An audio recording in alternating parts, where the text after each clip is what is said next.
Chapter 1. Pei Xingce, I shall not allow her to be a concubine. Pei Xingce, I shall not permit her to take the position of a concubine.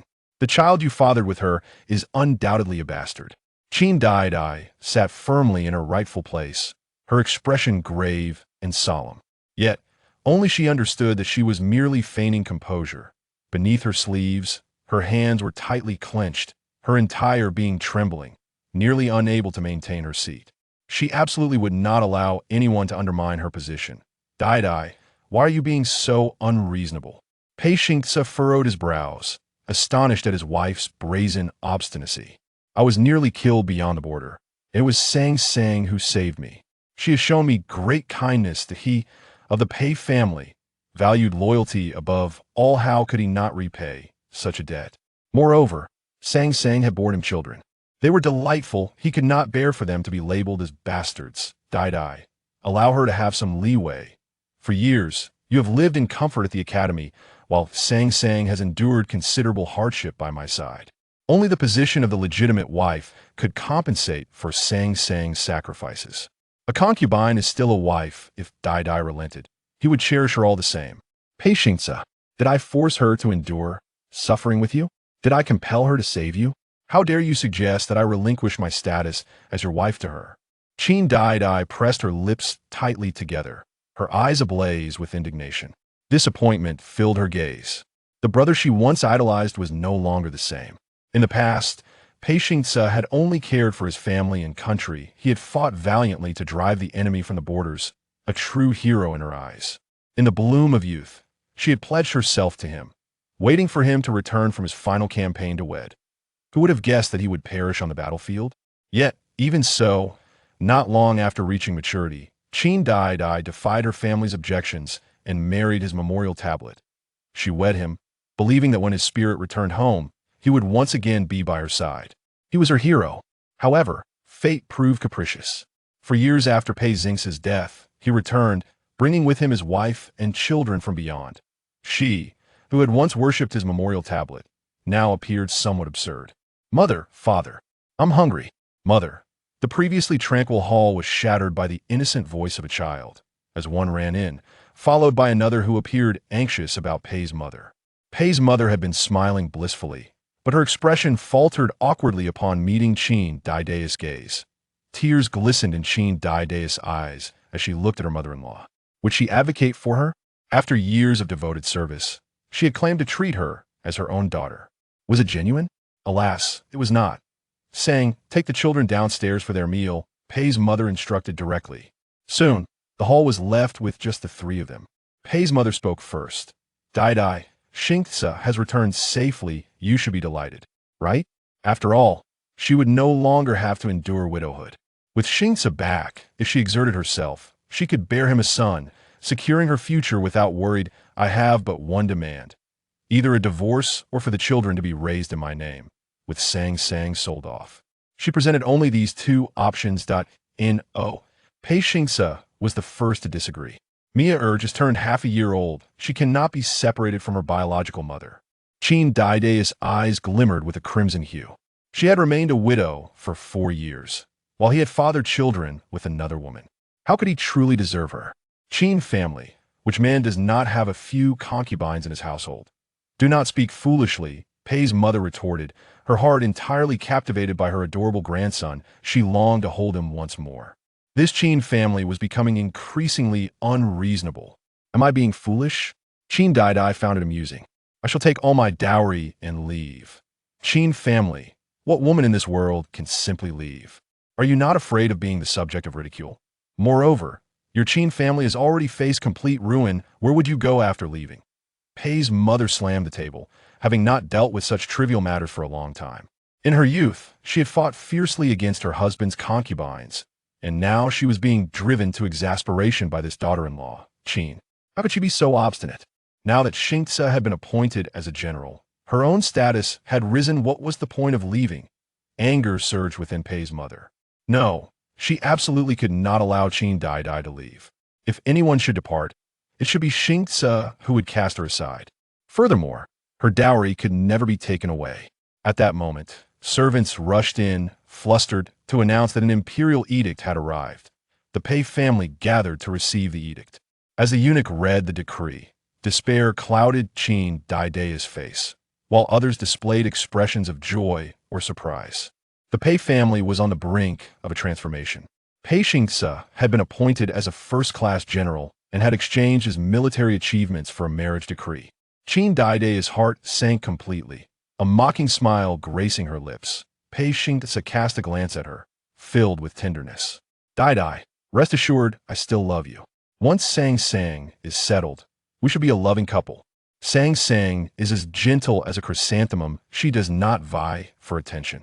I hope you will not make things difficult for her. Pei Xingce held feelings for Qin Daidai, but after 4 years of separation, those feelings had inevitably waned. His heart was now more concerned for Sang. Sister, Sang approached with the child in her arms, her smile radiant as she addressed Qin Daidai as sister. Who is your sister? Qin Daidai retorted. Do not make baseless claims. Huh? Qin Daidai looked at her, her eyes filled with derision. I kindly ask my sister not to be angry. My husband will be pained. With that, she linked her arm with Pei Xingce's. Pei Xingce, we shall part ways. She had no desire to remain there any longer. The sight of them revolted her. Daidai, while it is true we once had a betrothal, I was unaware when you married. Was he implying that she deserved this fate? Qin Daidai was nearly driven to laughter by her indignation. Yes, she was deserving. Who had scaled the wall to seek her out on the eve of battle? Who had whispered countless heartfelt promises to her, vowing to love her for eternity? Who had sworn he would marry her? It was she who, foolishly entranced by such affection, would have been willing to wed his spirit even in death. She had hoped for his safe return, yet he had deemed her feelings as mere delusions. This time, Qin Daidai could no longer restrain her tears. Indeed, I was wrong. Husband, the young woman gazed at him through tear-filled eyes. After 4 years of enduring the solitude of her chamber, she was met with the betrayal of a heartless man. He would have been better off not living at all. Then she would not have to endure such pain.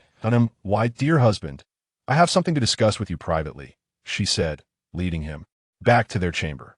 Pei Xingce initially felt no particular desire to converse with her, yet curiosity piqued his interest. What could she possibly wish to convey? Upon entering the room, however, Qin Daidai warmly embraced him. Daidai, have you come to a realization?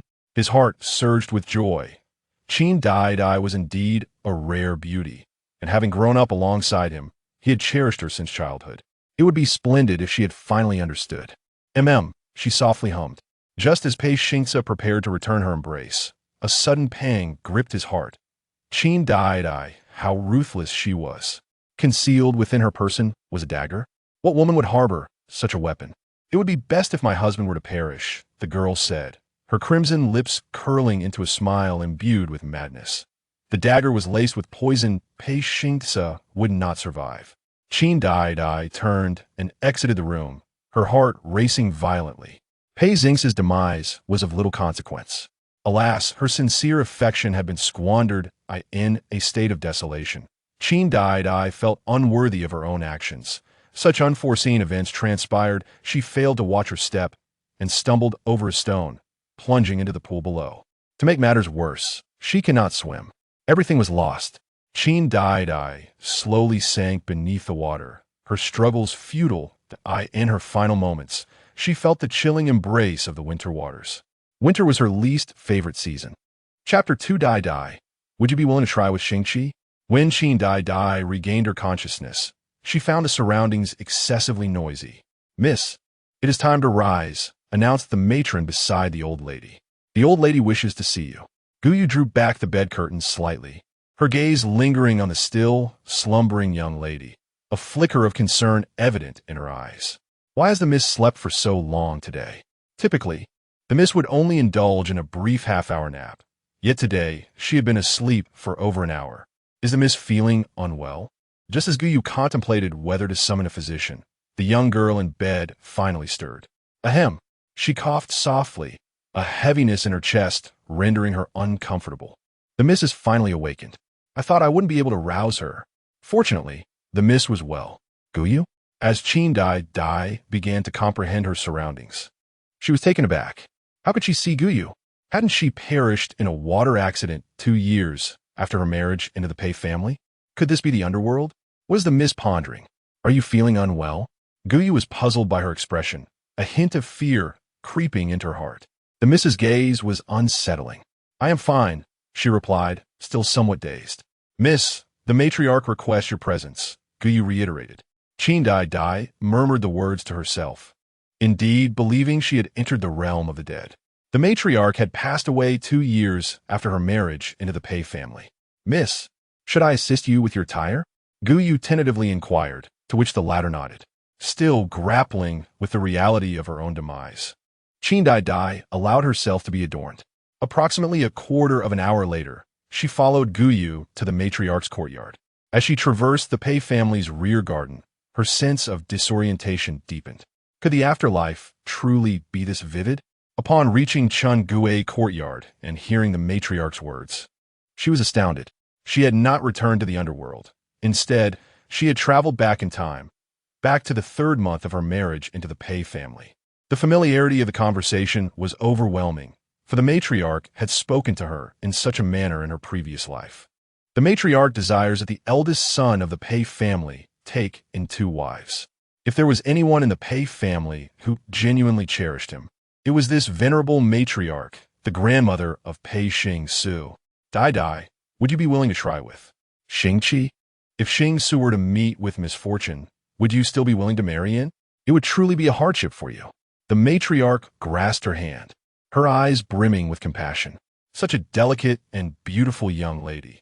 Must she truly remain a widow for the entirety of her life? Fortunately, the practice of polyandry was prevalent in Beiqi. It was entirely normal for a brother to take on 2 wives after the demise of a sibling. As long as Qin Daidai was willing, she could discuss this with that child, Xingqi. Having a child by her side would provide her with some security in the future.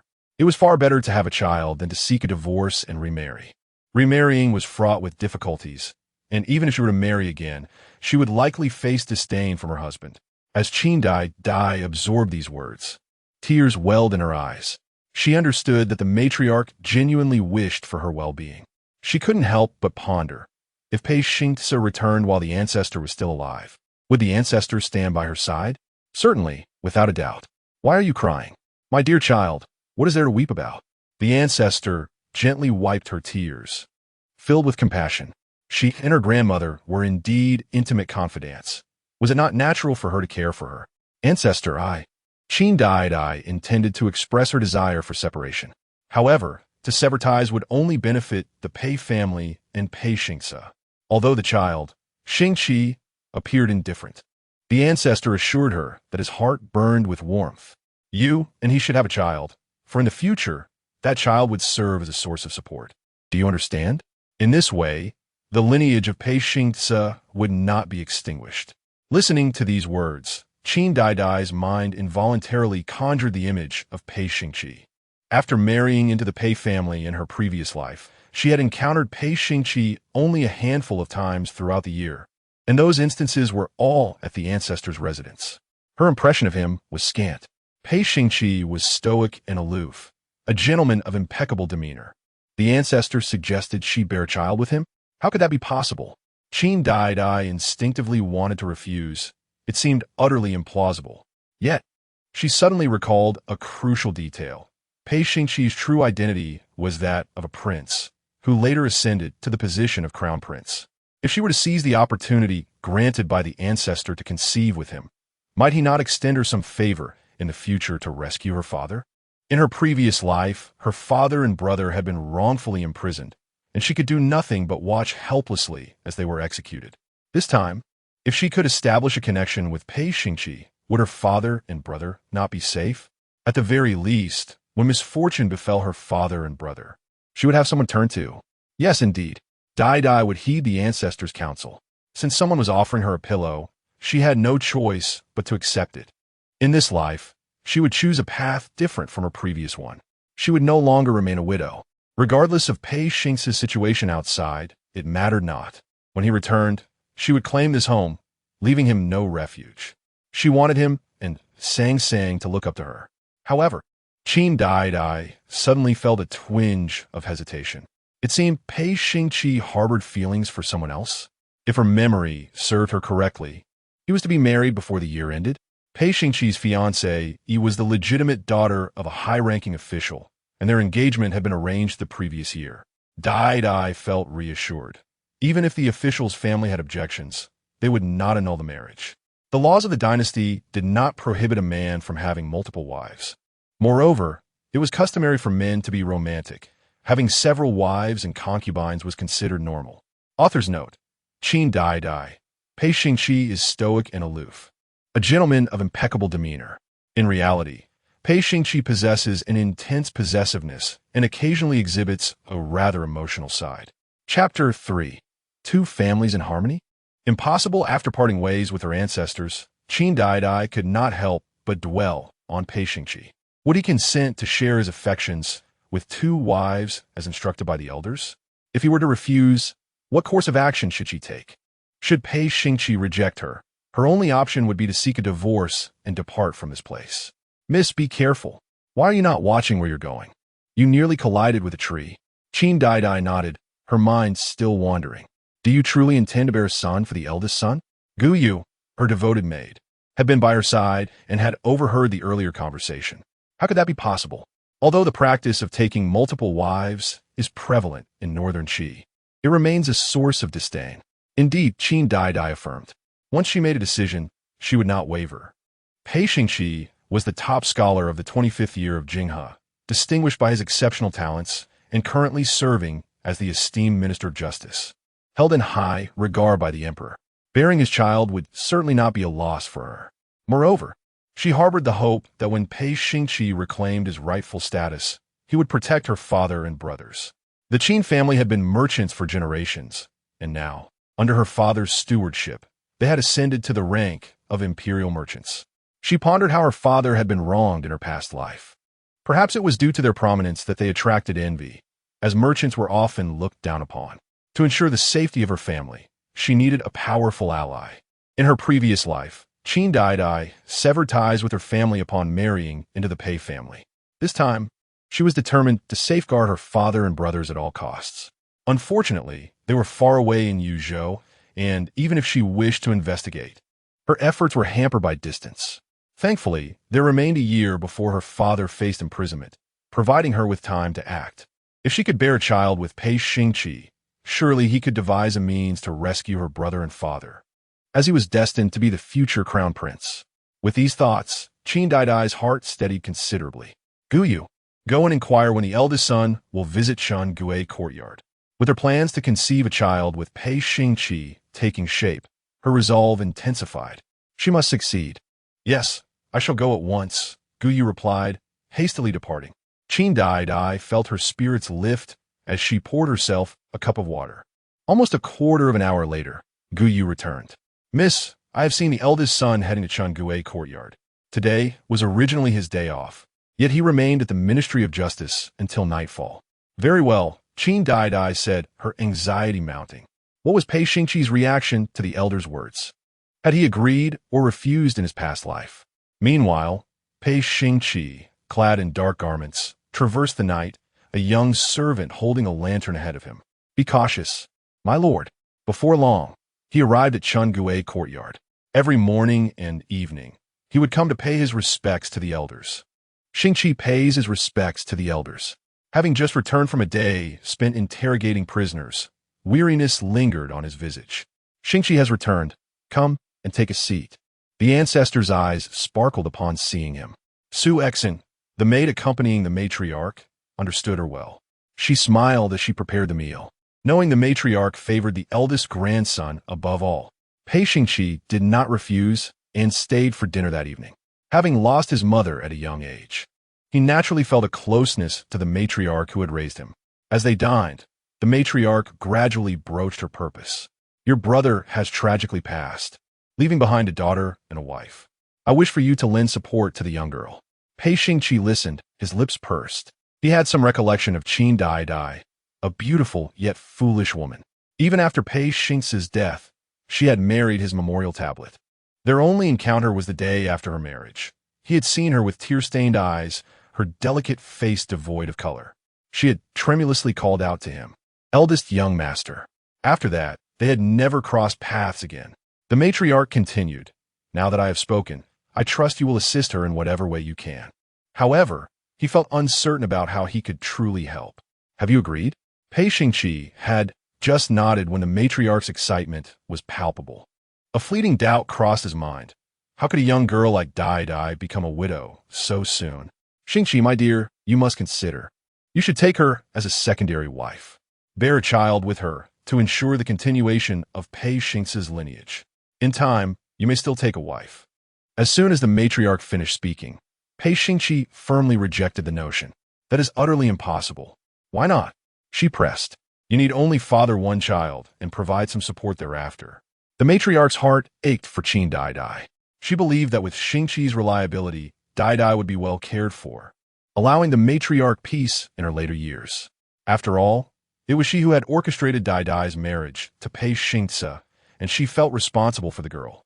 No, Pei Xingqi insisted, his tone resolute. Moreover, I suffer from a distaste for foolishness. Matriarch, I am already betrothed. If I were to take on a secondary wife before marriage, what would become of Yu Yan? She would surely be displeased. I kindly ask you not to speak of this again. He found the proposition ludicrous.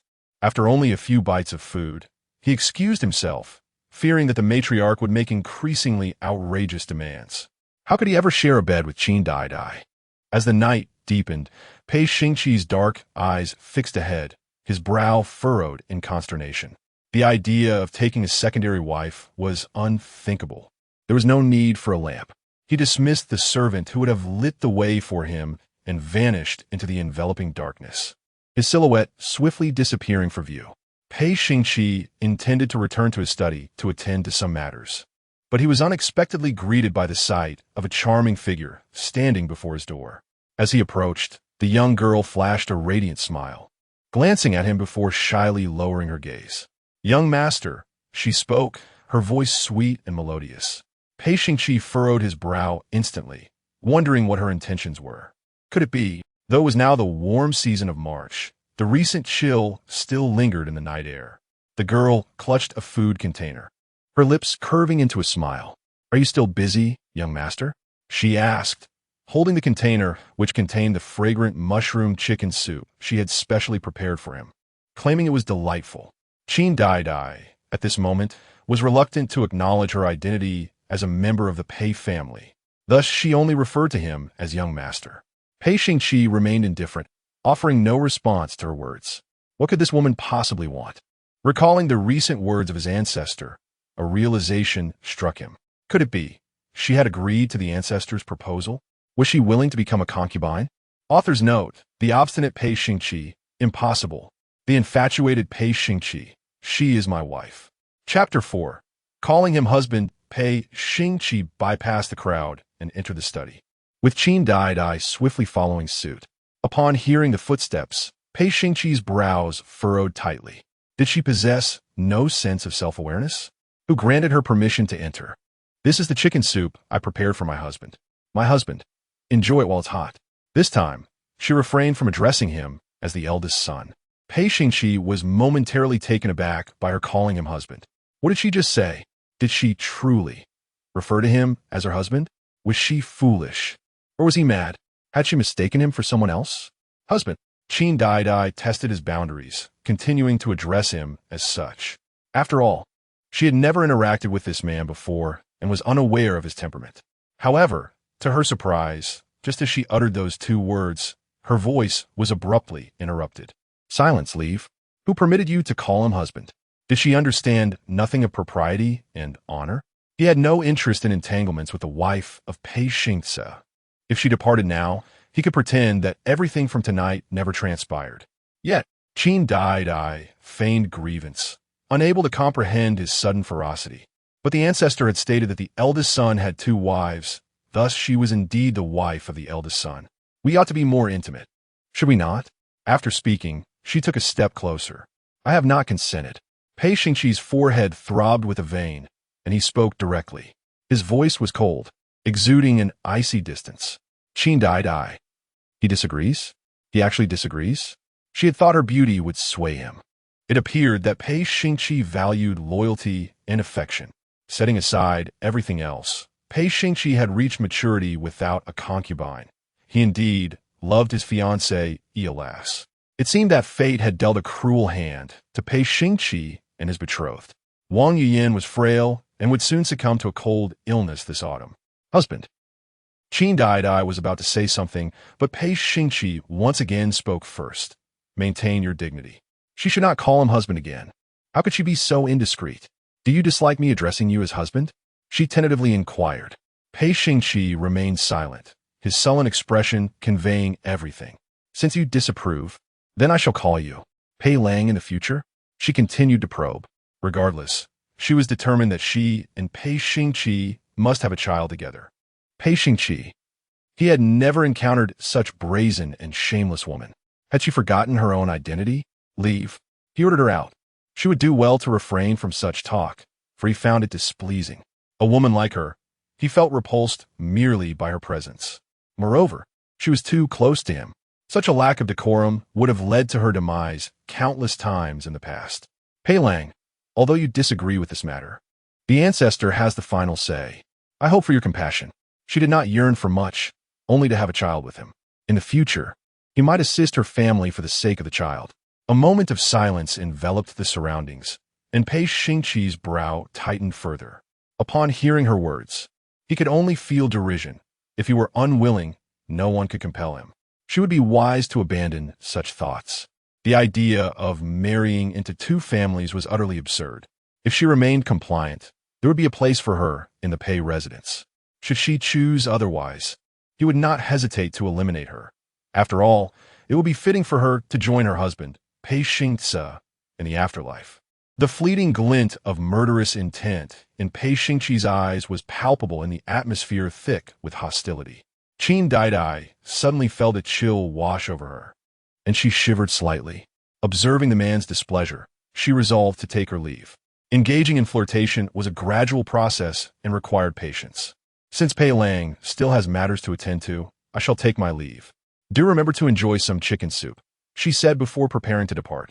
It was her first attempt at flirtation, and she could not afford to provoke him.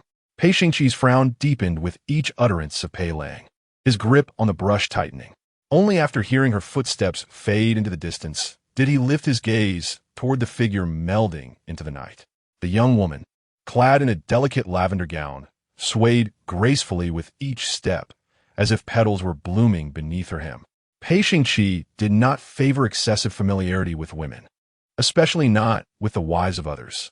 Do not allow her to set foot in the Fufeng courtyard again, he commanded, addressing the hidden guards lurking in the shadows. Though the study appeared unguarded, it concealed many watchful eyes. His courtyard was named Fufeng, and he had no desire for intruders on his territory. Contemplating this, his gaze inadvertently fell upon the food box nearby. Such sustenance had no place in his sacred study. Take it away and dispose of it. Feed it to the dogs, he declared, his eyes filled with disdain. The hidden guards promptly appeared to remove the food box. However, the lingering aroma of chicken soup still permeated the room. Pei Xingqi detested this scent and, after a brief moment, decided to vacate the premises. It was time for him to retire for the evening. Meanwhile, Qin Daidai, having distanced herself, felt a bit disoriented. This was her first close encounter with Pei Xingqi, and she was quite nervous. Fortunately, she had managed to endure it. Miss, be careful, Guyu advised, holding a lantern to ensure her path was clear. Qin Daidai responded absent-mindedly, her thoughts still fixated on the bowl of chicken soup. Would Pei Xingqi drink it? If he did, it might indicate a budding interest in her. Conversely, if he rejected it, it could imply a distaste. Alas, this question would remain unanswered. After approximately a quarter of an hour, she finally returned to her courtyard. Guyu hurried to prepare hot water, concerned that her mistress might be fatigued. Just a moment longer. Please prepare ink, brush, paper, and inkstone for me, Qin Daidai requested. She wished to write a letter back to Yuzhou. Having been married for 3 months, she had yet to contact her father and brother. She wondered if they were still angry with her. After all, her father and brother had been the first to oppose her decision to marry after Pei Xingce's death. Yet she remained obstinate, believing herself deeply in love with Pei Xingce, her childhood companion, and insisted on marrying him despite her father's threats to sever their father-daughter ties. In hindsight, she recognized her folly. After enduring the tribulations of her past life, her desire to reunite with her family grew stronger. If fate allowed, she wished her brother would visit the capital to see her. She missed them dearly. "Miss, do you intend to write to the master?" Gu Yu inquired, incredulous. "Truly? The master and young master will surely be overjoyed." Gu Yu hurriedly gathered ink and paper, anxious that the young lady might change her mind. By the time Qin Daidai finished her letter, the moon hung high in the sky. "Tomorrow, you shall take this to the post station for dispatch. Also, procure some romance novels for me. These novels would undoubtedly serve a purpose." "Yes, I shall remember," Gu Yu replied, accepting the task and carefully securing the letter. The novels must be of quality, centered around themes of love and romance. In her 2 lifetimes, Qin Daidai had only interacted with Pei Xingce, leaving her somewhat naive regarding matters of the heart. This time, she intended to enchant Pei Xingqi, requiring considerable effort. She pondered what type of woman a man like him might be attracted to. Perhaps someone akin to his fiancé, Wang Yuyan. Qin Daidai had little recollection of Wang Yuyan's appearance, having ruminated without success. "Gu Yu, please gather more information about Wang Yuyan for me tomorrow. A portrait would be ideal." Of course. Though Gu Yu was unaware of her intentions, she nodded obediently. Soon, the room was enveloped in darkness. Qin Daidai lay on her bed, not yet weary. Her prolonged afternoon slumber left her quite invigorated. "Pei Xingqi," she whispered, the name providing her with a semblance of comfort. With her ancestors' blessings, the union of Pei Xingqi and her was destined to be. It was well known in the household that he held his ancestors in the highest regard. Thus, they would surely bear a child together. The thought of having a child filled her with hope that her family might be spared in the future. As tears shimmered in her eyes, Qin Daidai realized that as long as her family remained safe, she would find peace. Author's note: Qin Daidai. My dear husband, Chapter 5. A shared meal as the hour of the rat approached. The sounds of crows echoed outside. And Qin Daidai finally began to feel drowsy. However, her slumber was far from restful. In her dreams, she fleetingly glimpsed the events of her past life. And with each passing moment, the absurdity of it all struck her more profoundly. Daidai, she is my savior. Sang has been kind to me. Daidai, I have returned. Shouldn't you be joyous? The specter of her childhood sweetheart, now deceased, returning with his wife and child to their abode. Was this not a cause for celebration? Daidai, Sang has endured hardship alongside me for many years. I can only compensate her with the position of the rightful wife. Surely, you can understand? Pei Xingce held her hand, soothing her. Moreover, Daidai married me without my prior knowledge. His words dripped with reproach, blaming her for her unilateral decisions. Why must she bear this burden of understanding? It was he who professed his love, who sought her hand in marriage, who vowed a lifetime of unwavering devotion. Yet, she had believed him. Even in death, she clung to the notion of aiding his spirit's return, lest he wander aimlessly. When did marrying him become her fault? In the final throes of her dream, she wandered despondently, only to inadvertently tumble into a water basin. Qin Daidai was abruptly roused, gasping for air, and after a prolonged moment, she realized her garments were drenched. Though it was spring, with neither chill nor heat, she was drenched in perspiration. This vividly illustrated the terror of her dream, a nightmare she wished never to relive. The very thought of Pei Xingce's visage in her dream made her stomach churn. Pei Xingce professed his love, yet within a blink, he had fathered 2 children with her savior, his eldest now 3 years old. How ironic. Perhaps Pei Xingce did indeed love her, but he equally loved another. Such a man was tainted in her eyes. Conversely, Pei Xingqi, with his cold demeanor, was the epitome of a true gentleman. Though he appeared aloof, this very quality kept other women at bay. Contemplating this, Qin Daidai's resolve to bear a child with Pei Xingqi solidified. Why is the young lady awake so early? Gu Yu, having just finished her morning ablutions, heard the stirrings from the room and hurriedly fetched water to attend to her mistress. I had a nightmare, she murmured. Gu Yu misinterpreted, her expression fraught with hesitation. Is the young lady thinking of the master? After the master's recent passing, the young lady had often dreamt of him. Thus, Gu Yu's assumption was not unfounded. It took a moment for Qin Daidai to comprehend whom Gu Yu referred to, and her countenance darkened. Do not refer to him as the master henceforth. I have no ties to Pei Xingce. I do not favor that title. Gu Yu was taken aback. Why did she sense something amiss with her mistress since the afternoon prior? Not only had she agreed to the ancestral request of bearing a child with the eldest son, but now she forbade the use of that title.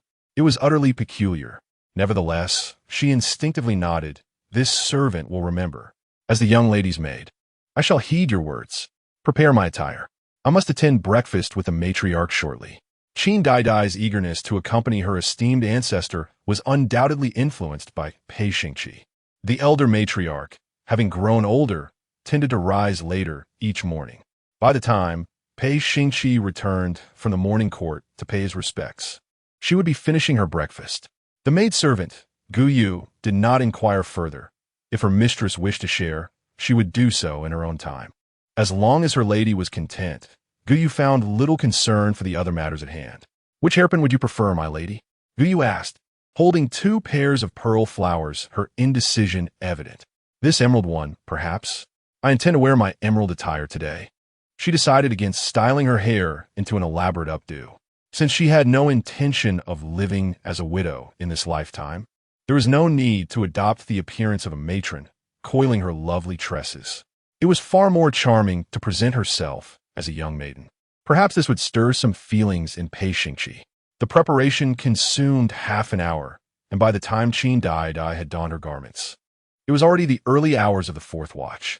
Let us depart, she said, taking Gu Yu by the hand as they made their way to Changgue courtyard.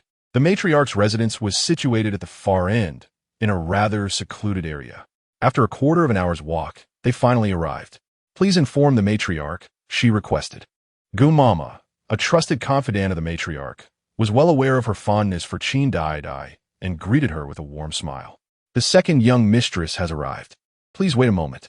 Inside, Pei Xingqi sensed her presence the moment Qin Daidai stepped into Changgue courtyard. Listening to her melodious voice, his brow furrowed involuntarily, and he was unable to suppress the memories of the previous night when a charming young woman had timidly called him husband. The thought struck him with a sudden intensity, fickle and untrustworthy. Wasn't Qin Daidai rather fond of his second brother? What had transpired last night? If she wasn't fickle, then what was she? Pei Xingqi harbored no affection for women of such nature. Grandmother, I still have duties to attend to, so I must take my leave, he stated, rising to depart without awaiting the matriarch's response.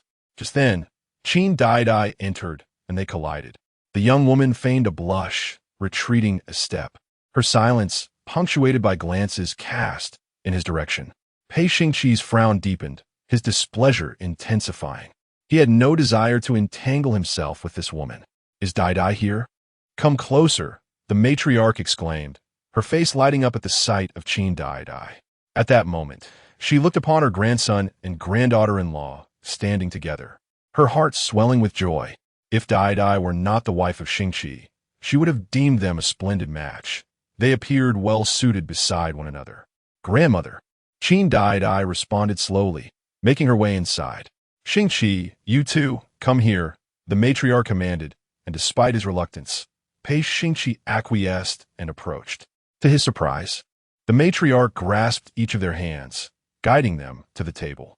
You both shall dine with me. I feel lonely eating alone. Staying for the meal was precisely what Qin Daidai desired. Pei Xingqi initially intended to refuse, but upon meeting his grandmother's gaze, the words of denial were rendered utterly powerless.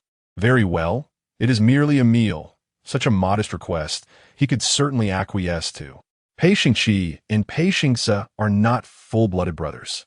He is the offspring of the late first wife. The first wife, Lady Lin, was Pei's father's initial spouse, who tragically perished during childbirth, merely 2 months following her demise. Pei's father wed the current Madame Pei, Lady Jiang.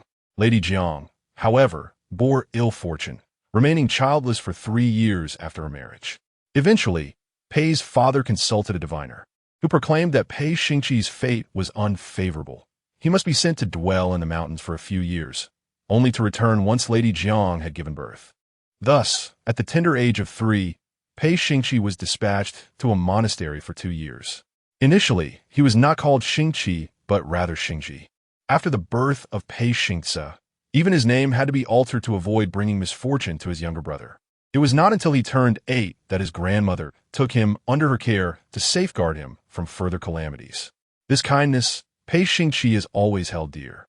With gratitude for his grandmother's benevolence, he feels compelled to reciprocate. Reflecting on this, a fleeting glimmer passed through Pei Xingqi's eyes. Indeed, life is rather dull. The small round table was inherently modest in size. Although Qin Daidai and Pei Xingqi sat on either side of their matriarch, the distance between them was not significant. While Qin Daidai appeared to eat quietly, her gaze was constantly attuned to Pei Xingqi, eager to discern his preferences in order to cater to them in the future. Yet, by the end of the meal, she found herself unable to glean any insights. It seemed as though Pei Xingqi enjoyed everything, yet nothing at all. After the meal, the men rose to take their leave, and this time, the matriarch did not impede them. Qin Daidai remained seated, her peripheral vision tracking the man's silhouette until it vanished from sight. After a prolonged silence, the matriarch suddenly grasped her hand. "My dear child, I have put you in a difficult position." Contemplating Pei Xingqi's refusal to unite the two families, she could not suppress a sigh. In truth, Pei's father had more than 2 children.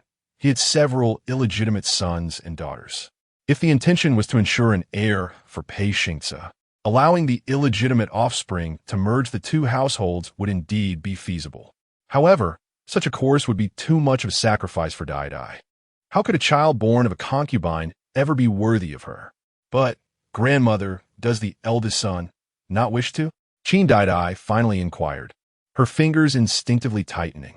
Xingqi is a child of deep affection and loyalty. His heart belongs to his fiancé, Yi. The matriarch spoke delicately, and in an instant, Qin Daidai comprehended the truth. That man had indeed declined. "Grandmother, what then shall I do? Is it truly impossible for me to alter the fate of the previous generation?" Qin Daidai feigned distress. "Does this mean I cannot secure an heir for my husband?" She presented herself as one devoted to Pei Xingce. The matriarch's heart ached even more for her. At worst, she could simply provide Pei Xingqi with an aphrodisiac, enabling them to consummate their union beforehand. "Grandmother, I genuinely wish to bear an heir for my husband. In this life, having no descendants is the gravest misfortune. If my husband remains childless, he will surely depart this world in unrest." Qin Daidai continued to weep. The matriarch's brows furrowed tightly, her heart heavy with concern. "Rest assured, Daidai, Xingqi will embrace you. Even if he hesitates, he must ultimately accept you. If yesterday our ancestor harbored some doubts, today all such uncertainties have vanished." She has boldly declared that Pei Xingqi shall serve both families. Once the words left her lips, the entire household was made aware. While Pei Xingqi was still engaged in his duties at the Dali Temple, he received news from his subordinates. Upon hearing it, he paused, his pen halting abruptly, and his brow furrowed instantly, the ink blurring the rice paper before he could fully comprehend the situation. It was utterly absurd. "Ancestor, this is too outrageous." Pei Xingqi could not help but recall Qin Daidai, a woman so devoted that she would rather marry a wooden plaque than remarry, indicating her profound affection for Pei Xingce. What was she up to now? Last night, she had been enticing him. What could her intentions be? A glint of violence flickered in Pei Xingqi's eyes once more. This woman was approaching him with ulterior motives. Or perhaps she was a spy sent by someone. Intriguing. He was eager to discover what abilities she possessed. Regaining his focus, Pei Xingqi resumed his examination of the case files, continuing until nightfall, only returning home as the hour of the dog approached. After having taken several lives today, his hands stained with blood, he first sought a bath. He relished the act of killing, but despised the aftermath of bloodshed. Indeed, a contradictory nature. As he finished his bath and prepared to return to his chamber, Yushi materialized. "Master, Miss Wang has sent a letter." Miss Wang, of course, referred to Pei Xingqi's betrothed. "Leave it," he replied disinterestedly, lacking any urgency to peruse it, even finding it cumbersome to do so. Yushi, having heard this, could only bow and withdraw. At times, he found himself pondering whether his master truly had a fiancé. Did he genuinely hold affection for Miss Wang? As the rumors outside suggested, in matters of love, he was utterly perplexed. Nonetheless, this was ultimately not his concern. It was best to refrain from meddling in affairs that did not pertain to him. Pei Xingqi headed directly to his quarters, deciding against visiting the study that night. He had nearly concluded the day's matters, with little left to address. Having endured several sleepless nights, he resolved to retire early. Perhaps he might find rest. A slight ache throbbed in his head as he stepped into the shadows of his own doorway. However, before he could utter a word, he sensed something amiss. Someone was in the room. Who could it be? An assassin? The breath of the individual inside seemed rather hurried. Pei Xingqi feigned ignorance, raising one hand to push open the door, while the other gripped a dagger tightly. Whoever it was, they would meet their end. The room was shrouded in darkness, with only the moonlight filtering through the gaps in the window to illuminate the scene. Pei Xingqi, tall and imposing, cast a formidable silhouette against the dim light, while Qin Daidai, clad in sheer fabric and seated at the bedside, could not discern his face but clearly observed his physique. At that moment, she felt a surge of anxiety, her throat dry with apprehension. How could he be so robust? Broad shoulders and a narrow waist. Was he equally formidable in other aspects? If they were to consummate their marriage tonight, would she even survive? For the first time, she found herself genuinely concerned about this question. Chapter 6. Dressed lightly. She approaches Pei Xingqi to entice him. Qin Daidai had never experienced the affairs between men and women in her 2 lifetimes. Her understanding of the matters on the bed was rather naive. However, she had heard that the first time for a woman could be quite painful. Was it truly agonizing? She felt anxious and apprehensive, and as her thoughts spiraled, she began to waver. Yet, soon enough, her resolve solidified. No, she could not retreat. If she did, she would surely suffer the same fate as in her previous life. She no longer wished to be Pei Xingce's widow. If she were to be a widow, let it not be of Pei Xingce. Only Pei Xingqi could alter her destiny. Being with him was the right choice. Setting aside the question of whether Pei Xingqi would ascend to the status of a prince as he had in her past life, even if he did not. The Pei family had only 2 legitimate sons, and the position of family head typically passed to the eldest. If she secured Pei Xingqi's protection, a mere word from him in the future could afford her a comfortable life. More importantly, should Pei Xingqi become the head of the family, Pei Xingce would have to live under his shadow within the Pei household. The mere thought of such a future brought her joy. Yet soon after, Qin Daidai found herself unable to maintain her relation. She had forgotten that in her previous life, Pei Xingce returned with military merit, destined to be appointed as a great general. The more she pondered, the more distressed she became. Was there any means to ensure Pei Xingce could not return directly? It seemed she would need to gather intelligence on border affairs in the days to come. According to the timeline of her past life, Pei Xingce should have been rescued by the physician Sang. Before long, they would likely be entangled on the same bed. As this thought crossed her mind, her fingers clenched tightly. Anger surged within her, and it took her a moment to regain her composure. The immediate priority was to entice Pei Xingqi and conceive a child to save her father and brother. As the Minister of Justice, Pei Xingqi held the reins of the entire court. If she could charm him, her family would not suffer excessively in prison, even if they were incarcerated. With this newfound courage bubbling within her, she rose and hurried forward. "Pei Lang, you have finally returned?" The sweet lilt of her voice reached Pei Xingqi's ears, and he instantly recognized her. The woman, his younger brother's wife, had audaciously entered his chamber. Who had given her the audacity to do so?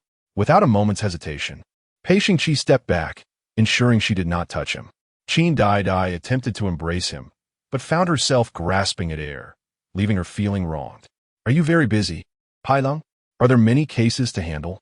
Her words implied that she had been waiting for him for quite some time. Understanding her insinuation, Pei Xingqi tightened his grip on the dagger in his hand, feeling a wave of contempt. Did she expect him to keep her waiting? He had yet to settle the score regarding her intrusion into his room, and here she was, holding him accountable? Was she truly so audacious as to take liberties? Leave. Out of respect for our ancestors, I shall spare your life. You would do well to. Get out. Go as far as you can. Pei Xingqi's expression darkened, and in the shadows, his black eyes gleamed with a murderous intent. He longed to rid himself of this woman. Do you know, it was our ancestor who sent me here? Qin Daidai turned to light a candle, and she spoke the truth.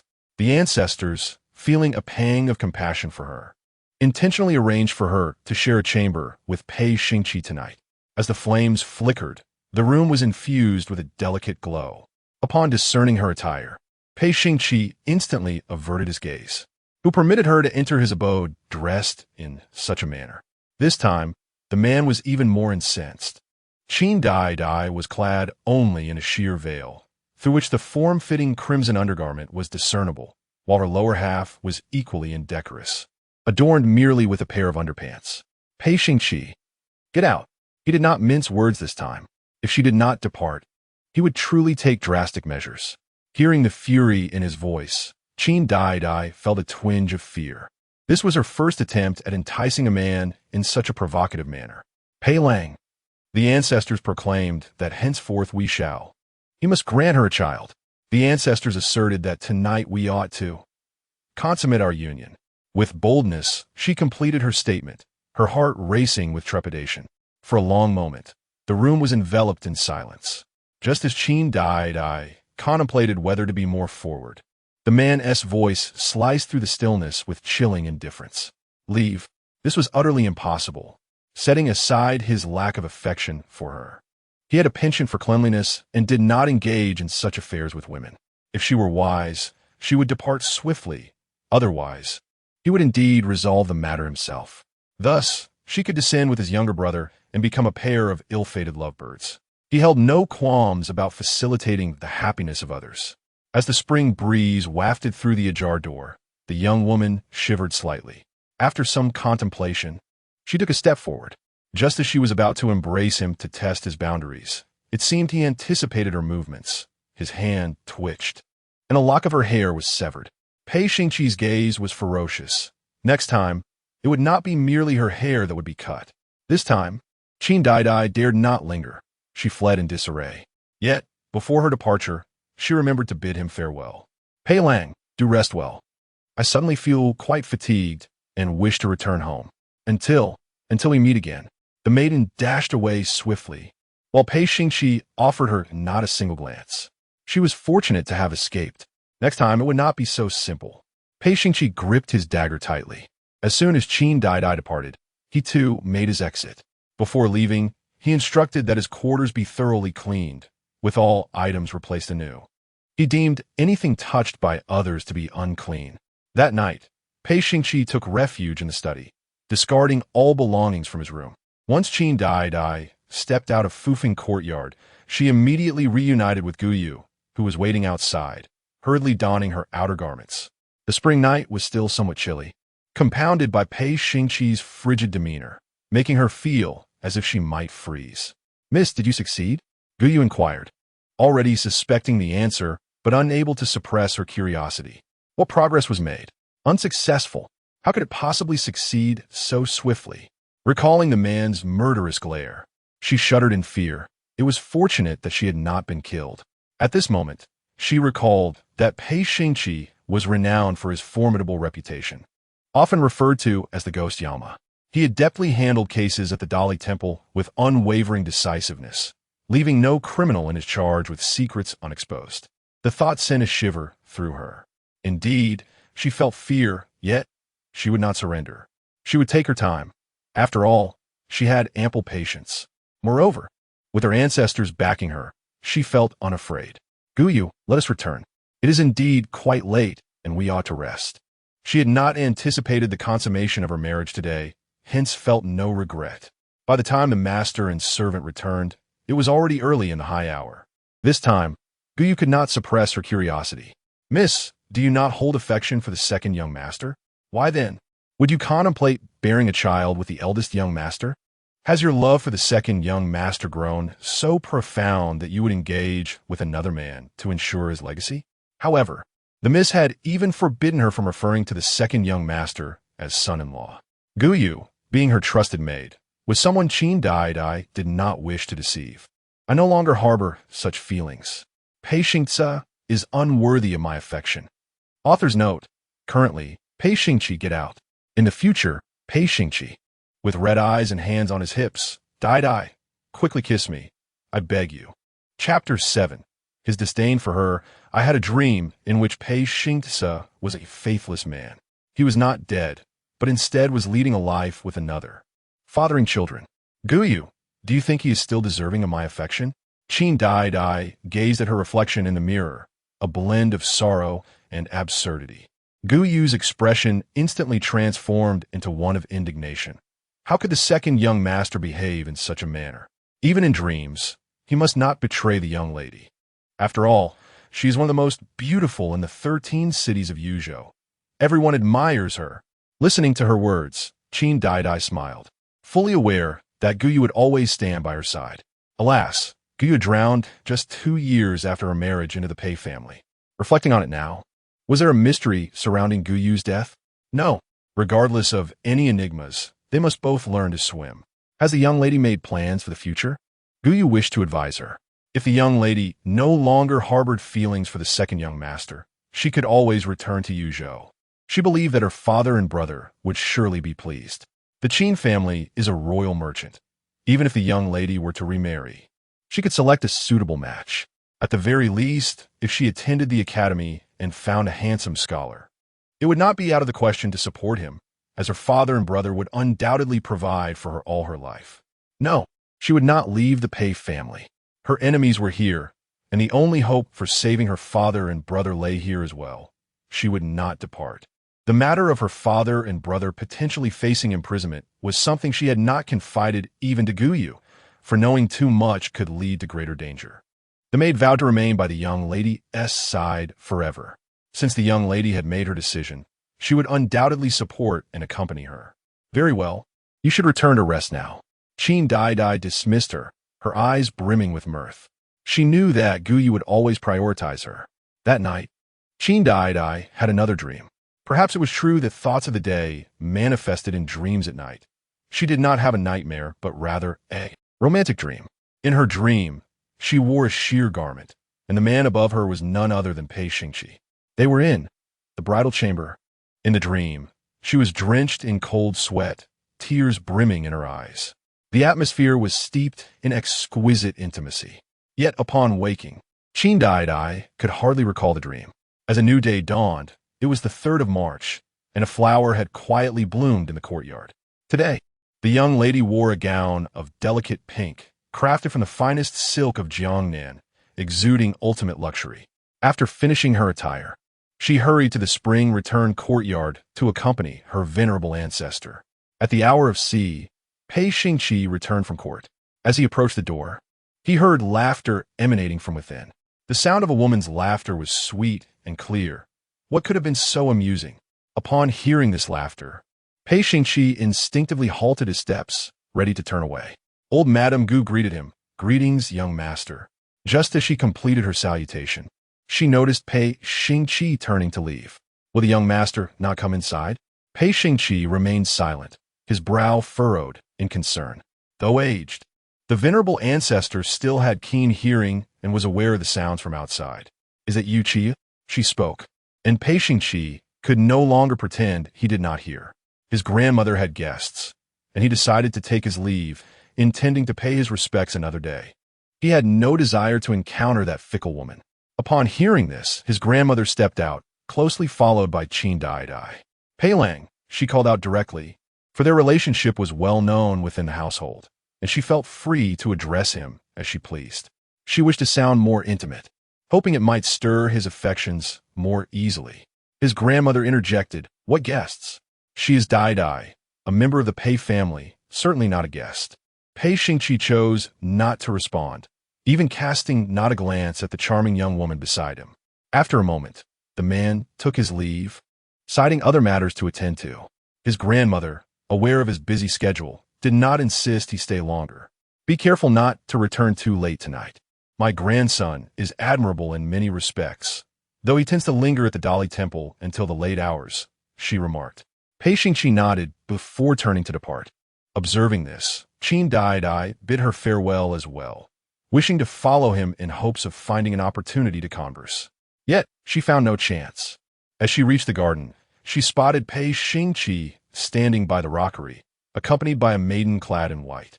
In an instant, recognition dawned upon her. This was Pei Xingqi's fiancé, Miss Wang Yuyan.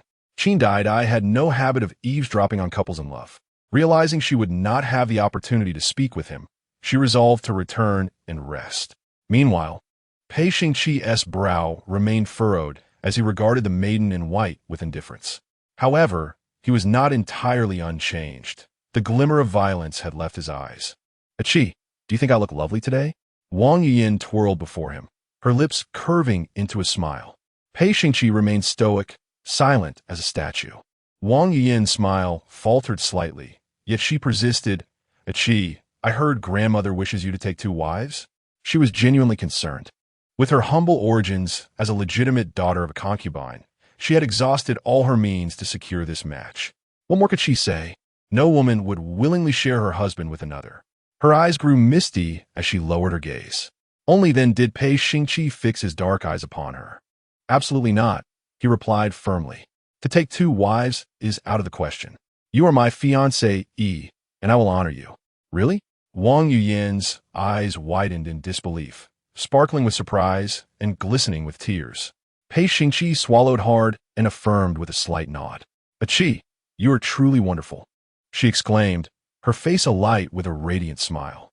Yet, Pei Xingqi chose not to elaborate, maintaining his frosty demeanor. "If you still have matters to attend to, please go ahead," she encouraged. Wang Yuyan understood that he was occupied, and thus refrained from delaying him any further. She had articulated all that she wished to convey, achieving her purpose, and that was sufficient. Pei Xingqi departed directly, his steps resolute. Wang Yuyan gazed at his receding figure, a fleeting shadow of loneliness flickering in her eyes. Had she not usurped another's merit? How could she have become Pei Xingqi's betrothed? Author's note: the male protagonist is emotionally oblivious. His favorable demeanor towards Wang Yuyan stems merely from a sense of gratitude related to their childhood, which will be elaborated upon later. Chapter 8. Awaiting at the Grand Gate for Pei Xingqi's return, miss. Do you not intend to venture outside today? It is the 3rd day of the 3rd month. The Shangxi Festival, a perfect occasion for an outing. No. Qin Daidai, having traveled alone from Yuzhou to the capital, finds herself in a new city for the first time, devoid of intimate friends to accompany her. The thought of wandering alone in the springtime feels exceedingly dull. Lost in her thoughts, she sits before the dressing mirror. Gazing at her exquisite visage, a fleeting image of Pei Xingqi standing alongside Wang Yuyan crosses her mind. The information collected by Guyu reveals that Wang Yuyan has a penchant for donning simple garments, predominantly in white. If Pei Xingqi is fond of Wang Yuyan, does that imply he is also attracted to girls clad in white? If she were to emulate Wang Yuyan's style, might it stir his interest? This notion is swiftly dismissed by Qin Daidai herself. "No, I do not favor white attire. Such plainness does not suit my vibrant face. She cannot mimic another's style. Young madam, the mistress requests your presence." Just as she drifts further into her reverie, a young maid enters the room. This maid belongs to the Pei residence, not one of her own dowry maids. What could her mother-in-law want from her? Initially, Qin Daidai held a favorable impression of her mother-in-law, especially since she had never known her own mother, treating her mother-in-law as she would a biological mother. However, her mother-in-law has become a source of great disappointment. The mere thought of her mother-in-law's past words fills her with revulsion. Very well. Ultimately, she concedes. She must see Jiang Shi. She is curious to know what she wishes to convey. "Help me redo my hair." She desires to change into a pomegranate red dress. Guyu obediently assists in her transformation. "Miss, should we style your hair up? Since you are visiting the mistress, perhaps it should be more formal." Once married, a woman is regarded as a matron, and her hair should be fashioned neatly, not left loose like a maideness. Unnecessary. In her previous life, she adhered strictly to the conventions of widowhood. In this life, she wishes to cast aside all such constraints. With her ancestors supporting her, she fears nothing. A quarter of an hour later, the duo arrives at Lianxin Courtyard, named after Jiang Shi, whose given name is Jiang Lianxin. Upon her arrival, she is made to wait at the entrance for some time. After a considerable delay, an elderly matron finally permits her entry. Mother sent me here. What is the purpose of this summons? Qin Daidai speaks directly. Jiang Shi regards her daughter-in-law with ire. Her eyes ablaze with anger. Qin Shi, kneel. She points a finger at Qin Daidai, marking the first time she has referred to her as Qin Shi. When Qin Daidai first entered the household, she affectionately called her Daidai, as if she were her own daughter.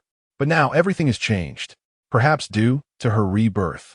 She has become acutely aware of the insincerity in people's affections. Jiang Shi's gaze holds no warmth for her. Mother, I'm unaware of any wrongdoing. Why must I kneel? She refuses to kneel. Let those who wish to kneel do so. Regardless, she absolutely will not submit to such indignity. It is an affront to her dignity. Qin, I must inquire whether you are attempting to seduce Pei Xingqi. Did the matriarch approve of Pei Xingqi taking on 2 families? Mother, please be cautious with your words. Qin Daidai's countenance turned icy. Do you not wish for your husband to have heirs? She confronted her. Zhang's expression soured, her chest heaving in indignation. To leave heirs for Su? What would it mean if I bore children with another man? If you have objections, go and seek clarification from the matriarch. Qin Daidai would not be swayed by such tactics. If you have no further matters to discuss, I shall take my leave. She had no time to witness her mother-in-law's fury. In her past life, she had devoted herself to serving her husband as parents. Yet her mother-in-law had chosen to stand against her for the sake of trivial grandchildren.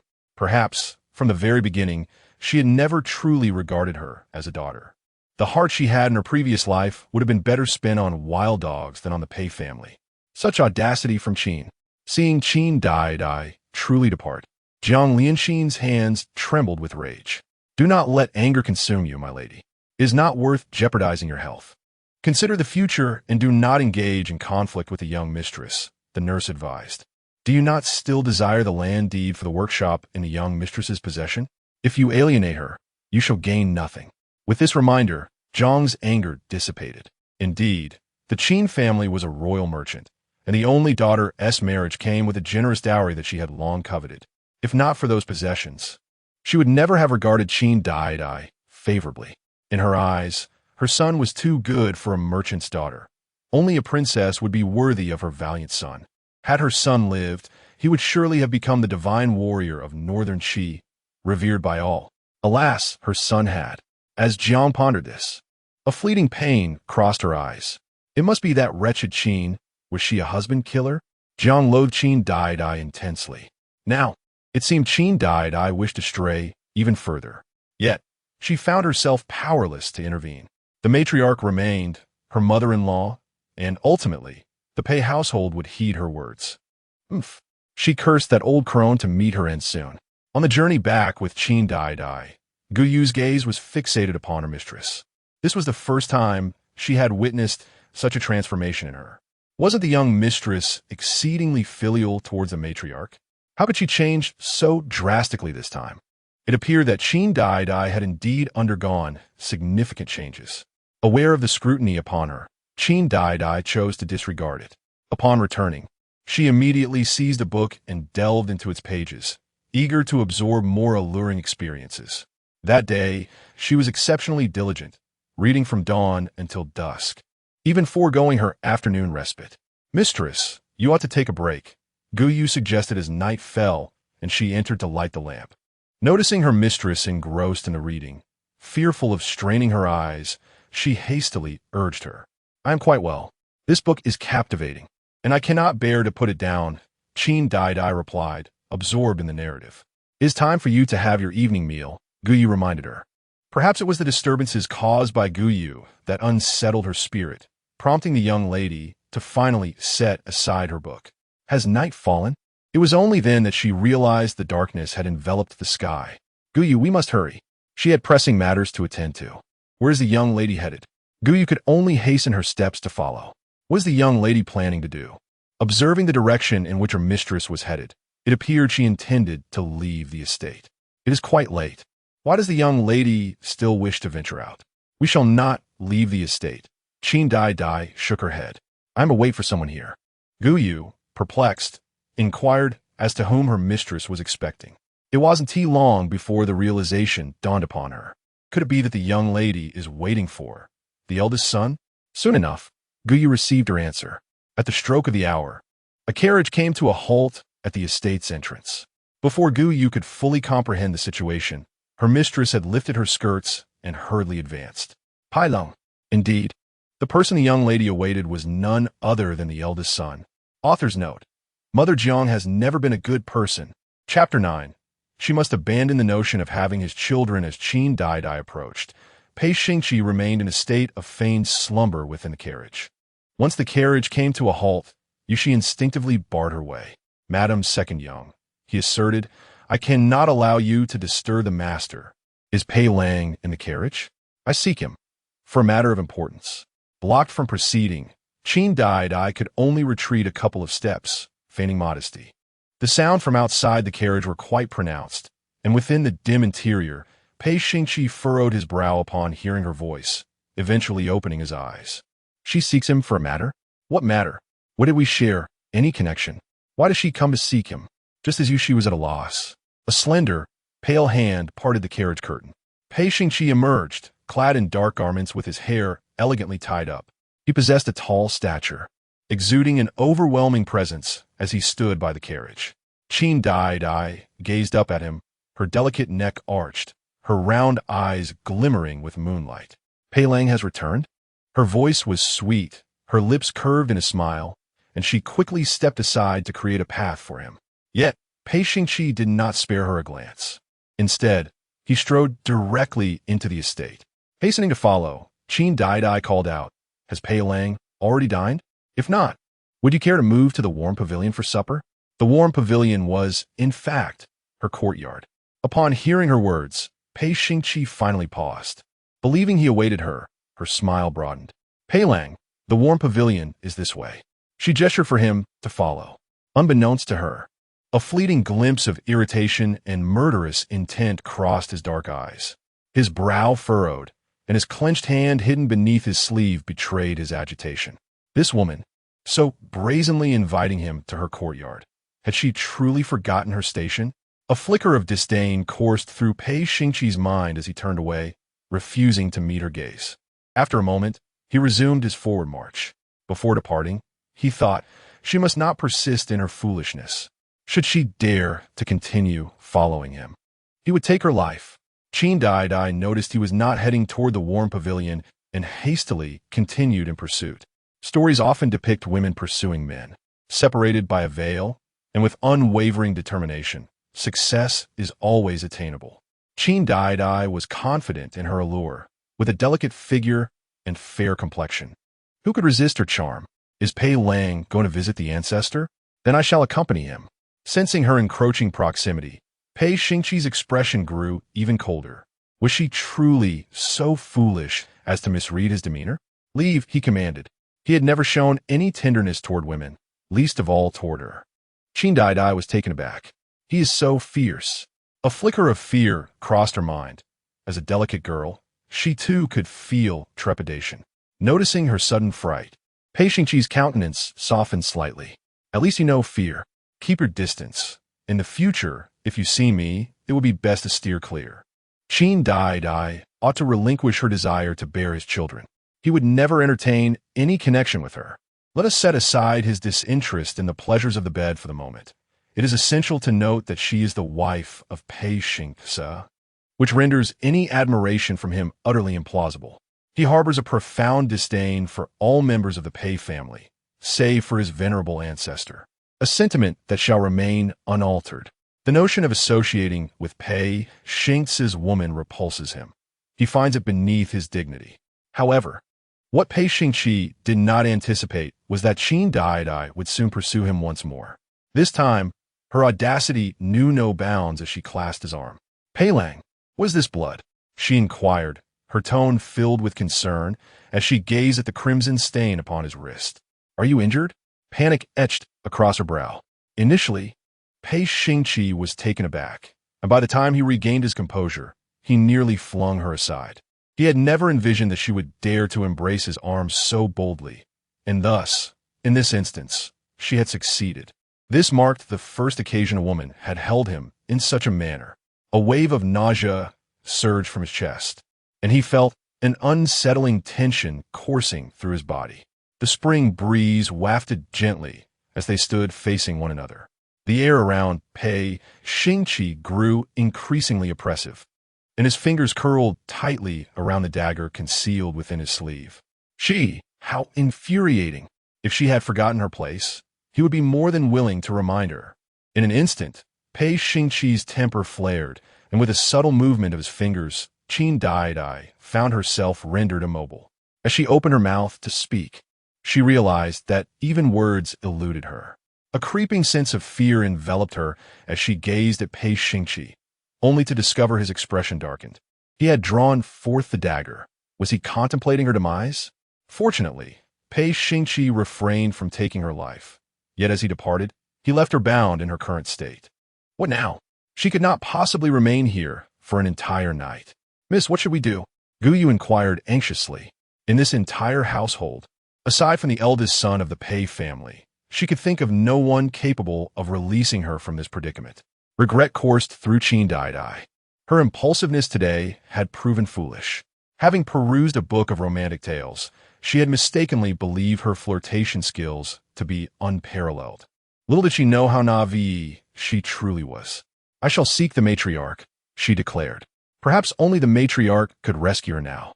However, even a matriarch was at a loss.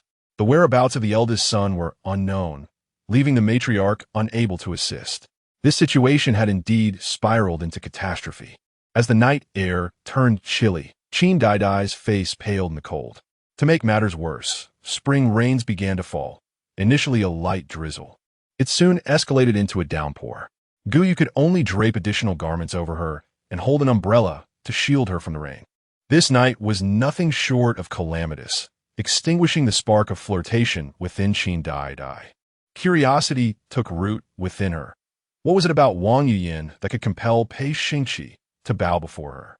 Unbeknownst to anyone, that very night, Pei Xingqi suffered immensely.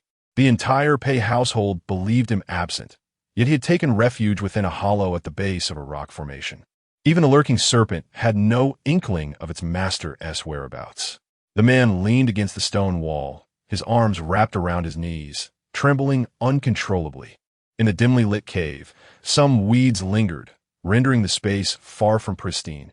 Yet, at this moment, Pei Xingqi cared not at all. He simply wished to retreat further into the shadows, thus evading those wicked matrons.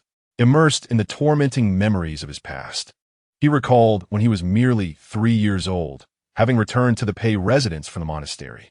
His father had taken him to meet Jiangshi, declaring her to be his mother. At that tender age, he understood little and instinctively called her mother.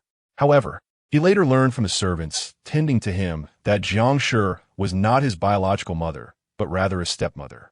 Under her command, they treated him poorly, subjecting him to harshness and bullying. This grim existence persisted for 3 years. At the age of 6, Jiangshi assigned yet another matron to oversee him, presenting herself as the epitome of a virtuous wife and mother. In truth, this matron was even more fearsome than the previous ones. She delighted in caressing his face and showing him peculiar books. The pages depicted 2 naked figures engaged in bizarre activities. The matron often uttered strange remarks, expressing her desire for him to grow older. Her fascination was palpable. Even more terrifying, she sought to undress him, while also insisting on taking his hand to remove her own clothing. It was this harrowing experience that drove Pei Xingqi to seek refuge within the hollow of the artificial mountain, believing it to be his sanctuary from the dreadful matron. Author's note: this matron harbors a peculiar obsession, casting a shadow over the protagonist's life. Chapter 10. Pei Lang, do not get hurt, or I will worry. No. In the darkness, Pei Xingqi seemed to be trapped in a nightmare, murmuring repeatedly, no. He did not wish to gaze upon those books, so filthy and repugnant. No. The 6-year-old Pei Xingqi, with his small hands and feet, did not run swiftly.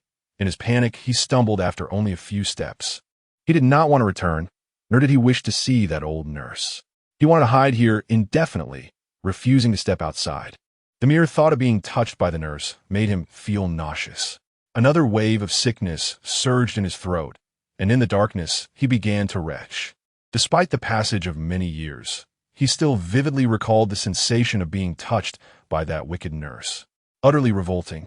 On a spring night, as rain fell suddenly and the temperature dropped, Pei Xingqi's mind grew heavy within the cave of the artificial mountain. Though he felt cold, he did not leave. In the shadows, the man's eyes were shrouded in gloom. He wished he could sever his own arm. This place had been touched by Qin Daidai. It was tainted. At the stroke of midnight, Pei Xingqi finally departed from the cave, returning to cleanse himself. Where others had touched him, he nearly rubbed his skin raw. The more he washed, the more perilous the atmosphere around him became. Should there be another occurrence, he would not hesitate. He would surely kill her. Tonight, for the sake of his ancestors, he would spare her life. Henceforth, he would not allow her to appear before him again. Meanwhile, Qin Daidai trembled with cold, unable to move until dawn. Guyu, let us return. She longed for a bath, feeling cold and exhausted. Yes, my lady. Guyu promptly lit the way, and the two finally made it back to the warm chamber. The events of the night had rendered Qin Daidai a laughingstock throughout the household, with petty individuals snickering behind her back, oblivious to her plight. My lady, after your bath, please drink the ginseng soup to ward off the cold. Guyu had prepared everything. The young lady nodded obediently. Once she had completed her tasks and lay down, dawn was approaching. My lady, please sleep now.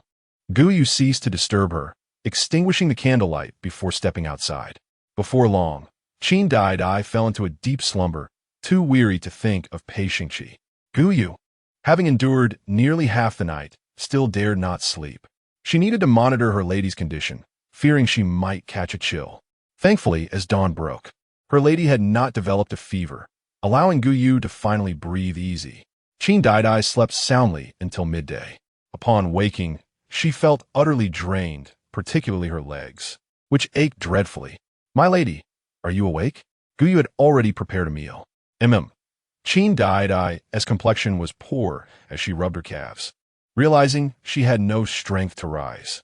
After standing for so long yesterday, it was remarkable she could even stand at all. Curse Pei Xingqi, she muttered under her breath. The eldest young lady, accustomed to a life of luxury, had never endured such humiliation. Yet soon she fell silent. She had suffered enough in her past life that this little grievance seemed hardly worth mentioning. My lady? Guyu noticed her delay in moving and hurriedly reminded her. Last night, after standing for so long, and having slept until noon today, the young lady must surely be quite famished. My legs are weak. You should have someone move the table to the bedside. She sat by the bed and finished her meal. Once Qin Daidai had completed her dining, Guyu appeared hesitant, as though she had something to say. If there is something on your mind, speak freely. It's not as though she's forbidden to express herself. Does the young lady truly wish to continue bearing children with the eldest son? This prospect seems utterly implausible. The eldest son is cold and brooding. He appears to show no acceptance of the young lady. Is there truly a possibility for them?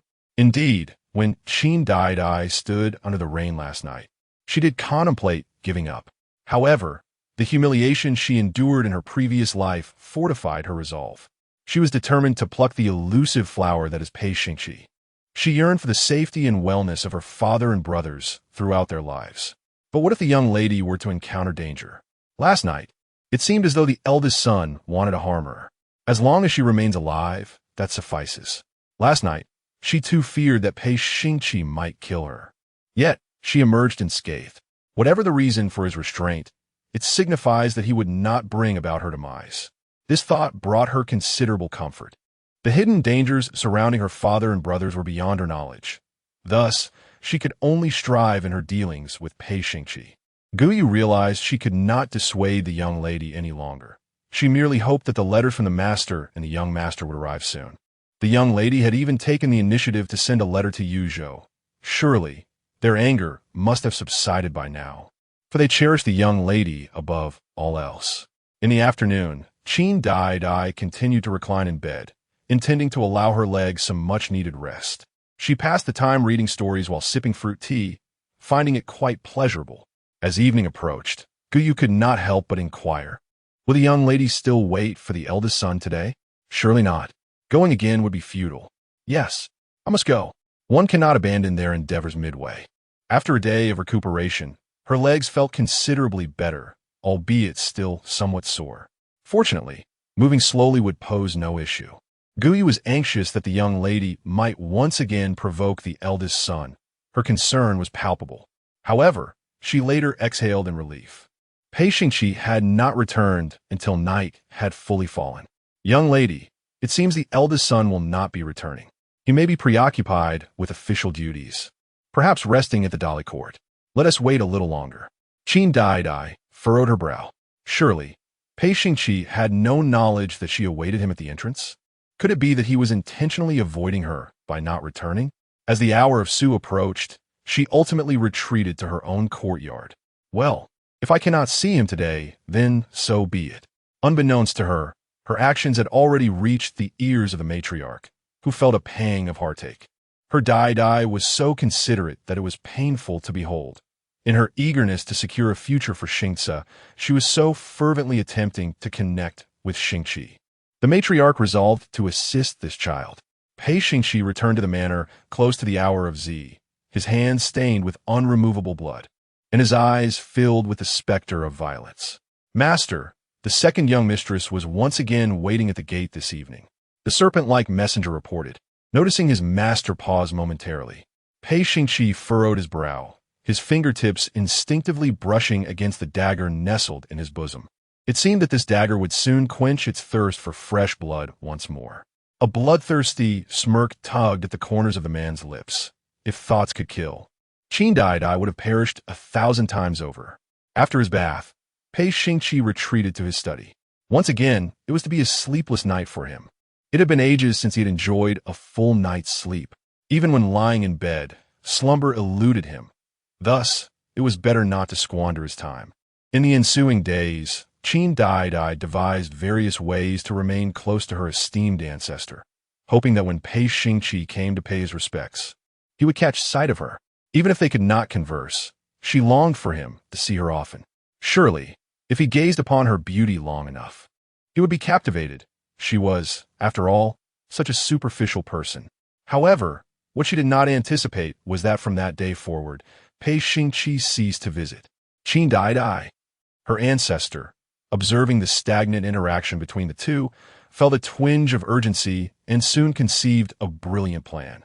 On the 9th day of the 3rd month, the ancestor deliberately summoned Pei Xingqi. Tomorrow would be the 10th, coinciding perfectly with his day of respite. Would he accompany his grandmother to the Zen temple to offer incense? The ancestor contemplated that she would arrange for both Xingqi and Daidai to go together. The grandson would surely oblige. As the grandmother set out to offer incense, her advanced age made the journey perilous. Indeed, someone should accompany her. Good. What a dutiful grandson. The ancestor smiled, pleased with her scheme. That same day, she called upon Qin Daidai to discuss the arrangements for the incense offering the following day. The young lady readily agreed. Visiting the Zen temple would also allow her to pray for her father's and brother's well-being. On the 10th, Qin Daidai rose early to prepare, eager to set off promptly so they would not return late. Which dress shall the young lady wear? For the temple visit, she should don something modest, not too ostentatious. Perhaps this one, in indigo blue.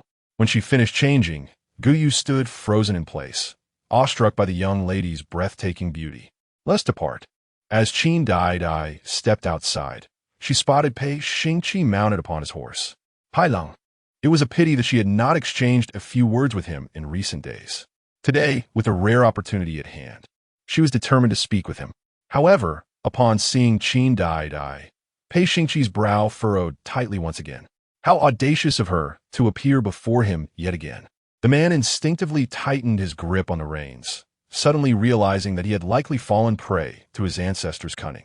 As expected, the young lady approached him, her lips curving into a smile as she asked, Pei Lang, are you also heading to the Zen temple today? No wonder the ancestor's words had seemed peculiar yesterday. She had other plans in mind. Could it be that today, she and Pei Xingqi would be able to spend an extended time together? Just as that thought crossed her mind, she witnessed Pei Xingqi turning his horse to leave. Pei Lang, Panic surged within her, and she hurriedly lifted her skirts to follow. "Miss, be careful," Gu Yu fretted, rushing to keep up with her. Alas, Pei Xingqi's steed galloped swiftly, and how could her 2 legs hope to match its pace? "Miss, shall we still visit the Zen temple?" Gu Yu inquired, noticing that the young master had already wandered far ahead. "Yes, we shall go. I must offer prayers for my father and brothers." The carriage jostled along the way, taking nearly an hour and a half to arrive at the foot of Puji Mountain. They still needed to ascend the mountain path to reach the temple. The Zen temple, located on the outskirts of the capital, was hidden amidst dense forests and towering mountains. "Miss, this mountain path is exceedingly difficult to traverse. It is bumpy with an abundance of stones." Qin Daidai felt somewhat distracted, an inexplicable sensation causing her brows to twitch. Could it be that something was destined to occur today? Would it be fortuitous or ominous? After a brief passage of time, they finally reached the entrance of the temple. Gu Yu assisted her in dismounting the carriage. "Miss, rest here for a moment while I scout the way." The scenery was breathtaking, with the temple perched atop the mountain, its complex terrain making it difficult to discern the main hall upon entry. As it was their first visit, Gu Yu was eager to explore. "No need," Qin Daidai interjected, aware of the path, having visited several times in her past life. Soon, she guided Gu Yu to the main hall to offer incense. Before the Buddha, she made 3 wishes. First, for the health of her father and brothers. Second, for a smooth delivery of a child with Pei Xingqi. And third, for Pei Xingce to find no resting place in this life. Her bitterness threatened to consume her. He had vowed a lifetime to her, but had instead forsaken that promise. How infuriating! Kneeling before the Buddha, Qin Daidai remained in prayer for nearly 2/4 of an hour before rising. "Let us partake in some vegetarian porridge. Afterward, we shall rest briefly before returning." As dusk began to settle, they finally reached the carriage. Just as Qin Daidai was about to board and depart, she caught a glimpse of a figure leading a horse nearby, none other than Pei Xingqi himself. "Pei Lang." Her voice brimmed with joy as she waved to him. It turned out he too had come to the temple. However, upon hearing her call, Pei Xingqi's brow furrowed, his grip on the reins tightening. He cast a glance toward the carriage, his lips pressed into a thin line. Indeed, the ancestress had deceived him. This woman was utterly shameless, who granted her the right to call him Pei Lang so affectionately. He was not her husband. As these thoughts coursed through his mind, a tempest of emotions surged within him, the atmosphere around him growing increasingly foreboding. He had no desire to behold such a shameless woman, one who professed love for her deceased husband while simultaneously attempting to entice him. With a scoff, he effortlessly mounted his horse, departing before Qin Daidai could fully comprehend the situation. "Quickly, catch up," Qin Daidai urged the driver. They could converse along the way. The treacherous mountain path compelled the carriage to speed up, racing faster than before in pursuit of Pei Xingqi. The young lady was jostled to the point of nausea. "Enough! Enough! Slow down. There is no chance of catching up now." As the carriage eased its pace, she finally felt some relief. Yet, to her astonishment, they ultimately did catch up to Pei Xingqi, only to find him seemingly ensnared in an ambush. A dozen figures clad in black, brandishing long swords, encircled Pei Xingqi. Her heart raced uncontrollably, a surge of anxiety overwhelming her. It was over. The black-clad assailants had also discovered her carriage. Qin Daidai understood that inaction would lead to her demise. With this thought in mind, she summoned her courage and disembarked from the carriage before the assailants could reach her. Prior to stepping down, she reminded Gu Yu to flee at all costs and seize any opportunity to escape, instructing him not to worry about her. After delivering her message, she hurried towards Pei Xingqi. "Pei Lang, who are they? Are you injured?" The girl's eyes brimmed with concern as she instinctively reached for his arm, only for Pei Xingqi to evade her grasp. At that moment, the man's expression was one of palpable irritation. What was she doing here? Did she dare approach him again? Did she not fear for her life? Did she believe he would not eliminate her before dealing with these black-clad foes? Pei Xingqi's gaze was filled with a bloodthirsty glint. He wielded his sword, its tip already stained with blood. He had just dispatched 3 adversaries. "Pei Lang, please be careful. Don't get hurt, otherwise I will be worried." With that, she quietly positioned herself behind him. Surely, There was no place safer than his back. Author's note: today features the ever-impatient Pei Xingqi. Get lost. Get lost. Just the sight of Qin Daidai irritates me. Chapter 11. She gave him a kiss. Pei Xingqi noticed her subtle movements out of the corner of his eye. Listening to her words, he could only feel derision. Worried about him? Yet she cowered behind him? Was she truly concerned for her own life? How utterly laughable. Pei Xingqi tilted his head to gaze at the tip of his sword, contemplating that it was well. His blade had not yet quenched its thirst for blood, and perhaps it could indulge further. Qin Daidai, this exasperating woman. How foolish of her to even entertain the notion of bearing his child. At that moment, Pei Xingqi's expression darkened. His hand moved slightly, raising the sword. However, before he could reach Qin Daidai, the young woman suddenly stepped forward, holding a hairpin, positioning herself in front of him. I will not allow you to harm Pei Lang. I tell you, I possess martial skills. I'm truly formidable. She stammered, trembling before the multitude of dark-clad figures. Yet, in her desperate bid for Pei Xingqi's attention, she steeled herself to stand in front of him, claiming to protect him. She hoped that, in light of her unwavering devotion, no, her genuine concern for him, he might one day lend aid to her family. Was it not the narrative of countless tales? A woman in peril, a man heroically rescuing her, and subsequently, she would inevitably fall for him. She did not yearn for Pei Xingqi's affection. She merely wished for their relationship to flourish. Ideally, they would have a child, and in consideration of this child, he might also rescue her uncles and grandfather. With such thoughts, Qin Daidai found a surge of courage. I am trained in the ways of the martial world. If you wish to live, you should depart swiftly. She feigned bravado, brandishing the hairpin with an exaggerated flourish, attempting to intimidate the dark-clad man. Pei Xingqi's motion to lift his sword faltered, his brows furrowing tighter as he listened to her words. How shameless of her to call him Pei Lang. Did she truly seek death? His gaze fell upon her delicate neck, so slender that a mere squeeze would surely spell her demise. Qin Daidai, without a hint of hesitation, uttered words learned from the tale she had read just the day prior. Pei Lang, you must leave. Do not be afraid. She made an effort to reassure the man behind her, her eyes reflecting a genuine concern that bore no semblance of pretense. Upon hearing her words of comfort, Pei Xingqi momentarily lost his composure. It recalled memories of Wang Yuyan, who had once spoken to him in a similar manner, and for a fleeting instant, he felt as though he had returned to the age of 6. At that age, he had hidden in a rocky cave, frightened by a wicked old woman. It was winter, and dressed too lightly, he had inadvertently fallen asleep within the cave. Perhaps due to the chill, he developed a high fever. In his dazed state, he felt someone embrace him. He thought it was the wicked old woman, and in his struggle to awaken, he found himself unable to do so. Then, he heard a soft female voice, "Do not be afraid."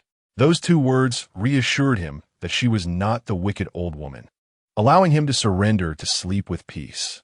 He craved the warmth of another's body, their small forms intertwined in an innocent embrace. Later, the young girl spoke something unclear before she departed. When he awoke, she had returned.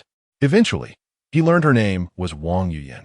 Pei Xingqi's mind was ensnared by tumultuous memories, leaving him momentarily silent. A fleeting emotion flickered within him, and by the time he comprehended it, he found it amusing. Was he to leave first? Could she truly contend with those men? Furthermore, wasn't she unafraid? Why then did her legs tremble incessantly? To think she would let him go first? Was she so foolish? Did she not realize he contemplated her demise? Pei Lang, you must leave. I will hold them off. Just as Qin Daidai attempted to push him away, Pei Xingqi seemed to despise her, refusing even to let her touch his garment. Not only that, but he coldly uttered a single word, "Scram." She had best not appear before him again, otherwise he would truly kill her. Just as Qin Daidai was about to stage a distraction, a horde of men in black suddenly descended upon them. Fear paralyzed her, and she collapsed to the ground. Pei Xingqi, catching sight of her, regarded her with utter disdain and displeasure. Useless. How could she think of protecting him like this? Foolish. If she wished to live, she should leave at once. Drawing his sword, Pei Xingqi charged into the fray, the gleam of steel mingling with the sanguine spray of blood. Qin Daidai stood frozen, forgetting to flee. Soon, one of the black-clad assailants charged at her, prompting her to flee in a panic. Meanwhile, Guyu, who had long hidden away, grew anxious. Could something have happened to the young lady? The coachman and guards had been slain. It was terrifying. How could Qin Daidai's legs outrun those skilled in martial arts? Gritting her teeth, she dashed to Pei Xingce's side. The sword of the black-clad assailant followed closely, and as she glanced at Pei Xingce, surrounded and besieged, she steeled herself to withstand a strike when the attacker was suddenly knocked aside. Pei Xingce did not spare her a glance, turning back to engage in battle. Just as Qin Daidai sighed in relief, she noticed two black-clad men preparing to strike Pei Xingce from behind. Caught between a wolf and a tiger, she felt despair. Be careful. Surrounding Pei Xingce were numerous foes, seemingly under a death sentence, determined to claim his head, regardless of the losses they incurred. Qin Daidai picked up a large stone, hurling it indiscriminately, yet her strength was insufficient. Soon, Pei Xingce was struck by sword to his chest and back, blood gushing forth. Perhaps he had been wounded gravely as he staggered slightly. Panic surged within Qin Daidai. Pei Xingce could not die. He was the key to saving her family. If he perished, there would be no one left to rescue them. Contemplating her options, she turned her gaze toward the carriage. Although she lacked expertise in driving horses, she had no choice but to try. The black-clad men seemed solely focused on Pei Xingce, leaving her unnoticed. Seizing the opportunity, Qin Daidai mounted the horse, her palms clammy with sweat.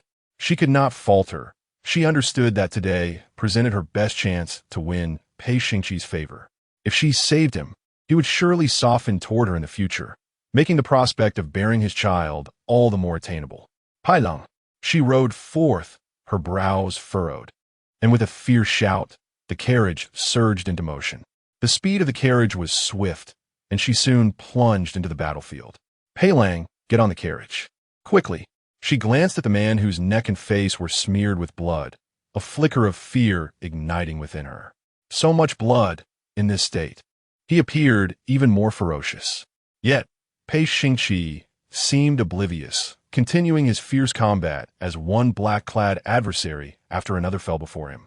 Just as Qin Daidai thought victory was near, a swarm of black-clad figures erupted from the distant woods, each possessing remarkable agility. What to do? Pei Xingce was equally taken aback by the multitude surrounding them. His vision was clouded with rage, and pain surged through his back and chest, making it difficult for him to steady his sword. His brow knitted tightly as he observed the galloping carriage, and without hesitation, he leaped onto it. They seek his life? He would not yield easily. Those who dared to send assassins would pay 100-fold in the future. With a grim expression, he exuded an aura of heavy determination. Seeing him finally ascend the carriage, Qin Daidai exhaled in relief. Pailong. She intended to confess her inability to drive the carriage, but her peripheral vision caught sight of the pursuing black-clad figures. The roof of the carriage swiftly transformed into a battleground, and she clutched the reins tightly, her heart racing ever faster. The sounds of the skirmish continued, and the carriage was on the verge of being overturned. The mountain path grew increasingly treacherous, causing the horse to rear wildly. Qin Daidai's complexion turned pale, realizing that danger had come unexpectedly. Suddenly, the horse neighed in distress, rearing up on its hind legs. She nearly fell off, but soon the horse became even more frantic, resisting all attempts to rein it in. In the next moment, it charged directly towards the precipice. Hey! Qin Daidai felt regret swell within her. Had she known, she would never have attempted to drive the carriage. As she plummeted over the edge, she caught a glimpse of Pei Xingqi falling alongside her. Was this mutual destruction?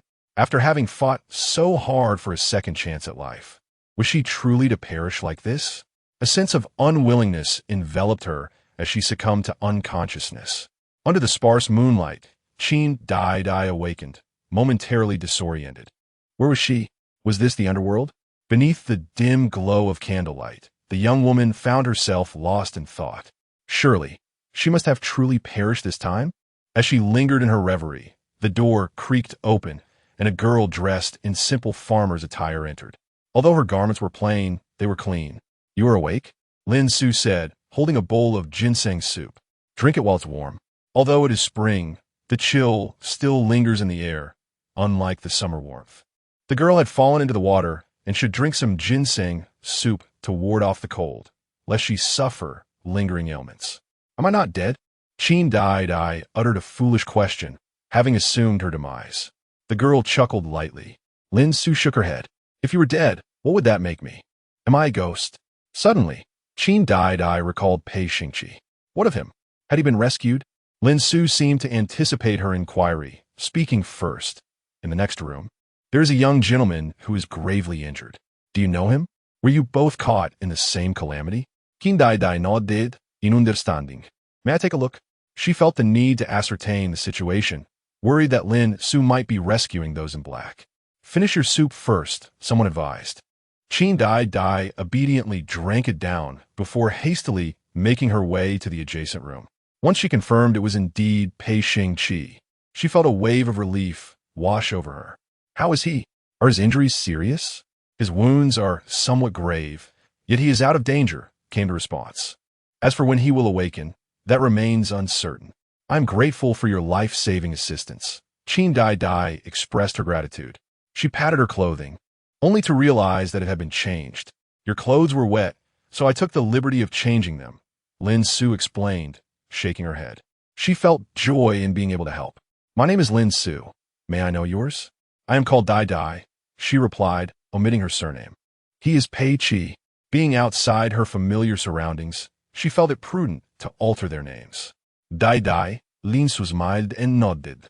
"May I stay here to care for him?"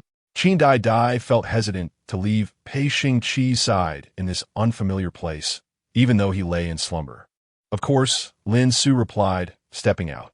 Soon, the room was left with just Qin Daidai and Pei Xingqi. She pondered how long it would be until he awoke. Before long, an old man entered, different from Lin Su. "Here is the master's medicine. Would you like to feed him, or shall I?" Lin Xiangyuan inquired, placing a bowl of medicine on the table. "Please, you do it," she answered, feeling uncertain about administering medicine to an unconscious person. Lin Xiangyuan said nothing, pressing a point on Pei Xingqi, causing his lips to part slightly, and took the opportunity to administer the medicine. Once done, he exited. As night deepened, Lin Su returned before retiring for the evening. "Daidai, would you like to sleep with me?" In their humble abode, the Lin family had but 3 thatched cottages, one for her father, one for herself, and the third, a storeroom for firewood and medicinal herbs, was where Pei Xingqi lay. "No, I would like to stay with him." Qin Daidai declined her offer. Lin Su, unaware of their true relationship, instinctively assumed they were a married couple. "Very well," she acquiesced, not pressing further. Seizing the opportunity to be close to Pei Xingqi, Qin Daidai climbed into bed beside him. However, she soon discovered the bed was too narrow, barely allowing her to lie down. Pei Xingqi was rather tall, occupying nearly the entire space. As she considered shifting him over, her neck was suddenly seized. Pei Xingqi, having awakened at some point, fixed her with a steely gaze filled with intensity. "Pei!" His strength was overwhelming, and she found herself gasping for breath. "Let go." Pei Xingqi indeed awakened, but his mind remained clouded. He felt an intense chill enveloping him. Who permitted her to sleep beside him? Was she courting death? He would grant her wish. Pei Xingqi tightened his grip, nearly crushing her neck. Qin Daidai struggled incessantly, a mix of anger and regret consuming her. Why was he so ferocious? "Pei, my lord." Tears streamed down her face. Upon feeling the dampness on his hand, Pei Xingqi's expression soured further. He stared at the tears that dripped onto his palm, perceiving them as utterly filthy, and instinctively flung her away. Qin Daidai tumbled to the ground, the pain nearly sending her to the gates of the underworld. Having narrowly escaped death, she swiftly rose and retreated a few steps. Standing at the doorway, she began to accuse him. "Why must you be so heartless, my lord? You are hurting my neck. It hurts so much." Her voice was soft and delicate, complemented by her reddened eyes, a quintessential beauty. Daidai merely sought a refuge. Was Pei Xingqi truly this callous? Tears welled in her eyes, reflecting her sorrow. Pei Xingqi, having strained his wound with his earlier actions, grew paler still. Listening to her words, he felt nothing but disdain. She sought a refuge? Then why at the outset did she marry into the Pei family? She chose to wed a mere nameplate, and now desired what kind of support? Did she not see the contradiction in her own words? Qin Daidai was acutely aware of the inconsistency between her current sentiments and her past choices, yet she brushed it aside. All she wished was to bear a child. "Oh, your wound has reopened, my lord." She feigned concern and hurried forward. Pei Xingqi intended to push her away, but having just aggravated his injury, his strength waned. Daidai effortlessly placed her hand on his shoulder. "Do not move, my lord." Her small face was contorted with worry. Pei Xingqi detested her touch, struggling to free himself from her grasp. Yet, in an unexpected turn, Qin Daidai audaciously pressed her lips against his. Chapter 12, embracing her, bodies entwined in that fleeting moment. Qin Daidai summoned every ounce of courage she possessed to bestow a kiss upon Pei Xingqi. Prior to the kiss, she harbored doubts about her ability to accomplish it. Who could have foreseen that Pei Xingqi would not evade her embrace? As their lips met, her eyes instinctively widened in surprise. In truth, this was her first kiss. Though she and Pei Xingce were not childhood sweethearts, their interactions had remained strictly innocent, with the most daring act being the gentle clasp of hands. They had never even shared an embrace. Yet, on this occasion, she had kissed Pei Xingqi. After living 2 lifetimes, she finally comprehended the sensation of a kiss. A flutter of nervousness coursed through her, causing her palms to sweat. Surprisingly, Pei Xingqi, who appeared utterly unyielding, possessed lips that were astonishingly soft. They were indeed soft, akin to the sponge cake she adored, sweet and delightful. Sponge cake was her favorite dessert, yet she had not tasted it since relocating to the capital. In that moment, a sudden yearning surged within her, prompting Qin Daidai to extend her tongue and lick her lips. She missed the flavor of the sponge cake. However, almost immediately after, regret washed over her. Oh no, it seemed she had erred. Daidai dared not face Pei Xingqi's expression any longer. Surely, he must be contemplating her demise now? As anticipated, her neck was once again seized by a firm grip. Cough, cough, cough. Pai Lung. She struggled, yet the dark depths of Pei Xingqi's eyes brimmed with fury. He yearned to eliminate this wretched woman, who permitted her to kiss him. The fact that she had licked him was utterly intolerable. She was deserving of punishment. Pei Xingqi could still sense the lingering moisture at the corner of his lips, his gaze involuntarily drawn to the softness of the girl's mouth. He thought to himself that he ought to sever her tongue. Qin Daidai's breath quickened, and she instinctively grasped the man's hand. Yet in the next instant, Pei Xingqi instinctively cast her aside once more. This time, fortune favored her. She did not fall. "Pei Lang, what troubles you?" She clutched her neck, struggling to catch her breath. "Leave," Pei Xingqi commanded coldly, his desire to find a dagger for murder thwarted by its absence. All he could do was order her to depart. At this late hour, where did Pei Lang wish for Daidai to go? "You've lost so much blood. I must attend to your wounds." With that, Qin Daidai set out in search of ointment. Grateful that Lin Su had just informed her of which vial contained the hemostatic powder. "Pei Lang, might I suggest you remove your clothing?" Concern etched across her features. She urged him to undress. Pei Xingqi's temples throbbed, his brow furrowed tightly. Did she truly comprehend the implications of her words? How could she be so brazen? Just moments ago, she had dared to tease him, and now she was audacious enough to request he disrobe. She was simply infuriating. As he contemplated this, Pei Xingqi's fingers tightened into a fist. His desire to obliterate Qin Daidai reached its zenith. Yet, at that moment, she grew even more audacious. "Pai Lung, do not be angry. Allow me to wipe your mouth." She pointed to the glimmering spot on his lips, unmistakably the area she had just licked. Her intentional reminder aimed to unsettle him further, to leave him in disarray. Pei Xingqi, the anger within a man, was already surging like tumultuous waves. Qin Daidai, undeterred, continued her discourse. "Pei Lang's lips are soft and delectable, akin to sponge cake. Are you familiar with sponge cake, Pei Lang? It can only be found in Yuzhou. It is particularly delicious. It is my favorite treat. If I ever have the chance to return to Yuzhou to visit my family, I shall bring some back for you." She laughed joyfully. Listening to her, Pei Xingqi felt increasingly dizzy. He loathed this woman, who would desire such cloyingly sweet confections. Only a fool would indulge in such delights. "Get out," he commanded. If she failed to comprehend, he would not hesitate to make her understand through force. "Since Pei Lang does not wish for my assistance, I shall take my leave," she replied. "Remember to apply the medicine yourself. If this bleeding does not cease, you may perish." Pei Xingqi remained silent, his gaze lowered, seemingly lost in thought. Qin Daidai deliberately placed the medicine within his reach before finally exiting. He did not even glance at the remedy. His lips were even paler than before, and he was utterly drained of strength.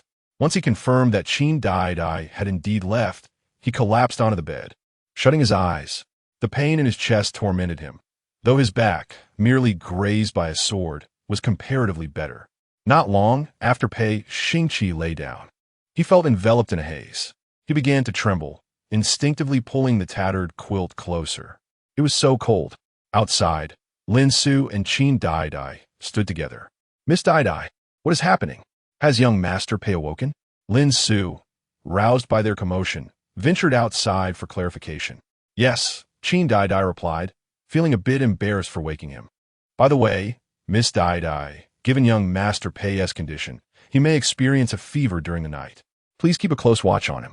Lin Su, being a young woman, could not remain too close to a man at night, thus entrusted this matter solely to Qin Daidai. Upon hearing this, Qin Daidai promptly entered the room. Approaching the bedside, she discovered that Pei Xingqi had curled himself up under the quilt, hiding from view. "Pai Lang?" she instinctively called out. When there was no response, she tentatively prodded the quilt with her fingertip. Finally summoning her courage, she lifted the quilt. There lay Pei Xingqi, his body twisted in agony, a faint flush on his face. She instinctively touched his cheek, finding it to be exceedingly warm. Not daring to delay, she intended to inform Lin Su. But before she could take 2 steps, her hand was suddenly seized. In the next moment, with a powerful tug, she found herself tumbling onto the bed. Almost immediately, a strong arm encircled her waist, and warmth enveloped her back. This was the first time Qin Daidai had been so close to a man, and she instantly stiffened. He was Pei Xingqi. Embracing her, it seemed she was leaning against his chest. Before she could collect her thoughts, she felt a weight upon her shoulder. It was Pei Xingqi, resting his chin against her shoulder, drawing her ever closer into his embrace. The distance between the two drew inexorably closer. She felt as though she were ensconced in a furnace, while he radiated an intense heat. "Pei," just as she attempted to struggle free. He tightened his grip on her even more. It was at that moment that Lin Su's voice resounded from outside. "Miss Daidai, is young Master Pei experiencing a fever?" She awaited a response, for if he were indeed unwell, she would need to prepare medicine. Qin Daidai was at a loss for words. How could she explain their predicament to Lin Su? He has a fever. I would greatly appreciate it if Miss Lin could assist me in concocting some medicine." Anxiousness enveloped her heart, yet thankfully, Lin Su did not enter. "Young Master Pei, can you awaken?" She called out, but he remained unresponsive. She raised her voice once more. "Pei Xingqi, was his fever severe?" It appeared so. His complexion had deepened to a crimson hue, and his body was ablaze, yet he insisted he felt cold, clutching her even tighter. Unbeknownst to her, Pei Xingqi was lost to a fever-induced delirium, ensnared in a nightmarish reverie. Once again, he relived harrowing memories that rendered him breathless. "Wretched child, kneel. Have you bullied your younger brother? Do you seek death?" Jiang Shi, his mother, glared at him with a countenance of authority, hurling accusations. Summon the family law. Her words suggested he had committed an unforgivable transgression, yet he had done nothing wrong. It was Pei Xingce who had fallen, and he had not pushed him. "I will beat the life out of you, you ungrateful wretch. How dare you bully your brother?" Jiang Shi struck with abandon. The 4-year-old Pei Xingqi, already weakened, crumpled to the ground. "Mother, I was wrong." He understood he had to admit fault. Any attempt to defend himself would only lead to more severe punishment. Jiang Shi continued her assault until he eventually succumbed to unconsciousness. That time, He spent nearly a month recuperating from his injuries. In his slumber, Pei Xingqi trembled, and Qin Daidai assumed he was cold. However, she soon heard him plead, "Do not hit me. It hurts. Please stop." It dawned on her that he was ensnared in a nightmare. How peculiar. Had he ever been struck before? Could such a fierce man have ever been a target of violence? As Qin Daidai pondered this, the man suddenly tightened his embrace, squeezing her waist as if to the point of fracture. "Do not be afraid," she murmured softly, and surprisingly, those words seemed to have an effect. He ceased his fervent hold, allowing her to finally draw a breath. The night deepened further. After a considerable time, Lin Su knocked on the door. "Miss Daidai, the medicine is prepared."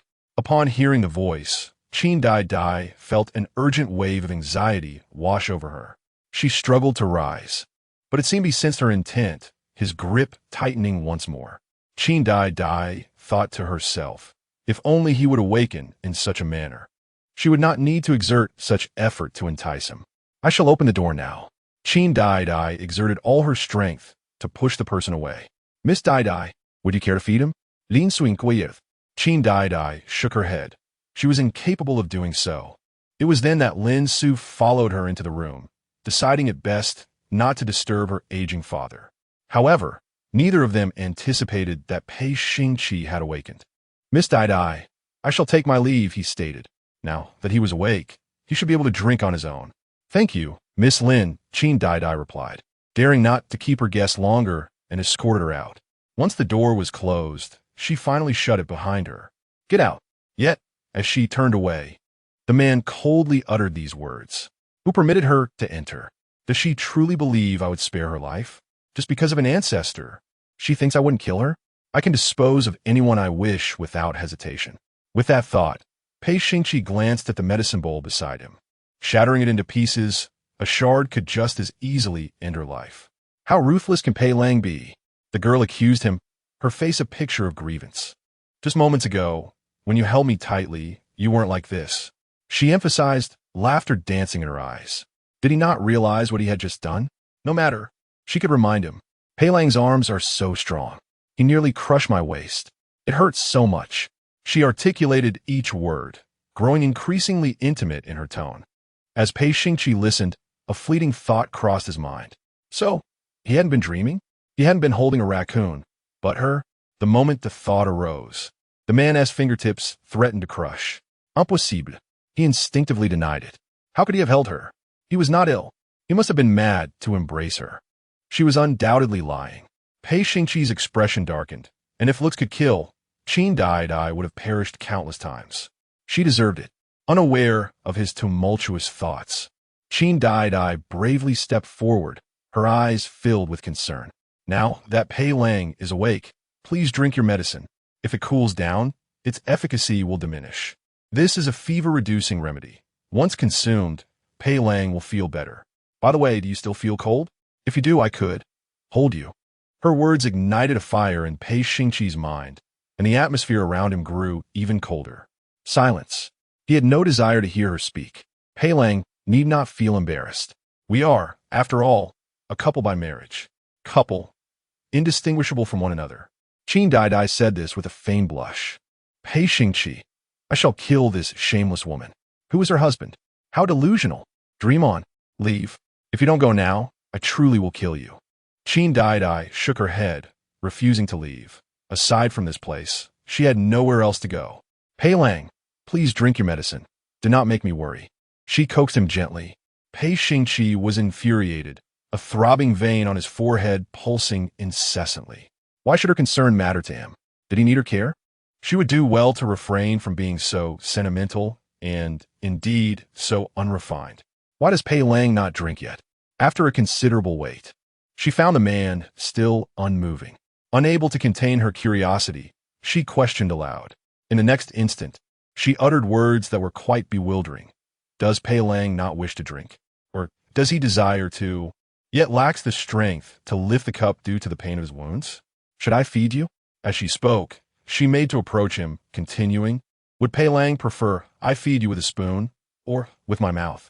In her flirtatious banter, she was unafraid of the consequences, for she was still at a safe distance from him. Perhaps her words had crossed a line, as it was then that the man finally addressed her directly. "Qin," he uttered, his tone chilling and laced with menace. Qin Daidai shivered the sound, yet smiled at him. "Pei Lang knows my surname? So, you remember my name?" She had presumed he was unaware of it. "Could you refrain from addressing me thus? I dislike being called that. I am Qin Daidai, and, given our relationship, you may simply call me Daidai." She was remarkably considerate, and Pei Xingqi was taken aback by her audacity, unfazed by his presence. "Sister-in-law, conduct yourself with dignity." He nearly ground out the words. She should not think that he would hesitate to enter life. Moreover, what connection could they possibly share? It was inconceivable that he would ever have any relationship with her. She ought to cease her relentless pursuit. Hearing him refer to her as sister-in-law filled Qin Daidai with disgust. Once she secured the safety of her family, she would leave without a trace.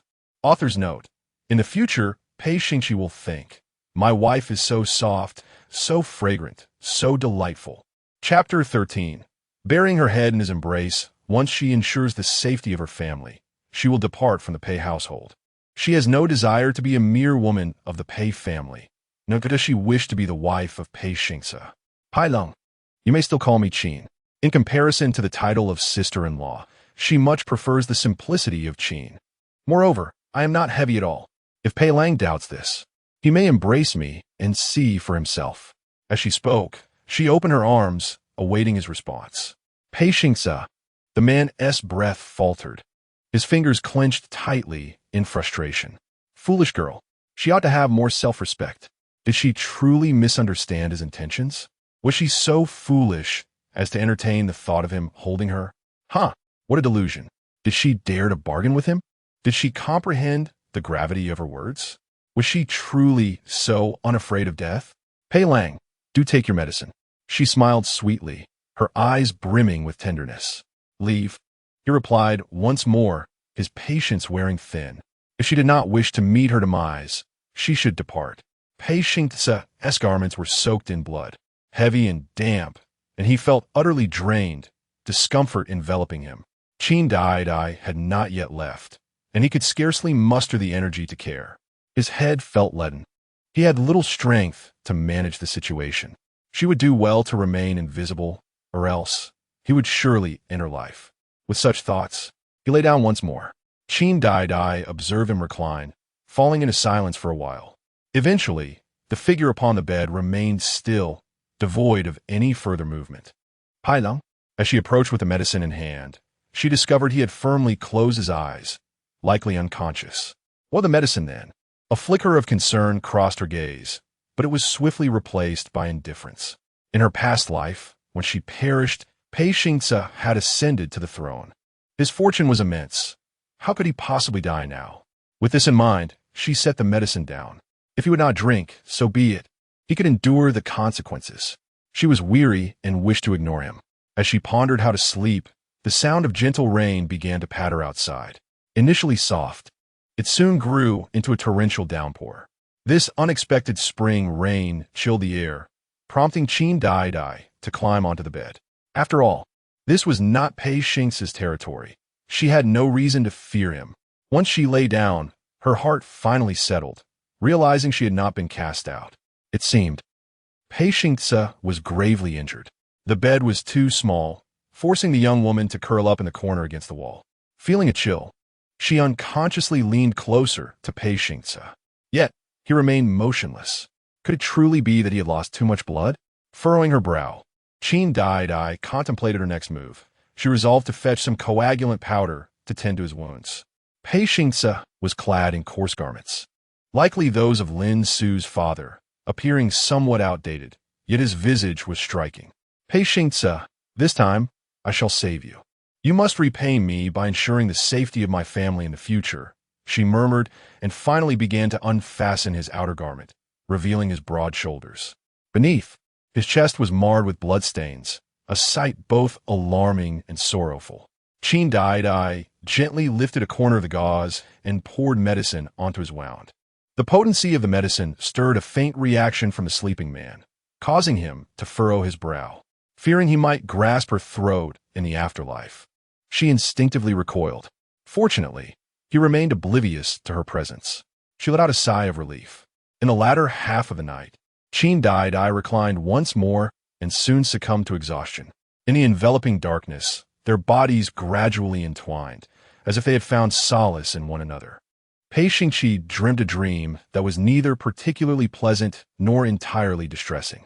At the age of 5, he was punished by the Jiang family to kneel in the ancestral hall. Though the hall was illuminated by candles, the row of ancestral tablets appeared ominous, instilling fear in the small Pei Xingqi, who found himself trapped as the door to the hall was locked. How could he escape? The tiny figure knelt upon the mat, tears streaming down his cheeks. He dared not rise, for the Jiang family had warned him that someone was watching in the shadows. Should he fail to kneel, he would face the family's punishment. He dreaded the thought of being beaten. The pain was excruciating, as if 1,000 ants were gnawing at his flesh. Yet, it seemed that heaven took pity on him, sending a cat to keep him company. This was the first time he had ever encountered a cat. He adored it. Its soft body and bright, beautiful eyes captivated him.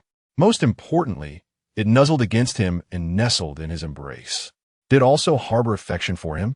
Cats were quite rare in the northern Qi, so much so that some people live their entire lives without ever seeing one. Pei Xingqi mused that this must be a gift from the heavens. From that day on, it would be his companion. With the presence of this little creature, he no longer feared the ancestral tablets. In his dream, Pei Xingqi clutched the cat tightly, and in his slumber, he instinctively drew Qin Daidai closer. This was how Qin Daidai awoke, feeling utterly uncomfortable. She struggled to breathe, burdened by an unseen weight. Upon opening her eyes and adjusting to the light, she glanced down at her chest, only to discover Pei Xingqi had buried his face against her bosom. Was this a bit too fast? Pei Xingqi. In 2 lifetimes, it was the first time someone had treated her in such a manner, and she felt a mix of embarrassment and indignation. Pei Xingqi. She called out to him again. However, the man remained unresponsive. This time, she had no choice but to take action.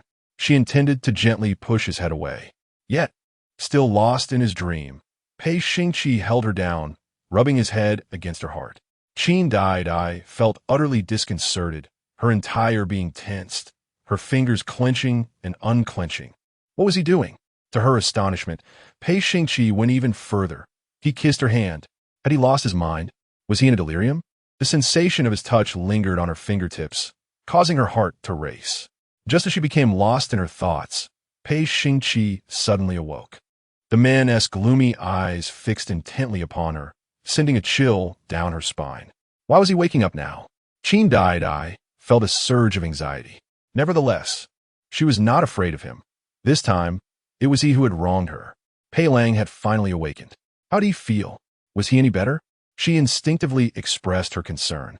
Pei Xingqi's brows furrowed tightly, a tempestuous anger nearly consuming him.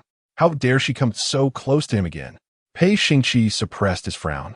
His fingertips clenched tightly, his peripheral vision scanning for a weapon. He wanted to kill her. Qin Daidai, not perceiving his silence, remained unfazed and spoke for herself. Pei Lang, can you let go of me now? Your grip is quite painful. She raised her hand, her tones soft and gentle. Only then did Pei Xingqi realize that their hands were still closely intertwined, and indeed, it was he who was grasping her arm. A wave of nausea surged within him, and he immediately released her hand. Qin Daidai feigned a sorrowful expression, asking, "Does Pei Lang truly wish to avoid touching me? Yet, just last night, you buried your face in my chest. This area is sore from Pei Lang's grip," she remarked playfully, pointing to her bosom. Pei Xingqi's agitation intensified. What was she saying? She claimed he had buried his face in her. Nonsense. Utter nonsense. How shameless. He would never do such a thing. Absolutely impossible. Even if he were to do such a thing, it would not be with her. She must not persist in her absurdity. Pei Xingqi was infuriated, but a fleeting thought crossed his mind, recalling what he had done in his dream. He had buried his face in the embrace of the tanuki. Thus, Pei Xingqi pressed his lips tightly together, feeling increasingly disconcerted. Author's note: I kindly request 5-star reviews and small gifts. The male lead will love the female lead very dearly in the future. Chapter 14. He lacked any affection for Qin Daidai, and Pei Lang need not be concerned. Buried. It is buried. If Pei Lang were to harbor feelings, Dailai would acquiesce. Qin Daidai spoke with intent, though she was utterly unwilling, which maiden would take pleasure in having her sensitive areas buried? His head was so hard while hers was so soft. Nevertheless, what harm could there be in soothing him? She was uncertain whether Pei Xingqi enjoyed such words. Yet, from her observations, he did not seem particularly fond of them. The expression on the man's face darkened, and his fingers clenched tightly. Surely, he did not intend to strangle her again?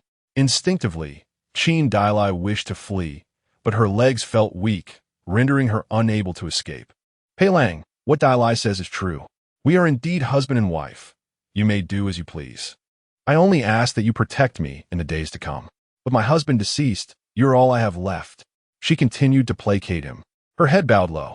She resembled a forsaken girl adrift in the world, with Pei Xingqi as her only refuge. Silence. Pei Xingqi had no desire to hear Qin Dailai's words. Each utterance filled him with revulsion. What did she mean by saying he could bury her if he wished? Who desires to be buried? He found it utterly loathsome. Qin Daidai was exceedingly shameless. Who among them was truly married? If she dared to speak such nonsense, he would sever her tongue. As the chief minister of justice, he was quite adept at such actions. Did she wish to test him? Moreover, what concern was it of his that Pei Xingce had died? Why should he offer protection to another's wife? Pei Lang, we are family. Pei Xingce was his brother, and she was the sister-in-law. Ought he not to care for her? Huh? Pei Xingqi scoffed lightly. Family? Who among us is family? Did she not realize how much he detested Pei Xingce? Leave. His expression was frigid. The atmosphere around the man grew increasingly ominous, and Qin Daidai sensed danger. This time, she lingered no longer. She had already grown close to him today, and that should suffice. Enough was enough. Preserving her life was paramount. Qin Daidai hurriedly exited. Lin Su saw her and called out, Miss Dailai, do enjoy some food. The countryside offered little in terms of delicacies, mostly coarse rice porridge with scant grains. Qin Daidai had never tasted such fare, yet she partook. Having something to eat was better than nothing. Has Master Pei's fever subsided? Lin Su inquired. Qin Daidai paused, feeling awkward. She did not know. However, it should have subsided. Miss Dailai, please take this bowl of porridge to Master Pei. He should eat something to line his stomach, as he will need to take medicine shortly. Thank you. Qin Daidai suddenly felt grateful. They were fortunate to have encountered kind-hearted individuals. Pei Lang, have some porridge. As Qin Daidai entered with the porridge, Pei Xingqi was just about to rise. What is Pei Lang doing? Why are you getting up when you are well? Pei Xingqi evaded her attempt to assist him, his brow furrowing deeply. If she dared to touch him, would she not believe he would sever her hand as well? Shameless. Pei Xingce, even in death, would have been the one she wished to marry. Yet now, she readily consents to her ancestors' wishes to bear a child with him. Her affections are hardly genuine.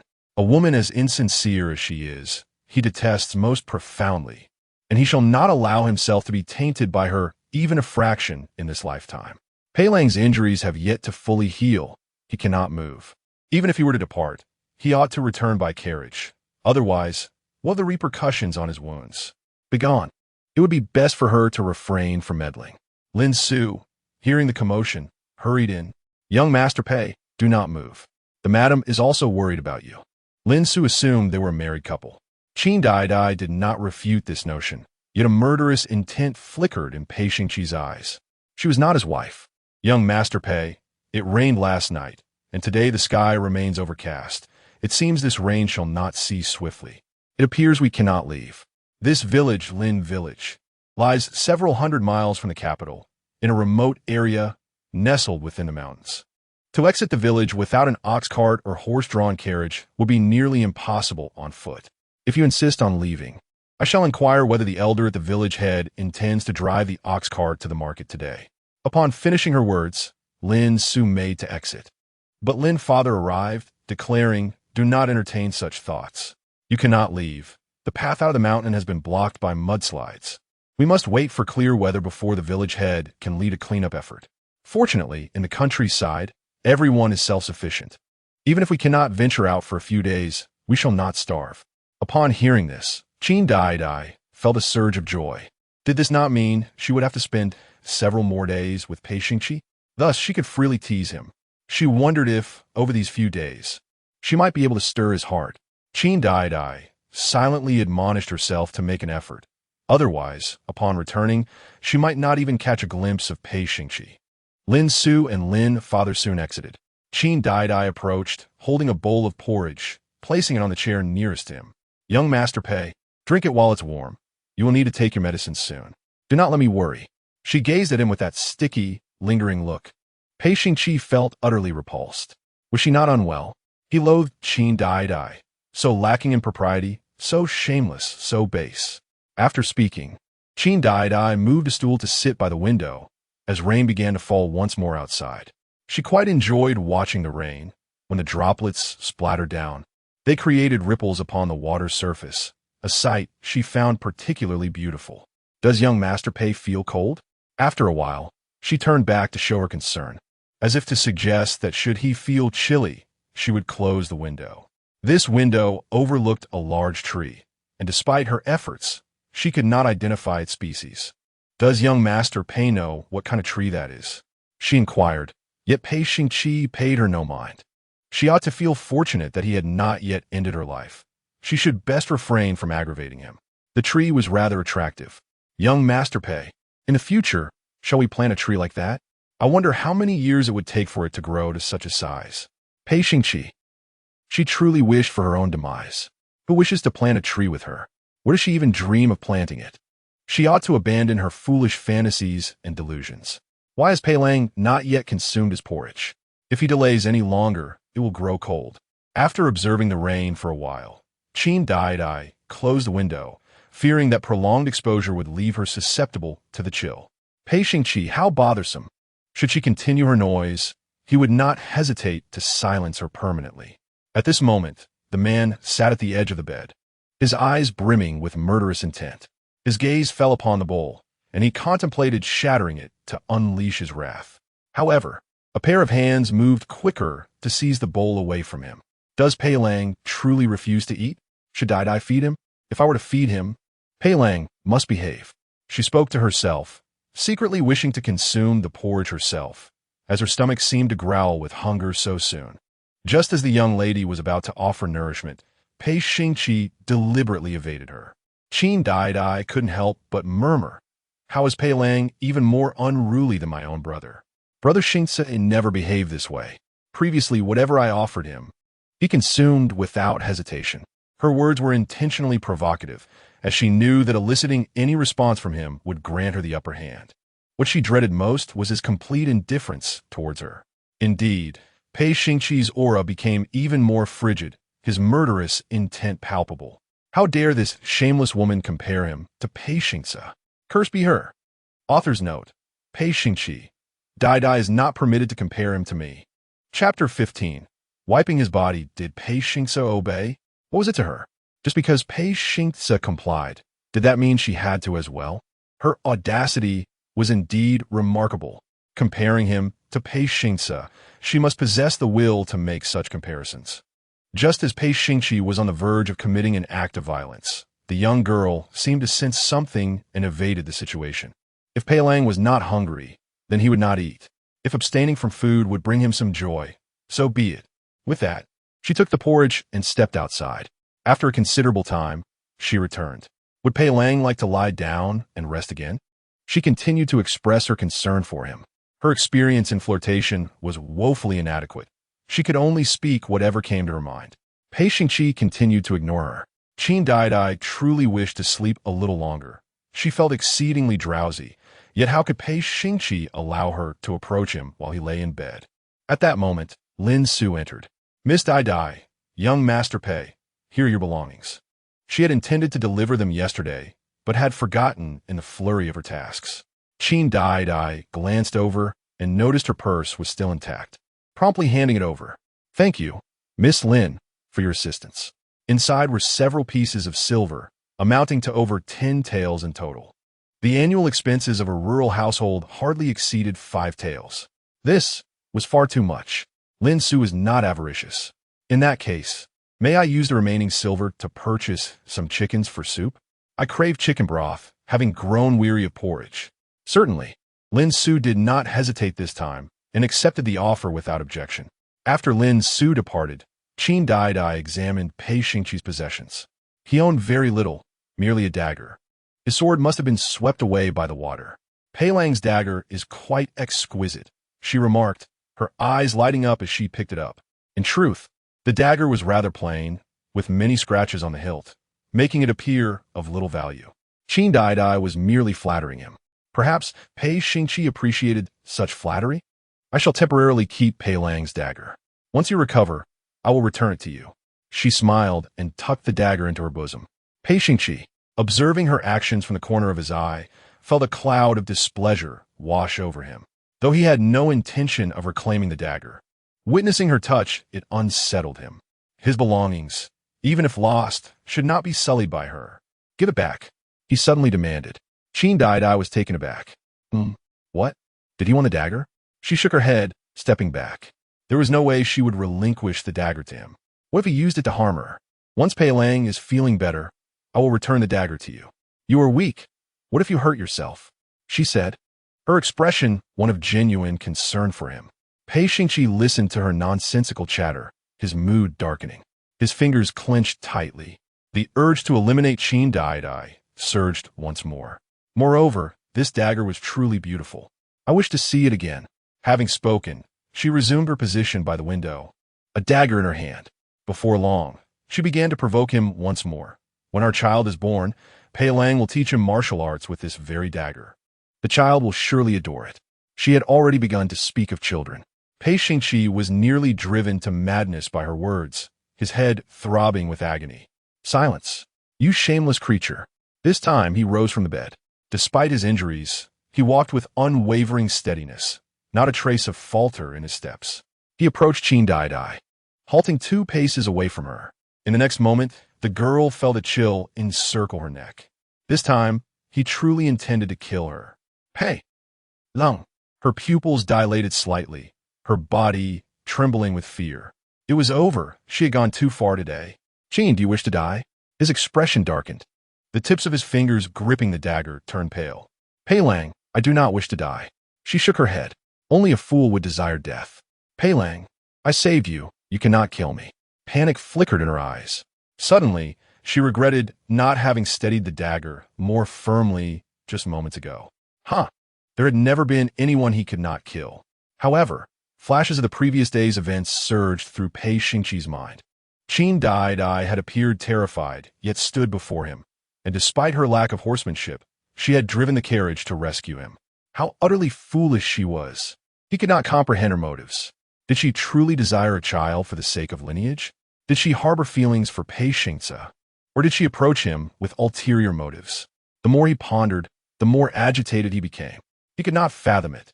Thus he resolved to cease his musings. Regardless of the possibilities, there could be no future between him and Qin Daidai. Noticing his dazed expression, Qin Daidai hurriedly grasped his hand, pushing the dagger away. Pei Xingqi snapped back to reality, his face darkening. The spot she had touched felt as though ants were crawling upon it, inciting a wave of revulsion within him. His fingertips trembled, a physiological disgust spreading through his heart. Get out! Although she had indeed acted foolishly the previous day, she had not hindered him and had, in fact, aided him. Therefore, he would spare her life today.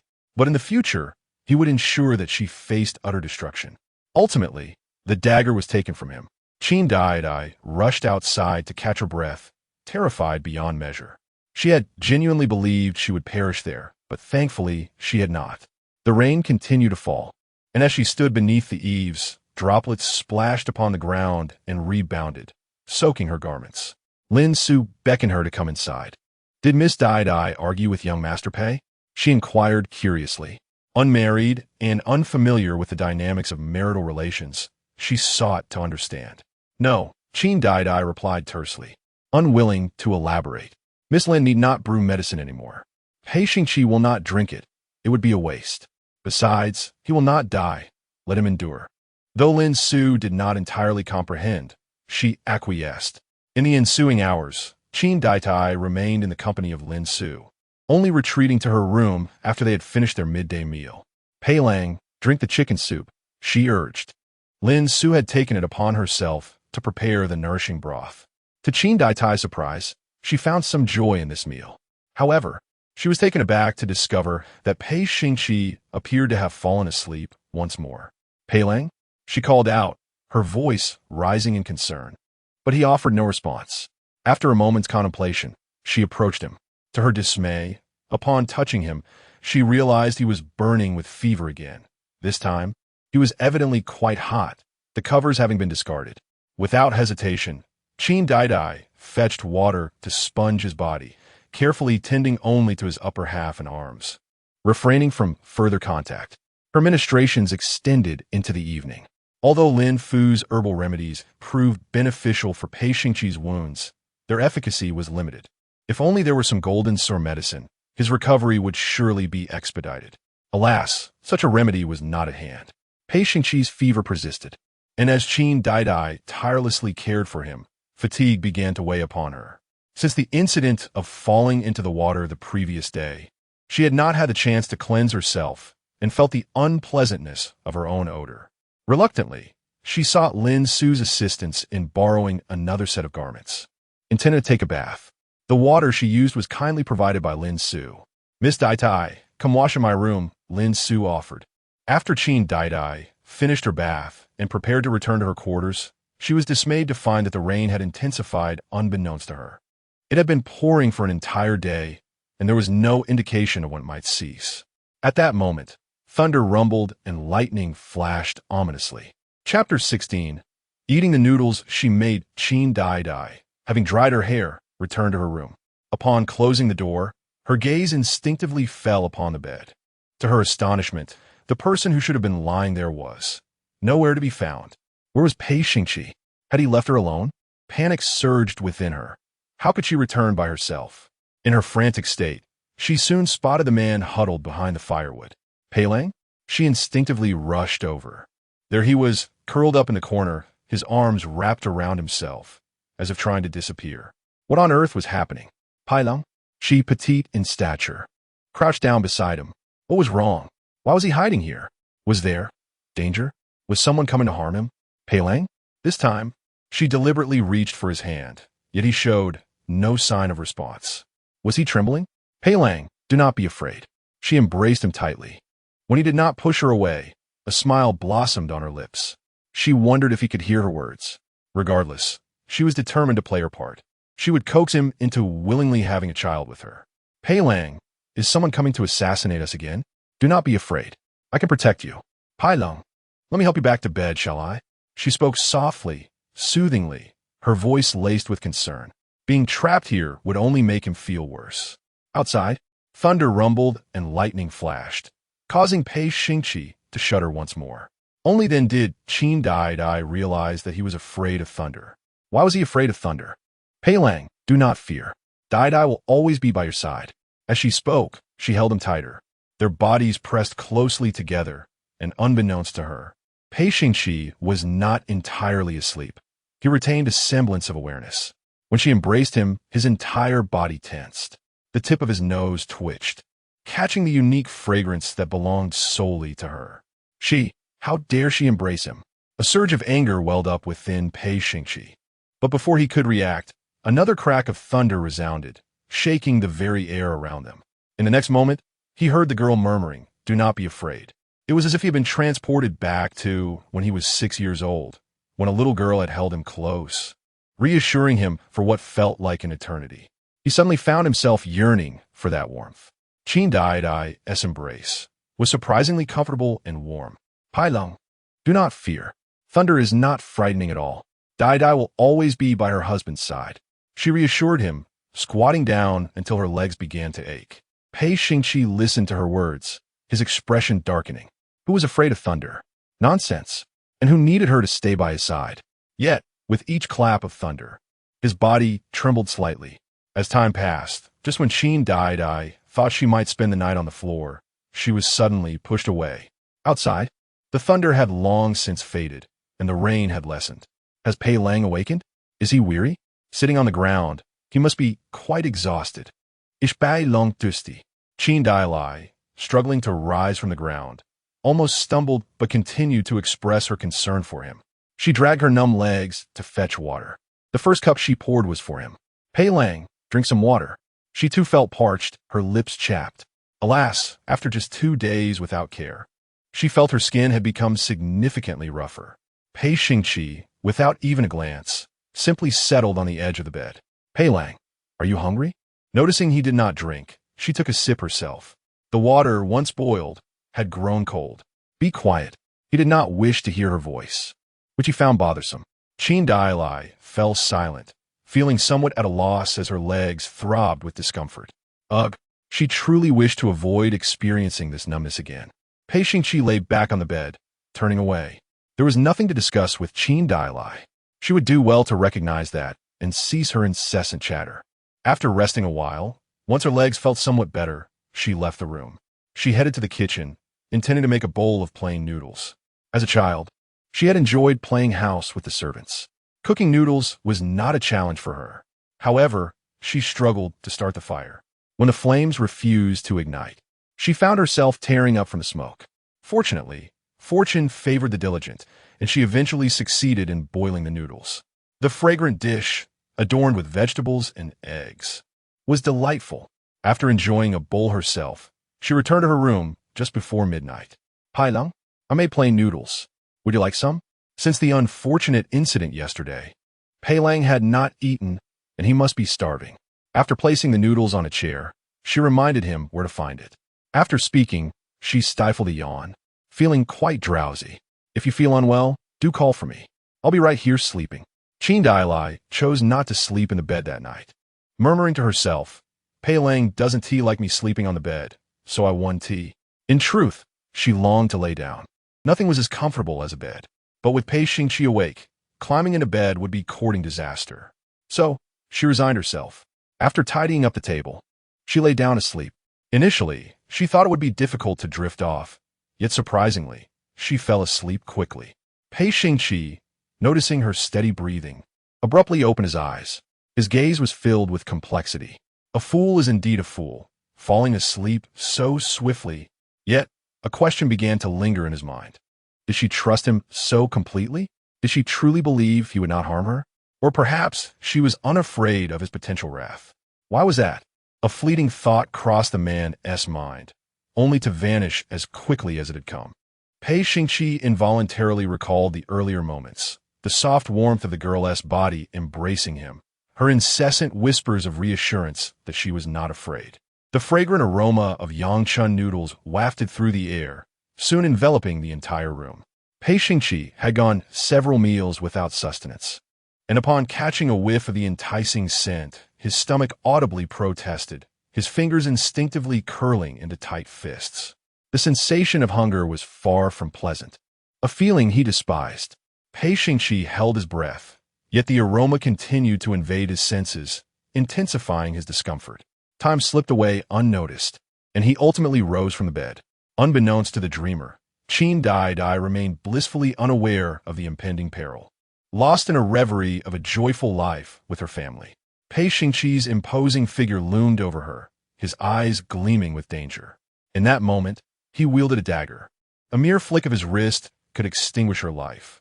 Yet he hesitated, his gaze fixated on the bowl of noodles. The presentation was exquisite, promising a delightful taste. His stomach roared with insistent urgency, as if a tempest surged within. After a prolonged internal struggle, he finally grasped the bowl of Yangchun noodles. As he lifted it, he reassured himself that he would not partake in the meal prepared by Qin Daidai. He vowed never to consume anything she had made. However, not long after, the bowl lay empty before him. Pei Xingqi gazed at the vacant vessel, his expression still grim. He convinced himself that he had not eaten. This was not food he would claim as his own. With that thought, he returned to his bed. Perhaps due to the nourishment, he felt considerably better, his strength gradually returning. If the elusive serpent did not disappoint him, it would arrive by dawn, and he would finally be free from this place. Chapter 17. Pei Lang consumed my Yangchun noodles and left me behind. Qin Daidai found her slumber to be exceedingly uncomfortable. She had spent the entire night in a prone position, her neck feeling as though it might snap.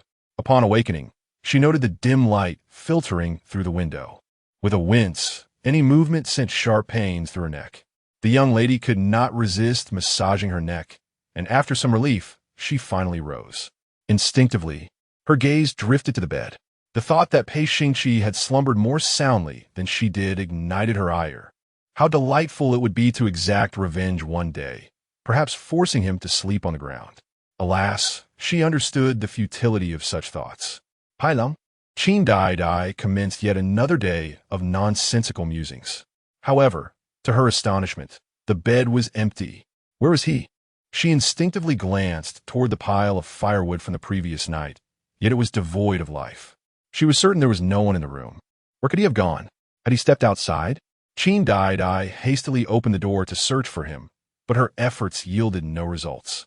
What are you searching for? Miss Daidai? Lin Su, having just risen, noticed her frantic demeanor. Pei Lang is missing, she replied, her tone laced with urgency. Lin Su, now equally concerned, pondered the predicament of a wounded individual in an unfamiliar place. Where could he possibly go? Do not fret, Miss Daidai. Let us search together. Perhaps Mr. Pei felt stifled and ventured out for a stroll. Unfortunately, no matter how diligently they searched, Pei Xingqi remained elusive. Meanwhile, Pei Xingqi sat within a carriage, resting his eyes, en route back to the capital. After an extensive search, Qin Daidai returned to the house, finding nothing but an empty bowl, and an unsettling premonition began to unfurl within her. He had indeed abandoned her. Had he consumed the Yangcha noodles? If so, how could he be so heartless as to leave without her? Qin Daidai felt her anger boiling over, her fingers clenched tightly. That insufferable Pei Xingqi, how utterly detestable! Had he truly forsaken her? Her understanding of Pei Xingqi deepened. He was cold, brooding, and utterly unapproachable. Could someone of his nature ever show kindness to another? As anticipated, the day passed without his appearance. Miss Daidai and Mr. Pei. Have they quarreled? Lin Su, having finished her meal, lingered a moment longer. Is there discord between the couple? Indeed, I would appreciate it if you could arrange for an ox cart to take me out of the village tomorrow. With Pei Xingqi gone, I too must depart. Very well. The rain has subsided today. It should not rain tomorrow. That night, the two young ladies shared a bed, and Qin Daidai finally managed to find some peace in her sleep. Meanwhile, Pei Xingqi had already returned to his residence. When questioned by his ancestor, he merely replied, I do not know, his expression devoid of any warmth. Guyu, standing nearby, felt a pang of anxiety. Clearly, the young lady had vanished alongside the eldest son. How could he possibly be unaware? The eldest son was lying. Yet, she dared not voice her concerns. Her place was not to interject. Isn't that child missing alongside you? The ancestral figure displayed a visage of concern. A fleeting image of Qin Daidai's delicate face crossed Pei Xingqi's mind, leading him to the same conclusion as before. Before the elder could inquire further, he rose and departed. That detestable woman, Qin Daidai, remaining here for eternity would be the most favorable outcome. Thus, he would be spared the sight of her. The mere thought of her filled him with disdain. A glint of malice flickered in his eyes, yet he felt no remorse. The following day, Lin Su brought news. The road was still muddy. Although the debris had been cleared, she feared the ox carts might slip, rendering it unsafe. Miss Daidai, might you consider extending your stay by another day? The ground should harden under the sun by tomorrow, making it safer. No, I am grateful for Miss Lin's assistance, but I wish to depart today. Qin Daidai longed to confront Pei Xingqi immediately, questioning why, after consuming her spring noodles, he had not taken her along. When gratitude, she had even tended to his wounds. Lin Su made no further attempts to persuade her and went to find an ox cart. There were no horse-drawn carriages in this rural area. Only ox carts were available. Thank you, Miss Lin. Qin Daidai climbed into the ox cart. Lin Su suddenly remembered something and rushed back into the house, soon emerging with two blood-stained garments. Miss Daidai, do you still wish for these? If not, I would like to cut some clean fabric from them to make sachets. The material is of excellent quality, and I cannot bear to waste it. Please leave it to Miss Lin's discretion. With that, Qin Daidai began her journey homeward. The ox driver escorted her to the city gate. "Miss, we have arrived." He could take her no further, as he needed to return before nightfall. "Thank you." Qin Daidai said little more, disembarking and entering the city. Eventually, her legs grew weary, and she found a stable where she hired a horse-drawn carriage to take her home. By the time she reached the gate of the Pei residence, night had fallen. The young woman, exhausted and breathless, felt her chest rise and fall with effort. At that moment, a carriage stopped right at the entrance. Out stepped a figure she recognized, Pei Xingqi. He bore no semblance of someone who had been injured. Seeing him ignited her anger. With fierce determination, she approached him, her face contorted in fury. "Why'd you abandon me, Pei Lang?" Her tone held a hint of grievance, her gaze accusatory. Upon noticing her, Pei Xingqi furrowed his brow. She returned? So soon? The sight of her annoyed him. He pursed his lips, deliberately ignoring her. Turning to enter the residence, Qin Daidai blocked his path once more. "You consumed my spring noodles, yet you left me behind. Pei Lang must compensate me for the noodles." Her indignation was palpable. Pei Xingqi regarded her as if she were a fool. "Who ate your noodles?" "I did not." "Step aside.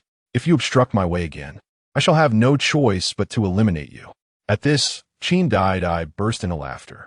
"Pei Lang, my spring noodles were delicious, were they not? Surely they were delightful." Previously, Brother Xingce had tasted it and claimed it was quite delectable. Indeed, Pei Xingce had sampled it, and he relished it greatly. However, upon hearing her words, Pei Xingqi's expression darkened further. Delectable? It was utterly repugnant. He had no desire to even taste it. With a steady gait, Pei Xingqi ascended the stairs. Qin Daidai followed closely, her chatter incessant. At that moment, the enigmatic she approached. "Second young madam," he interjected, preventing her from drawing nearer to Pei Xingqi. Qin Daidai, incensed, thought to herself, "Is having subordinates truly impressive?" Her competitive spirit ignited once more. She was determined to capture Pei Xingqi and toy with him before discarding him. Alas, she could only watch as he walked away, her heart heavy. After a considerable time, she finally returned to her quarters, her body weary. When Guyi saw her, tears welled up in her eyes. "Miss, you have finally returned." "I feared," she sobbed, terrified that her mistress might not come back. "I'm fine." "Do not worry," the young lady reassured her, shaking her head. She hurriedly instructed Guyu to prepare warm water for her bath. After refreshing herself and satisfying her hunger, she would visit the matriarch. "It is good that you are back," the matriarch expressed, her face etched with concern. "I am relieved to hear you are well. I didn't mean to cause you worry." Qin Daidai felt a swell of gratitude. It seemed that within this household, only the matriarch truly cared for her. "Do rest. You must be exhausted from your journey." The matriarch, not wishing to prolong the conversation, urged her to retire.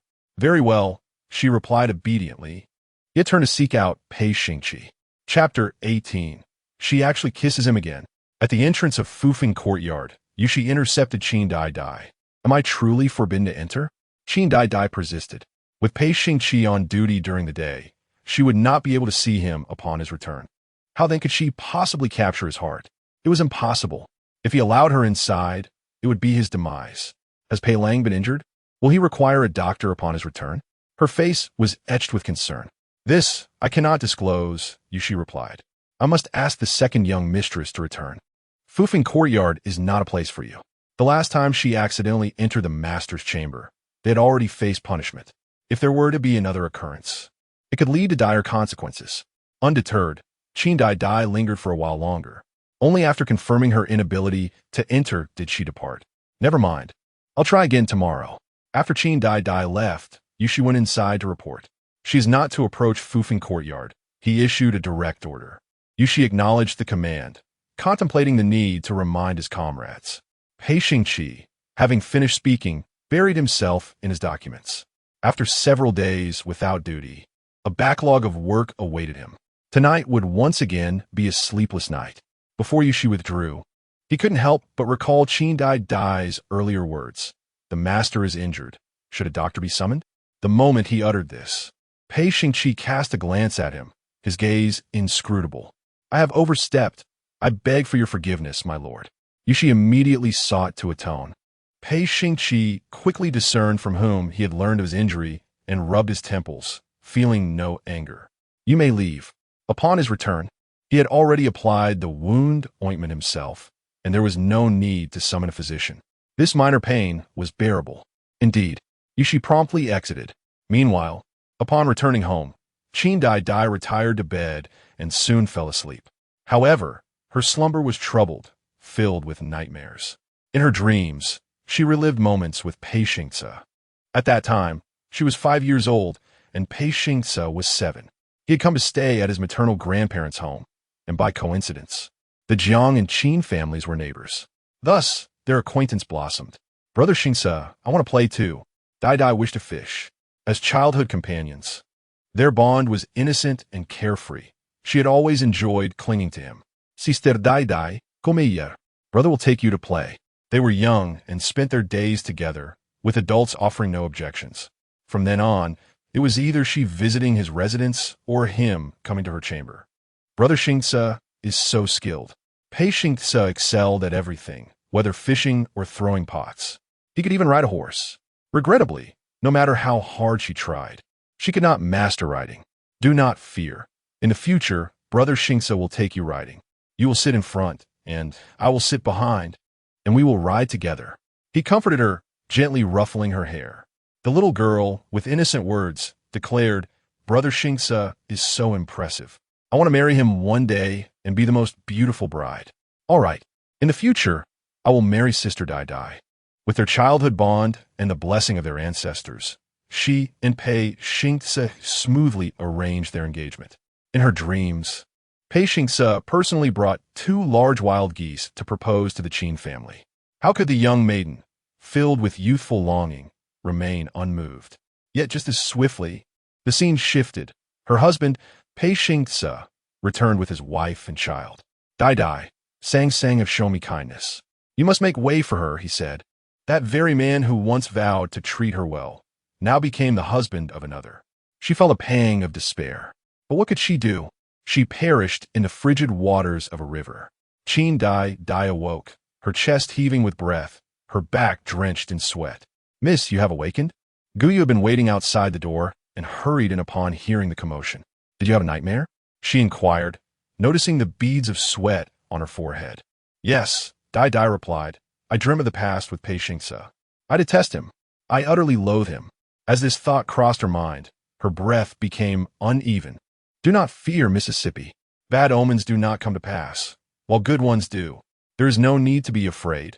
Guyu comforted her, worried for her distress. I am fine. Just help me with my grooming, she instructed. She intended to visit her ancestors, the only place where she might encounter Pei Xingqi.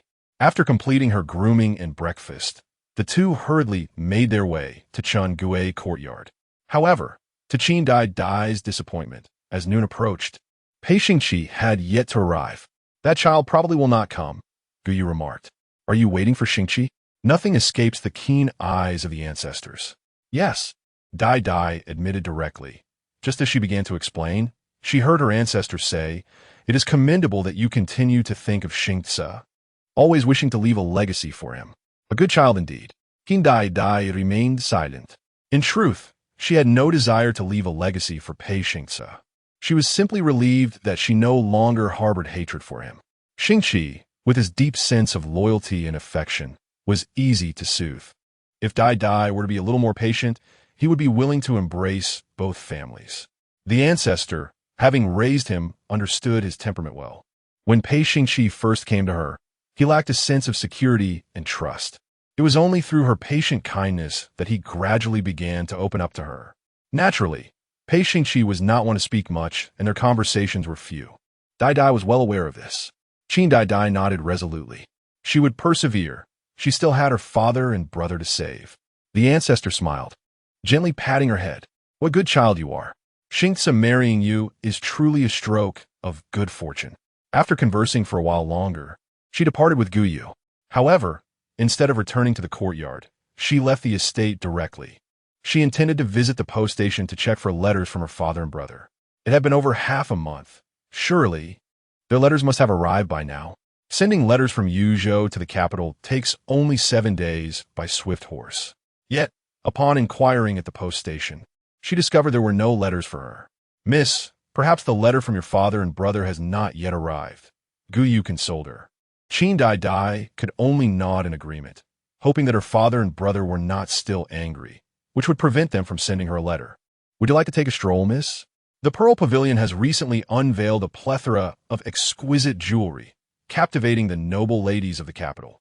Guyu attempted to redirect her attention, yet the young woman remained utterly uninterested. "Let's visit the medical hall," she suggested. In the capital, there exists a renowned medical establishment, famed for its prized possession, the lingering pendant, said to possess the miraculous ability to save a life in times of dire peril. There are but 3 of these pendants in existence. The late emperor had utilized one, leaving only 2 remaining. The pendant is not for sale, as it is rumored to be bestowed only upon those deemed fated, rendering threats of authority utterly futile. Qin Daidai pondered the possibility of being that fortunate recipient. If she were to present this pendant to Pei Xingqi, might he be more inclined to feel sympathy for her? With that thought in mind, the young lady immediately instructed the coachman to turn the horse toward the medical hall. "Miss, are you unwell?" Guyu asked, her face etched with concern, fearing for her companion's health. "Not at all," Daidai replied, shaking her head as she confided her intentions to Guyu, who listened with a look of perplexity, questioning whether her mistress could truly be that destined individual. As twilight descended, Pei Xingqi returned to his residence. Qin Daidai hurried to the Fengfu courtyard, cradling a small box. "Second young madam, you cannot enter," Yushi obstructed her once more. "Once my father and brothers evade execution, I shall never return," she declared. "Please inform Pei Lang that I have come to deliver medicine." The lingering pendant. A bright smile illuminated her face, her eyes sparkling with joy. Yushi, upon hearing lingering pendant, was initially incredulous. Could the second young madam truly possess such a treasure? Nevertheless, he ultimately relayed her message.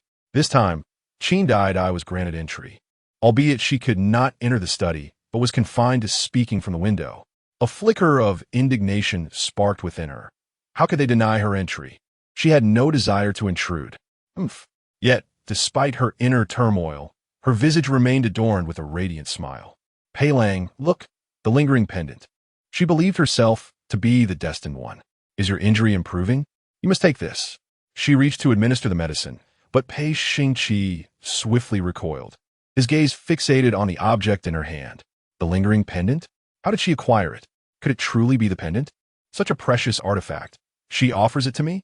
Was she genuinely foolish or merely pretending? "Pei Lang, please consume it. It will surely aid in your recovery." I exerted considerable effort to procure this lingering pendant. She urged him, unwilling to let her sentiments go unreciprocated. "Please take it." Yet, he hesitated, refusing to accept it. Noticing his reluctance, she pressed on. "Pei Lang, while it is said that one should not receive rewards without effort, this is something I have brought specifically for you. Please, accept it." However, if he truly felt it was too much, then Qin Daidai's eyes sparkled with mischief as she proposed. "Then, Pei Lang, a kiss from you shall suffice as recompense." He was caught off guard, his thoughts still entangled with the significance of the lingering pendant, momentarily at a loss for words. As she finally registered his presence, the young girl, with her delicate arms, wrapped them around his neck, her lips brushing against his in an unrefined manner, indicative of her inexperience with affection. How could she dare to kiss him, a man of such stature? What audacity! The proximity of their bodies was palpable. Qin Daidai, not as tall as he, found herself rising onto her toes to reach him, yet fatigue was beginning to set in. The act of kissing was exhausting, her pearly teeth colliding with his lips, causing a slight sting. Before she could withdraw, he abruptly pushed her away with force. She stumbled a few steps before regaining her balance, relieved she hadn't fallen. Author's note. Ah, how delightful. Once the male protagonist falls for the female lead, he will become intensely jealous, transforming into a fervent and possessive figure, even fantasizing about keeping her hidden away solely for his gaze. Chapter 19. Does Pei Lang enjoy kisses? Why does Pei Lang push me? What if she truly fell just now? What if her face hit something and was ruined? Qin Daidai's tone was filled with a sense of grievance. Why was he so fierce? Suddenly, she found herself curious. Was he equally harsh with Miss Wang Yuyan? Could Miss Wang endure him? Nonetheless, regardless of his demeanor, she felt compelled to tease. Pei Lang's lips were soft, delectable, and quite sweet. Daidai, like them. She deliberately paused, the corners of her mouth curving upwards, her eyes sparkling with mischief. Before Pei Xingqi could respond, she continued, "Does Pei Lang enjoy kisses?"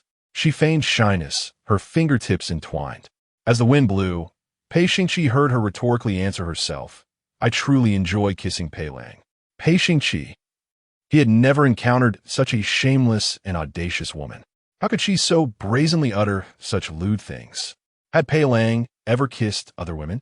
Typically, around the age of 14, young men would have their elders arrange for maidservants to attend to them. Some wayward youths even began frequenting brothels at an even earlier age. Did someone like Pei Xingqi have a maidservant? Qin Daidai knew nothing of Pei Xingqi's past, and her curiosity piqued. Besides kissing, men and women could engage in many other activities together. "Pei Lang, would you like to try?" she implied the bridal chamber. Why was he so reluctant to take on two households? She wasn't vying for Miss Wang's favor. All she desired was for him to give her a child. In the future, for the child's sake, he could help save her family, and she promised not to entangle him further. Yet he was obstinately unwilling, leaving her no choice but to use every means to entice him. Get lost. Pei Xingqi felt he had lost his mind for allowing her into the foofing courtyard. This woman was adept at pushing her luck. Her audacity was infuriating. He had to be deranged to think she genuinely possessed any measure of restraint. How dare she even attempt to kiss him? Who gave her such audacity? He would kill her. Having thought that, Pei Xingqi intended to fetch his sword. A woman like Qin Daidai was beneath him to kill with his own hands. He found it repulsive. Qin Daidai continued her relentless chatter. "Pei Lang, you should eat the Zuliyuzi. It's good for your health. Only after you eat it can I feel at ease." The past few days, Daidai had been plagued by nightmares. Fearing Pei Lang might be unwell. As she spoke, her eyes reddened slightly, as if she truly worried for him. Pei Xingqi inadvertently caught sight of her rabbit-like eyes, and his irritation deepened. He loathed it when women cried before him. Was Qin Daidai truly unafraid of death? Her pretentiousness was nauseating. Previously, Pei's father had been similarly deceived by the likes of Jiang. "Pei Lang, I'm very worried about you," she said, offering the Zuliyuzi once more. Pei Xingqi's expression darkened. He had no need for her feigned concern. If she dared to annoy him again, he would surely kill her. The man caressed the dagger concealed in his sleeve, his eyes filled with a murderous intent. Qin Daidai remained blissfully unaware of the impending danger, continuing her nonsensical chatter. "Only if Pei Lang is well can I feel at ease. Pei Lang must remain safe and sound for a lifetime." After uttering these words, she placed a box containing the precious Chui Lu Zi on the windowsill and turned to flee. However, she did not venture far before pausing once more. Could Pei Lang not remain perpetually angry? The doctor mentioned that anger disrupts one's qi and blood flow, leading to a heavy heart, which, over time, deteriorates one's health. "I cannot bear to see Pei Lang suffer," she implored. Pei Lang must remember to smile often. With that, she truly departed. If she lingered any longer, she feared she might be unable to leave at all. Qin Daidai nearly stumbled as she fled, her heart racing fiercely as she exited the foofing courtyard. How terrifying! She could not have misjudged the situation. Pei Xingqi intended to kill her. Phew! Thankfully, she had escaped swiftly. How could the young lady truly have given the Chui Lu Zi to the eldest young master? Such a precious item should be preserved for future use. One must make sacrifices to reap rewards. She could only hope that when she next sought Pei Xingqi, he would spare the lives of her father and brothers. With her brow furrowed in worry, Qin Daidai pondered her wish for her family to live peacefully and avoid the tragedies of their past lives. Pei Xingqi watched the direction in which Qin Daidai had departed, a faint snort escaping his nostrils. She ran swiftly, otherwise I would have surely killed her. After a lengthy pause, his gaze fell upon the windowsill, where even a small box exuded unparalleled opulence. His fingers flickered slightly as he opened the box, revealing the luminous, rounded pill within. "Is this truly Chui Lu Zi?" he mused. I shall see for myself whether this is indeed the case. Moments later, Yushi entered to report, Master, the second young mistress indeed visited the medical hall today. Thus, it was entirely plausible that it was Chui Luzi.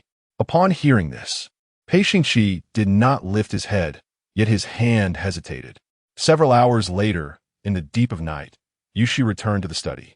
Master, it has been verified that this is indeed Chui Luzi. There are only 3 of these in the world, a medicine unattainable by anyone. And now the second young mistress has gifted it to you. Pei Xingqi finally raised his head, a flicker of unusual emotion crossing his eyes. This is truly Chui Luzi. She did not deceive me. But why? Why would she give me Chui Luzi? Does she not comprehend its value? Pei Xingqi reasoned that Qin Daidai must be unaware of the rarity of Chui Luzi to have presented it to him. If she had known its worth, she would not have so carelessly bestowed it upon another. However, moments later, he recalled her words. From her tone, it seemed she was indeed aware of its value. Yet she still offered it to him. Why was that? This question nearly consumed him. What could be the reason? Pei Xingqi found himself lost in thought. The ink from his brush pooling into beads and smudging the characters on the rice paper, his mind still adrift. After the enigmatic serpent quietly set down the box containing the precious lingering seeds, it retreated without a sound, leaving Pei Xingqi in a state of distress. The image of the young girl's gentle smile from that evening lingered in his mind. Pei Lang, please eat. Only then will your health improve. You must remain safe and sound, so that I may rest easy. These words seemed to echo endlessly in his ears, intensifying his agitation. She wanted him to be safe? There were only 3 of those exceedingly rare, lingering seeds in existence. Did she truly expect him to consume one to heal his minor injuries? Was she genuinely foolish or merely feigning ignorance? As he pondered this, Pei Xingqi's fingers clenched tightly. If she were truly naive, he had never encountered anyone more foolish than her. Yet, inexplicably, a warm current coursed through his heart, a sensation he loathed, as though his own body were not his own. The man furrowed his brow, pressing his lips into a thin line, half of his face illuminated by the flickering candlelight. His gaze clouded with uncertainty. In this brief moment, his confusion only deepened. Why was she so kind to him? Was her intent merely to bear a child, to ensure a legacy for Pei Xingce? Or did she mistake him for Pei Xingce? Author's note, seeking 5-star reviews and small gifts. Pei Xingqi, on the verge of madness. How dare Daidai treat me as his substitute? Chapter 20. Pei Xingqi's first dream of her. Did Qin Daidai truly regard him as Pei Xingce? The very thought sent a chill through Pei Xingqi's demeanor. So, he was merely a substitute? Qin Daidai possessed extraordinary audacity. Should she dare perceive him as another stand-in, he would take her head and use it as a ball for kuju. The atmosphere surrounding Pei Xingqi was ominously dark, resembling a vengeful spirit from the depths of hell, exuding an air of dread. She ought to banish such inappropriate thoughts. Otherwise, he would ensure she met a fate worse than death. Amidst the flickering candlelight, the man grasped a box containing a withered flower and concealed it. This night marked yet another sleepless vigil for Pei Xingqi. He immersed himself in the case until the late hours, only finding respite as dawn approached. However, he did not return to his chamber.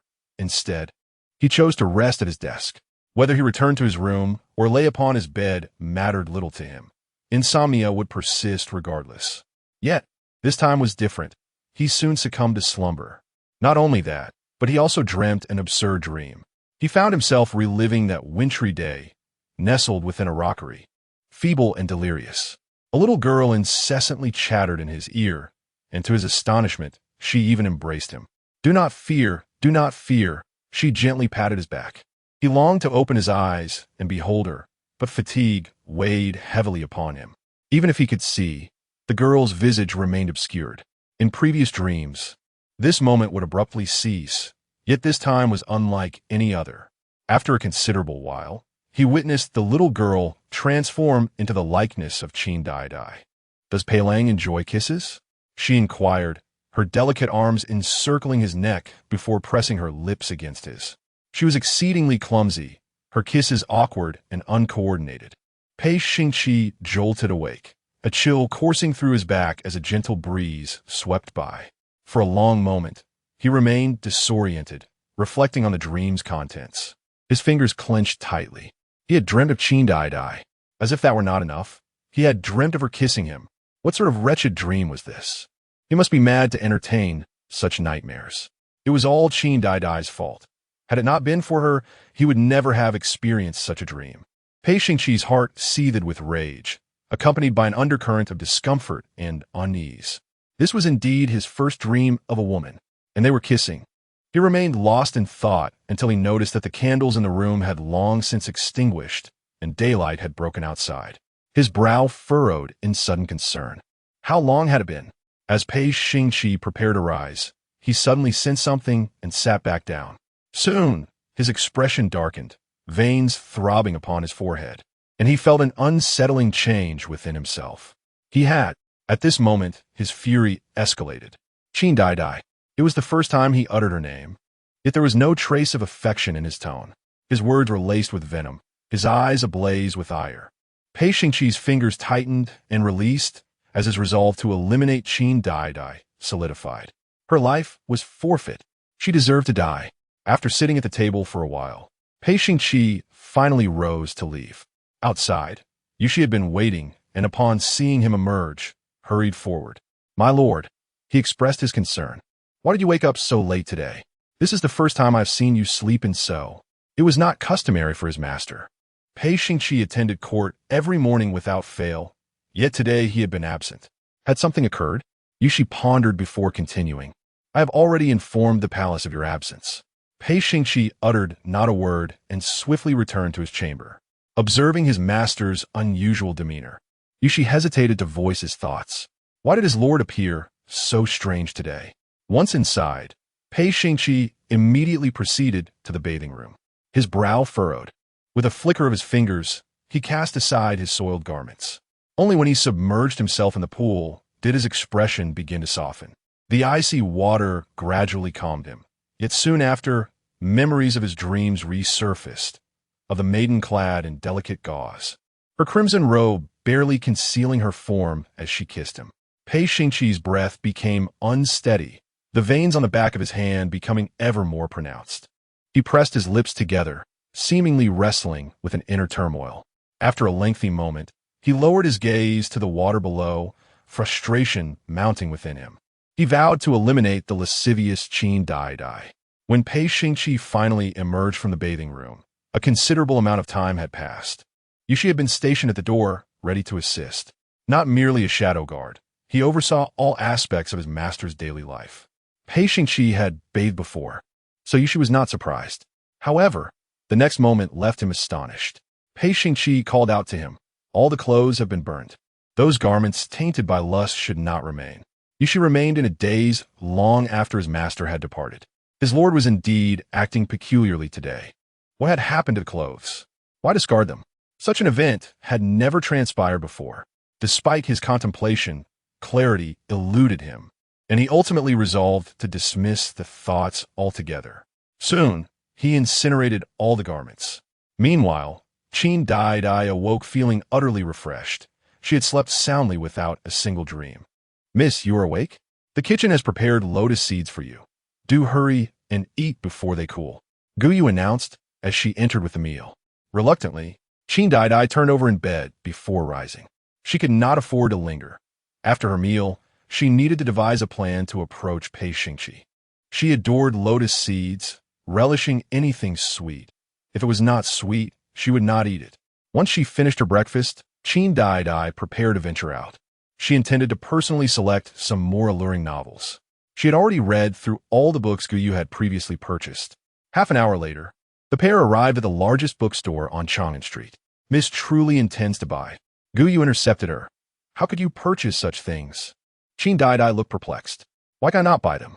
Are they not merely spring palace illustrations?" She refrains from purchasing this. How then shall she acquire the art of seduction? "Dear lady, should this secret escape, your reputation would be tarnished. Fear not, for we are shrouded in anonymity. There is no cause for alarm. Qin Daidai has made her decision. Such illustrations, a spring chamber manual, are typically bestowed upon young brides by their mothers as a keepsake. Yet, Qin Daidai lacks this privilege. In her pursuit of marrying Pei Xingce, she has severed ties with her family. Her male relatives, how could they possibly prepare such a manual for her? Moreover, even if they did, it would be of no consequence, as she is marrying merely a name. Thus, Qin Daidai procured several risku volumes along with one spring chamber manual, and after her purchase, she stealthily returned home. Unbeknownst to the young lady, while she was selecting her books, Pei Xingqi observed from the second floor of the bookshop.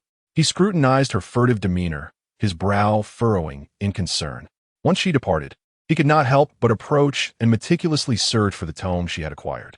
He was keen to uncover the intentions behind her seemingly innocuous actions. However, in the next moment, Pei Xingqi's expression darkened significantly. Chapter 21, My Heart Holds. Pei Lang, upon opening the book, two figures were depicted, a man and a woman engaged in an intimate act. This scene was utterly shocking, prompting Pei Xingqi to discard the book in disgust. How revolting! Memories of being forced to view lewd illustrations by the wicked matron resurfaced, transporting him back to a nightmarish past. Pei Xingqi's expression turned icy. How could Qin Daidai dare to purchase such a disgraceful item? What utter lack of shame! She silently picked up the book from the ground and placed it back carefully. Neglecting to do so might lead to trouble later, while minor inconveniences could be managed. This was a matter of his master's reputation. Unbeknownst to all this, Qin Daidai was nestled in her bed, perusing the very same illustrations. Initially, she felt a tinge of shyness, but as time passed, her demeanor grew considerably more composed. Guyu, would you care to have a look? Such treasures are meant to be shared. Guyu immediately shook her head. I dare not. She preferred to abstain. After hearing this, Qin Daidai did not press the matter further and continued her reading. When evening arrived, she took the book and sought out Pei Xingqi. This time, she did not bring Guyu and waited alone at the entrance of the Fufeng courtyard. Upon seeing her, Pei Xingqi's brows furrowed. When his gaze fell upon what she held, his fingers tightened instinctively. What was that wretched woman doing here with a book of lewd illustrations? Pei Lang, Qin Daidai exclaimed, her face lighting up with a smile as she rushed to his side. Why are you so late today? I've been waiting so long that my legs have grown weary. It's already dark, and I've waited for over an hour. At this, she wore a pitiful expression, voicing her grievances. Pei Xingqi found her complaints laughable. Did he instruct her to wait here? How dare she show her face before him? A fleeting glimmer of murderous intent flashed in his eyes. The dagger concealed in his sleeve was poised for action. Should she persist in her foolishness, today would mark her demise. Pei Lang, may I sit inside and wait in the future? My legs are aching, she continued, unashamedly making demands. Pei Xingqi retorted. Leave. Even the sound of her voice repulsed him. Pei Lang, we are husband and wife, she murmured softly, her tone laden with grievance. Why did he always command her leave? How could she possibly depart? Should he not consider leaving instead? Qin, he warned, his dagger now unsheathed. Do you wish for death? This time, the blade met her throat, drawing forth crimson blood. In an instant, Qin Daidai felt the sharp sting of pain, tears welling in her eyes. It hurt so much. She was utterly intolerant of pain. She was paralyzed with fear, forgetting how to react. Pei Xingqi loomed over her like a predatory wolf, his icy aura enveloping her, making it difficult to breathe. After what felt like an eternity, she finally shook her head. I do not wish to die. How could she possibly wish for death? Pei Lang, I do not want to die. She gazed at him with a pitiful expression, yearning to escape at that moment. Yet, escape was impossible. The book slipped from her grasp. A multitude of thoughts flickered through her mind, ultimately leading her to a decision of reckless abandon. Does Pei Lang truly intend to take my life? Would he derive joy from my demise? If his happiness lies in my death, then I shall willingly embrace my fate. With that thought, she raised her chin, inviting him to strike with decisiveness.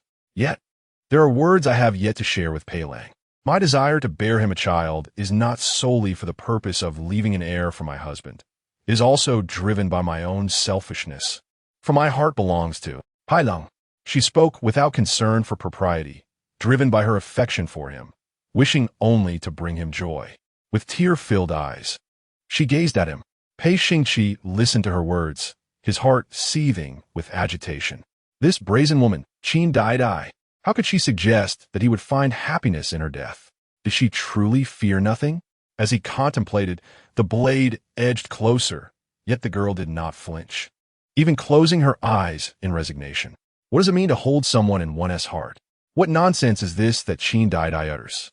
Did she believe he would take her words to heart? How absurd. Today, he would end her life. But before he could act, she murmured once more. Pei Lang often furrows his brow, burdened with worries, which brings him unhappiness. If I were to die, he must remember to summon someone to keep him company on stormy nights. Thunderstorms are not truly frightening. Pei Lang, do not be afraid. Pei Xingqi found himself momentarily lost in thought, a fleeting sentiment flitting through his mind, only to vanish as swiftly as it had come. Just as Qin Daidai resigned herself to the belief that she would meet her end today, the man abruptly turned and departed. He left in a hurry, his garments billowing behind him. By the time she realized what had happened, he had vanished from sight. With a sigh of relief, she instinctively relaxed, too preoccupied to ponder why he had spared her. She hurried away, her neck aching. She needed to see a doctor immediately. Meanwhile, back in the study, Pei Xingqi wore an expression of cold indifference, the dagger still clutched in his hand, its tip stained with blood. Yet, he had no time to wipe it clean as he fell into a daze. He, too, was perplexed. Why had he refrained from killing Qin Daidai? He should have done so. However, as he pressed his lips together tightly, a sudden headache assailed him. The echoes of her sweet, soft voice lingered in his ears, irksome yet familiar. Aside from Wang Yuyan, who had comforted him at the age of 6, Qin Daidai was the second person to tell him not to be afraid. So why had he not ended her life just now? Pei Xingqi could not fathom it. His lips pursed in contemplation. But if it was beyond understanding, then let it be for now. He would spare her this time. Should she dare to appear before him again, he would see if he could grant her mercy. A woman like Qin Daidai is hardly worth mourning. He would not fall for her deceit. The notion that she held him in her heart was utterly laughable. Upon returning to her room, Qin Daidai immediately seated herself before the bronze mirror to inspect her neck, fearing the possibility of scar. How unsightly it would be to bear a mark. Young women cherish beauty, and she could not possibly accept even the slightest blemish upon her skin. Cursed Pei Xingqi. He was far too ruthless. Could there truly be someone who appreciates a person like him? Is it conceivable that anyone would endure his presence for an extended period? As for her, she could not tolerate such individuals. Qin Daidai, clutching a handkerchief to tend to her wounds, was consumed by vexation. Had she known to consult the auspiciousness of the day before venturing out, she might have reconsidered. The young woman resolved quietly within herself that once she ensured the safety of her father and brother, departing from the Pei residence would be in her best interest. Life alongside her family was far more comfortable than this. Her father and brother had always cared for her deeply. As long as she acknowledged her mistakes, they would surely forgive her. Does the young lady feel pain? Guyu had already begun to weep. The young lady has never endured such indignities since childhood. Surely, she must be hurting. Woe is me. It is my failure to protect her. It does not hurt. Truly it does not. Do not cry. Qin Daidai consoled her, inwardly cursing Pei Xingqi. Her perception of him was once again reshaped. Aloof, brooding, ruthless, and utterly unhinged. Such a person was difficult to associate with. Shall we return to Yuzhou, young lady? Our esteemed ancestor cherishes you dearly. If you express regret and declare your unwillingness to wed the second son, she shall surely permit your departure. Guyu, in her distress, began to ramble incoherently. Qin Daidai shook her head. Escape was not an option. Even if she could flee, it would come at a tremendous cost. While their ancestor held affection for her, she had never broached the subject of separation. In the Pei family, divorce was not a consideration. There remained a few compelling reasons for her to stay. She decided to wait a while longer. Once her father and brother navigated this crisis safely, she would leave the Pei household. The maid will apply the medicine for you, Guyu stated, ceasing her pleas and presenting the ointment. Following that day, Qin Daidai refrained from appearing before Pei Xingqi for several days. As March 23rd arrived, Guyu burst in joyfully. Young lady, a letter. Father and brother have finally sent word. Upon hearing this, Qin Daidai's spirits soared. Where is it? Let me see. What have father and brother written? Young lady. Guyu handed her the letter and stood by waiting. As Qin Daidai began to read, her initial apprehension swiftly transformed into tears of joy and laughter. What does it say, young lady? Is father scolding you? Guyu asked anxiously, fearing her young lady's tears would cause her heart to ache. Father does not blame me. He cares for me still. Brother does too. They are both concerned for my well-being. Qin Daidai felt a profound relief, knowing that her father and brother would never hold her accountable. It was she who had erred, disregarding their affection and her determination to marry a mere tablet. Tears streamed down her face, yet her heart felt soothed. She regretted that it had taken her 3 months after her wedding to write to them. Had she not experienced this life anew, she might have hesitated to send a letter, fearing her father and brother's anger. Fortunately, this time, it was not too late. Would you like to reply, young lady? Guyu inquired, preparing to gather ink and paper. Yes, Qin Daidai affirmed. She intended to maintain correspondence with her father and brother. Soon, she completed 2 letters, one addressed to her father and the other to her brother, ensuring that neither would feel envious. The maid promptly set off to deliver the letters. Guyu departed swiftly, leaving Qin Daidai alone, clutching the letters and smiling with joy. She hoped fervently to reunite with her beloved family soon. With such a beautiful wish in her heart, she went to Fufeng courtyard once more that evening, eagerly awaiting his return. Pei Xingqi returned late that day. By the time he arrived, the hour had struck the 9th watch, and darkness had completely enveloped the sky. Qin Daidai waited for him for an hour and a half, her legs growing weary. Upon seeing him, she rushed forward once again. Pei Xingqi was lost in thought, contemplating the case of the flower thief, momentarily distracted. When he finally noticed Qin Daidai, whom he had not seen for several days, his expression darkened. Why had she come again? Did she dare to? Did she not fear for her life? A glimmer of murderous intent flickered in his dark eyes once more. The girl continued to pester him. Pei Lang, have you missed me? She cheerfully inquired. Pei Xingqi remained silent, contemplating whether his desire to kill her could be construed as missing her. Why do you return so late again? She questioned, her tone tinged with both complaint and concern. Pei Xingqi frowned. Her matters were of no concern to him. Was she meddling in his affairs? She would do well to refrain from involving herself in his private matters. Chapter 22. Waiting for him all day, go away. Pei Xingqi had no desire to see her again. However, Qin Daidai seemed oblivious to his words, taking another step forward. Is Pei Lang's injury better? May I take a look? The worry in her eyes was palpable as she bargained with him. It appeared she truly feared nothing. Pei Xingqi's anger became increasingly evident, his expression darkening further. Why did she have to say such things? It seemed she genuinely wished to perish at his hands. Pei Xingqi resolved that he must end her life today. Qin Daidai, sensing the impending danger, did not retreat. She was willing to gamble. If she succeeded, she could ensure the safety of her father and brother. If she failed, well, she could always flee again. Pei Xingqi pressed the dagger against her neck, but before long, the girl began to sob. Could you kill me somewhere else? A scar on my neck would be quite unsightly. I do not wish to become ugly. A complex array of emotions flickered in the man's eyes. Did she truly fear death? Was she still concerned about scars at such a moment? Qin Daidai was exceedingly foolish. He found her stupidity distasteful. Pei Xingqi's frustration mounted, his grip on the dagger unwavering. If she wished to avoid disfigurement, she ought to retreat far away. Otherwise, his dagger would mercilessly carve her face, rendering her ugly.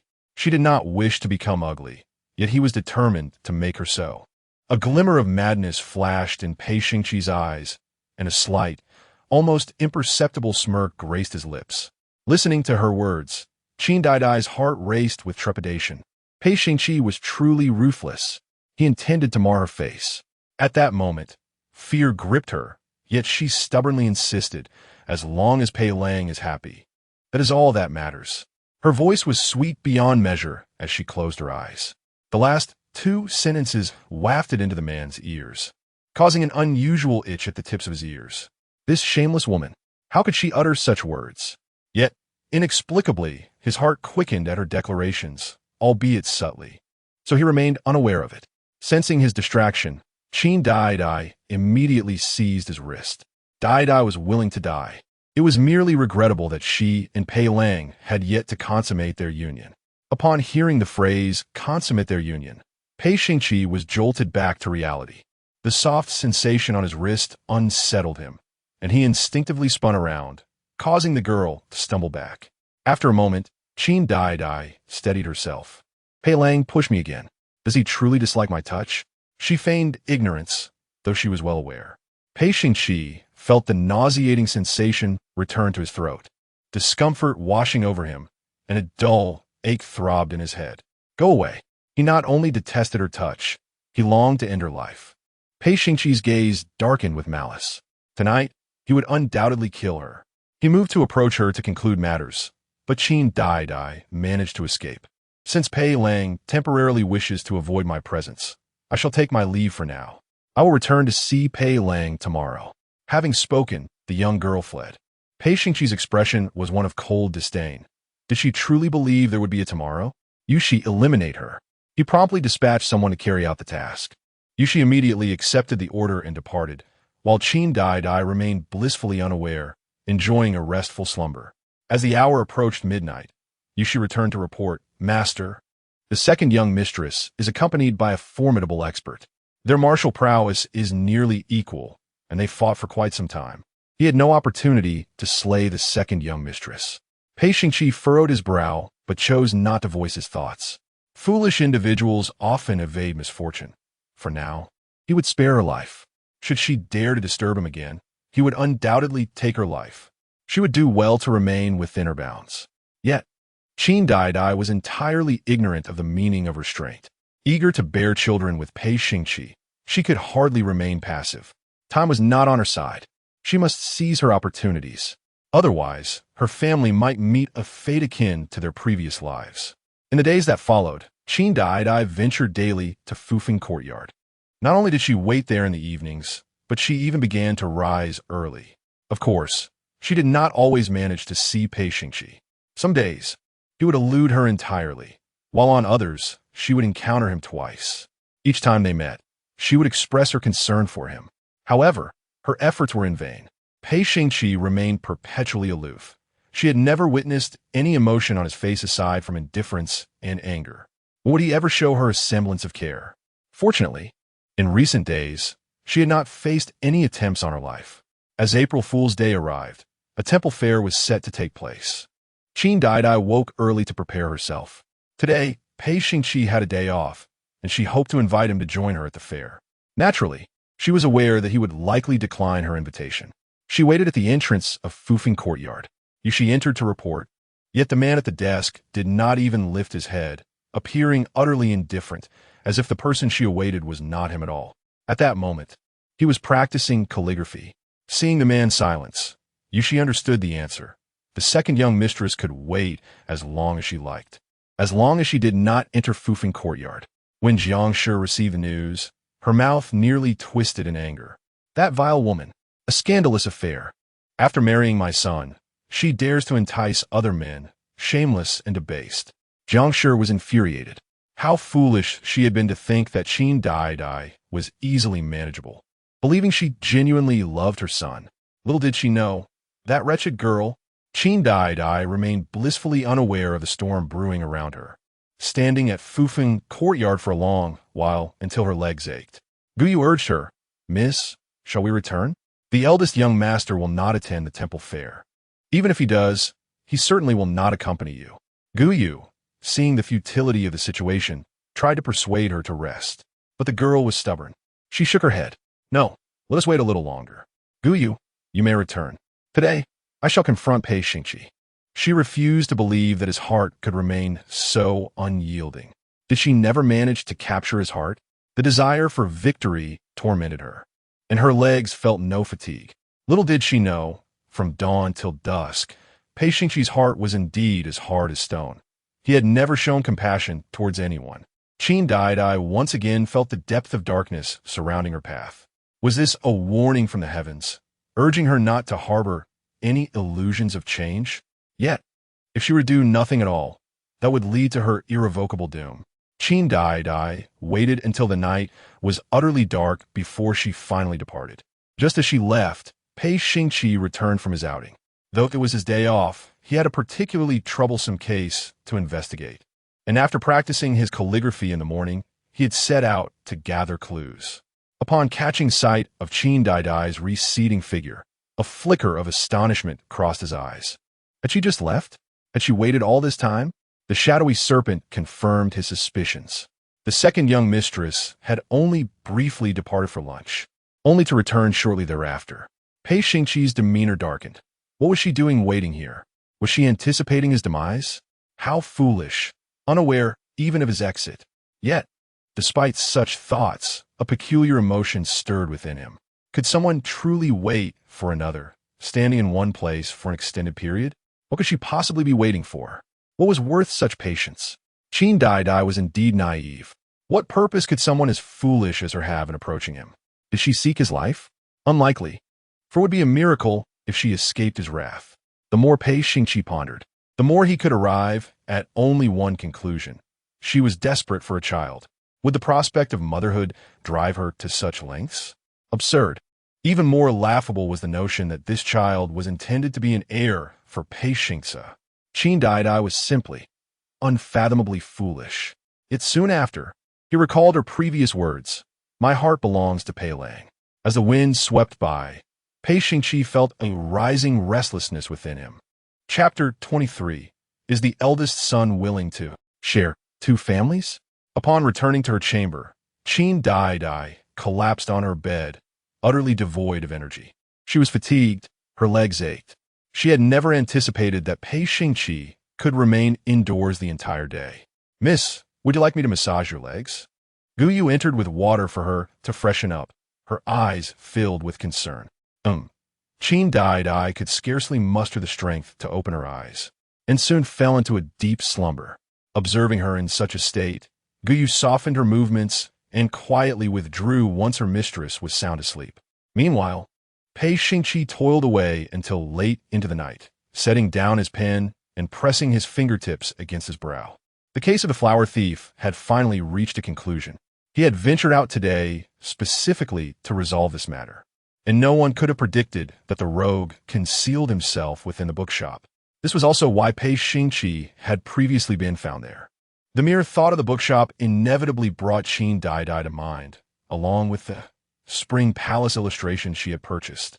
Possessing a remarkable memory, he could recall what he had seen for an extended period. At that moment, images from the spring palace illustrations flashed through his mind, depicting a disturbing entanglement between man and woman engaged in repugnant acts. Pei Xingqi instinctively clenched his fingers tighter, his gaze darkening. Indeed, such a shameless woman could brazenly buy such items. How lacking in decency! Pei Xingqi coldly dismissed those vile thoughts from his mind and rose from his study. The silhouette of the man quickly vanished into the night, and as he departed, he hoped that Qin Daidai would be wise enough to leave him be. He could never envision fathering a child with a woman of her ilk. He had never contemplated having offspring with any woman. Pei Xingqi's return home was not merely a formality. He intended to rest his eyes for a moment before rising for the morning court session. However, an unexpected occurrence transpired. He found himself once again ensnared in that absurd dream, even more outrageous than the last. The content of the dream mirrored that of the spring palace illustrations. In the chamber, fragrant aromas wafted through the air as the grand canopy bed swayed gently. Qin Daidai, drenched in perspiration, lay upon the crimson quilt, her body bare. "Pei Lang." The girl's soft, tender voice echoed, jolting Pei Xingqi awake. "Inshi, summon Wu Ji." The man's voice was deep and dry, his expression darkening. Outside, Inshi hastily departed.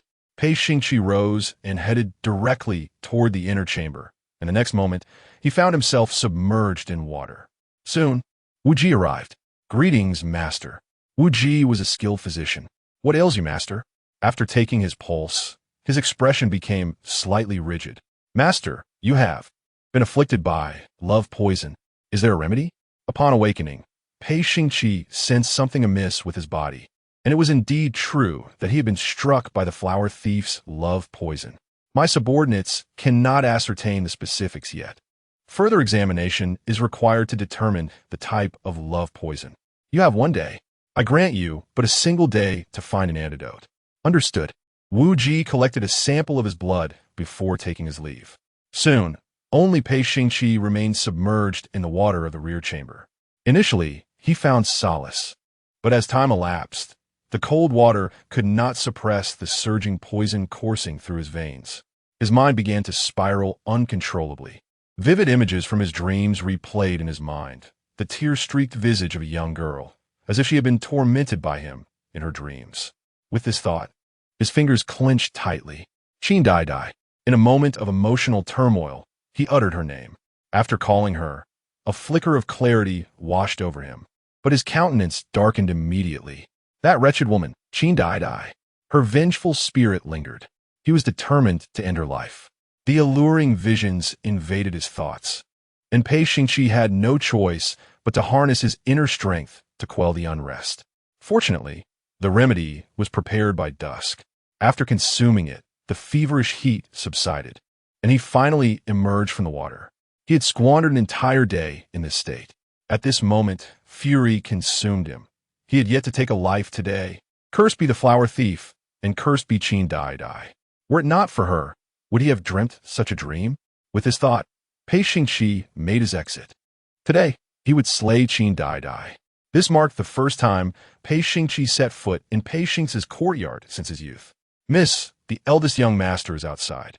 Qin Daidai, who had been diligently embroidering a handkerchief, was taken aback by the news. What did you say? Pei Xingqi is here? Is that true? She nearly dropped what she was holding and rushed outside. Indeed, Pei Xingqi stood at the entrance of the courtyard. Pai Long. She joyfully ran towards him. This is the first time Pei Lang has come to see me here. Oh, wait. The young girl feigned panic and hurried back inside. After a brief moment, she rushed out again. Pei Xingqi glanced at her tousled hair and attire, instantly discerning her previous actions. Pei Lang, do you think this outfit looks nice? It was newly made by the embroidery workshop. Isn't it beautiful? You must not think me bothersome. She toyed with her hair, her cheeks flushed. I merely wish to present my finest attire to Pei Lang. What woman does not desire to show her husband her most beautiful side? With the mention of husband, their relationship appeared to draw closer, as if he were indeed her spouse. Pei Xingqi listened, his face darkening. Who was her husband? How shameless! Did she still fail to recognize reality? He would never entertain the notion of marrying 2 women. She should cease her daydreams. Moreover, her attire was utterly unbecoming. She herself was unappealing. Pei Xingqi thought, twirling the dagger in his hand. Just as he contemplated ending Qin Daidai's life, he suddenly heard a signal in his ear. It was the secret code from the shadowy serpent. Pei Xingqi's brow furrowed instantly, and in the next moment, he departed. Qin Daidai stood frozen, wondering why he had left. What did he come for? Was it merely to catch a glimpse of her? As Qin Daidai contemplated this, a radiant smile graced her face. Did this not imply that her recent efforts had borne fruit? She resolved to persevere. What was the young lady so joyous about? Could it be that the eldest son was willing to embrace both families? No matter. I believe I shall rest now. Qin Daidai had lost interest in embroidery. She desired to retire early and rise at dawn to engage with Pei Xingqi. It was only after she had fallen asleep that Guyu extinguished the candle and departed. In the dead of night, a clap of thunder jolted Qin Daidai awake. Why was there thunder again? How bothersome. She murmured a few complaints before turning over, intent on resuming her slumber. Just moments ago, she had been immersed in a delightful dream. In her reverie, Pei Xingqi was kneeling, pleading for her affection, a dream so enchanting it nearly took her breath away. Yet, in an instant, she was abruptly awakened. No, thunder and rain were indeed preferable. This was her golden opportunity to approach Pei Xingqi. With this thought, Qin Daidai's eyes sparkled, yet she was reluctant to leave the warmth of her bed. What to do? A torrential downpour ensued, accompanied by a deep rumble of thunder, and ultimately, she resigned herself to rising.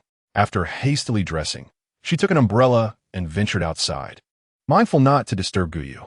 Her courtyard lay a considerable distance from Fufeng Courtyard, and the rain was relentless. By the time she arrived, her skirts and shoulders were already drenched. Upon reaching Fufeng courtyard, she was struck by a sudden concern. Would she be permitted entry? What if she were stopped again? Would her journey then be in vain? Chapter 24. As long as Pei Lang is well. I am willing to do anything upon realizing that her visit might be in vain. Qin Daidai felt a surge of anger, soaked to the bone, yet unable to enter. It was only natural for anyone to be irate. Frustrated, she resolved that she must get inside. Another rumble of thunder startled her. After a brief pause, the young girl pushed against the door, only to find it unlatched, allowing her to easily enter. Was it really this simple? Where was the shadow guard named Yushi? Was he absent? A wave of joy washed over Qin Daidai as she swiftly closed the door behind her and proceeded down the corridor. Having visited Pei Xingqi's room once before, she was familiar with the path. As she walked, she encountered no one. The courtyard appeared deserted. Anxious, she pressed on until she finally arrived at Pei Xingqi's door. Instinctively, she raised her hand to knock, but then hesitated, withdrawing her hand. She silently prayed for heavenly favor. With that thought, she boldly pushed the door open. The room was shrouded in darkness, the only illumination emanating from the lanterns outside, casting a faint glow. Pai Long? She called out. Was he asleep? Did he truly fear the thunder? Doubts crept in her mind. What she had misjudged? What if Pei Xingqi was entirely unafraid of the storm? Pai Long? She murmured as she cautiously approached the bed. Was he indeed sleeping? However, upon reaching the bedside, she found the bed empty. Frowning, she contemplated lighting a candle when suddenly her arm was seized, and in an instant she was slammed against the wall. The darkness obscured the figure's face, yet she instinctively uttered, Pei Lang. Although she could not see him, she recognized his scent. Pei Lang, it's me, Daidai. I am not an assassin, she hurriedly reassured, seemingly oblivious to the gravity of the situation. In the dark, Pei Xingqi's black eyes glimmered with lethal intent. He found her words nothing short of mocking. So what if she was not an assassin? She deserved to die, in the dead of night. What business did a girl have in a man's bedroom? What were her intentions? The dagger in Pei Xingqi's hand inched closer, as if she truly wished for him to end her life. Just as he prepared to strike, a thunderous boom echoed from above, causing a tremor in his fingertips. In that instant, Qin Daidai, summoning all her strength, threw herself into his embrace, her arms wrapping around him as her face buried into his chest. Pai Long, don't be afraid, she whispered, gently patting his lower back. Her face radiated concern, yet her heart was filled with unexpected admiration. She had not anticipated that Pei Xingqi's physique was so well-defined. Though slender, he was undeniably strong, his body firm, his chest unyielding. Pei Lang, don't be afraid. Don't be afraid, she continued to murmur. I came as soon as I heard the thunder. Fortunately, I made it in time. Pei Lang, don't be afraid. Thunder is nothing to fear. She comforted him with a sweet, soothing voice. Daidai will always accompany Pei Lang. The man remained silent for a long time.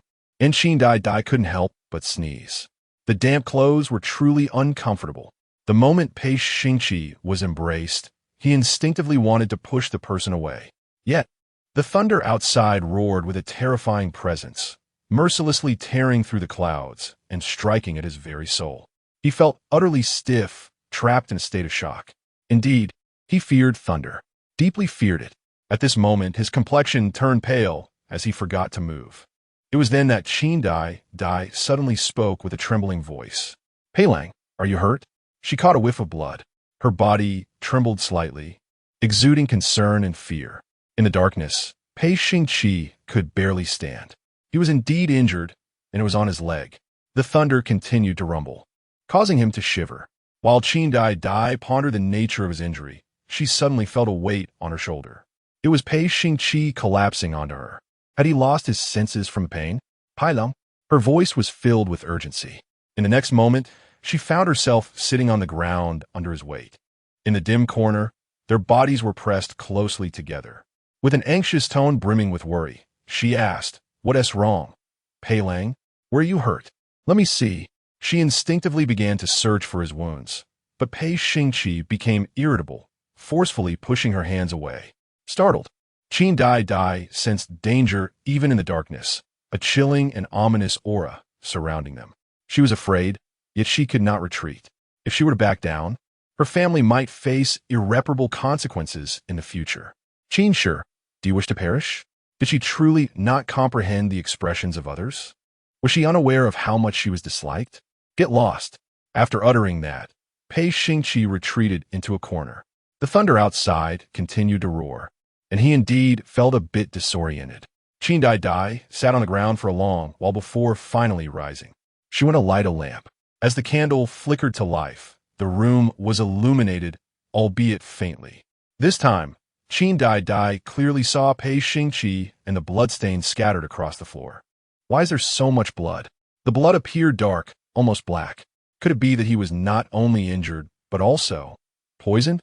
She stumbled forward to the man, and only upon approaching did she realize the location of his wound. It was on his thigh. Pei Lang, are there more bad people? She instinctively glanced around the room, finding no one else, and thus felt relieved. She could hardly bear the thought of him in pain. She did not want to suffer because of his injuries. Pei Lang, does it hurt? I will go fetch a doctor. As she spoke, she turned to leave, but soon after, she tripped over her own skirt and fell heavily to the ground. The noise was substantial enough for Pei Xingqi to notice. He thought to himself how foolish she was. Who needed her to fetch a doctor? Foolish girl. Moreover, at this hour, how could she leave the residence? How would she find a doctor? Moments later, Qin Daidai hurried back. Pei Lang, are you poisoned? Let me see your wound. As she spoke, her entire being pressed against his leg, intent on examining the wound between them. Upon seeing it, her delicate face turned ashen. He was indeed poisoned, and the wound was festering, a truly horrifying sight. Pei Xingqi regarded her pallid visage with a sardonic smile. Was she truly frightened now? Did she fear him, or merely the sight of the injury? How foolish she was. If she wished to live, she should depart. He lacked the strength to kill her. It would be prudent for her to distance herself as far as possible. She should not linger until he recovered, lest he take her life. I won't leave. I refuse to go, she asserted. Pei Lang is injured, and I must stay by his side. I am concerned for him. Qin Daidai gazed at him with reddened eyes, as if genuinely distressed, on the verge of tears. In truth, she harbored no desire to weep. The girl incessantly pinched her palm, which accounted for her teary appearance. Pei Xingqi sat on the ground, devoid of the strength to rise. Outside, thunder roared and lightning crackled. His pupils constricted slightly, as he loathed the state he found himself in. After all these years, why did he still tremble at the sound of thunder? Concern? He chuckled, though the mirth did not reach his eyes. That smile was chillingly detached, resembling a specter from the underworld. Concern for him? Does that imply she would acquiesce to whatever he commanded? Pei Lang, allow me to apply some wound medicine to staunch the bleeding, and then I shall fetch a doctor for you. Would that be acceptable? The girl's hands trembled uncontrollably, yet she swiftly procured the ointment. Pei Xingqi, beset by toxins, was in a state of delirium, utterly drained of strength. As the medicine was sprinkled onto the wound, he was momentarily jolted into clarity. Leave. He did not require her assistance with the medicine, nor did he want her presence here. Did she not realize how bothersome she was? Pei Xingqi grasped her neck with force, causing her complexion to turn a deep shade of purple. Moments later, Qin Daidai felt the weight of suffocation. She was on the brink of death. Yet, she was wagering her survival, betting that she could endure. Even as her throat was constricted, her hands continued to apply the medicine. The salve seemed to have a slight effect. Pei Xingqi felt a twinge of pain, and his grip loosened just enough for her to escape. She scarcely paused to catch her breath. After administering the medicine, she dashed off to summon a doctor. Qin Daidai ran swiftly, fortunate not to stumble this time. As she reached the door, she couldn't resist casting a few parting words over her shoulder. Rest assured, Pei Lang, I shall return promptly. You must wait for me. Ahem. Even if you intend to slay me, allow me to fetch a doctor first. Otherwise, I cannot rest easy. You must remain safe and sound. Before the door closed, she smiled, her countenance pale from the earlier constriction. Pei Lang, be well. I am willing to do anything for your recovery, even if it means my demise. These words were all memorized from the tale she had read the previous day, and she found them quite effective. She just wondered if Pei Xingqi had taken them to heart. Chapter 25. His ears turned red. Qin Daidai's figure swiftly vanished from sight. As she departed, she thoughtfully closed the door tightly, preventing even the slightest breeze from entering. Pei Xingqi felt a profound dizziness, his fingertips clenched tightly. He cast a glance at the firmly shut door, his eyes brimming with derision. Obedient? Where did she find the audacity to expect his compliance? Would she truly acquiesce to any demand he made, so long as he remained unharmed? What if he were to request that she take his life? As Pei Xingqi contemplated this, the thunder outside rumbled once more, prompting him to close his eyes in anguish, his body curling up in despair. It had been so long, yet the elusive snake had yet to return with the antidote. Was it possible that he was truly fated to perish today? What kind of poison was this? What a brazen minister he was. Pei Xingqi resolved that once he recovered, he would ensure that the minister's residence faced dire consequences. Approximately a quarter of an hour later, Qin Daidai returned, drenched from head to toe. She appeared disheveled, her clothing soiled and her once neat hair now in disarray. Pei Xingqi heard her footsteps as she entered, yet he could not muster the energy to respond. His entire being felt numb, immobilized. Qin Daidai's voice, tinged with a hint of tears, broke the silence. Pei Lang, are you asleep? Please don't sleep. She feared that if he succumbed to slumber, he might never awaken. Pei Lang, I have already sent someone to fetch the doctor. She refrained from going herself, imploring, Pei Lang, you must not sleep. You cannot die. She drew closer to him, trembling slightly.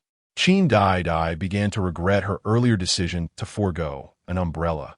She was the one enduring the discomfort, and it was truly unbearable. I'm sorry, Pei Lang. I didn't mean to let the raindrops fall on your face. The girl appeared somewhat flustered as she reached out to wipe the rainwater from his face. The droplets were remnants of the rain that had cascaded from her hair.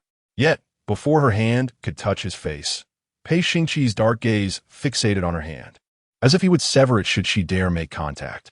Qin Daidai awkwardly withdrew her hand, and after a prolonged silence, she offered an explanation. I'm truly sorry. Pei Lang, it was not my intention. I was in such a hurry to leave that I forgot to take my umbrella. I fell once more along the way, which is why I am in such a disheveled state. She spoke the truth in her final statement. She truly had stumbled again. It hurt terribly. Her knee was scraped and bleeding. Pei Lang, you must believe me. I'm not lying. With that, she lifted her skirt slightly to reveal her fair, delicate knee to him.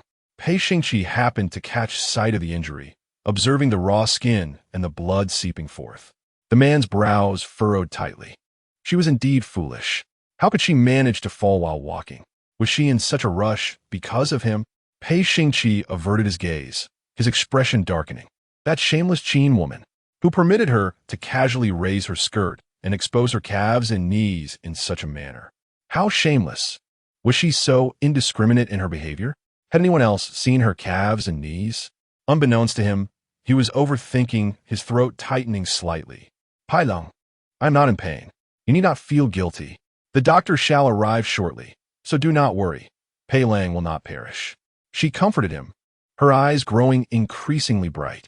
Pei Xingqi felt a throbbing headache. Her words struck him as nothing but mockery and absurdity. Who is feeling guilty? Even if she were to perish, he would feel no remorse. How could he? Qin, she holds herself in far too high regard. Qin Daidai feigned ignorance of his annoyance and continued, Pei Lang need not feel guilty. In a marriage, one must support each other. As long as Pei Lang can find happiness, I am willing to do anything for him. She persisted in her coaxing. Yet, he remained uncertain if Pei Xingqi would truly take the bait. Just as the young woman finished speaking, Pei Xingqi scoffed. She was insufferably noisy. Chatter, chatter, it was maddening. Anything she wished to do, if that were the case. A glimmer of madness flashed in Pei Xingqi's eyes as he regarded Qin Daidai. Extract the poison from me. Was she not willing to do anything? Then let her draw out the venom. This poison was of unknown origin. If she were to absorb it, it could very well lead to her demise. Knowing it could kill her, would she dare to do it? Pei Xingqi wagered she would not. Who is unafraid of death? Especially a woman like Qin, who is particularly fearful. Qin Daidai, upon hearing his request, instinctively froze. Had she misheard? He was asking her to absorb the poison? Was this not a death sentence? She instinctively resisted. It was impossible. She did not wish to die. However, upon seeing the amusement in his eyes, she understood he was testing her. He was deliberately putting her in a difficult position. Absorb. Absorb she would. If she could indeed extract the venom from him, perhaps their relationship could grow closer. In an instant, she made her decision. She would do it. Pei Lang is in pain, is he not? Her eyes were still brimming with tears, her eyelids red. As long as Pei Lang can be safe and sound, I am willing. With that, the young woman lowered her head. Pei Xingqi barely had time to react before she pressed her lips to the wound. The warm sensation left him feeling utterly disoriented. He regained some clarity, his fingers clenched tightly. He had never anticipated that the foolish Qin would truly absorb the poison for him. A strange emotion began to spread within him, leaving him feeling unsettled. Qin, where had her hands wandered? Pei Xingqi felt goosebumps rise all over his body, his strength waning. He could only brace himself against the ground, his head tilted back slightly, struggling against an odd sensation. After a moment, he finally raised his hand to remove hers. Qin Daidai was utterly oblivious to where her hands had just been. She only sensed that the area felt peculiar, both soft and firm. Pei Lang, do you feel any better? Blood as dark as ink stained her lips, and she began to feel lightheaded. Where was the improvement? Pei Xingqi felt even worse. Qin, get away. Who permitted her to absorb it? How audacious! Unbeknownst to him, one ear hidden in the shadows turned crimson. His breath quickened slightly. The wound was not far from his lower abdomen. Yet she dared to lean down and ingest the poison on his behalf. Did she truly have no understanding of the importance of maintaining distance? He was a man, a dangerous man. What a fool Qin was. Pei Lang, you haven't finished yet. Just a moment longer. I must save Pei Lang. As Qin Daidai spoke, her gaze grew increasingly dazed. Eventually, she collapsed. Pei Xingqi glanced at the girl who had fallen against his leg, his brow furrowing, and his agitation deepened. Her words echoed in his ears. I must save Pei Lang. Save him? Was she genuinely so fearless of death? His gaze inadvertently fell upon her lips. At that moment, her once rosy lips were now tainted with darkness, stained with his blood. It seemed she truly feared nothing. Compelled by an inexplicable force, Pei Xingqi extended a long, colorless hand towards a drop of blood at her lips. The black blood exuded a terrifying aura, yet the girl remained still. Qin Daidai was now quiet, no longer making a fuss or uttering that irksome phrase. Yet for some reason, he felt an unfamiliar discomfort. The girl might have been struggling in her final moments, her body convulsing as she murmured, Pei Lang. Pei Xingqi, trained in martial arts, had keen hearing and caught her words. His breath hitched, and his fingers twitched. He reached once more for her delicate neck. With a mere twist, she would never trouble him again. A woman of such lowly character as Qin should meet her end. However, his hand remained motionless for an extended time. Even in death, she called out to him. Thoughts of her previous words flashed through his mind. As long as Pei Lang is safe and sound, Daidai is willing to do anything, including dying. The man became lost in thought, and for a while his hand moved again, but instead of choking her to death, he sealed her heart's pulse. Pei Xingqi's expression darkened. It was not that he did not wish to kill Qin Daidai. He never owed anyone a favor. Since she had consumed the poison for him this time, he spared her life. Should she dare to annoy him again, he would certainly claim her life. At that moment, the door swung open. Yushi finally returned with Wu Ji, both drenched. Master, there should still be time, right? Yushi approached, but froze upon seeing Qin Daidai. Why is the second young mistress here? Master. Wu Ji stepped forward, extending his hand to check her pulse. After a while, he breathed a sigh of relief. Fortunately, the master had sealed his own heart's pulse beforehand. The poison had not harmed it, and as long as the antidote was administered, she would be fine. No one paid attention to Qin Daidai, who lay alone on the ground. Yushi helped Pei Xingqi onto the bed, and outside, the rain had lessened, and the thunder had ceased. Master, take an antidote pill to stabilize yourself. Until I develop the antidote, the poison cannot be fully resolved. Just as Wu Ji was about to leave to concoct the antidote, Pei Xingqi spoke up. Let me see her. Let me see if she is on the brink of death. Although the second young madam was not deeply poisoned, the toxin had infiltrated her heart meridian, resulting in her unconscious state. With her heart meridian compromised, even if the poison were to be neutralized, she would likely experience frequent heartaches in the future. 2 hours. He granted himself this brief span to formulate an antidote. Wu Jie hurriedly descended to conduct his research. Yoha tidied the room. Master, what should we do with the second young madam? Qin Daidai was drenched, her garments clinging to her form. Pei Xingqi, catching a glimpse of her, found it somewhat unsightly. With a flick of his fingers, he tossed the thin blanket from the bed, which landed perfectly over the young girl. He found her presence bothersome. Everything in a room needed to be replaced. Even the floor she had walked upon felt tainted to him. Understood. Yoha promptly acknowledged, and in the next moment, he moved forward. Just as he was about to lift Qin Daidai in his arms and depart, Pei Xingqi cast a glance his way. In an instant, Yoha was struck with uncertainty. What does the master wish?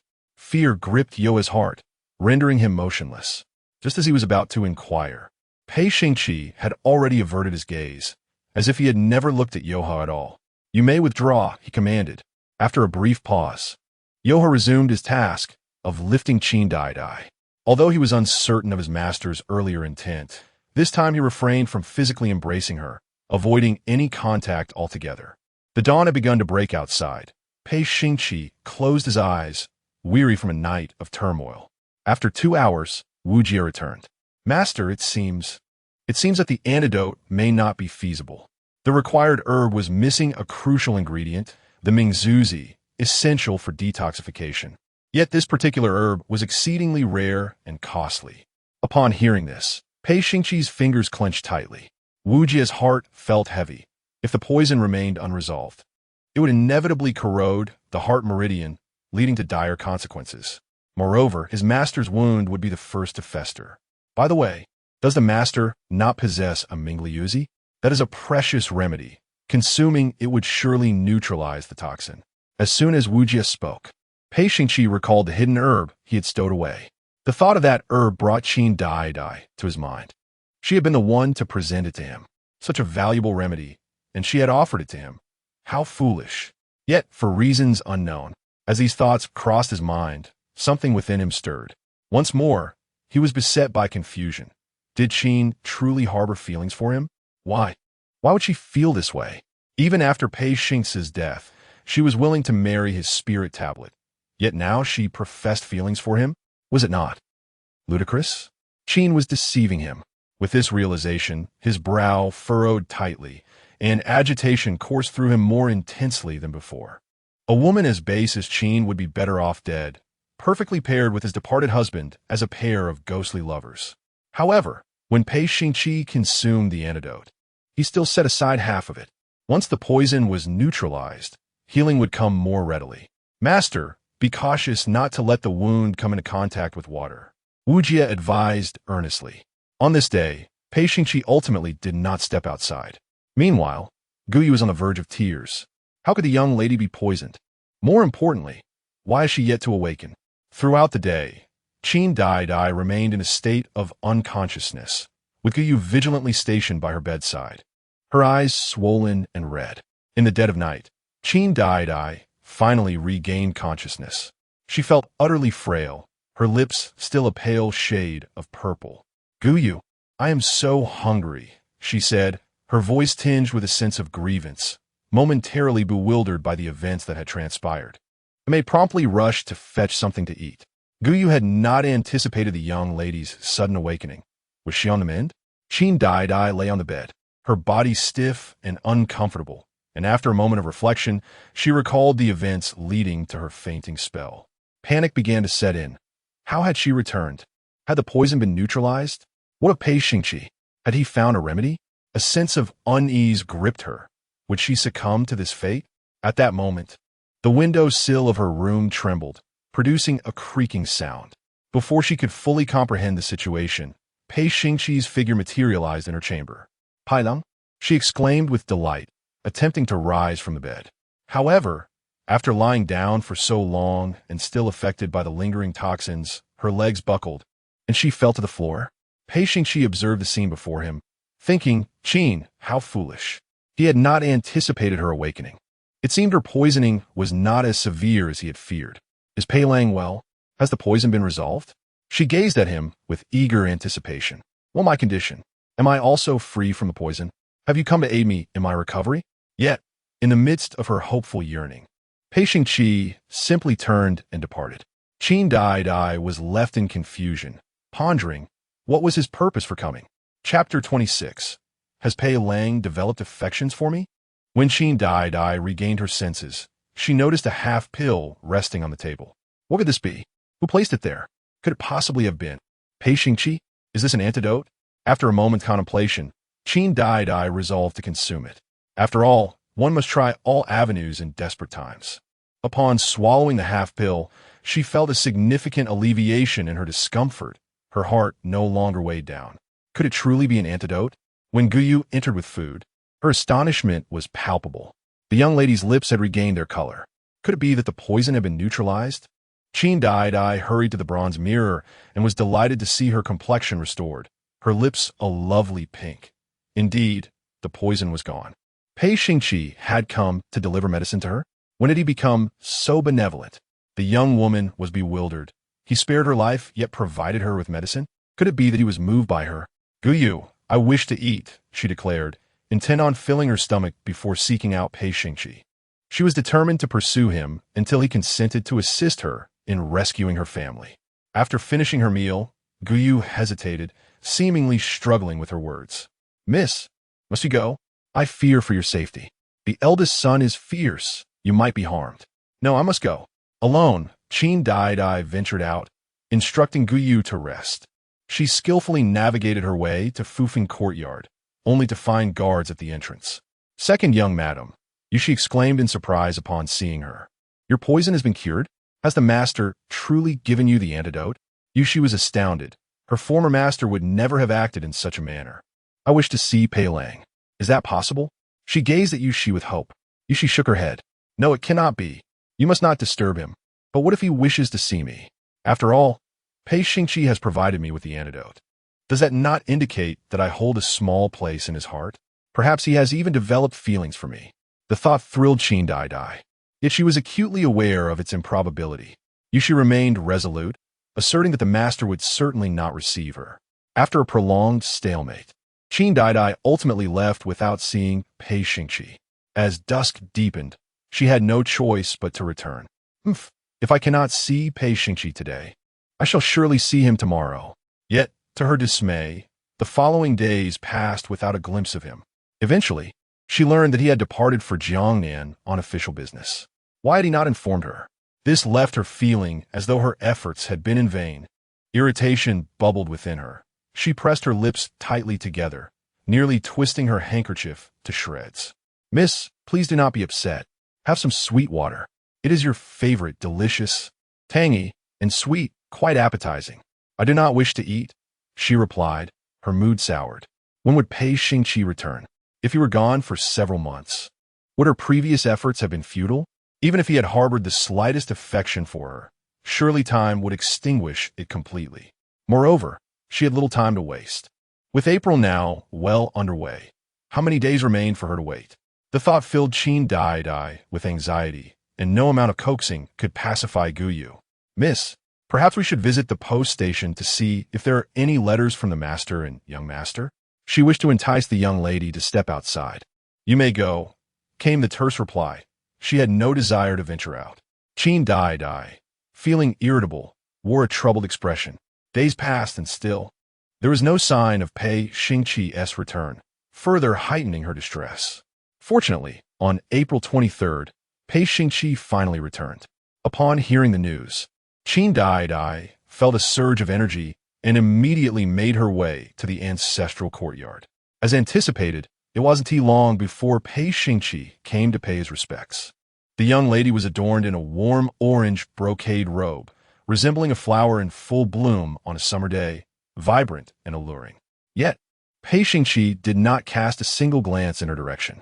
Qin Daidai was beside herself with worry, knowing he had returned. She had specifically changed her attire. Was she not beautiful enough? As the man departed from Changgue courtyard, she too hurriedly took her leave. Along the way, she intercepted him. Pei Lang, you have finally returned. Her tone was laced with grievance as she stood beneath a tree, the wind rustling her flowing garments, the hairpins in her hair dancing in a breeze. Upon seeing Qin Daidai, Pei Xingqi was involuntarily reminded of that night, when she had rested her head on his lap, assisting him with his addiction. The thought stirred an uncomfortable sensation within him, prompting him to instinctively ignore her and continue on his path. Yet, the young lady began to chatter again. Pei Lang, you didn't even inform Daidai when you left. I miss you so much. In the future, if you plan to travel far, could you at least let Daidai know? She gazed at him with hopeful eyes. Pei Xingqi found her words amusing. Why would he need to inform her? She ought to stop daydreaming. What right did she have to expect him to tell her anything? His fingers, concealed within his sleeve, clenched tightly. If Qin Daidai did not leave, he might be compelled to take drastic measures. She should realize the danger lurking and retreat far away. Yet, oblivious to the threat, Qin Daidai feigned shyness and glanced at him. Pei Lang, I have something else I wish to inquire. She had long desired to ask, but with his journey to Jiangnan, she had been forced to hold her tongue. Soon enough, Pei Xingqi heard her voice. Pei Lang, have you perhaps developed feelings for me? Who granted her the audacity to speak such nonsense? Did he have feelings for her? Was it her folly or his? Pei Xingqi was utterly indifferent to love and had never harbored feelings for any woman. Yet even so, he understood the meaning of affection, those two words often exchanged between a man and a woman. Of course, he was uncertain of what truly constituted liking someone. Pei Lang truly has feelings for me, does he not? After all, he even sent me an antidote. How could that not be affection? She recalled how he once considered taking her life. Upon hearing her words, the veins on Pei Xingqi's forehead throbbed violently. Absurd. Just because he sent her an antidote, she assumed he had feelings? Was she not in her right mind? Shameless. Unrestrained. The Qin family was beneath contempt. Otherwise, Pei Lang, could you articulate why you have chosen to send me the detoxifying pill? He must certainly harbor some feelings for her. Even if he does not, she shall assert that he does. She intends to ensnare his thoughts day and night, ensuring that she occupies his mind. Pei Xingqi, he is in truth at a loss for words. Why did he personally deliver the detoxifying pill to her? He cannot fathom the reason. Pei Xingqi, influenced by her, begins to ponder. Yet, no matter how long he contemplates, he finds no answer. In the end, he can only respond coldly. Leave. It would be best if she refrained from pursuing him further. Otherwise, he might resort to harming her. Before departing, he provides himself with a justification. He owes no debts of gratitude. She had aided him in indulging in poison, and the lingering repercussions are hers to bear. He grants her half of the detoxifying pill. They are even. Author's note: male lead, stubborn and hard-headed. Before long, he will be consumed by jealousy, yearning for affection. Let him weep. Chapter 27. So, when shall we share a chamber? Qin Daidai observed the departing figures and, after a moment's contemplation, decided to follow suit. Did Pei Lang harbor feelings for her? So, when shall we share a chamber? The young woman spoke candidly, prompting Pei Xingqi to halt abruptly, his expression darkening in an instant. How shameless this Qin woman was. The very term sharing a chamber seemed to perpetually linger on her lips. What a disgrace. He could never share a chamber with her, nor could he possibly harbor any affection for her. Pei Xingqi felt an overwhelming surge of agitation, his anger boiling over as murderous intent flickered in his eyes once more. Yet, Qin Daidai appeared utterly oblivious to the turmoil she stirred.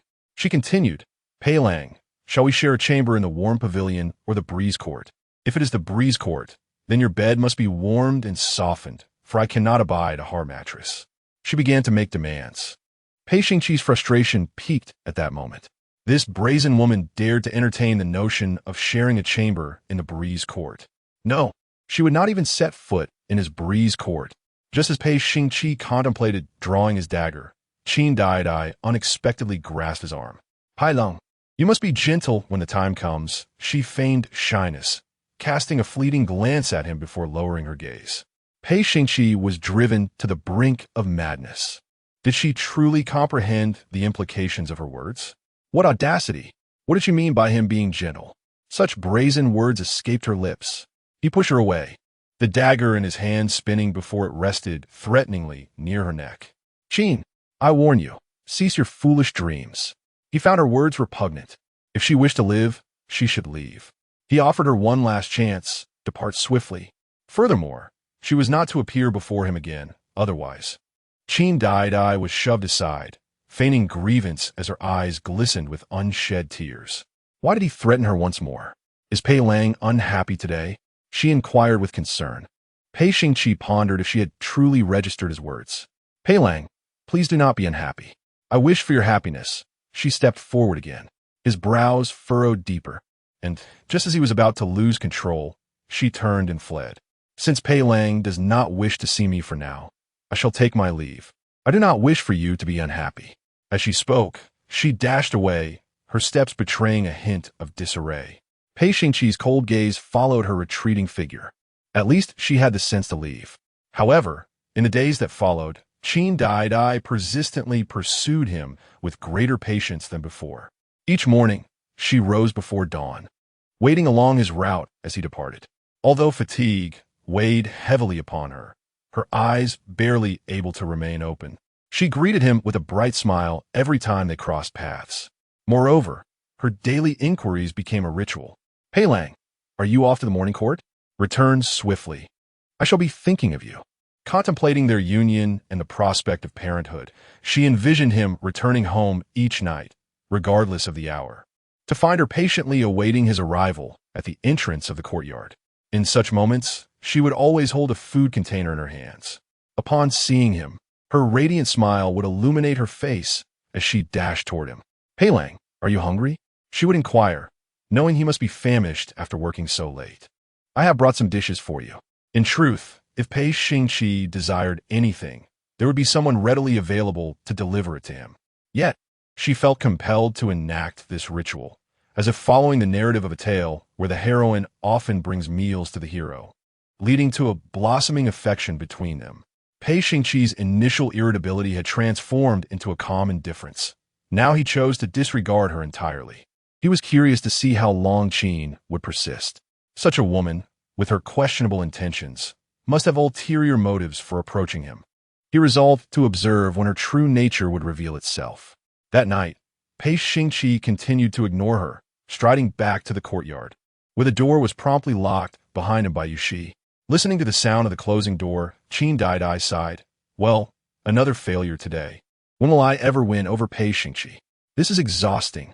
Gu Yu, her loyal companion, felt sympathy for her plight. Miss, perhaps it is time to let go. What is the benefit of having a child with the eldest son? It may be better for you to leave the Pei family. If they refuse to let you go, we can seek assistance from the master. No, I cannot give up. Even if today proves fruitless, each day will accumulate to something significant. Qin Daidai lingered for a while before returning, needing rest for the early rise the next day. Unable to dissuade her, Gu dutifully assisted her with her evening routine. As the 1st of May dawned, Qin Daidai awoke feeling discomfort in her throat. Cough, cough. I must have overindulged in spicy food yesterday, she reasoned. Miss, drink some water to soothe your throat, Gu Yu suggested, worry etched on her face. Should I summon a doctor? The young lady shook her head. No need. It is a trivial matter. Drinking more water will suffice. Will you still seek the eldest son? As Qin Daidai rose from her bed, Gu Yu instantly comprehended her intentions. But it is still dark. Yes, I must go. I have persevered this long. I cannot let my efforts go to waste. Shortly thereafter, Qin Daidai stepped outside, arriving at the familiar hour when Pei Xingqi left the courtyard. Pei Lang, she called out, her face lighting up with joy. Yet this time, her voice bore a different tone. Previously sweet and melodious, it now sounded hoarse and faint. Pei Xingqi instinctively frowned, noting her altered voice. I will miss you, she uttered, though these words had become tiresome to repeat, yet they were spoken daily. Pei Xingqi offered no reply, choosing to ignore her once more. And soon he was walking away. Aware he was headed for court, she dared not pursue him, watching him depart before retreating to catch a few more moments of sleep. She felt utterly exhausted. As she lay down to rest, she did not forget to silently pray, hoping that Pei Xingqi would soon feel a twinge of compassion for her. She truly wished to escape the burdens of early rising and late nights. Lately, her lack of rest had taken a toll on her complexion. On the second day of the 5th lunar month, Qin Daidai learned from her ancestors of Pei Xingqe's birthday. It turned out that his birthday fell on the 5th day of the 5th month. Was it not merely a matter of 2 or 3 days hence? She pondered, realizing she must prepare a birthday gift. But what could she possibly give him? The young lady contemplated various ideas and resolved to craft a sachet by hand for him. A sachet also symbolizes a token of affection between lovers. She wanted him to see this sachet and think of her. If he thought of her often, surely he would come to care for her more swiftly. Yes, that was it. With her mind made up, she began her preparations. Guyu brought her the embroidery basket and inquired, "Miss, what kind of pattern do you intend to embroider?" There were only a few designs suitable for a man's sachet. Bamboo. Did not men universally appreciate the elegance and purity symbolized by bamboo? Chapter 28. The Breakup. I will no longer entangle myself with Pei Lang on the 5th day of the 5th month. Qin Daidai once again awaited Pei Xingqi early on the path leading from his residence.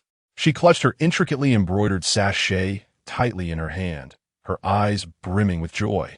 Would Pei Xingqi accept this token? As she pondered, the figure of the man emerged. Pei Lang. She immediately stepped forward, her lips curving into a smile. Pei Lang, happy birthday, she exclaimed, offering her heartfelt wishes.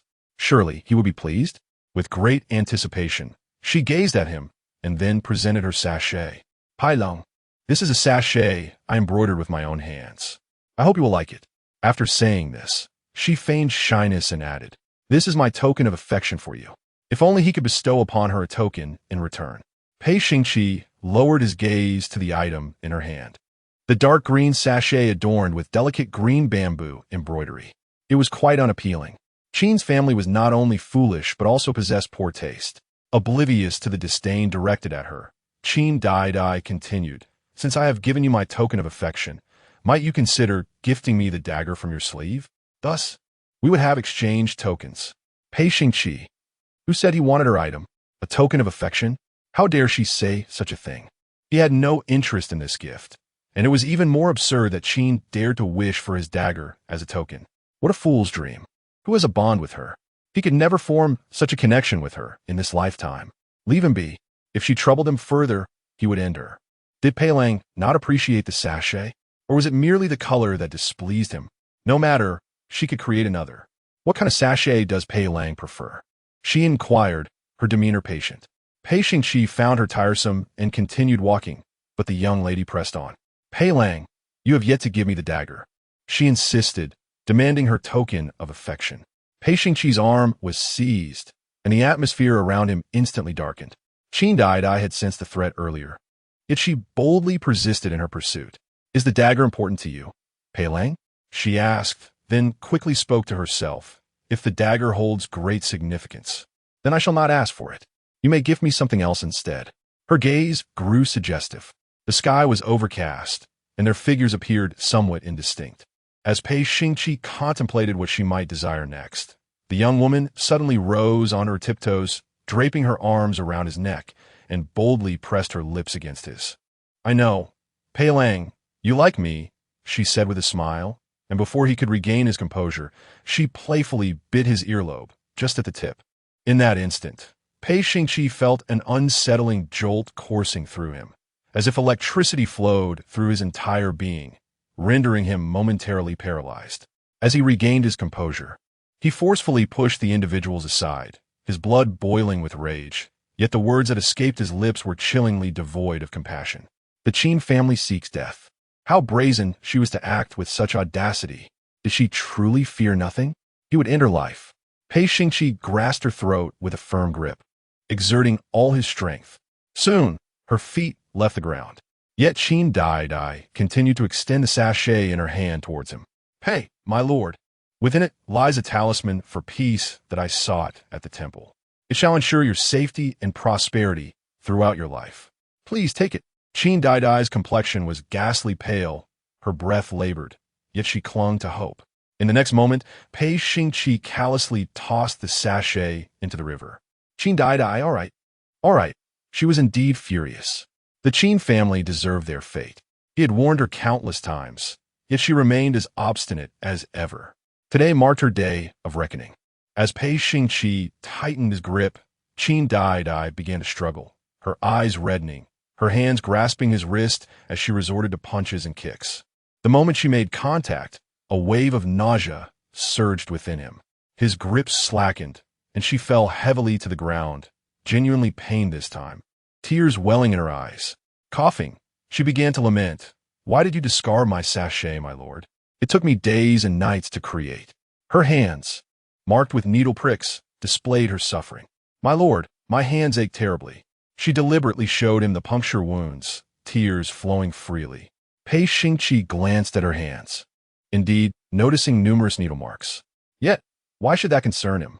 It was not he who had insisted she craft the sachet. It was her own folly. Strangely, he found her needle marks increasingly irksome.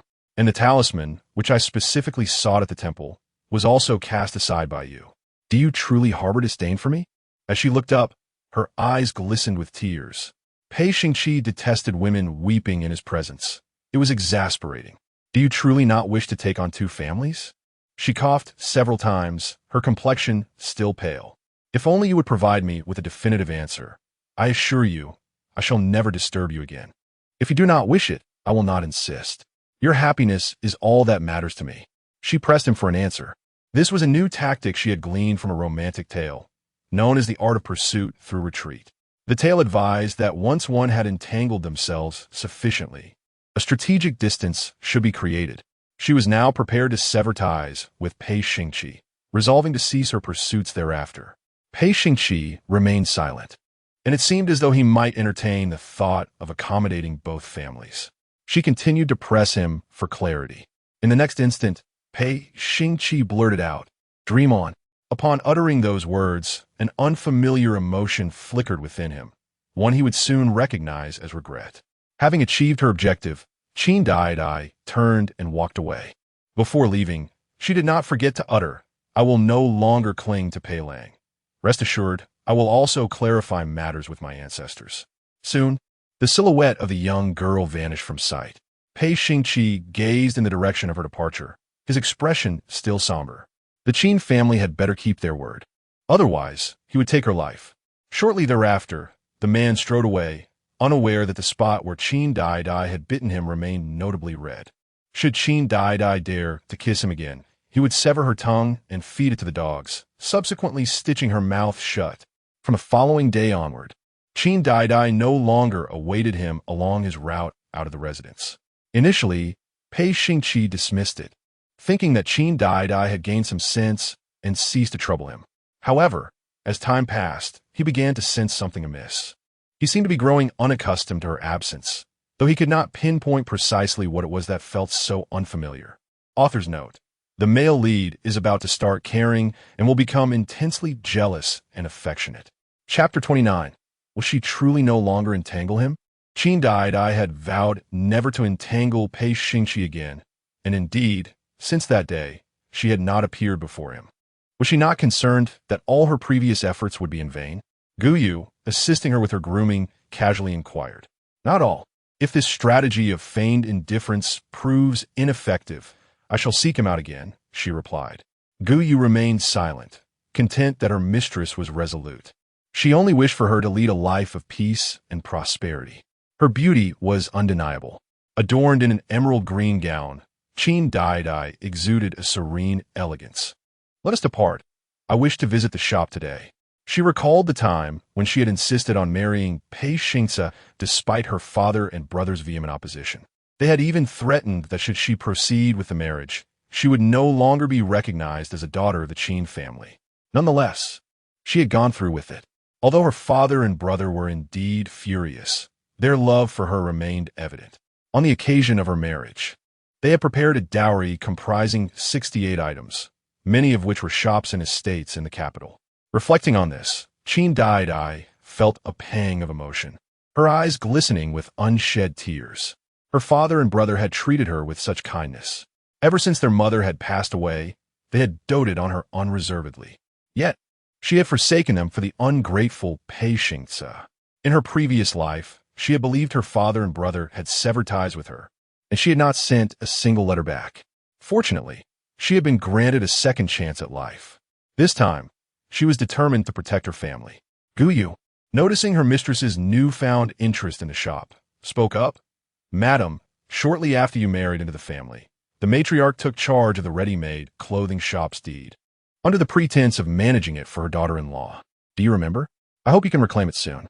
A woman's dowry is a source of security only when it is held firmly in her own hands." Guyu harbored a certain disdain for Madame Jiang. Perhaps it was merely her perception, but she felt the matriarch was somewhat hypocritical. Regrettably, it was precisely Madame Jiang whom the mistress had once trusted. With Guyu's reminder, Qin Daidai recalled the incident. When she had first married Pei Xingce, her sorrow had left her too distraught to assess her dowry, which had been tallied by the servants under her mother-in-law's direction. On the third day after her marriage, the shopkeeper had come to deliver the accounts, but she had been too preoccupied to attend to it. Her mother-in-law had feigned concern, saying, "Daidai, my child, you have grown so thin. Seeing you this way, Xingce will be troubled. Do not weep. Your mother is pained, for you are my only child now." It was this very statement that had led her to serve Madame Jiang wholeheartedly, without complaint. She treated her like a true daughter, and in return, she had regarded her as a mother. Only after her death had she realized that some individuals should not be casually embraced as maternal figures. "Daidai, do take care of yourself. As for the shop, your mother will oversee it for now, understand?" Madame Jiang lovingly stroked her head. "With your mother and father-in-law by your side, no one dares to bully you." Daidai was still young, and that child Xingce was no longer by her side. "In the future, mother will take good care of you," Jiang said, her eyes brimming with tears, deeply moving Qin Daidai. "Mother will teach you how to manage the household step by step. Remember to keep your contracts and properties safe. Do you understand?" After a moment of contemplation, Jiang continued, "Daidai is still young. If she trusts me, I will safeguard them for her." As she spoke, Qin Daidai remained oblivious to the scheming glint in her eyes. However, having been cautioned by her brother several times, she dared not entrust all her contracts to Jiang. Yet, as she now regarded Jiang as a mother, she felt reluctant to dismiss her wishes. Ultimately, she found an excuse and handed over only the contract for her clothing shop. As Qin Daidai pondered this, her thoughts became more acute, perhaps due to having faced death once. She couldn't help but wonder whether her mother had truly treated her like a biological daughter in her past life. Even if she had, was it merely a ruse to deceive her of her substantial dowry? She resolved that her possessions, even if deemed unnecessary, would not remain with the Pei family, let alone be given to Pei Xingce's mother. She must find an opportunity to reclaim them. Upon hearing this, Guyu was filled with immense joy. The young lady did not blame her. How splendid! No one would dare to lay claim to the young lady's belongings. The two of them made their way to the main gate, chatting and laughing along the way. However, after a short while, Guyu furrowed her brow. Why hadn't Xiao Lu harnessed the carriage yet? Did he not realize the young lady intended to go out? The delay was unacceptable. "Let's wait a moment." Qin Daidai said, imperturbed. Guyu had no choice but to send a servant to check. After waiting for a while, the carriage still had not appeared. "Miss, perhaps we should not leave the manor today. This coachman ought to be taught a lesson for making you wait so long." Indeed, as Qin Daidai grew weary of standing, her enthusiasm for leaving waned. Just as she and Guyu were about to turn back, a carriage came to a halt before them. Qin Daidai's attention was instantly captivated by the carriage, for she knew who was inside. After all, Pei Xingqi's carriage was never marked, and the driver was always that enigmatic figure. He had returned from court. As she reflected, she realized it had been 4 days since she last saw him. Today was the 10th day of the 5th month, a day of rest for him. Just as she was about to approach the carriage to greet him, her steps faltered. No, she would not greet him. She had vowed not to entangle herself with him, and she must remain resolute. Even if entanglement were to occur, it could wait a while longer. With that thought, the young woman lowered her gaze. Before Pei Xingqi had even dismounted, he had already noticed the two figures standing outside the carriage. Without needing to scrutinize further, he knew who they were. Qin Daidai. At the thought of her, his expression grew cold, fingers clenching tightly. He knew well that such a shameless woman as Qin Daidai would inevitably seek to entangle him. Foolish and naive. If she dared to pursue him again, he would not hesitate to torment her slowly, skin her alive, and fashion her into a human lantern for his amusement. The man, enveloped in an icy aura and devoid of emotion in his gaze, dismounted from the carriage. Upon seeing Qin Daidai, the serpent-like figure shook his head in dismay. Why was the second young mistress here again? His master would surely not favor her. Having served his master for many years, he had never witnessed any affection directed towards anyone. Even towards the future mistress, Miss Wang, his master remained indifferent. Pei Xingqi ascended the steps with a frosty countenance, swiftly passing by Qin Daidai. Just as he anticipated her to entangle him, the young woman stepped aside, granting him passage. She uttered not a word, her head bowed low beneath her veil. Pei Xingqi paused momentarily, casting a sidelong glance at Qin Daidai. He almost questioned his own recognition. Was that not Qin Daidai? Yet it was indeed her. The silhouette of the Qin family was unmistakable. She truly did not speak? Was he deaf to her silence? Or... A flicker of bewilderment crossed Pei Xingqi's eyes, though it vanished as swiftly as it appeared. It was perhaps for the best that she remained silent, ideally forever mute and devoid of any inclination to pursue him further.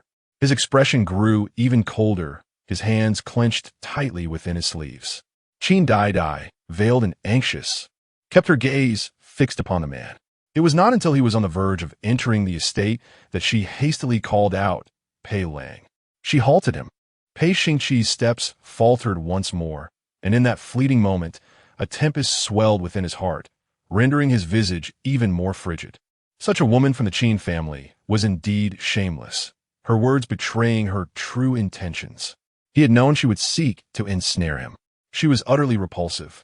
A glimmer of murderous intent flickered in Pei Xingqi's eyes once again, this time with a resolve to see her suffer a most excruciating demise. Yet, Pei Xingqi had misjudged the situation. Qin Daidai had no intention of pursuing him. Rather, she seemed fearful of his misunderstanding. Pei Lang, please do not misconstrue my presence.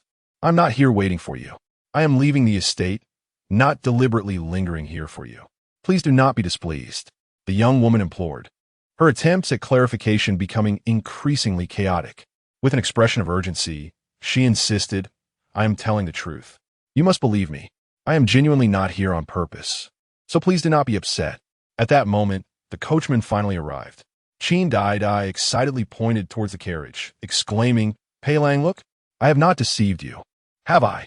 Having said that, she prepared to depart. The carriage had arrived. It was time to leave the estate. Before her departure, she felt compelled to reassure him once more, I promised I would not entangle you, and I shall not. Rest assured, it will never happen again. Let the past fade into oblivion. I owe you an apology, Pei Lang. The final syllable barely escaped her lips before she instinctively covered her mouth, realizing she should not address him in such a manner again. After a brief pause, she continued, What I meant to say is that I owe you an apology, esteemed elder son. With that, she hurried onto the carriage alongside Guyu. Even as the carriage receded into the distance, Pei Xingqi remained entranced, pondering her words. What had she called him? Esteemed elder son? What does it mean when everything of the past dissipates in a thin air? What does it mean to reassure him? Will she truly never entangle him again? Pei Xingqi found himself perplexed by her intentions. Thus, her previous words were indeed genuine. She truly would not pursue him any longer. The man couldn't help but glance towards the direction the carriage had departed, realizing that she seemingly had not been waiting for him intentionally. What could she possibly do after leaving the residence? For reasons unbeknownst to him, a wave of agitation surged within Pei Xingqi. He could not fathom the source of this unrest, and his expression darkened further. Regardless of the circumstances, he refused to place his trust in the words of that despicable woman, Qin. She had better adhere to her promises this time. Otherwise, death. The man coldly returned to his chamber, having just come in from outside, yearning to cleanse himself of all impurities. After the servant, Yu Shi, prepared his garments, she withdrew. Meanwhile, within the carriage, Qin Daidai removed her veil and strained to peer back. She yearned to discern Pei Xingqe's expression, but alas, the carriage moved swiftly, leaving her unable to see anything. "Miss, please sit properly. What if you were to fall? It would be quite painful if she were to sustain an injury." Qin Daidai nodded and settled back in her seat. Guyu poured her a glass of water. "Say, miss, drink some water. Which shop shall we visit first?" "To the ready-made clothing store." She was eager to see how the Jiang family had managed her shop in the past few months. When the two entered, they did not disclose their identities, merely pretending to be casual customers seeking garments. The shopkeeper was absent, leaving only a young servant behind. The ready-made clothing store was impeccably clean, a detail that pleased Qin Daidai immensely. There was an abundance of fabric, most of which was the expensive and exquisite silk from Jiangnan. As Qin Daidai perused the materials, a few customers entered the shop. Qin, is the fabric you're wearing from here?" a lady suddenly inquired. Upon hearing a familiar name, Qin Daidai fell silent. Could it be the Jiang Qin she knew? "Oh dear, I don't need to buy anything. Come, choose whatever you fancy. Today I'm treating you all. Each of you may take 2 pieces of fabric to tailor your new attire." Jiang Qin relished these moments of being surrounded and celebrated. "Then thank you, Sister Qin." Several ladies began to select their items. Qin Daidai remained silent, aware that they intended to leave without settling the bill. The young servant was the first to stop Jiang Qin. "This young lady has yet to pay. I'm sorry, but our shop does not extend credit." The servant halted Jiang Qin, who was infuriated. "How dare you? Do you not know who I am?" This insufferable servant had humiliated her. This ready-made clothing store belonged to her aunt. She had no need to pay. How utterly outrageous! Noticing the noble ladies nearby were about to mock her, Jiang Qin raised her foot to kick. However, Qin Daidai preemptively kicked her aside. How bold! It was the first time Jiang Qin had been treated in such a manner, and her demeanor faltered. Who dares to be so audacious? Qin Daidai, wearing her veil, was momentarily unrecognized by Jiang Qin. "I, however, am unaware of your identity. Is it permissible to purchase without payment?" The young maiden's lips parted slightly, a mocking smile gracing her features. At that moment, the shopkeeper emerged, revealing none other than Miss Jiang. "Calm down, Miss Jiang," he urged. "How foolish you are. Do you not realize that Miss Jiang is your superior? What do a few bolts of fabric mean in her presence?" The shopkeeper clearly sided with Jiang Qin, who let out a sigh of relief, her face beginning to exhibit a sense of schadenfreude. She was determined to rid herself of this insolent servant. Observing this, the noblewoman beside her immediately lost her mirthful demeanor. However, the most unexpected twist came from Qin Daidai. "I was unaware that this establishment had become someone else's domain," she interjected, capturing the attention of all present. The shopkeeper found the voice strikingly familiar, yet he could not recall where he had heard it before. Where could it be? It was not until Qin Daidai removed her veil that the shopkeeper was taken aback. "Qin, is this not the esteemed young lady of the Qin family?" he exclaimed, perplexed. Did the shopkeeper no longer recognize her, or had he forgotten his roots?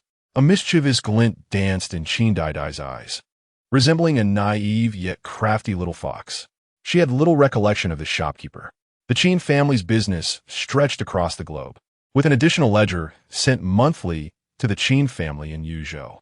Each shopkeeper was obliged to report the status of their establishment to the family on designated days, making it impossible for her to remember every shopkeeper, especially since her father and brother managed the affairs. "Miss," the shopkeeper stammered, beads of sweat forming on his brow. "What brings you here?" The young lady had never involved herself in business matters and had not set foot in the shop since her marriage into the Pei family.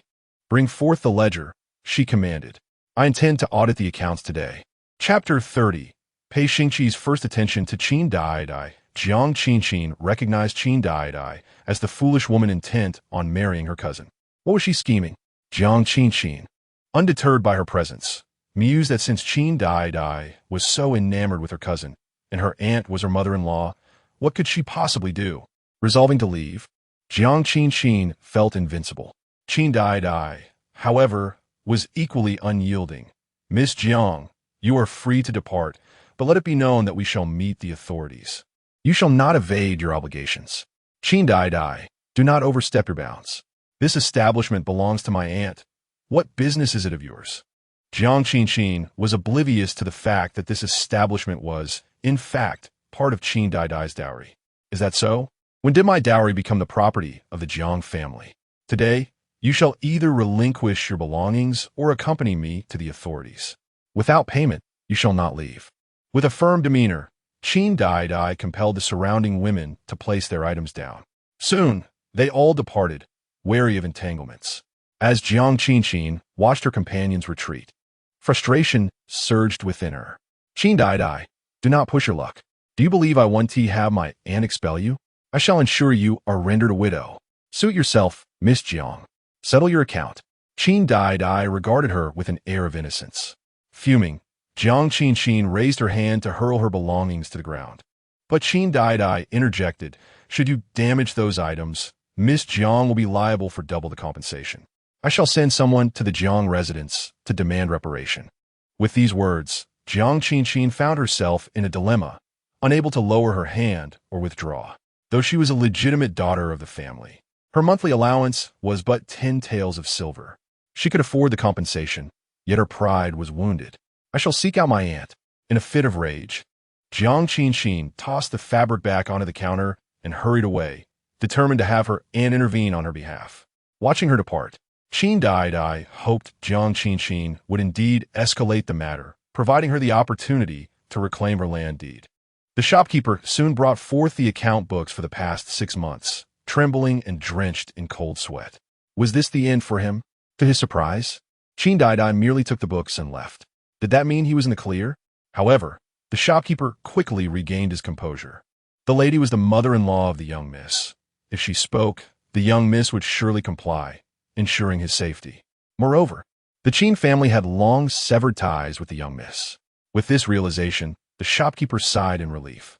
What a foolish young lady she was, choosing to marry a deceased man instead of enjoying a life of wealth and comfort. The shopkeeper could only shake his head in disbelief at Qin Daidai's apparent folly. Gu Yu, clutching the account books, joined Qin Daidai in the carriage, promptly beginning to scrutinize the records. As a maid from the Qin family, she was well-versed in account keeping. Miss, these accounts are fabricated. Gu Yu quickly discerned the discrepancies. Qin Daidai was indeed not adept at reading account books. As Gu Yu pointed out the errors, Qin Daidai felt increasingly regretful for her previous naivety. Recalling the words spoken by the shopkeeper moments ago, it was evident that he had become an ally of the Jiang family. What secrets could the Jiangs still be concealing from her? A flicker of anger flashed in Qin Daidai's eyes as her fingertips clenched tightly. She was determined to reclaim her shop. Once she secured her family's safety through Pei Xingce's influence, she would leave the Pei residence behind, a place she deemed wretched. Before long, the master and servant returned to the manor. The matriarch of the Jiang family soon summoned her. Qin Daidai changed into a vibrant red dress before stepping out. Jiang Shi, upon seeing her in red, felt a headache coming on. This Qin family member was utterly reckless. Was she trying to impress Xingqi with such attire? Was she attempting to provoke the boy's spirit? A widow dressed in such a manner. Was it truly appropriate? Mother summoned me. For what purpose? Qin Daidai seated herself without the slightest hint of decorum. Jiang Shi's temples throbbed in irritation. Indeed, one could tell she hailed from a merchant background, lacking even the most basic manners and etiquette. Did you encounter Qin today? Jiang Shi inquired, her tone icy, revealing her displeasure at the thought of her cousin having been brought to tears. Did she come to seek our mother? Qin Daidai feigned ignorance. Is she here to return money to our mother? She pretended to be naive. Jiang Shi was momentarily taken aback. What money? Wasn't her cousin there to settle debts with her mother? Hadn't she taken a considerable amount of material from a shop? Could it be that her cousin's claims held truth? Qin Daidai suddenly affected a look of astonishment, covering her mouth in feigned shock. Jiang Shi, now bemused, pressed, what did Qin say? She asserted that this is Mother's shop and that she could take whatever she desired. Qin Daidai replied, biting her lip in a show of grievance. Is this truly Mother's shop? Did she not say she was merely managing it for me temporarily? How has it suddenly become hers? What other facets of Jiang Shi's character remained unknown to her? Nonsense, Jiang Shi quickly denied. If word got out about her coveting her daughter-in-law's dowry, she would find it impossible to hold her head high in the capital. Thus, Even if she desired it, she could not act brazenly. Furthermore, Qin Daidai still had a substantial dowry yet to be received, and she could not allow her to grow estranged. Daidai, do not listen to Qin's fanciful tales. She is merely a child, Jiang Shi soothed her. How young could Qin be? She is only a month younger than you. Mother is surely just temporarily managing it for you. What is rightfully yours will always remain yours, Jiang Shi attempted to placate her, all the while keeping in mind the gold shop that Qin Daidai possessed. Is that so? Perfect. I find myself with ample free time lately, and I have been considering learning the art of management. Kindly return the land deed to me. I wish to manage it myself, Qin Daidai said, her eyes gleaming with mirth as she regarded Jiang Shi. Jiang Shi's lips tightened. Would she give it or not? If she refused, wouldn't he that contradict her earlier words? Daidai, you're just beginning your studies in management. Let us take it slow. Start with the other shops, like the ready-to-wear establishment, while I continue to oversee this one. Otherwise, if I have too much free time, I will inevitably think of that child, Xingqi. Jiang presented a visage of sorrow. If Qin Daidai continued to demand, it would be nothing short of filial impiety. Very well, then, let my mother manage this for me. Upon my return, I shall first peruse the account books. Qin Daidai mused that whatever the Jiang family had consumed, she would compel Jiang to disgorge. Soon, Qin Daidai departed. The moment she left, Jiang was engulfed in fury. This insolent wretch dared to solicit the land deed from me. How audacious of her to covet my possessions. Jiang was livid. A nearby maid hastily reminded her, Madam, the young mistress is about to commence her accounting. This, are you suggesting I should rectify it? Jiang's anger flared instantly. Yet, if Madam does not take action, in the future, the young mistress will grow wise and secure no other deeds. The maid offered her counsel. A fleeting ferocity crossed Jiang's face. Then let Qin Daidai perish. If she were to die, her dowry would rightfully be mine. In the ensuing days, Qin Daidai remained ensconced in the courtyard, scrutinizing the account books. When fatigue set in, she would venture out to the shop for a change of scenery. And thus her days were fulfilling. She had entirely forgotten about Pei Xingqi. Conversely, Pei Xingqi was not as oblivious. One day, upon returning home, as he passed beneath a tree at the courtyard entrance, his steps faltered subconsciously. A fleeting image of Qin Daidai's radiant face flashed through his mind. Her eyes ever so bright. She used to stand there awaiting his return, yet now the spot lay desolate. It had been many days since she had awaited him. They had not seen each other for 4 days. He could not help but wonder again, was she exceedingly busy? Was her claim genuine? Would she truly cease to entangle him? When Pei Xingqi realized he was ruminating over Qin Daidai, his expression hardened. He quickened his pace, soon returning to the courtyard. What was he thinking about her? Women like her from the Qin family deserve death 1,000 times over. It was fortunate she was sensible enough not to appear before him again. Otherwise, he would have killed her. Yushi, noticing his master's sudden increase in pace, was filled with confusion. What was the matter with the master? He would investigate. Upon returning to his study, Pei Xingqi sat directly at the desk. Yushi had just finished brewing tea and was about to depart when he uttered, "Investigate what?" "The Qin family," he replied, intent on uncovering what they had been up to lately. Yushi did not comprehend why he wished to probe into the affairs of the young mistress. Yet he proceeded with the investigation. He soon uncovered the recent activities of Qin Daidai. Upon hearing of her maneuver against Jiang, Pei Xingqi paused in his writing. She was not as foolish as he had presumed. Evidently, she had indeed been quite occupied. No wonder she had not come to pester him. He had known it. Had she not been busy, she would have surely sought to entangle him further. Women from the Qin family were notoriously cunning. Pei Xingqi pressed his lips together, his face devoid of warmth. The Qin family would do well to remain prudent and refrain from troubling him further. On May 16th, after successfully outmaneuvering Jiang, Qin Daidai was in high spirits. Although the land deed had yet to be reclaimed, she remained undeterred. She would undoubtedly retrieve it in due time. Other shops posed no issues, and she found herself with a newfound leisure. It was only in this idle moment that she realized she had not seen Pei Xingqi for 5 days. Panic surged through her. No, she must make her presence known to him. Otherwise, she feared he might truly forget her, rendering her previous efforts futile. Resolute, she changed into a more exquisite garment and stepped out, a string of candied hawthorn berries in hand. As dusk approached, she caught sight of Pei Xingqi returning from afar. Delight illuminated her face as she lifted her skirts and dashed towards him. "Pei Lang," she called out with a smile. Pei Xingqi initially perceived her form before hearing her voice. Upon laying eyes on Qin Daidai, it felt as though a tempest had engulfed the surroundings, his demeanor turning dark and brooding. "Qin, she has returned," he thought, a sense of foreboding washing over him. "Pei Lang, I miss you so much," she said, her eyes glistening with unshed tears, seemingly conveying an endless yearning. "Can you think of me too? I promised I wouldn't trouble you again, yet I cannot resist." Her expression radiated a profound longing. Pei Xingqi observed the sudden flush of her cheeks and felt a stirring in his throat. The girl's voice was sweet to the point of irritation.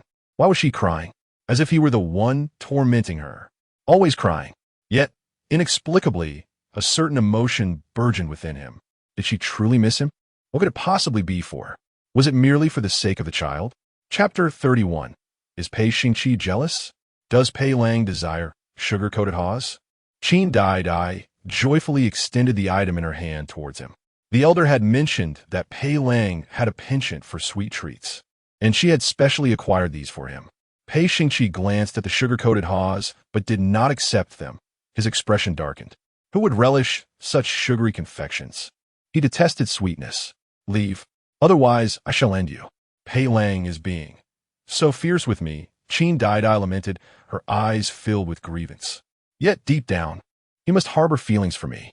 She began to spin fanciful tales, uncertain if Pei Xingqi genuinely held her in his heart. Upon hearing her words, Pei Xingqi's agitation intensified. Who could possibly cherish her? Such fanciful dreams. There was no space for her in his heart, now or in any subsequent life. By the way, Pei Lang, this is a new sachet I embroidered for you. Please accept it. In truth, it was merely a trinket she had randomly purchased from a street vendor. Pei Xingqi did not even spare a glance and strode forward. Qin Daidai wished to follow, but at that moment, a shadowy figure, Yu Shi, brandished a sword before her. Any further step would mean her demise. Did Pei Lang truly not harbor any feelings for her? Sadness washed over her face as Pei Xingqi continued his relentless pace, soon disappearing from view. Qin Daidai. She had not finished her words. Never mind, from this day forth, she would refrain from visiting this place for 10 days, and she certainly would not wish to encounter Pei Xingqi. Seeing him might just drive her to madness. With indignation, the young lady departed, gnawing on the sugar-coated haws as though they were Pei Xingqi, biting into them with fervor. If he does not care for me, then so be it. Who needs him? She thought defiantly. Yet, deep down, she cared more than she would admit. Otherwise, her family would face dire consequences. In the ensuing 2 days, Qin Daidai pondered anew how she might win Pei Xingqi's heart. The strategy of feigning indifference seemed futile. However, before her worries could fester too long, a delightful piece of news left her in a daze. "My brother truly has come to see me?" she inquired of Guyu. "Miss, it is true," the maid replied. "I encountered young master as attendant, Shinemo, this morning, and he mentioned that young master is currently resting at Sanshui Yaij. Sanshui Yaij, a quaint inn, serve as a gathering place for literary scholars and gentlemen of elegance. So he wishes to see me? Otherwise, why would he intercept Guyu?" "Indeed, miss," Guyu affirmed. "How wonderful. Young master has come. Someone is here to support you. Let us depart." Before leaving, she instructed Guyu to redo her hair and donned a delicate pink dress. The carriage sped swiftly, soon arriving at Sanshui Yaij. For her, the last encounter with her brother felt like a lifetime ago, and now, the prospect of seeing him again filled her with sudden trepidation. "Miss, it will be all right," Guyu reassured her, not forgetting to soothe her nerves. After a while, the duo entered a private chamber on the inn's 3rd floor. As the door opened, Qin Daidai's gaze met Qin Yanxing's, and her eyes instantly welled with tears. "Oh dear, why are you crying? You have forsaken our father and abandoned your brother. Yet I have not shed a tear. Why do you weep?" The indignant girl. After speaking, Qin Yinsheng immediately embraced his younger sister, his face etched with concern as he bent slightly to wipe her tears. Alas, she was simply too short. "Oof, you are unbearable." Qin Daidai had not anticipated that her tears would flow incessantly. Her nose was red, and her entire face was flushed. She feigned annoyance. "It is your fault, brother. You are in the wrong." Qin Yinsheng continued to dab at her tears, his heart aching for her. It was at that moment that Qin Daidai noticed another presence in the room. Plea Guyun, Wen Gujun, a close friend of Qin Yinsheng, had previously been his classmate, hence she recognized him. Daidai, Wen Gujun greeted her with a twinkle of mirth in his eyes. After a long separation, she appeared to have grown taller and more graceful. The trio exchanged pleasantries and shared a meal together. Upon seeing her brother, all the fatigue that had enveloped Qin Daidai since her return dissipated. After the meal, reluctant to part ways, she began to propose ideas. "Brother, you have yet to explore the capital properly, have you? Why don't we take a stroll?" Qin Yinsheng, equally loath to let his sister go, knew that once she returned to the Pei residence, he would no longer see her. "Very well. Whatever you desire, brother shall buy for you." The young master of the Qin family was indeed assertive, for he had ample silver. Qin Daidai, unreserved, nodded in agreement. Thus, the three of them set out, leaving the maid and servant behind at the inn. They meandered from one end of the street to the other, then switched to another avenue to continue their exploration. Midway through their excursion, Qin Yinsheng suddenly felt unwell and excused himself. Qin Daidai found it peculiar. Could her brother truly be unaccustomed to the local conditions? He roamed the world, yet had never seemed affected before. Only when Gujun understood that Qin Yinsheng's ailment was merely a pretext, a ruse to create an opportunity for him to spend time with Daidai. "Brother Gujun, do you think this hairpin looks nice?" Qin Daidai held a hairpin up to her head. "It is lovely," when Gujun replied gently, gazing at her with warmth. Qin Daidai remained oblivious to the affection in his eyes. He had never openly expressed his feelings. He simply purchased the item she admired. He bought the hairpin for her. "Daidai, enjoy this candied hawthorn." He knew well that she relished it. "Thank you, Brother Gujun. You are truly wonderful." Qin Daidai expressed her heartfelt gratitude. She had just intended to buy it when Gujun had procured it for her. He was exceedingly kind. One wondered which fortunate girl would become his wife in the future. Wen Gujun listened to her words without comment. Was this truly all it took to please her? Daidai was so easily satisfied as long as she was happy. After quite some time, Qin Yinsheng returned. Qin Daidai resumed her playful banter with him, and they seemed to have returned to the days of yore. The three of them basked in their bliss, unaware that this scene had been observed by Pei Xingqi. At that moment, the man sat by the window on the second floor of the tea house, his gaze dark and brooding, fixed intently on the figure of Qin Daidai, who wore a veil. He would not mistake her. It was undoubtedly Qin Daidai. Who were those two men accompanying her? This shameless woman from the Qin family dared to stroll the streets in broad daylight with two unfamiliar men? Moreover, their camaraderie was striking. They laughed and chatted boisterously, one of the men even daring to touch her. She did not flinch. Indeed, the Qin family had no sense of decency. How infuriating. The anger within Pei Xingqi surged, the veins on the back of his hand bulging. Then, he witnessed one of the men grasping Qin Daidai's hand. Even with the sleeves obscuring the view, he could discern the intimacy. They were indeed holding hands. Outrageous. In that instant, the cup in Pei Xingqi's hand shattered into pieces. Qin Daidai, wotao dachiti. As a woman of the Pei family, how could she entangle herself so intimately with a stranger? Pei Xingqi clenched his lips tightly, his heart racing with agitation. For reasons unknown, he even harbored the violent thought of severing the hands that were entwined. The attendant, Yushi, was startled. What had happened to the master? How could a perfectly fine cup have broken? Following his master's gaze, he recognized Qin Daidai as well. So, the master had seen the second young mistress? Yet, merely seeing her did not explain the shattered cup. Why did the master appear to be jealous? Jealous? Yushi quickly dismissed the thought. How could the master be jealous? He detested the second young mistress. There was no way he would feel jealousy over her. Surely, the master must have been angered by some criminal or spy. Meanwhile, Pei Xingqi's breaths grew heavier, his fingers clenched tighter. By the time he realized what he had just been thinking, his complexion had darkened further. What did it matter to him how Qin Daidai interacted with those men? As long as she did not entangle him, that was sufficient. Yes, indeed, that was it. Author's note. I beseech you for a 5-star review. Please do not abandon this story.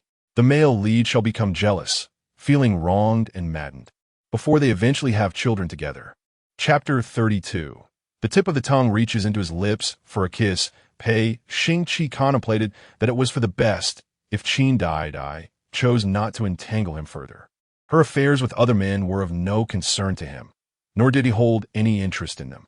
With this thought in mind, the man leisurely poured himself another cup of tea, as if the preceding events had merely been a figment of his imagination. Unbeknownst to Qin Daidai, she remained at her brother's side until twilight before returning home. The young lady was in high spirits today, a sight that Guyu had not witnessed in quite some time. Indeed, she felt joyous upon seeing her brother. How could she not be? If only she could see her father, her happiness would be magnified. Come, let us hasten home, she urged, realizing she had tarried too long and needed to return swiftly to avoid the prying tongues of others. Guyu nodded, descending first to await her arrival. To Qin Daidai's surprise, as soon as she alighted from the carriage, she encountered Pei Xingqi, who had also just dismounted. Their gazes met briefly, but he averted his eyes first, his brow furrowing in that instant. He noted the carriage. Had she just returned? Had she been in the company of 2 other men until now? The Qin family truly lacked propriety. Observing that she had not moved away, Pei Xingqi clenched his concealed hand tightly. Was she waiting for him? Did she intend to entangle him once more? He had been certain that the Qin family harbored unrelenting desires. Should they dare to pursue him again, he would ensure that the consequences were dire. Pei Xingqi walked forward with steady strides. To his astonishment, Qin Daidai did not utter a single word to him, nor did she cast him another glance. Even as he returned to his study, his mind wandered, preoccupied with a singular question. Could it be true, what Qin Daidai had previously claimed, that she truly would not pursue him any longer? His expression darkened slightly, for he fundamentally remained skeptical. Yet as time passed, he was compelled to accept the reality. She genuinely would not entangle him again. On the 24th of June, Pei Xingqi encountered Qin Daidai at a horse racing venue in the outskirts of the capital. She was once again accompanied by 2 men, their conversation unknown to him, but the young lady appeared utterly delighted. Watching the scene unfold, he instinctively tightened his grip on the reins, his gaze drawn uncontrollably toward her. Then, he witnessed one of the men wrap his arm around the young lady's slender waist and lift her onto a horse. Pei Xingqi felt a surge of indignation. How brazen! In full view of the public, the Qin family engaged in such intimate displays with others, a flagrant disregard for propriety. A tempest of rage surged within him, his grip on the reins almost threatening to snap them. He could not fathom the source of his ire, yet it consumed him. Qin Daidai appeared to revel in her happiness. How shameless! How unprincipled! She had previously professed her feelings for him, yet turned around to be embraced by another man. Indeed, it seemed she treated every man in this manner. Pei Xingqi thought to himself, relieved that he had never fallen for her charms. Yet inexplicably, this realization brought him no solace. Instead, it only intensified his fury. Meanwhile, Qin Daidai was diligently learning to ride, her brother instructing her, and she felt an overwhelming sense of joy. After a while, she believed she had mastered the art of riding. Brother, I wish to ride on my own. She no longer required his assistance in holding the reins. Are you certain? Qin Yansheng raised an eyebrow at her, his eyes brimming with endearment. The young girl leaned against the horse's back, gently caressing the creature. Yes, I must attempt to ride independently. This is the only way I shall learn, is it not? If I fall later, do not come to me in tears. Ultimately, Qin Yansheng could not resist her, and he playfully tapped the tip of her nose with his finger, his actions revealing his affection. Pei Xingqi observed this exchange with keen interest, his throat tightening as his sharp, dark eyes filled with menace. The Qin family truly lacked decorum. They could be so intimately familiar with men at any time and place. She better not entangle him further. Should she dare to pursue him again, he would not hesitate to end her. The man's eyes were filled with murderous intent, his fingers clenched tightly. He had come today merely to indulge in a spirited gallop, yet for reasons unknown, his enthusiasm had waned. Of course, she had also spotted Qin Daidai. Was this second young mistress straying from the path of virtue? Nevertheless, this was ultimately of no concern to him. Peculiar. Why had the master not yet mounted his horse? Before she could deduce any reasoning, the man abruptly dismounted and departed. Master, will you not ride today? Indeed, Pei Xingqi had lost all desire to ride.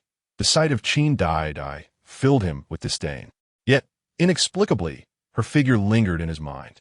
Several questions flashed through his thoughts. Who were those two men? What was the nature of Qin Daidai's closeness to them? What was their relationship now? While Pei Xingqi pondered these matters, Qin Daidai had already completed a lap and was approaching him. Beside her were Wen Gujuan and Qin Yansheng, both fearful of her falling. Sighing, upon seeing Pei Xingqi, Qin Daidai halted her horse and dismounted. The smile on her face had yet to fade as she ran towards him. Pei Xingqi's brow furrowed once more. Was the Qin girl coming to pester him again? How dare she? Eldest young master. Indeed, Qin Daidai had come to engage him, but this time she was quite proper. Upon hearing her address him, Pei Xingqi tightened his brow even further. He refrained from responding or speaking, curious to see what she would say next. Qin Daidai merely intended to introduce her companions. Eldest young master, this is my brother, Qin Yansheng, and this is Gu Jun, a friend of my brother and me. Please do not misunderstand. The young girl appeared anxious that he might misconstrue her intentions, yet Pei Xingqi could only feel disdain. He was indifferent to who they were. She could associate with whomever she pleased. After all, whatever occurred was of no concern to him. The man wore an expression of indifference as he bypassed the trio and left. Pei Xingqi seemed genuinely unconcerned. However, upon hearing the young girl murmur, Gu Jun rides so impressively, his steps faltered and a flicker of emotion crossed his eyes. In the next moment, a wave of anger washed over his features. Gu Yun, she spoke his name so melodiously. Yet, why should it matter to him? Ultimately, Pei Xingqi departed, but as he made his way home, a growing gloom settled upon his heart. Qin Daidai gazed in the direction of the departing figure, lost in thought for an extended period. What was she pondering? Qin Yansheng abruptly tapped her on the head, jolting her back to reality with a sudden pain. What was her brother doing? Why did he strike her? It hurt terribly. What was the reason? If she recognized her mistake, why hadn't she returned home to seek a divorce? Qin Yansheng fixed his gaze upon her, fully aware of the recent occurrences in the Pei residence. The eldest son of the Pei family exuded a gloomy aura, not someone easily dealt with. He couldn't fathom why his sister had chosen to bear a child for her deceased husband's legacy with such a man. It infuriated him. Leaving the Pei family to marry Wen Gujuan would have been preferable. Brother, I cannot leave the Pei family, she insisted. She had her own reasons for staying. When then can you depart? Qin Yansheng pressed for an explanation. Qin Daidai could not provide a definitive timeline, so she evasively replied, the secrets of heaven cannot be revealed. To avoid further inquiries, she returned home shortly after. Once inside, she exhaled a sigh of relief. Do you wish to rest, miss? If so, I shall assist you in removing this hairpin. No, go to grandmother. Qin Daidai pondered for a moment, realizing she had not formally visited her grandmother in quite some time. Today would be suitable. To her surprise, Pei Xingqi was also present. Grandmother, she greeted respectfully, and then addressed Pei Xingqi with a final call. Eldest son. He offered no response, while her grandmother affectionately held her hand to chat. As soon as she arrived, the man stood to take his leave. Qin Daidai thought to herself, how much disdain must he harbor for her? How much loathing? Fine, so be it. Enraged, she stormed out, her heart boiling over with indignation. After departing from her grandmother's side, her anger only intensified. She yearned to shatter Pei Xingqi's arrogance. Upon returning home, Qin Daidai began to devise a plan. Yet, as her plans unfolded, she found herself at a loss for how to execute them. She felt utterly deflated. On June 26th, an unexpected rain shower alleviated the suffocating heat of summer. Qin Daidai chose to remain indoors. The rain deterred her from venturing outside.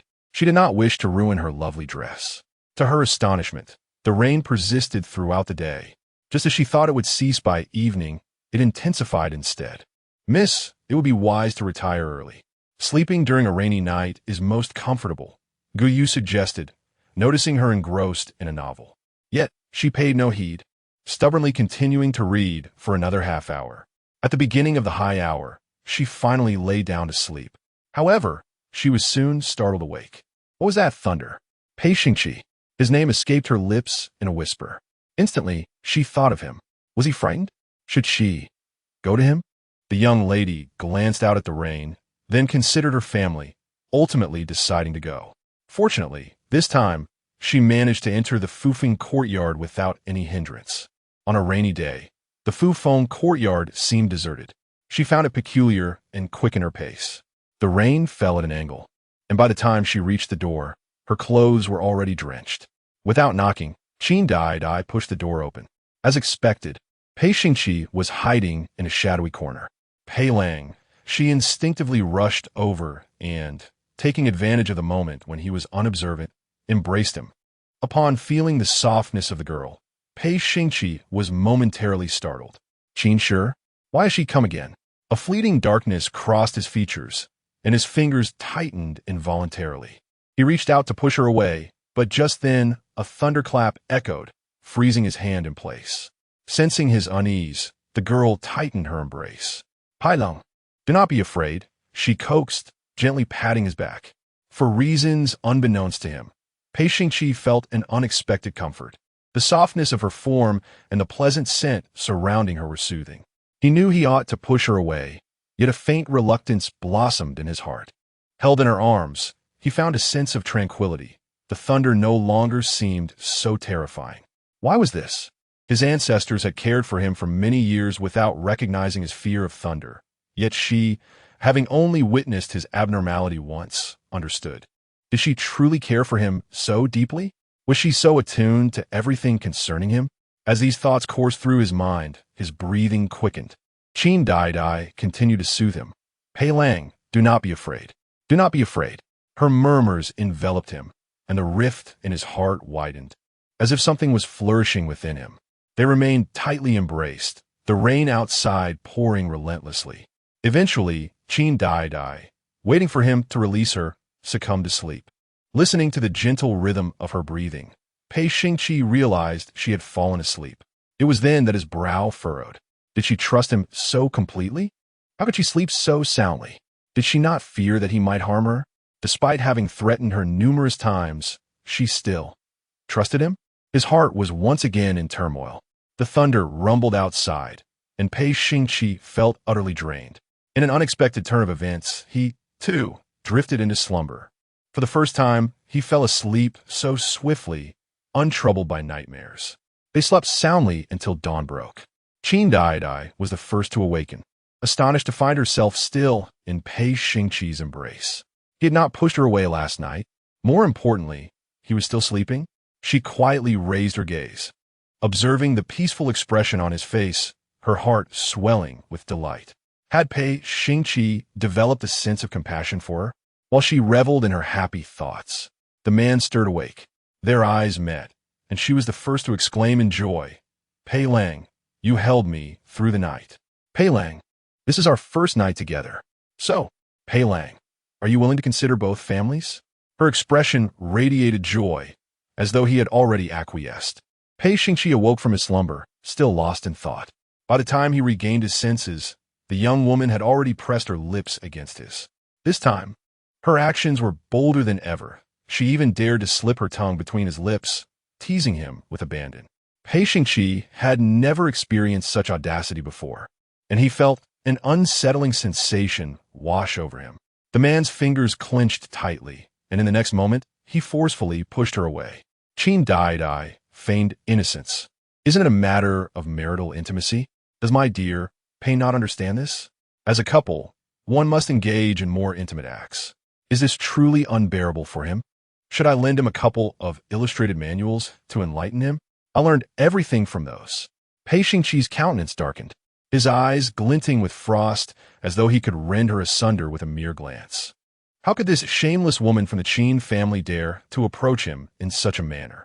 Did she audaciously presume to share him with another? Had he not instructed her to cease her daydreams? Was she still unable to grasp that? Foolishness. Anger surged within Pei Xingqi, yet unbeknownst to him. Beneath that fury lay a thread of anxiety. He had never been this close to a woman before. Seeing him silent for an extended period, Qin Daidai feigned indignation and hurt. Alas, I was merely being overly sentimental. I should not have come here last night. It was a transgression on my part, and I ask you to forget what just occurred. With that, she fled. Pei Xingqi wore a solemn expression, his peripheral vision catching the sway of her skirt as she dashed away. He pondered, did she truly recognize her own folly? Did she dare to kiss him again? Was she courting danger? Little did Pei Xingqi realize that in the days to come, he would find himself yearning to kiss Qin Daidai each day. Author's note: please leave a 5-star review. Do not neglect this work. Chapter 33. Jealousy. Pei Xingqi felt a pang of discomfort within. Qin Daidai sprinted away swiftly, her skirt fluttering as she ran. She even raised her hand deliberately to feign wiping away tears. Pei Xingqi noticed her gesture from the corner of his eye, and his brows furrowed instantly. Was she crying? What could possibly cause her tears? Had he inadvertently hurt her?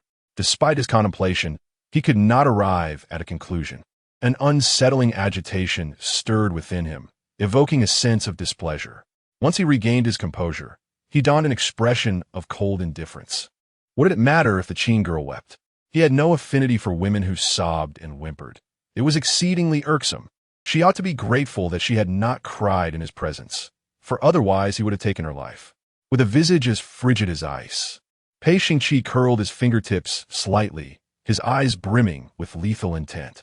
The events of the previous night flashed through his mind, where the girl's soft voice lingered close beside him, murmuring, "Do not be afraid." In that fleeting moment, he felt an unfamiliar itch in his heart, a sensation that unsettled him, causing him to tighten his grip. Quickly, he dismissed all thoughts from his mind. Recalling Qin Daidai's words, the atmosphere around him grew increasingly frigid. There was no possibility he would accommodate 2 families. Furthermore, he had no intention of cultivating any relationship with the Qin family. She was Pei Xingce's wife. His disdain for Pei Xingce naturally extended to her as well. With that thought, the man rose and made his way to the back room. Yushi, perplexed, wondered why her master had burned his clothes again. It was truly strange. Had the garments come into contact with something unspeakably filthy that could not be washed away? After much contemplation, Yushi ultimately decided to cease her musings. Typically, during thunderstorm nights, they were not required to stand guard at Fufeng Courtyard. Thus, Yushi remained unaware that Qin Daidai had visited the previous night. After bathing, Pei Xingqi's expression had not softened even slightly. Clad in a deep purple robe, cinched at the waist with a matching belt, he cast a cold glance at the ashes of the clothes, his demeanor growing icier. Were it not for the Qin girl, he would not have resorted to burning his garments. She had better not set foot in Fufeng Courtyard again. Otherwise, he would break her legs, ensuring she could never return. His eyes glinted with ferocity, the murderous intent evident. Soon he stepped outside. Meanwhile, upon returning to her own courtyard, Qin Daidai began to mutter angrily. Damn Pei Xingqi! That vile Pei Xingqi! How dare he push me? Not an ounce of tenderness. Not a shred of gentleness. She cursed him, wishing that he would come to like her in the future. Yet, she herself had no intention of liking him. She wanted him to beg for her affection. The young girl, agitated and heartbroken, lamented how she had thought of him, knowing he feared thunder in accompanying him, only to receive ingratitude in return. Of course, this was merely a fleeting surge of emotions, and before long, she felt deflated. How could she ever hope to make Pei Xingqi fall for her? Such a notion was utterly absurd. It was simply impossible. Moreover, he had his heart set on his ethereal fiancé. How could he possibly develop feelings for her? Shaking her head, Qin Daidai resolved to think no further on the matter. She would wait a little longer. If, in 2 months, she still could not manage to win over Pei Xingqi, she would have no choice but to seek a different path. She must ensure the safety of her father and brother. The first time Pei Xingqi became aware of the discomfort in his heart was on the first day of July. The scorching sun of July had arrived, and Qin Daidai was too hot to move. However, when her brother summoned her, she had no choice but to step outside. She was unaware of her brother's intentions until she arrived, only to discover that he had purchased a residence in the southern part of the capital, along with an abundance of ice blocks. The coolness of the ice brought her immediate relief, alleviating the stickiness of the summer heat. She felt a sense of satisfaction. Wasn't it a regret for him to marry her off to the Pei household? With such sweltering days, surely a few ice blocks would not suffice for comfort? Qin Yansheng, reflecting on this, felt a surge of irritation and flicked her forehead with his finger. Qin Daidai winced in pain, her expression one of grievance. How could her brother be so unkind? Did he realize how much it hurt? The thought of his beloved little sister marrying a deceased man filled him with anger. The Pei household, devoid of ice blocks, let alone an ice cellar, was hardly a suitable place for someone who had always been afraid of heat. He had prepared the ice specifically for her, hoping to provide some relief. "Thank you, brother." Qin Daidai expressed her gratitude, knowing how much he cared for her. "Gujun, come quickly and enjoy the coolness," she called out to him, who, upon hearing her, instantly wore a gentle smile. Very well. The three of them sat beneath the tree, chatting amiably with the ice nearby, which made the heat more bearable. However, it wasn't long before Qin Yansheng departed. Assuming he had business to attend to, Qin Daidai did not stop him. Soon, only she and Wen Gujuan remained beneath the tree. They were familiar with each other, having grown up together, and thus had endless topics to discuss. Wen Gujuan, with his natural wit and humor, soon had Qin Daidai laughing heartily, an expression of joy she hadn't felt in a long while. Unbeknownst to her, just a short distance away under the same tree, Pei Xingqe's countenance darkened, and his fingers clenched tightly. The sound of laughter pierced his ears, grating against his senses. How could the Qin family laugh so heartily? The noise was unbearable. Pei Xingqi, plagued by a headache, felt the veins on his forehead throb. He despised noisy surroundings. How vexatious was Gujun? Why did he persist in making her laugh, as he always had? Qin Daidai's laughter was so abundant that tears nearly spilled from her eyes. Each mention of Gujun deepened the shadows in Pei Xingqi's gaze. So, the Qin family was once again cavorting with a man outside their household? Such audacity! However, it was none of his concern. As long as she did not trouble him further, he could pretend to be oblivious. With this thought, Pei Xingqi turned his attention back to his book. He had come today to handle a matter for the emperor, only to be ambushed halfway through.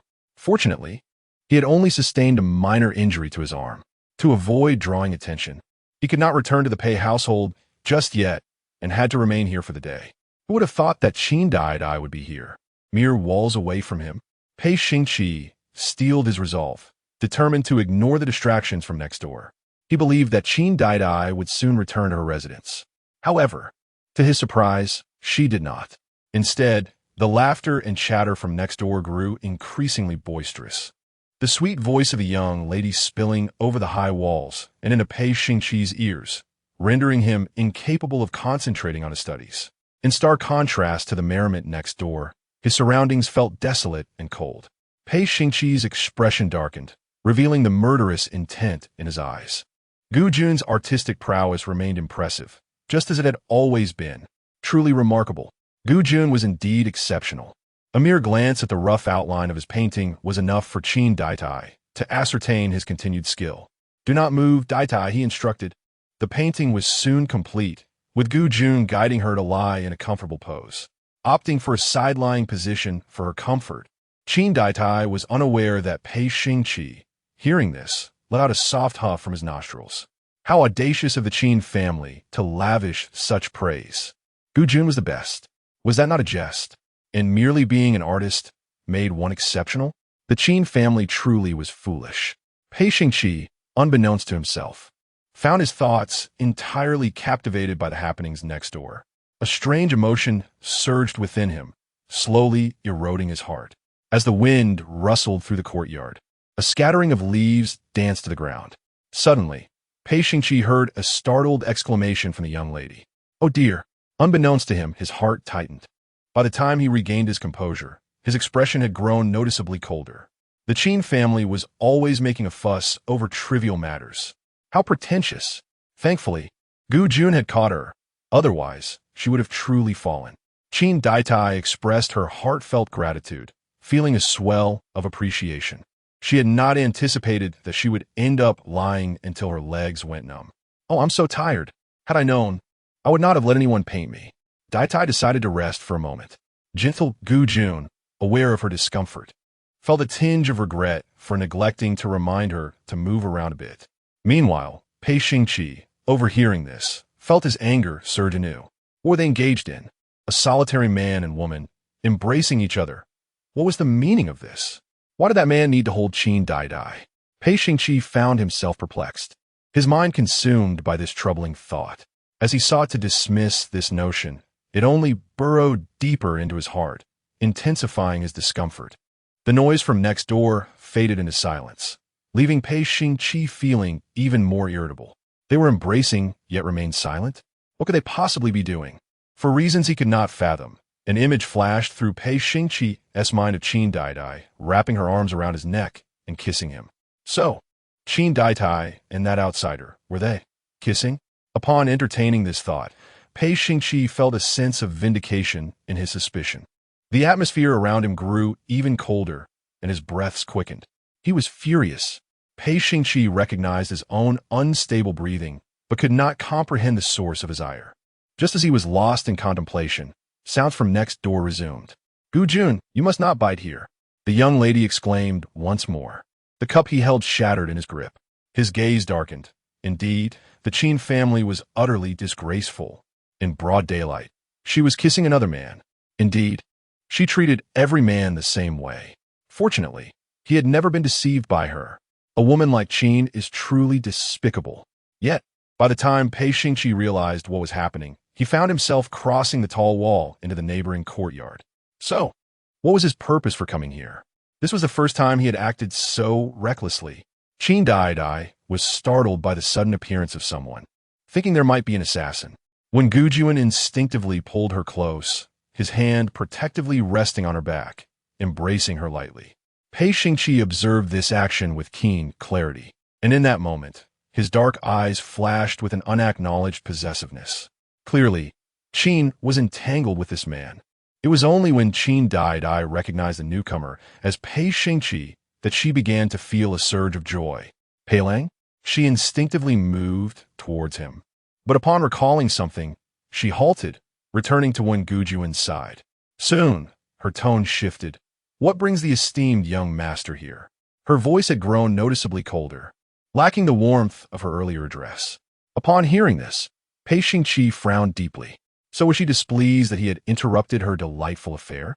Moreover, what did his presence matter to her? Could he not be here? She and that wild man had disturbed him. If she didn't want to provoke his wrath, it was best for her to leave quickly. Yet at that moment, Pei Xingqi could not restrain his gaze from wandering to the girl's lips. His thoughts became chaotic. That wild man had been about to bite her. Wasn't he?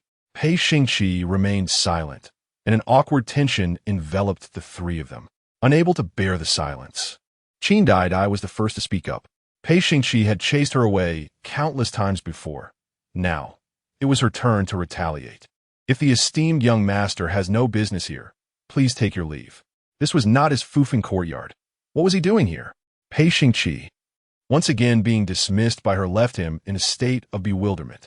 In the past, she had been eager to cling to him. Now, she was sending him away? Had he misheard, or had she lost her mind? Pei Xingqi's expression turned cold. Did she think he wanted to be here? It was noisy. He simply uttered one word, implying that they were indeed quite loud. Qin Daidai understood, realizing that Pei Xingqi was just next door. So, he had come over because he found it noisy. She had thought he was jealous upon seeing her with Gu Jun. It seemed she could not harbor any hope for him. "We will speak more softly from now on. Do you have any further matters to attend to?" The girl implied that he should leave, which only further fueled Pei Xingqi's anger. Did she really think he cherished being here? With every step he took into this place, he felt nauseated. Whether Qin consorted with other men or not, she might as well leave the capital with them. That way, he would no longer have to see her. Pei Xingqi turned on his heel and departed without a hint of hesitation. However, as he returned to his own courtyard, regret washed over him. Why should he leave? Should he simply obey Qin's wishes? Doubt began to entangle his mind once more. Did Qin really just share a kiss with that wild man? The mere thought of it stirred a tumult of emotions within him. That wretched woman, Qin, she shall never lay a finger on him again, having kissed another's lips. Should she dare to approach him, he would sever her tongue. For a long while, there was no sound from the adjacent room, and Pei Xingqi could hear nothing at all. Thus, his mind began to wander into dark thoughts. If they were still in the courtyard, there would be some noise. So they must have retreated indoors. In that instant, Pei Xingqi clenched his fingers tightly. A woman of Qin's ilk would not hesitate to engage in unspeakable acts behind closed doors. What could a solitary man and woman do in such privacy? Surely it was... Pei Xingqi recalled the risque illustrations that Qin Daidai had purchased. A woman like Qin, devoid of any sense of shame, was now a widow, and loneliness in her boudoir was not out of the question. Just as Pei Xingqi rose to scale the wall once more, he suddenly roused himself from his reverie. What Qin did with others was of no concern to him. Even if she were to share a bed with another man, it would be even less his affair. If she were to humiliate Pei Xingce, he ought to find some twisted satisfaction in it. Yet, inexplicably, an unease settled within him, darkening his mood further. Meanwhile, Qin Daidai lay asleep on a chaise lounge, while Wen Gujuan quietly painted, enjoying a tranquil existence.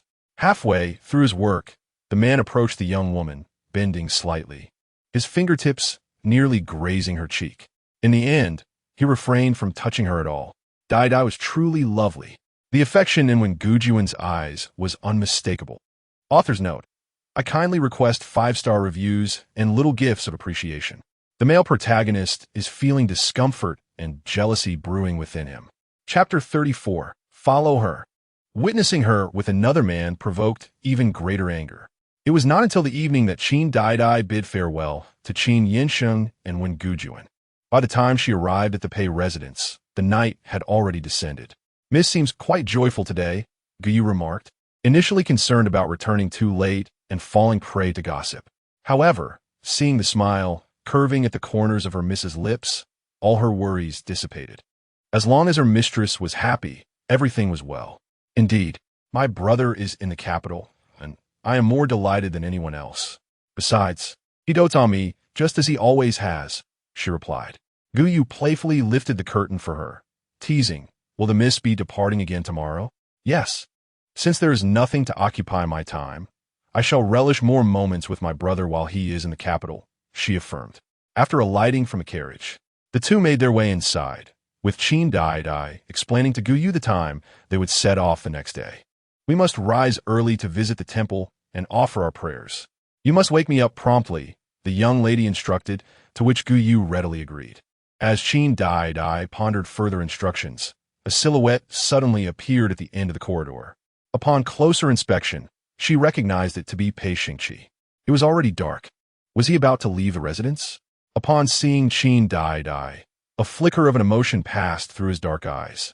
She returned so late? Had she been with that man until now? What had they done together? The sight of her seemingly unrestrained joy only deepened his frown, as a hint of agitation began to stir within him. Yet, he quickly dismissed the thought. Qin Daidai's happiness was of no concern to him.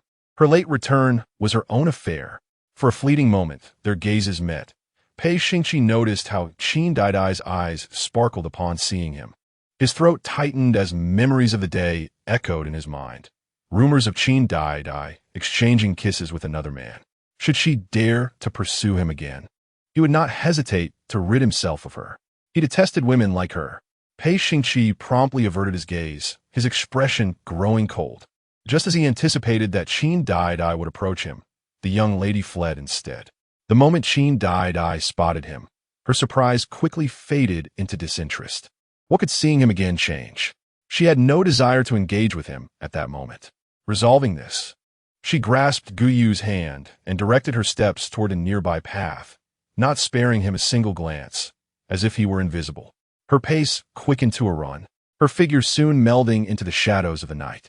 Guyu, bewildered, could only follow in her wake. On the other side, Pei Xingqi watched as her silhouette vanished from his sight, his expression darkening further. Why was she running?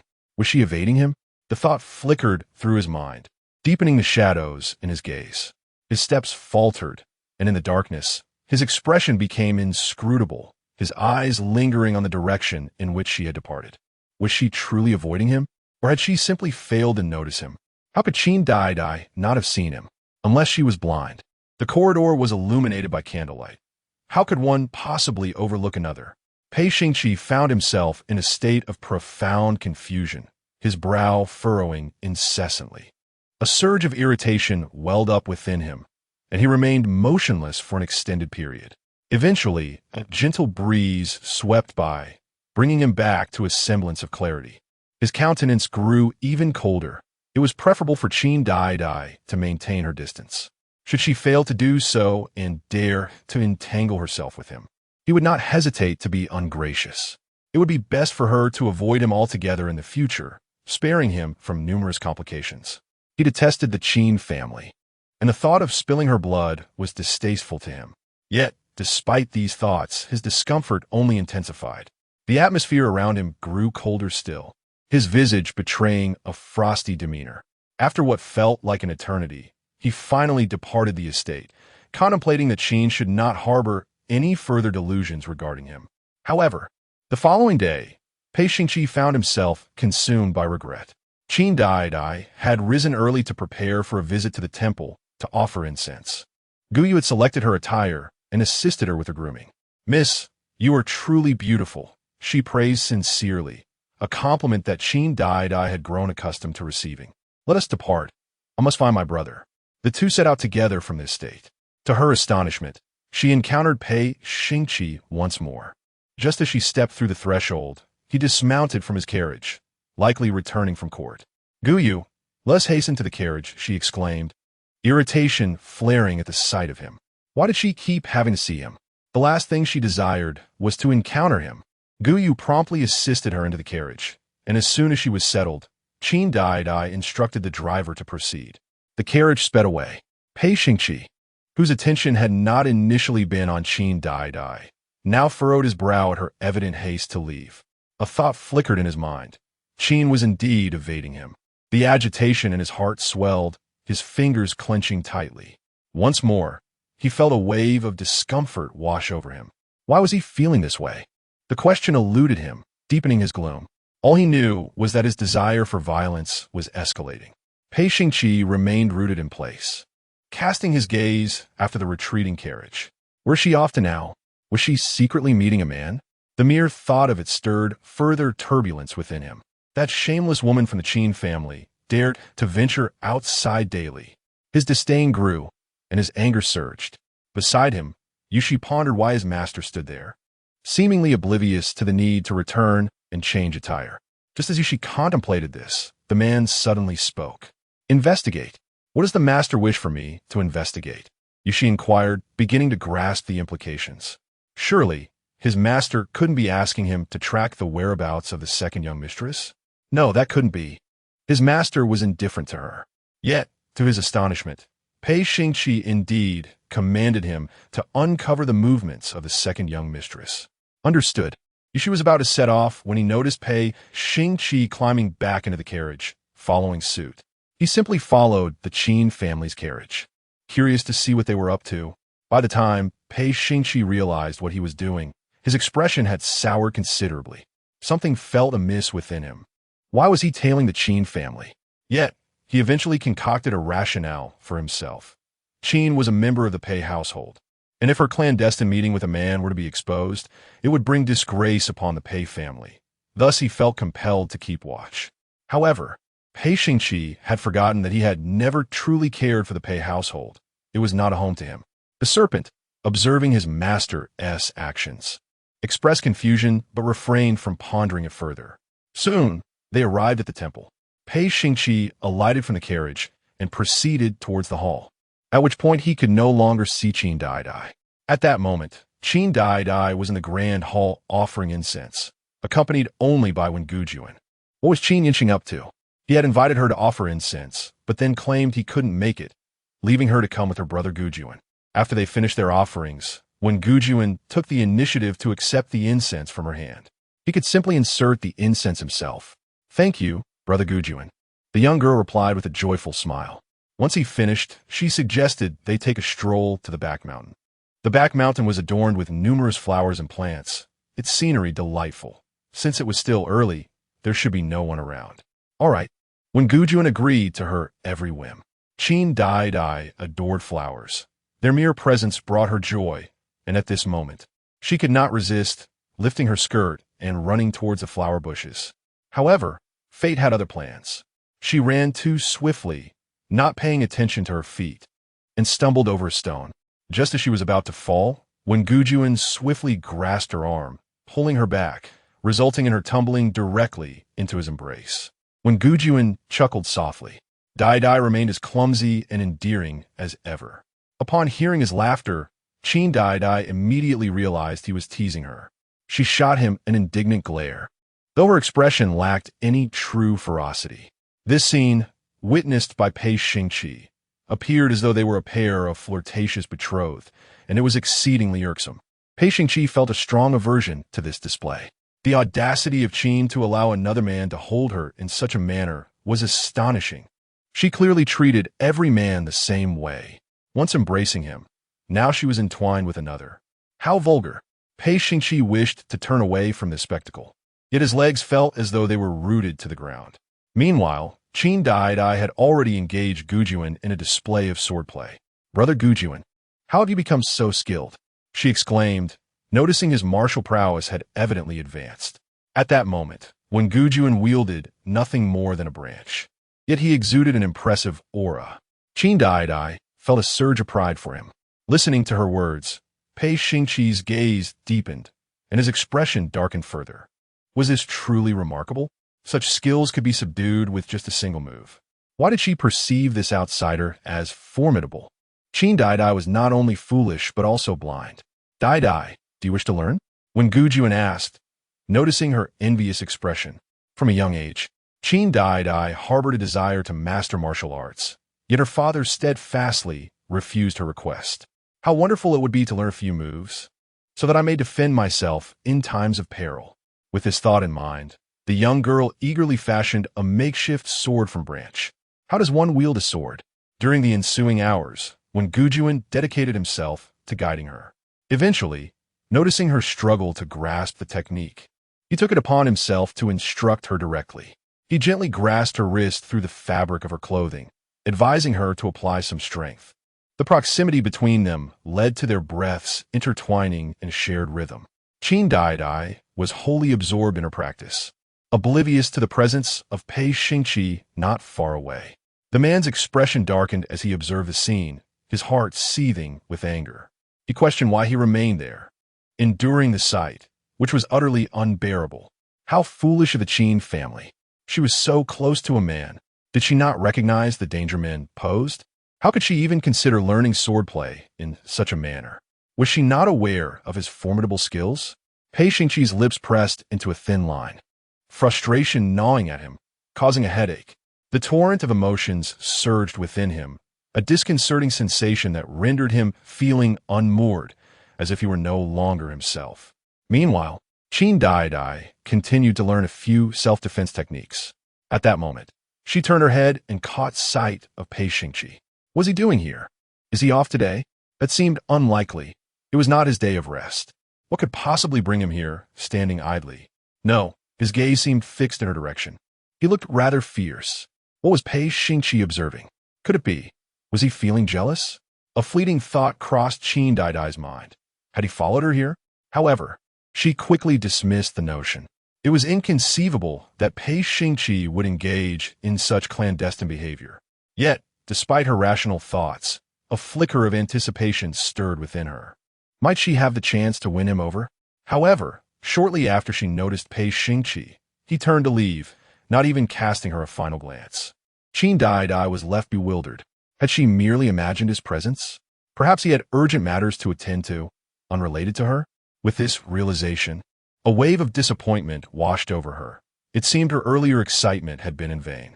Yet, her spirits soon revived. She resolved to test Pei Xingqi's feelings, to ascertain whether he truly cared for her. As long as he showed even a hint of concern, it would be a success. She would contemplate the best method to gauge his sentiments later that evening.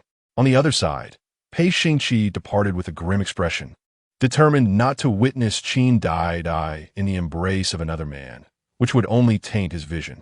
The Qin family was truly repugnant. However, after leaving, the turmoil within him refused to dissipate. His mind was plagued by the image of Qin Daidai with another man, and he could not shake it, no matter how hard he tried. This only exacerbated his agitation, amplifying his discomfort to the point where he felt restless even while seated. The serpent, sensing his discontent, dared not provoke him and remained silent. Soon, the carriage arrived at the Pei residence. Pei Xingqi changed his attire and hurried to the Dali temple. Yet on this day, he found himself unable to focus on any case. He did not even engage in the torment of others, instead spending the entire day lost in thought at his desk. It was only as night descended that he regained his senses. Gazing into the thickening darkness, he could not help but ponder about Qin Daidai. Had she returned? Surely, she had not lingered too long with that wild man. What could possibly occupy their time together? Pei Xingqi's pent-up frustration swelled further, nearly driving him to the brink of exasperation. He could not even comprehend why he felt such ire. As the hour view arrived, Pei Xingqi's carriage came to a halt, coinciding with another carriage's arrival beside him. Even without disembarking, he knew who it was, the Qin family. Gu Jun was truly remarkable. Not only did he excel in swordplay, but his artistry was equally commendable. Qin Daidai was praising Wen Gujuan, her lips curving into a smile. However, upon catching sight of Pei Xingqi, her expression instantly shifted, the warmth of her smile vanishing. What is this? Has she gone blind again? Did she not just seem so cheerful? Pei Xingqi's irritation escalated, his emotions spiraling out of control. Qin, he called out, marking the first instance he summoned her attention. Surprised, Qin Daidai raised an eyebrow, her heart fluttering with anticipation. What would he possibly want? Could it be that he truly felt a twinge of compassion for her? Young master, she addressed him, and his demeanor grew even frostier, an ominous tension brewing in the air. His brow furrowed. Had she not been quite adept at calling him before? Why had she ceased to use Pei Lang? Pei Xingqi felt an unease wash over him, oblivious to the fact that he was consumed by jealousy. Does the young master have something to say? She inquired, feigning a desire to leave. Pei Xingqi was taken aback. Did she truly believe he yearned to converse with her? Qin, what a delusion. His gaze was as cold as a sharp arrow, seemingly capable of inflicting harm. Qin Daidai felt a pang of anxiety. What did he intend to convey? If he remained silent, would she speak for him? Was the young master jealous? Today, did the young master follow me? She provocatively hinted, eager to discern his reaction. Listening to her words, Pei Xingqi was bewildered by the notion of jealousy. Jealous of what? He had no inclination toward such emotions. Who would ever follow her? He held the utmost disdain for the act of stalking. Who would dare pursue her? As silence lingered, Qin Daidai, growing weary, decided not to prolong the conversation. She longed for rest after a day of sword training, her arms aching, leaving no space for idle chatter. Pei Xingqi's agitation intensified as she prepared to depart. The girl's previous words flickered in his mind once more. Did she truly mean to sever ties with him? Qin Daidai appeared desperate to leave, quickly distancing herself from him, which only fueled desire. What did she mean? What was this jealousy she spoke of? He was oblivious to the subtle pangs of grievance stirring within his heart. The author expresses a desire for 5-star reviews and complimentary gifts. The male protagonist, upon realizing his jealousy, becomes fervently eager to seek affection and procreate. Chapter 35. Madness. What is the nature of Qin's handholding with that outsider? Qin Daidai had already departed for quite some time, yet Pei Xingqi remained standing in place. The night enveloped him, casting a deeper chill upon the man, and his mind was consumed by a singular perplexity. What does it mean to feel jealous? He simply could not comprehend. Why did she claim that he was envious? His fingers tightened as he pondered for an extended period, yet clarity eluded him. At this moment, a tumultuous unrest surged within him. This feeling of emotional turmoil was deeply unsettling, one he utterly despised. Qin, she ought to refrain from uttering such words in the future. Otherwise, he might very well resort to extreme measures. After what felt like an eternity, Pei Xingqi finally stepped away, wishing to rid himself of these nonsensical thoughts. Yet, this enigma clung persistently to the forefront of his mind, refusing to dissipate. He was utterly exasperated. On the 7th day of the 7th month, known as the Qi festival or Qi Shi, both men and women beseeched the heavens for romantic fates. Young ladies would venture out in groups, while men would also gather, exchanging glances with those they held affections for amidst the throngs of people. The bolder young women would arrange clandestine meetings with their suitors. Of course, Qin Daidai was eager to partake in the festivities. She adored the celebratory atmosphere and wished to spend the day with her brother. "Shall I wear this pink attire?" she mused, for on the Qi festival, one ought to dress more elegantly. Indeed, she affirmed, donning a pink peach blossom hairpin, feeling exceedingly lovely that day. First, she would pay her respects to her ancestor.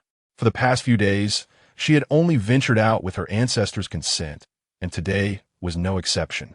However, to her astonishment, she encountered Pei Xingqi. At this hour, he should have still been on his way home. Why had he returned so swiftly today? Ancestor, Qin Daidai gathered her thoughts, pushing aside any contemplation of Pei Xingqi. With a sweet smile gracing her lips, she offered her greetings. Daidai has arrived? Perfect timing. Why don't you join me for a morning meal? The elder relished the company. Upon hearing this, Qin Daidai instinctively cast a glance at Pei Xingqi, expecting he would take his leave. Surely, he could not share a table with her for the meal? Pei Xingqi noticed the girl's gaze, his fingers instinctively clenching beneath the table. That deceitful woman, Qin, was still stealing glances at him. Did she wish to lose her eyes? Pei Xingqi's expression turned icy, as he thought to himself that he could never sit at the same table as Qin Daidai. What was this? As if they were married. Was that reasonable? Just as he contemplated rising to depart, Qin Daidai unexpectedly stood up even more swiftly than he. Ancestor, I have already partaken of my meal. I have come today to inform you that I shall be leaving the estate. My brother remains in the capital, and I wish to see him. Pei Xingqi's countenance darkened further at her words. Qin was planning to leave the estate. She intended to meet her brother. But was it truly her brother she sought? Or was it a secret rendezvous with that outsider? How deceitful Qin's tongue could be. Pei Xingqi clenched his fingers tightly, his frustration surging anew, amplifying his discomfort to an unbearable degree. How could Daidai dare to step outside? It is just right. Pei Xingqi is perfectly suited to watch over you during your respite. This way, you can venture out, and I shall feel more at ease. The matriarch's expression was fraught with concern, her tone laden with worry. Listening intently, Pei Xingqi felt his throat constrict slightly, swiftly turning his gaze away. There was no way he could accompany the Qin family. It was one thing not to kill her, but how could he possibly protect her? Such a thought was absurd. However, to his astonishment, it was Qin Daidai who first voiced her opposition. Thank you for your concern, esteemed matriarch, but there is no need to trouble the eldest son. I can manage to go out with Guyu. Upon hearing her words, the matriarch furrowed her brow in confusion. How could she create an opportunity for them, yet still refuse? Did she not wish to leave a path open for that child? Xingce, do as you wish. The matriarch waved her hand dismissively, choosing not to dwell further on matter. Meanwhile, Pei Xingqi was far from pleased. He was exceedingly discontented, his fingers turning pale from the pressure of his grip. Did Qin truly comprehend the implications of her words? Had he ever indicated a desire to protect her? Yet she had outright declined, setting aside whether he would agree or not. The fact that she rejected him was infuriating. The atmosphere around Pei Xingqi became tumultuous, and by the time he regained his composure, the young woman had already exited the courtyard. Was she truly so eager to rendezvous with another man? How audacious she was. Pei Xingqi felt he might be driven to madness, his thoughts in disarray. When he finally came to his senses, he found himself aboard a carriage, with Qin Daidai's carriage ahead of him. He thought to himself that he was not following her. What purpose would it serve? Just the sight of her irked him. Miss, it appears I have spotted the eldest son's carriage, Guyu remarked, her brow furrowed in confusion, uncertain if her eyes were deceiving her. However, it certainly resembled the eldest son's carriage. Qin Daidai, munching on grapes, lifted the curtain to steal a glance. It indeed appeared to be Pei Xingqi's carriage. Hadn't the matriarch mentioned he was resting? Why was he out and following her carriage? Could it be? A surge of excitement coursed through Qin Daidai. Could it be that he was truly tailing her? Surely he had developed some semblance of compassion for her. In another carriage, Pei Xingqi was in turmoil. The mere thought of Qin Daidai meeting another man filled him with agitation. Yet, why should her clandestine meetings concern him? Master, the second young mistress has entered the estate. Yushi remarked, perplexed by his master's pursuit of the second young mistress, speculating whether it was related to a case. Was the second young mistress entangled in a murder inquiry? Otherwise, why had his master been so excessively focused on her as of late?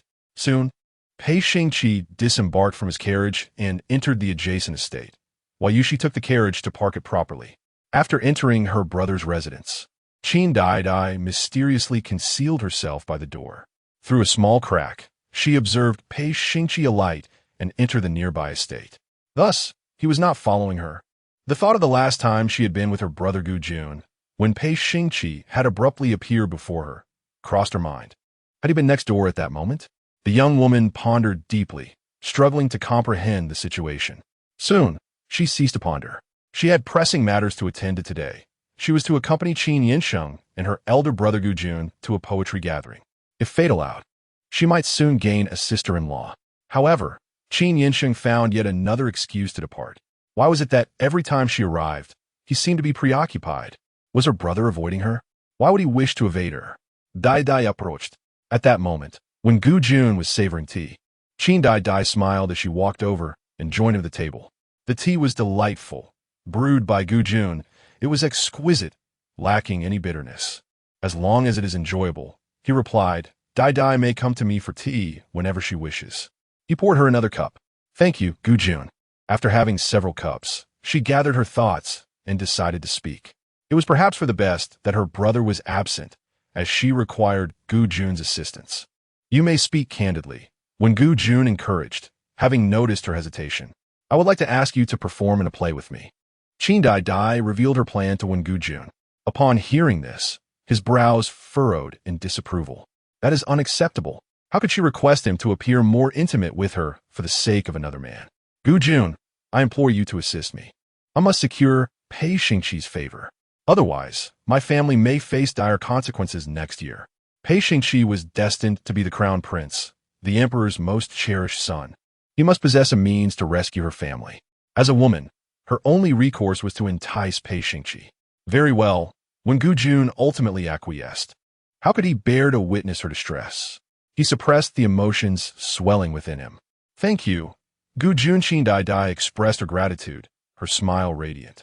Before long, she led Wen Gu Jun to the foot of the wall shared by two residences. If they spoke loudly enough, anyone next door might overhear. Qin Daidai intended to test this. Gu Jun, today is the Qiqiao festival. I present you with this fragrant pouch. Thus, she began her inaugural performance. When Gu Jun gazed at the pouch, his heart softening. If only Daidai were sincere in her gift. Shall I fasten it for you, Gu Jun? She offered. Though in the end, it was when Gu Jun who tied it himself. You look splendid wearing this fragrant pouch. Gu Jun, she declared, intentionally raising her voice.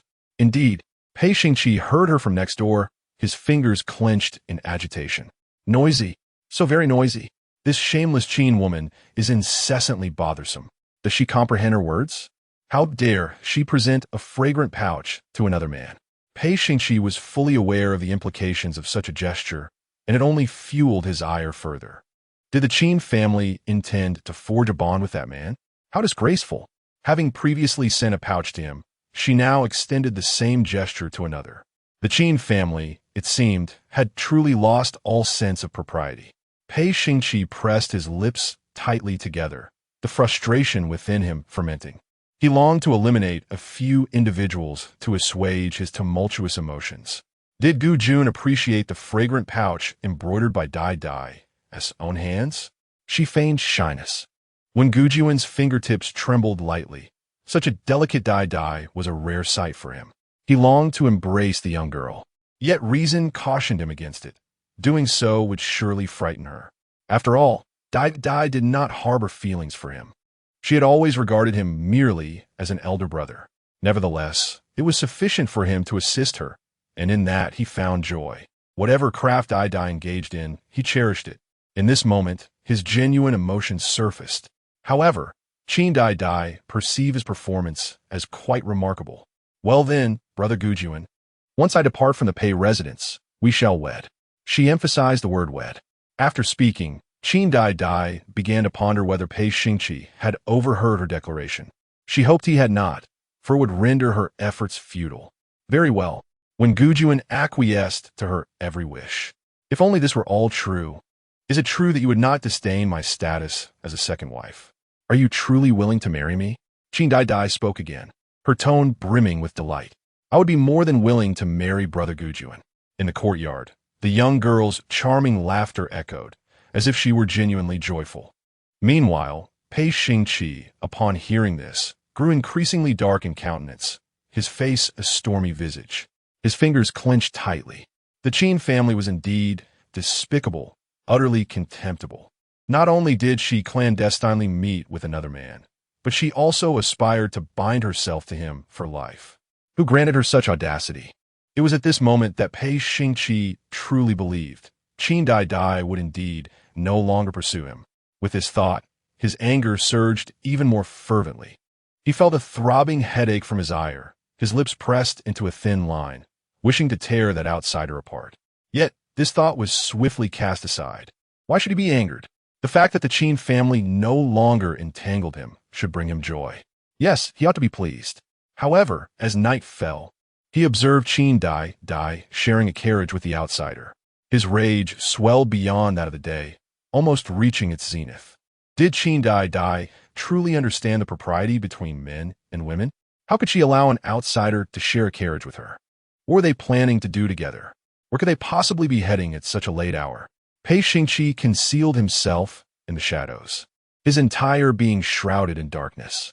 His focus remained fixed on the carriage, causing him to overlook the subtle pang of grievance rising within him.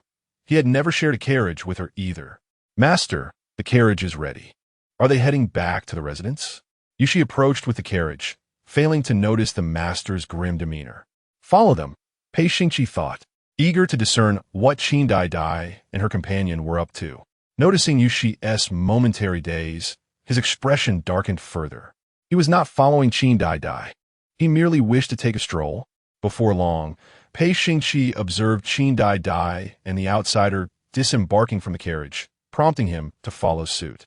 The streets were bustling with activity, particularly lively due to the Qiqiao festival. Qin Daidai intended to release floating lanterns and sky lanterns that night. Thus, upon alighting from the carriage, she made a beeline for the vendors to purchase her lanterns. At that moment, when Gujuan suddenly grasped her hand. What's wrong? Daidai. Why not put on a mask? Daidai looked exquisite tonight, and he could not bear for her to be seen by so many. Brother Gujuan, please help me wear it. With the river lantern and sky lantern in her hands, she had no free hand to don a mask. All right. When Gujuan assisted her in putting on the mask, their closeness palpable, Qin Daidai smiled brightly. I truly adore the mask you bought, Brother Gujuan. She said this deliberately, her peripheral vision catching a glimpse of a figure behind a nearby stall. If she was not mistaken, Pei Xingqi should be standing there. Qin Daidai was certainly aware that Pei Xingqi was following her carriage. Brother Gujuan, let's hurry to release the river lanterns. She eagerly took Gujuan's hand, a simple gesture that left him momentarily stunned, his body stiffening. The warmth of her hand sent a thin layer of sweat forming on their entwined fingers. Let's go.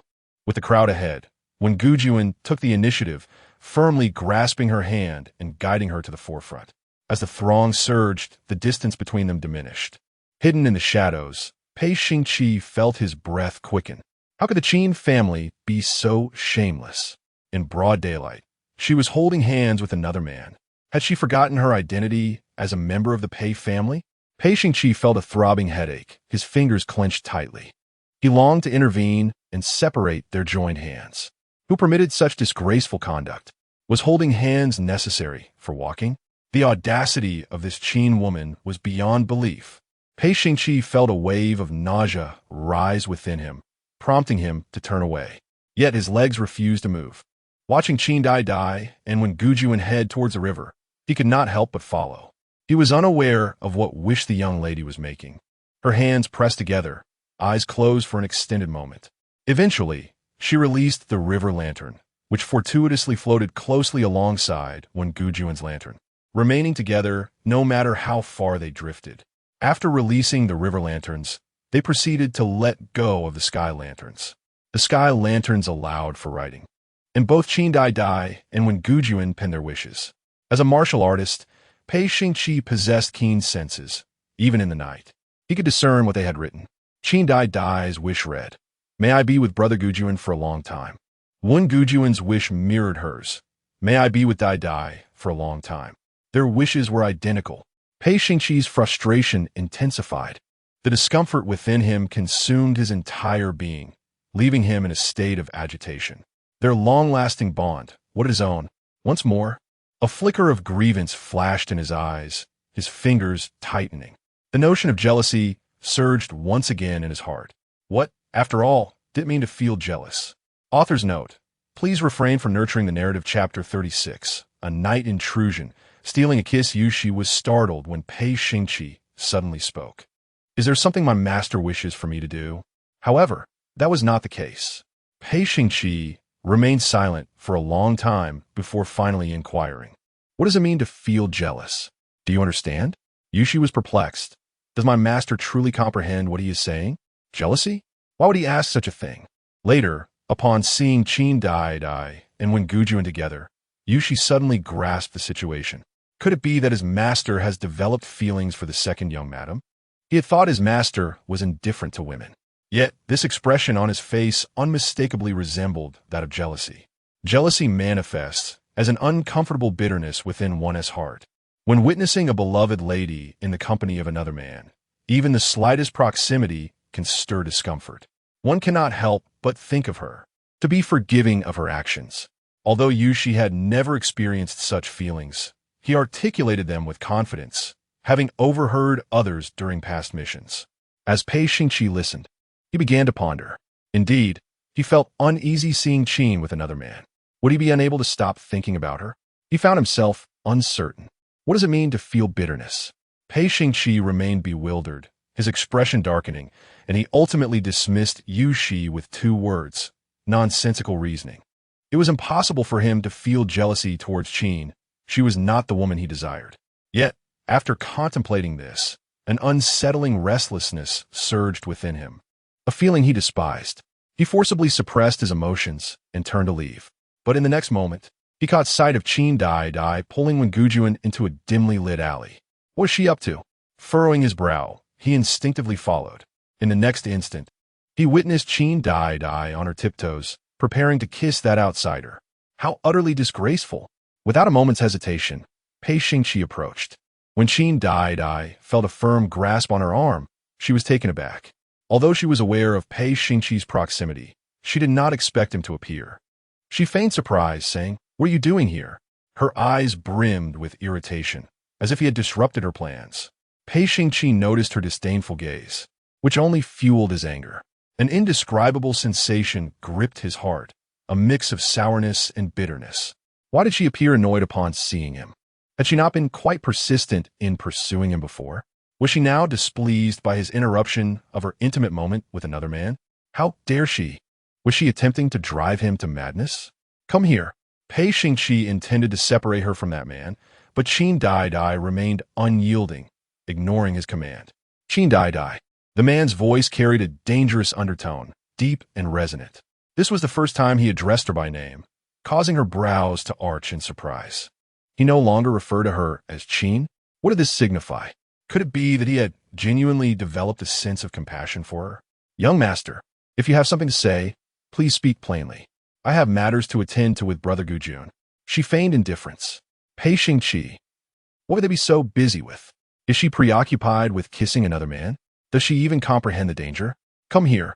She had better not let him repeat himself. When Gujuan noticed Pei Xingqi's displeased tone, he pulled Qin Daidai behind him. At that moment, Qin Daidai was obedient, hiding behind the man. This scene once again pierced Pei Xingqi's heart. He suddenly realized what it meant to feel jealous. A profound bitterness enveloped him. His fingers clenched tightly, discomfort consuming him.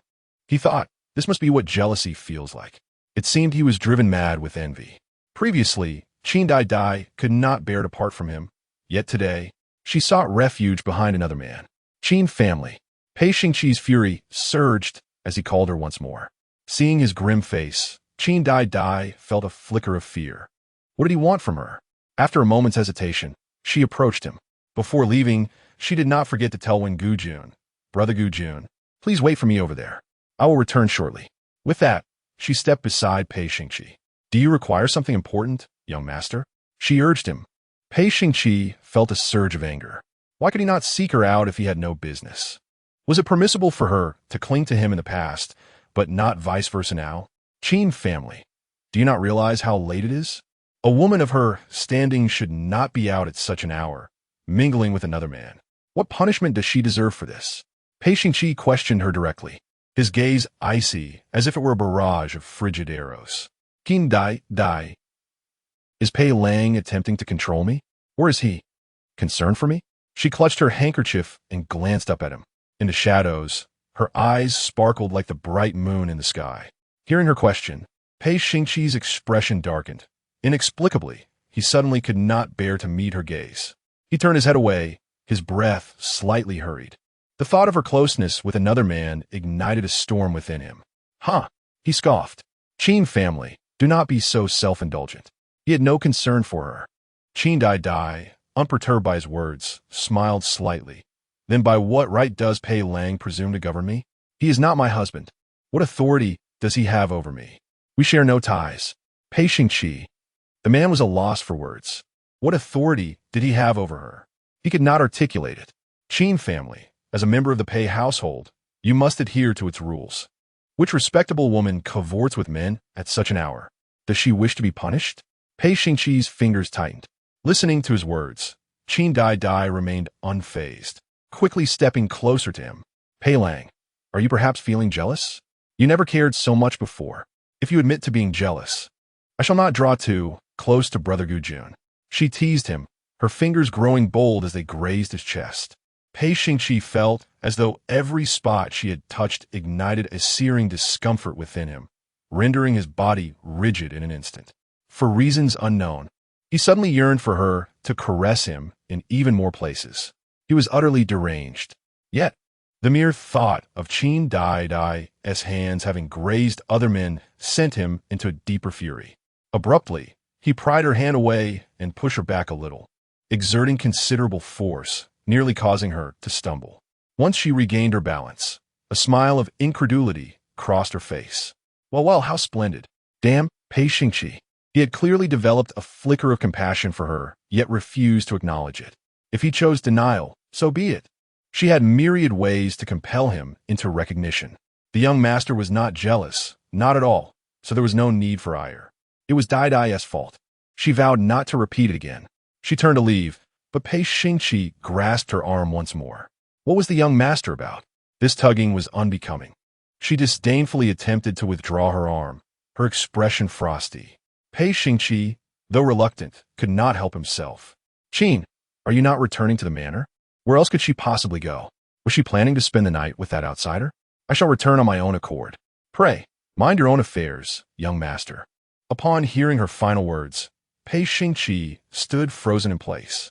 She wished for him to mind his own business, who was so eager to meddle in her affairs, as if he were desperately seeking to involve himself. He immediately released his grip, only to regret it the moment he did. He watched as Qin Daidai rushed to Wengujuan's side, his eyes ablaze with fury. Soon, they departed together, leaving Pei Xingqi in solitude. He felt as though he were drowning in his own jealousy, truly experiencing the pangs of envy for the first time. Was this what jealousy felt like? It was a most unpleasant sensation, one he detested profoundly. Damn Qin. He loathed her. She was insufferable. He would never allow himself to be jealous of her. In the darkness, Pei Xingqi stood there for a lengthy while, contemplating that it must have been due to his lack of rest lately that he felt this way. Once he had recuperated, he would feel differently. With that thought, he boarded his carriage and returned to the manor. Throughout the journey, He found himself incessantly ruminating over the events of the day. He assured himself that he had not been following Qin Daidai. He never engaged in such underhanded antics. Nor was he envious. He despised matters of the heart. He certainly did not harbor any affection for Qin Daidai. Yet upon arriving home, he still instructed Yushi to inform him of Qin Daidai's return time. Later, he learned she did not come back until the hour of the dog. The man was infuriated anew. So late, what could she possibly find to discuss with that outsider? What else might they have done? Pei Xingqi was at a loss, his heart consumed with anger, which kept him awake throughout the night. He could not even focus on his reading.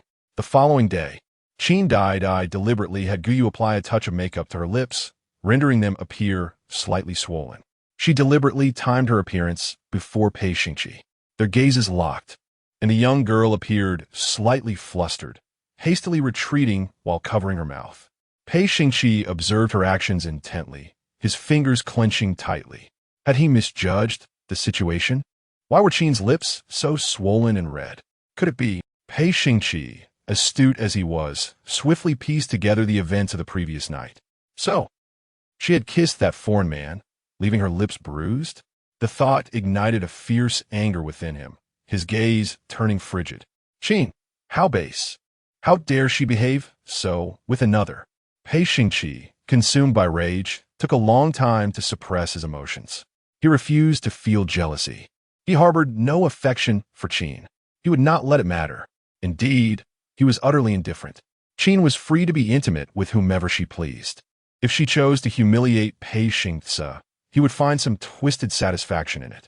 Yet, throughout that day, Pei Xingqi's brow remained furrowed. He was infuriated. His mind was plagued with images of Qin Daidai kissing another man, and the more he pondered, the more he wished for violence. As night fell into silence, he could no longer contain himself. Pei Xingqi made his way to the warm pavilion, initially intent on confronting Qin Daidai, but in the darkness, he found himself captivated by the girl's delicate face, and, almost instinctively, he kissed her. She had kissed him before. Was it not natural to retaliate? With that thought, Pei Xingqi lost himself in the moment, savoring her lips, his nature revealing itself in that instant, his kiss possessive and overwhelming. Qin's lips were indeed soft and delightful. Instinctively, he yearned for more, his body pressing against hers. Qin Daidai had been feigning sleep, nearly losing her composure under his fervent kiss. Author's note: I kindly request 5-star reviews and small gifts. The male lead is in distress and seeks comfort and affection. Watch Chapter 37. Who undressed her? As their lips intertwined, Qin Daidai stealthily opened her eyes, casting a glance at Pei Xingqi. Her fingertips stirred slightly. What would he possibly mean? In the dead of night, had he come to steal a kiss? Could it be that he truly felt a pang of compassion for her? If so, might she be able to safeguard her family? A wave of joy surged within her, her heart brimming with unspoken emotions. After a moment's contemplation, she decided to acquiesce, parting her lips willingly. Yet, the instant she made this gesture, Pei Xingqi's grip tightened around her neck. The man withdrew slightly, his gaze harboring danger, his fingers constricted as if, with a mere increment of pressure, her neck might snap. Qin Daidai thought, dreadful Pei Xingqi, what is he doing? Why is he choking her again? It hurts. Had he kissed her only to strangle her afterward? The thought of it nearly drove her to fury. Pei Xingqi held the girl's neck with no intention of relenting, his brow furrowed in irritation. How dare she feign sleep? In the darkness, the girl whimpered. What is the young master doing? Do you intend to kill me? Her tone was laden with grievance. Just moments ago, had they not shared a delightful kiss? In the shadows, her eyes remained fixated upon him. Pei Xingqi, upon hearing her words, felt his expression darken. Who would enjoy that kiss? It certainly wasn't him. A brooding atmosphere enveloped him as he contemplated the situation. He hoped Qin would refrain from uttering nonsense. Yet, the image of their kiss replayed in his mind. Indeed, he had kissed her. So what? It was merely a debt she owed him. Ow! The girl gasped, her voice taking on a languid cadence. In the darkness, Pei Xingqi listened, his brows knitting tighter. Had he truly exerted so much force? Was that all it took for her to feel pain? With that thought, he unconsciously loosened his grip. However, Upon realizing his actions, his expression soured further. He had not released her neck due to any concern for her. His hand merely ached, and he sought a moment of respite. What brings the young master here at such an hour? Qin Daidai finally regained her freedom and quickly steadied her breath, only to find herself entangled with him once more. Pei Xingqi observed the girl inching closer, his breathing becoming more labored, a certain emotion beginning to brew within him, a feeling he found most unwelcome, prompting him to instinctively turn his head away. Qin should keep her distance, otherwise, he might just end her life. Unfazed by the peril, Qin Daidai continued to approach him, her soft, boneless hand resting upon his chest. Didn't you just kiss me? Pai Lang? A smile danced in her eyes, transforming her into a vision of cunning allure. Pei Xingqi, feeling her touch, tightened his lips, a glint of murderous intent flickering in his gaze, a chill emanating from him. How audacious of her! Did she dare to lay hands upon him? Damn it! Was she not afraid of his wrath? Pei Lang had kissed her with such fervor that her lips must have swelled. How would he make amends? She stood on her toes, their breaths entwining with each inhale and exhale. Pei Xingqi felt a surge of discomfort within him. Compensation? It was quite enough that he had refrained from taking her life. Did she still dare to demand recompense? Who had kissed her? Did she possess any evidence? The Qin family would do well to refrain from spreading baseless rumors. Furthermore, what did she mean by saying he had swollen her lips? Did she even comprehend the implications of her words? Such statements seemed too easily uttered. Had she perhaps uttered similar phrases to others? The mere thought of Qin Daidai speaking to that man in such a manner intensified Pei Xingqi's fury. How base was the Qin family? Why was Pei Lang silent? Was he not obligated to take responsibility? She pressed him, questioning whether he should not support both households. Yet, Pei Xingqi merely retorted with two words, "Dream on." The man remained incensed, his mind replaying the scene he had witnessed that morning. Qin's delicate lips, red and swollen, bore the unmistakable signs of having been ravaged. It was clear what she had engaged in with that wild man. And now, she had the audacity to wish for his accountability? Qin Daidai. Was she the one dreaming? How could he not be responsible, yet come here at night in such a frenzy? Why had he kissed her? How could he be so despicable? She had thought that Pei Lang's kiss had meant a consummation of their union. She had believed he was willing to support both households. With a look of grievance, she lowered her head. Pei Xingqi's anger only deepened upon hearing her words. Consummation and supporting two households. How could a woman be so consumed by such sordid thoughts? Was there nothing else in her mind? He would never consent to supporting two households. Qin, it would be best for you to cease such delusions. Did Pei Lang truly wish to support both households? She inquired again, as if unable to move past this question. Pei Xingqi remained silent, seemingly unwilling to converse with her. After waiting long without a response, Qin Daidai resorted to accusing him. Why had he stolen a kiss from her today? Surely, that warranted an explanation? She insisted on wringing an answer from him. The inquiry circled back, causing Pei Xingqi to reflect on his recent actions, their lips entwined in a fervent embrace. The thought sent a chill through him. If only he knew the answer. Why had he come here to kiss her? Why? Pei Xingqi found himself questioning, yet no answer surfaced. Had he truly felt jealousy? He remained uncertain. How could he possibly be jealous? Or was it that Pei Lang himself did not know the answer? Then she suddenly drew closer, beginning to tug at her clothing, an act clearly intended to provoke him. If Pei Lang was unaware of the answer, then perhaps they might engage in something to unearth it? Did Pei Lang still wish to kiss her? Or perhaps, did he desire something even more intimate? Their entangled forms. The pleasures of intimacy all were possibilities. She deliberately sought to infuriate him. Pei Xingqi indeed grew more agitated. Did Qin not realize the weight of her words? Had she spoken similarly to other men? Who had prompted her to disrobe? How utterly base. Pei Xingqi noticed that the girl's belt had fallen to the ground, and the veins on his forehead twitched involuntarily. Was she still not done? Did she seek her own demise?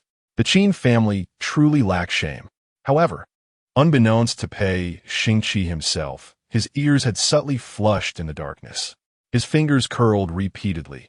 Did the Qin family truly fear death? How dare she tempt him? Does young master Pei fancy Daidai? She inquired again, her fingers poised to caress his chest. Pei Xingqi evaded her touch, his gaze fierce. "I do not," he retorted without hesitation. Immediately after, a flicker of regret washed over him, but it was swiftly suppressed. He had no reason to regret it. A woman like Qin was certainly not to his liking. He despised matters of intimacy. Love, to him, was utterly repugnant. As these thoughts settled, he grew even more detached. Beneath the night sky, a glint of cunning danced in Qin Daidai's eyes. Why did she feel his words were insincere? She surmised that Pei Xingqi must have felt a twinge of compassion for her. He simply refused to admit it. No matter. She suddenly conceived a clever plan to elicit his confession, though its execution would have to wait a couple of days. Thus, she requested that the young master refrain from entering this place carelessly in the future to prevent misunderstandings that could tarnish their reputations. As for tonight's clandestine encounter, she would choose to forget it. "Please leave now, young master," she feigned indifference. Pei Xingqi listened, his brow furrowed. She acted as if nothing had transpired. The thought of her words inexplicably displeased him. He found himself reluctant to depart. Yet, since she was urging him to go, he had no choice but to comply. He certainly did not wish to appear as if he longed to stay. He had been mad to come here tonight. Such occurrences would not be repeated in the future. "Rest assured, young master, you need not concern yourself with the affairs of two households," she added before he departed. Pei Xingqi was puzzled by her meaning, tilting his head slightly to glance at her. What could she possibly imply? Yet, regardless of her intentions, Qin should remember her words. She should not harbor delusions of becoming his secondary wife. With a frigid expression, Pei Xingqi left, the echoes of her calling him young master lingering in his ears. He had never loathed those words so vehemently before. How lowly was Qin To others, she called them brother, yet to him, she addressed him as young master. Who was she to claim him in such a manner? He would not acknowledge any connection to Pei Xingce. Pei Xingqi thought, growing increasingly agitated. As the night deepened, it took him quite some time to regain his composure. These past few days, he had been unsettled by Qin accomplishing nothing. Indeed, Qin deserved her fate. His disdain for her only intensified. However, little did Pei Xingqi anticipate that he would soon be driven to madness once more by Qin. On this day, July 11th, it happened to be Qin Daidai's birthday. Upon awakening in the morning, her ancestor had instructed the maid beside her to bring birthday gifts. "Thank you, dear matron, for making this journey." The young lady was filled with joy. How could she not be happy receiving gifts? The offerings from her ancestors were indeed precious, and she cherished them. After expressing her gratitude to the matron on behalf of her forebears and sending her away, she eagerly began to unwrap her presents. The ancestors had bestowed upon her an exquisite set of jewelry, undeniably beautiful and valuable. "Miss, the ancestors have been so thoughtful," Guyu remarked, astonished by the splendid headpiece gifted to the young lady. "How delightful." "Indeed," she replied. "I shall pay my respects to the ancestors shortly. Having received such thoughtful gifts, it is only proper to express my thanks." Qin Daidai intended to join her ancestors for lunch, so she made her way to Changguei courtyard as noon approached. Dai has arrived? Upon seeing her, the ancestors greeted her warmly and invited her to dine together. After exchanging pleasantries, they began their meal. Once they had finished dining, Qin Daidai lingered a while longer in conversation. "I truly appreciate the birthday gift from the ancestors. They're delightful." "Thank you." She expressed her gratitude. "As long as you are pleased," the ancestors replied, patting her hand. Having already caused her some distress regarding her marriage, they certainly could not shortchange her on her birthday gifts.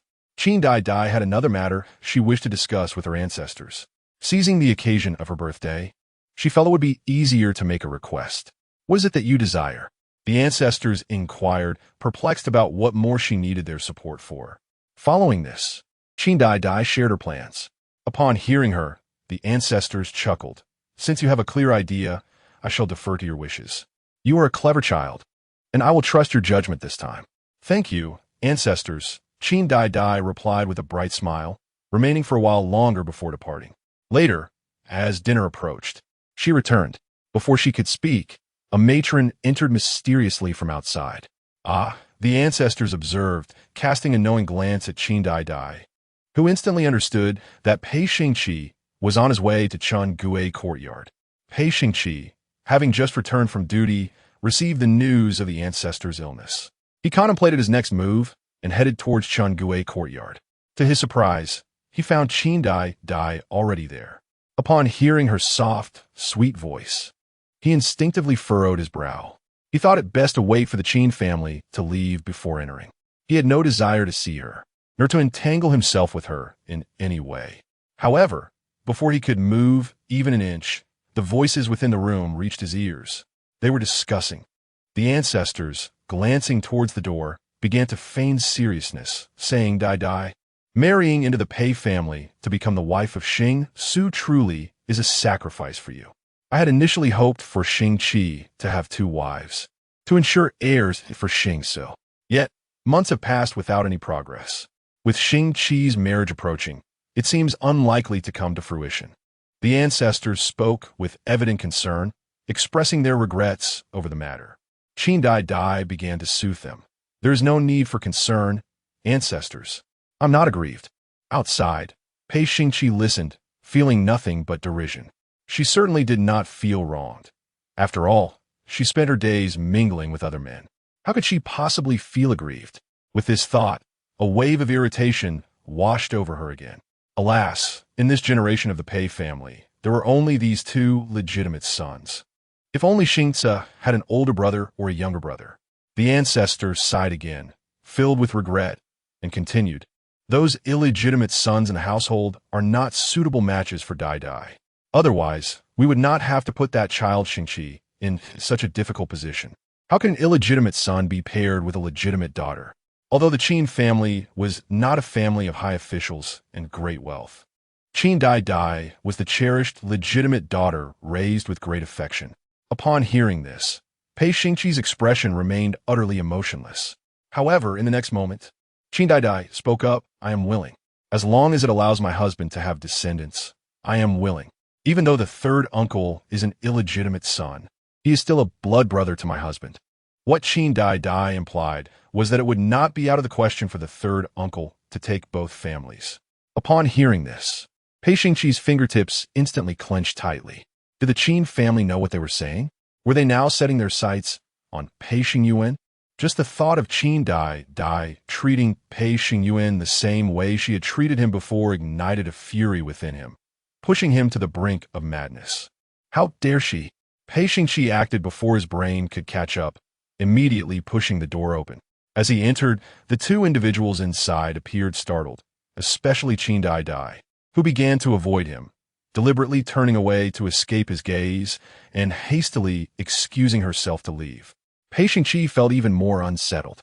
Author's note: seeking 5-star reviews and small gifts, the male lead is about to go crazy. His wife no longer wants him. Chapter 38. Pei Xingqi was consumed by jealousy, wishing to sink his teeth into her lips. How had he arrived?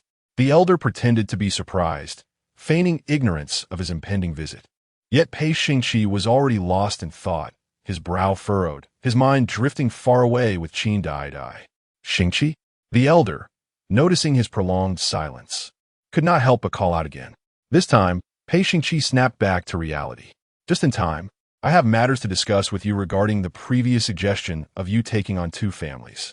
As soon as the elder began to speak, Pei Xingqi immediately comprehended what she was about to say. Surely, she intended to address the matter he had overheard. The thought that Qin Daidai no longer wished for him to take on 2 families stirred a tempest within him. He felt utterly uneasy, profoundly unsettled. Elder, I have other matters to attend to. With that, he disregarded any further words from her and departed. The elder's words lodged in her throat, caught between utterance and silence. However, observing his slightly disordered retreat, a hint of amusement flickered in her eyes. It seemed he was not entirely indifferent towards that girl Daidai after all. If he were willing to take on 2 families, the Pei family's lineage would continue to flourish. Qin Daidai emerged from Qin Daidai courtyard, panting as if someone were pursuing her. Miss, please rest for a moment, Gu Yu urged, her concern palpable. There's no water here. What if you cannot catch your breath? Why must you run so hastily? Indeed, Qin Daidai nodded, leaning against a tree to catch her breath. As night gradually descended, she intended to set off once her breathing steadied. However, she was taken aback when Pei Xingqi unexpectedly appeared before her. Had he truly chased after her? Was it intentional?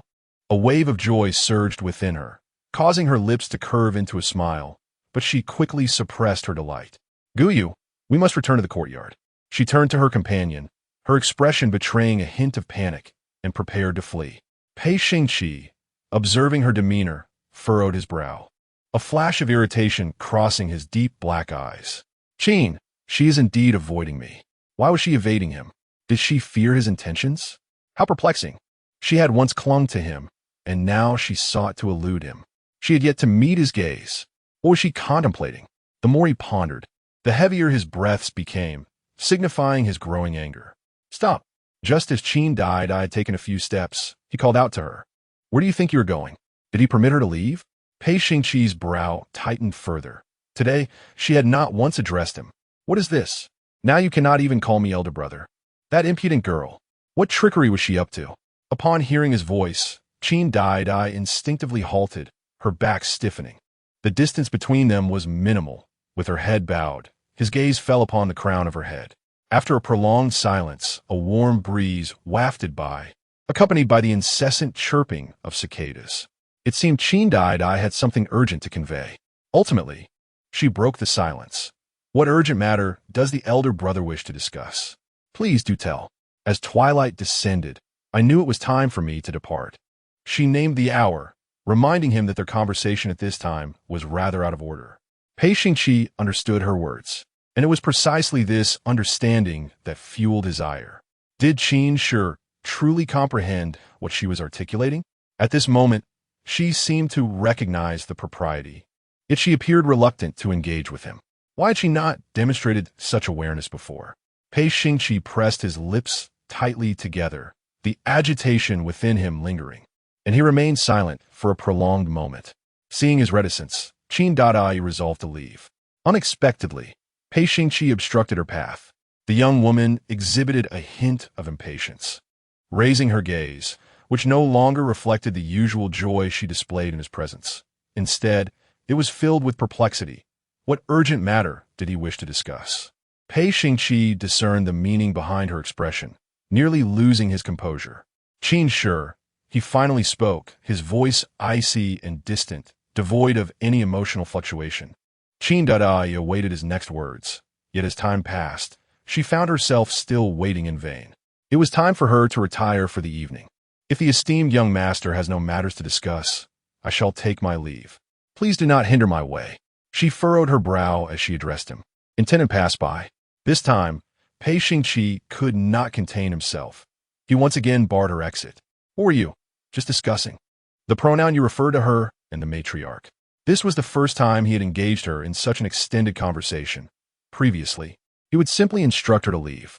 Feigning a sudden realization, Qin Daidai's eyes lit up. Ah, indeed, I have something to convey to the esteemed young master. Her voice was soft and sweet, and she seemed somewhat animated. Pei Xingqi was at a loss for her intentions.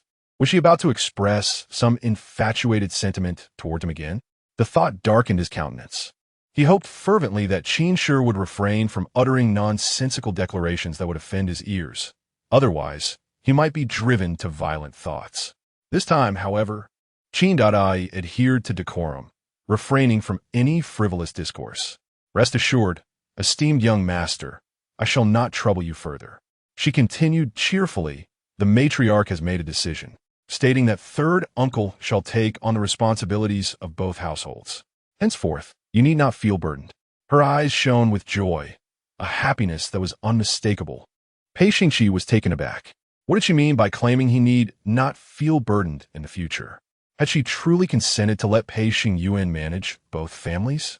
His brows knitted tightly. Had he been in a different frame of mind, her words might have brought him joy, but at this moment he felt anything but pleased. On the contrary, agitation coursed through him even more intensely. Did Qin Shi truly understand the nature of Pei Xingyuan? Was she so willing to allow any man to oversee two families? How despicable! Pei Xingqi seethed, the discomfort in his heart intensifying, his fingers clenched tightly. Qin Daidai continued. Fear not, esteemed young master. Aside from significant festivities, we shall not cross paths again. Perhaps we shall meet once a year, or perhaps not at all. In the future, the eldest son need not worry or be troubled by me any longer. As she spoke, she offered him a slight bow. Pei Xingqi's expression was icy. His inky black eyes fixed intently upon her. Qin Daidai. Was she attempting to sever their ties? This was the first time Pei Xingqi had uttered her name, and it sounded even more melodious than she had imagined. She gazed at the man's face, as dark as ink, feigning ignorance, while secretly her heart danced with joy. She was certain that Pei Xingqi had developed a flicker of compassion for her. With that thought, she couldn't resist stepping closer and posed the question she longed to ask. Did the eldest son intercept me today out of personal interest? Do you hold me in your heart? Are you perhaps feeling jealous? She intentionally framed her inquiry to provoke him. Upon hearing her words, Pei Xingqi felt an immediate disquiet wash over him, as if he were laid bare, utterly exposed. His emotions spiraled out of control once more, an unbearable sensation that he loathed. Dream on. The man's mouth always seemed to outpace his mind. After speaking, a wave of faint chagrin surged within him, a feeling he despised. Why should he feel regret? He refused to be burdened by such sentiments. He could never harbor affection for the Qin family. Love in his eyes was the most futile of pursuits, a hollow and deceitful notion he had no need for. He could never entertain the idea of nurturing two families in this lifetime. Pei Xingqi yearned to leave this place, yet his legs felt rooted to the ground. Qin Daidai, upon hearing the phrase dream on once again, remained unperturbed. It mattered not. She would ensure he would dream as well. Thus, today, Daidai solemnly apologized to the eldest son. All that transpired before was my fault. May the eldest son be magnanimous and forget the past. I shall not appear before you again easily. With that, she turned to leave, and by the time Pei Xingqi collected himself, she had already vanished from sight. Pei Xingqi watched the direction in which she had departed, his expression dark and brooding, discomfort churning within him. Yet he found himself powerless to act, unable to quell his own tumultuous feelings. He despised this sensation. Qin, she had best keep her word and not trouble him again. Should she dare to appear before him once more, he would not hesitate to end her. It was some time before Pei Xingqi finally departed, but his heart remained restless. That night, once again, he found himself sleepless. Upon returning to her quarters, Qin Daidai prepared to bathe. Miss, do you think the eldest son will fall for it? Guyu expressed her disbelief that her mistress would become involved with the third son. The third son, with his multitude of concubines and frivolous pursuits, was hardly worthy of her lady. We shall see in a few days, Qin Daidai replied, removing the hairpin from her hair as Guyu helped her comb it. What if the eldest son does not succumb to such tricks? Guyu voiced her concerns. Then we shall start anew. In any case, I must protect my family. That night, Qin Daidai hardly slept, her mind racing with thoughts of how to incite jealousy in Pei Xingqi.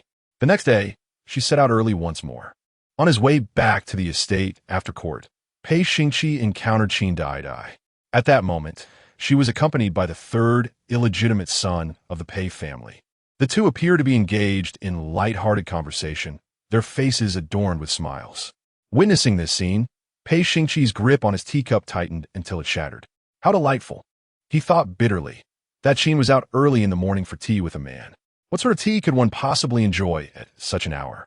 Qin truly lacked decency. How many men did she intend to seduce? First, it was an outsider, and now it was Pei Xingqi, seated in his carriage. Pei Xingqi's expression turned frigid. Did Qin possess no discernment? Her taste had evidently deteriorated. How could she hold any affection for the third illegitimate son and that outsider? The more he pondered, the angrier he became, wishing fervently to strangle both Pei Xingqi and Qin Daidai. They deserve their fate. Pei Xingqi's breath was unsteady, his anger causing him a headache. Yet his gaze could not help but be drawn towards Qin Daidai. What were they discussing? Why did she appear so joyous? Unbeknownst to him, Qin Daidai was merely feigning a smile. The tea house was part of her dowry, and she had intended to inspect it briefly before departing. Little did she anticipate encountering the third illegitimate son of the Pei family. Rumor had it that their ancestor desired him to take on 2 wives. Daidai, I am willing. He had said he would grant her children. Such a fortunate prospect. How could he possibly refuse? His greatest admiration lay with beautiful women. He had long coveted Qin Daidai. Her beauty was exquisite, her skin flawless, her waist so delicate that he feared a mere touch might break it. Qin Daidai had initially sought to avoid him, but soon spotted Pei Xingqe's carriage in the distance. Realizing he was returning from court, she decided to put on a show for him, wondering if he had noticed her in the company of the 3rd illegitimate son. The young woman's smile began to stiffen. Once the carriage was out of sight, she quickly turned cold. I have matters to attend to. I must take my leave. She detested this Pei Xingqi, finding him utterly repugnant. In public, he dared not act too forward, yet he dutifully followed her. Allow me to escort you to your carriage. To take on 2 wives would mean he would possess 2 spouses. Qin Daidai, of course, will be the wife of Pei Xingqi. As she heard the term wife, Qin Daidai's brows furrowed tightly. Do not speak so nonsensically. Guyi will protect her master. Setting aside the fact that this arrangement was not yet confirmed. Even if it were, he ought not to be so disrespectful. Yes, it is my fault, Pei Xingqi replied, taking Gu Yu's reprimand without offense. After all, he had lived a mediocre life, never having held an official position. Now, with the prospect of marrying 2 wives, his fortune seemed poised to improve. Even if he never attained an official title, with a father-in-law like hers, he could still achieve greatness. And even without the father-in-law, the substantial dowry from Qin Daidai would surely afford him a respectable life. With these thoughts, Pei Xingqi felt a surge of excitement. He was more than willing to embrace the idea of taking 2 wives. At this moment, he dared not provoke Qin Daidai's disdain. After escorting Qin Daidai to the carriage, he finally took his leave. Miss, that 3rd young master is rather frivolous. His gaze seems permanently affixed to you, which is quite unbecoming. Those shifty eyes are truly untrustworthy. Indeed, Qin Daidai did not harbor any fondness for him either. The disturbance caused by Pei Xingqi had left her feeling weary. Soon, she instructed the carriage to hasten back to her residence. Throughout the journey, her mind wandered back to recent events. Did Pei Xingqi notice her and the 3rd young master on the 2nd floor? If he did, was he angry? Lost in her thoughts, she became so engrossed that she inadvertently collided with a wall, a sharp pain jolting through her. Ouch! She gasped instinctively, upon recognizing the person before her. A fleeting moment of surprise washed over her, but she quickly concealed it. Feigning fluster, she exclaimed, "Eldest young master, I did not intend to block your path. I just returned." She wore an expression that suggested her encounter was purely coincidental, her eyes betraying a hint of panic. "I am not lying. I promised I would not entangle myself further." Her explanations only served to ignite Pei Xingqi's ire, his anger flaring up instantly. Not entangling him? So, she intends to pursue the 3rd young master instead? He has already taken a wife. She appears quite merry in his company, does she not? Is she aware of the harem of concubines he possesses? He is notoriously drawn to feminine charms. Is she truly determined to associate with such a man, merely to honor the memory of her deceased husband? Is she genuinely foolish or merely pretending to be so? His anger intensified at her mention of his promise to forsake the courtesans. He felt an overwhelming urge to silence her, to prevent her from uttering any more foolishness. Author's note: I kindly request a 5-star review and a complimentary gift. Pei Xingqi. As long as the Qin family remains obedient, I can grant her a child. Chapter 39. A forceful kiss, he declared that he would no longer indulge in the company of concubines. Qin Daidai tilted her head, her laughter resonating with unrestrained joy, as if his words brought her immense happiness. Upon hearing this, Pei Xingqi's forehead throbbed with indignation. Such foolishness could only be believed by the Qin family. Could she not discern that those were merely Pei Xingqi's placating words? It was utterly absurd. The man's fingers tightened into fists, his heart swelling with a mixture of anger and growing bitterness. Indeed, the Qin family was blind. How could they cherish a man like Pei Xingqi? Yet it appeared. The young lady hesitated, her eyes fixed on him, brimming with confusion. After a prolonged silence, She finally managed to articulate her thoughts. This matter seemed unrelated to the esteemed young master. What did her affairs with Pei Xingqi have to do with him? How could he dare mention Pei Xingqi to her and discuss matters of the inner courtyard? What were his intentions? Qin Daidai had begun to piece things together, her heart fluttering with excitement. If her conjecture held true, Pei Xingqi would indeed be willing to accommodate both households. However, there was still a delicate balance to be struck. What would it take to provoke him into action? Upon hearing her dismiss his involvement, Pei Xingqi's frustration deepened. Not his concern. His brow furrowed. In former times, it was indeed irrelevant whom the Qin family chose to unite with, but now, jealousy surged within him, and he wished it were truly none of his concern. Pei Xingqi pressed his lips together, realizing that he was becoming increasingly invested in Qin Daidai. He did not wish for her to be with Pei Laosan. This newfound concern stirred restlessly within him, the atmosphere around him growing cold once more. If the esteemed young master has no further matters, I shall take my leave. She feigned a desire to evade him, lowering her gaze, maintaining a distance.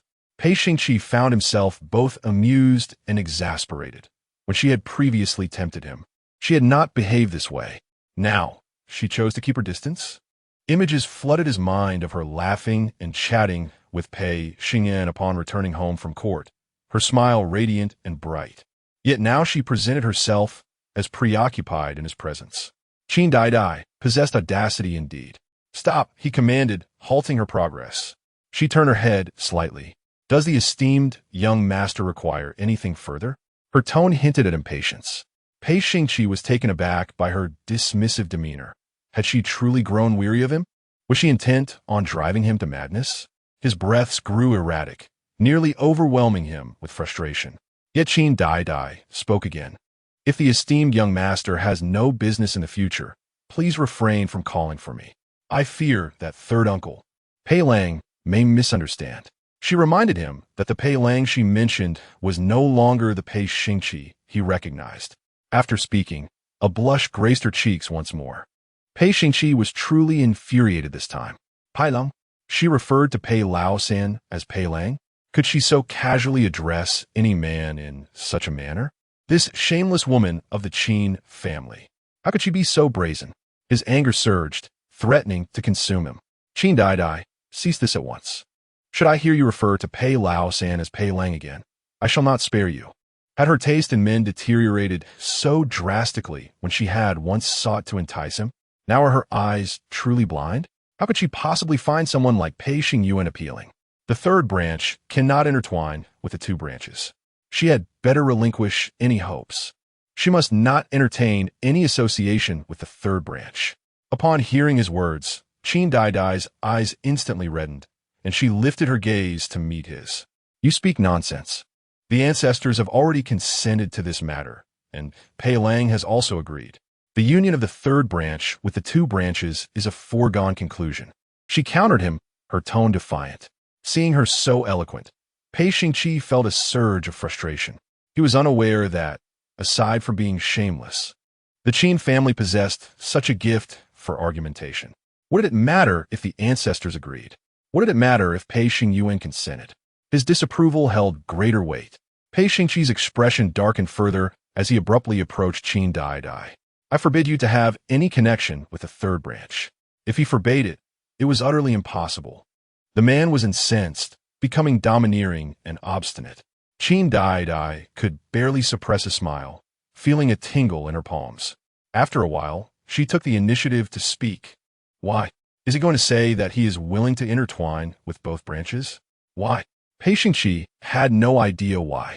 Should he confess that he felt uncomfortable? Such words would never escape his lips. He cared not for the Qin family.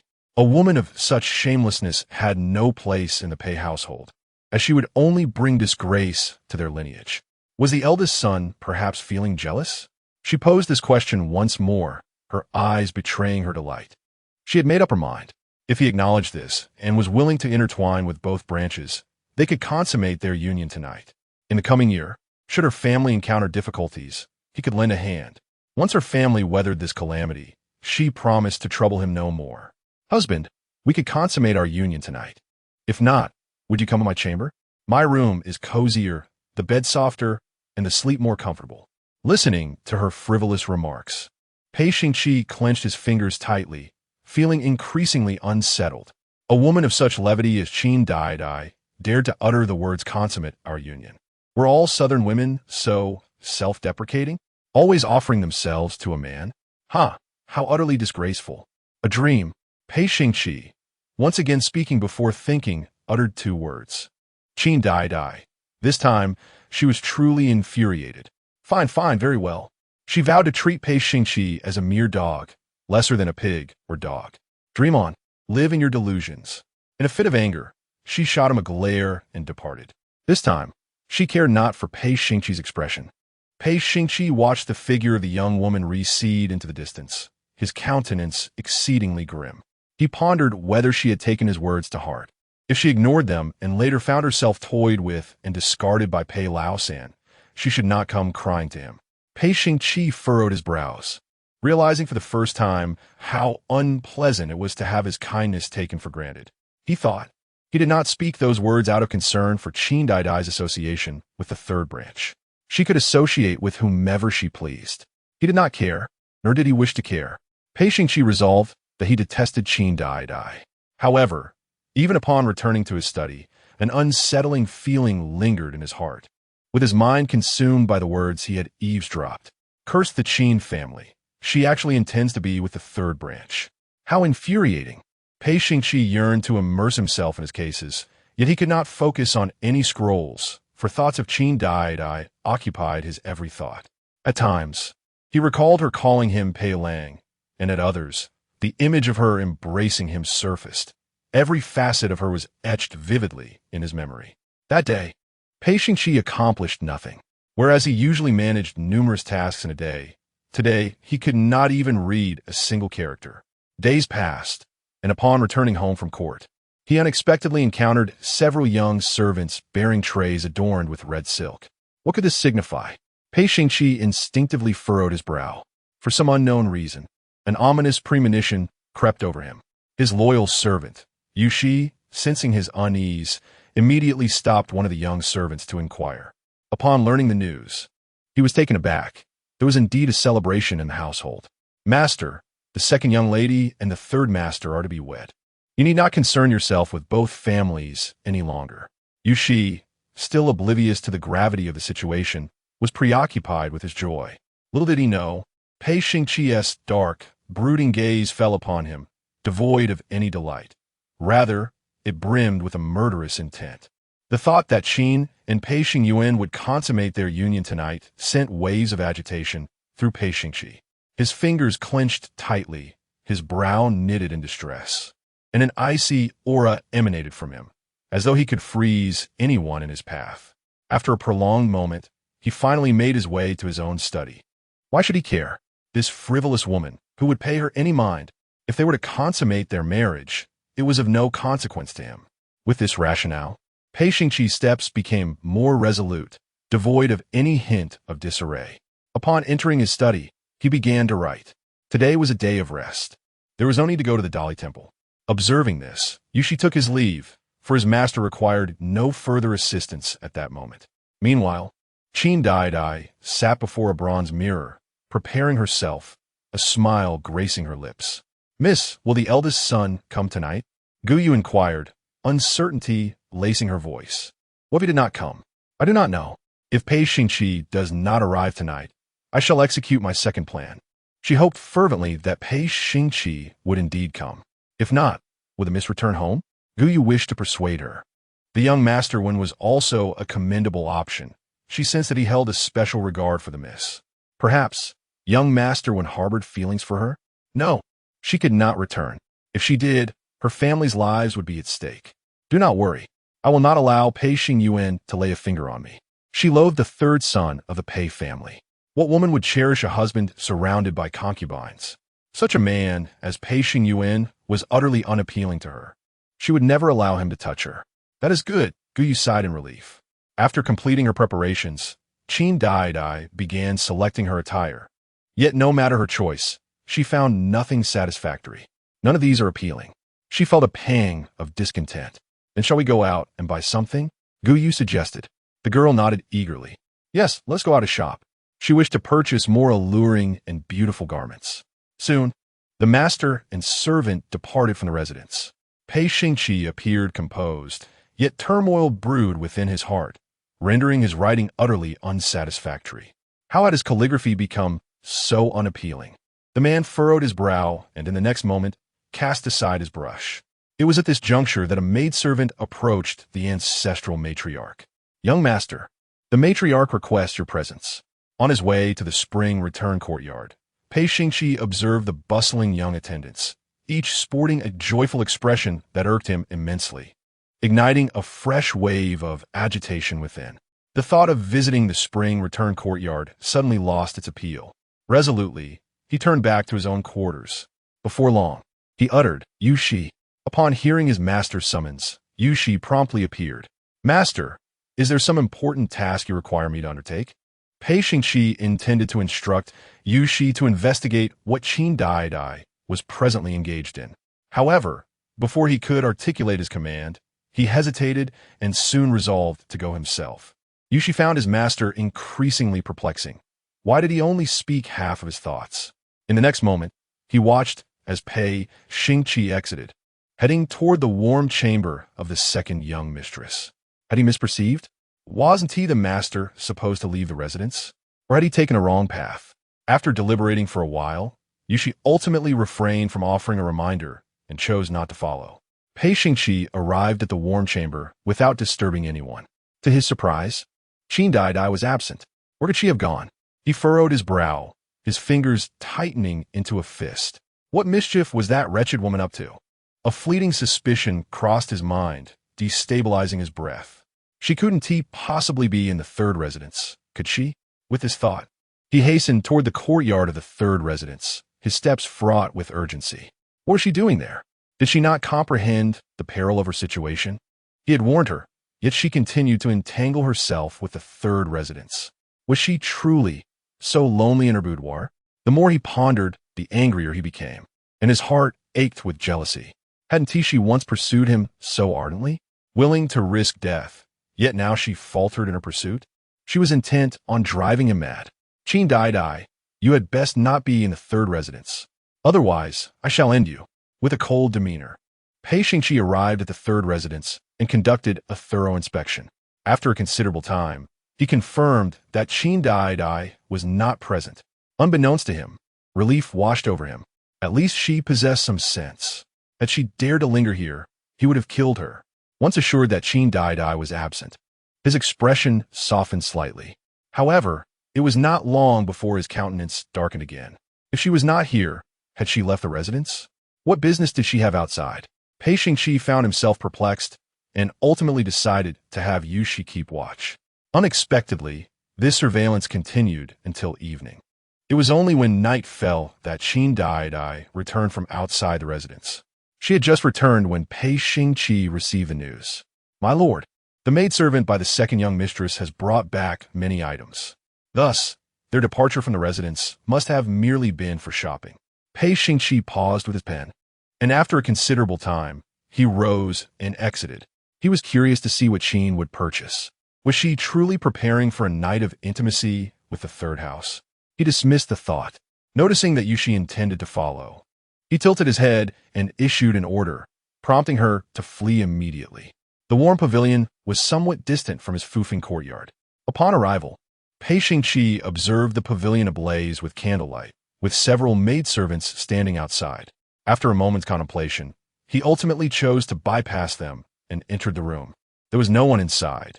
Pei Xingqi scanned the surroundings, his brows furrowing once more. Where had everyone gone? It was not until he heard sounds emanating from the back room that he realized someone was bathing. The young lady was dressed in such a manner that any man would surely be captivated by her beauty. Guyu was entranced. Did the young lady truly wish to drive men to madness with such attire? Nonsense, she retorted, though her laughter grew increasingly charming. Am I really this beautiful? She had donned this outfit specifically for Pei Xingqi, awaiting his arrival. You are the most beautiful, my lady, Guyu continued to praise, and the two shared a joyful moment. All right, you may take your rest now. This room must remain devoid of others. Otherwise, How will Pei Xingqi enter? After sending Guyu away, she slowly emerged from the back room. Hidden behind the screen, Pei Xingqi observed her clearly, his fingers tightening in a grip. Qin, this despicable and frivolous woman, had dressed thus for tonight's intimacy? The man was consumed with rage. This time, his footsteps quickened beyond the pace of thought as he approached the young lady. Qin Daidai. In the next instant, he seized her, disregarding everything, and pressed his lips against hers. Author's note: seeking 5-star reviews and free gifts. The male and female leads are about to consummate their union. Chapter 40. Pei Xingqi is willing to embrace both houses. At the moment Qin Daidai was kissed, she felt somewhat bewildered. Pei Xingqi was surprisingly eager. His kiss was so fervent that it left her lips aching. She instinctively struggled, but her hands were firmly clasped by him. His grip was powerful enough to nearly crush her bones. Their proximity grew increasingly intimate, leaving the young girl breathless from the kiss. After what seemed like an eternity, he finally released her. The flickering candlelight in the room revealed Pei Xingqi silhouetted against the glow. His gaze upon her darkened with intensity. Qin Daidai, taken aback by his presence, momentarily lost track of her intentions. She had not anticipated his arrival would be so swift. Biting her lip, she felt a surge of anxiety. Momentarily dazed.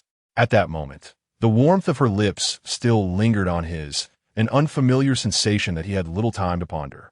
His eyes roamed over her form, as if trying to etch her image into his memory. Who permitted her to dress in such a manner? Fury ignited within him as he clenched his fingers tightly. Qin Daidai was clad in nothing but a sheer garment, with certain vital areas barely concealed. Her calves were fully exposed, and what was more infuriating was that the undergarment she wore barely contained her bosom, hanging loosely. What was she attempting to entice? Had she not previously attempted to allure him enough? Pei Xingqi was overwhelmed with frustration. The mere thought of her spending the night with Pei Laosan igniting a fierce heat within him. Did she truly not comprehend the nature of Pei Laosan? A man driven by lust? Had he not made this clear to her? It was maddening. This frivolous woman was indeed despicable. She was driving him to the brink of insanity. Meanwhile, Qin Daidai, relishing her newfound freedom, instinctively shielded her chest and retreated. How did you come here? Where's my husband? She referred to him as her husband. Pei Xingqi was taken aback. Did she dare utter that term again? How could she address Pei Laosan as her husband? Was her vision utterly clouded? His frustration mounted, fingers clenched tightly, his breath heavy with agitation. Yet, Qin Daidai remained oblivious to his turmoil, intent on playing her role. She hastily retreated to the bed, covering herself with a quilt, her eyes wide with trepidation. Sensing Pei Xingqi's movement, she hastily interjected, "Wait. If you have matters to discuss, might you postpone them? Please step outside. I need a change." Or perhaps, the maiden feigned shyness, her gaze lowered, a blissful expression adorning her countenance. Might the esteemed young master return on the morrow to discuss matters? Today, I have pressing affairs to attend to. My husband shall arrive shortly. I beseech the young master for understanding. Tonight marks the occasion of my nuptial chamber with the third son of the Pei family. The hour grows late, and I wish to avoid any misunderstandings with my husband. Young master, she called him, her voice laden with a delicate plea, wishing fervently for him to depart. Pei Xingqi's thoughts were tumultuous. By the time he regained his senses, he found himself advancing towards her bed, half bending, grasping her chin. "Qin, do you dare repeat that?" She had persistently urged him to leave. Did she truly believe he longed to remain? Pei Xingqi turned, his sleeves swishing as he prepared to exit, his expression dark, as if a storm were on the verge of erupting. Upon witnessing his departure, Qin Daidai exhaled deliberately, as if his exit was precisely what she had hoped for, her lips curving into a smile. Yet, Pei Xingqi, catching a glimpse of her smile, felt his irritation escalate. He suddenly closed the gap between them once more. "Qin, do not smile." He forbade her joy. What was there to be merry about? With his departure, could she truly be with the third son of the Pei family? She could dream on. Pei Xingqi's gaze was fixed upon her, and after a prolonged moment, his eyes involuntarily wandered to her soft lips. The thought of them being caressed by the third son filled him with unease. Compelled by an inexplicable force, he captured her lips once again. Did Qin wish for his departure? Such foolish delusion. He would not leave. He intended to witness with whom she would share her chamber tonight. She would not share any intimacy with the third son. Otherwise, he would make her pay dearly. Qin Daidai, having braced herself for the kiss, understood the performance must continue. She struggled, striking the man's chest, even biting his tongue, and this time she bit down fiercely, drawing blood. Yet Pei Xingqi seemed oblivious to the pain. He kissed her for an extended duration, as if seeking to suffocate her with his passion. Was this his alternative method of punishment? Breathless, she felt as though she might perish. Pei Xingqi, she uttered his name, but the man remained unresponsive. His dark, brooding eyes flickered with displeasure. What was this? Calling the third son husband, referring to another man as brother, yet addressing him only as young master, or Pei Xingqi. Had her tongue not been quite adept at calling out before? Now, was she a loss for words? What are you doing? How can you? Kiss me. Qin Daidai raised her hand to wipe her lips, feigning a look of disdain. How am I to explain this to my husband? Her lips were swollen from his ardor. The maiden appeared anxious and distressed, on the verge of tears, her eyes glistening with moisture. Pei Xingqi was displeased by her words, and even more so by her action of wiping her mouth. Had she not been the one to initiate their flirtation in the past? Now, she expressed disdain for him in favor of another man? The very notion of disdain pierced through Pei Xingqi's heart, leaving him feeling increasingly unsettled. To whom did she feel the need to explain? Who was it that required her explanation? Qin, cease your frivolous and pretentious antics. Pei Laosan shall not set foot here tonight. Should he dare to come, he will find his legs broken. Let us see how he proceeds then. Even if he were to arrive, I wonder how they would consummate their union? Qin Daidai. This scoundrel, always accusing her of being superficial and affected. Fine, he's not affected at all. Now that she is not being frivolous with him, why does it concern him? Does he take pleasure in his own misfortune? The young lady has grown impatient. I must kindly request the young master to leave. He should not be here. Our statuses are incompatible, and his presence here is utterly inappropriate. Furthermore, even if I were to be frivolous, that would merely be a private joy shared with my husband. Surely, the young master would not comprehend such matters. In the future, I hope the young master refrains from entering the wrong courtyard. This is the warm pavilion, not the foofing courtyard. As for today's events, I shall remain entirely oblivious. I also kindly request that the young master keeps this to himself, so as not to cause any misunderstandings with my husband. She emphasized the term husband with great intensity, intending to provoke him further. That wretched scoundrel Pei Xingqi, is he the only one capable of uttering such piercing words? She too can provoke him.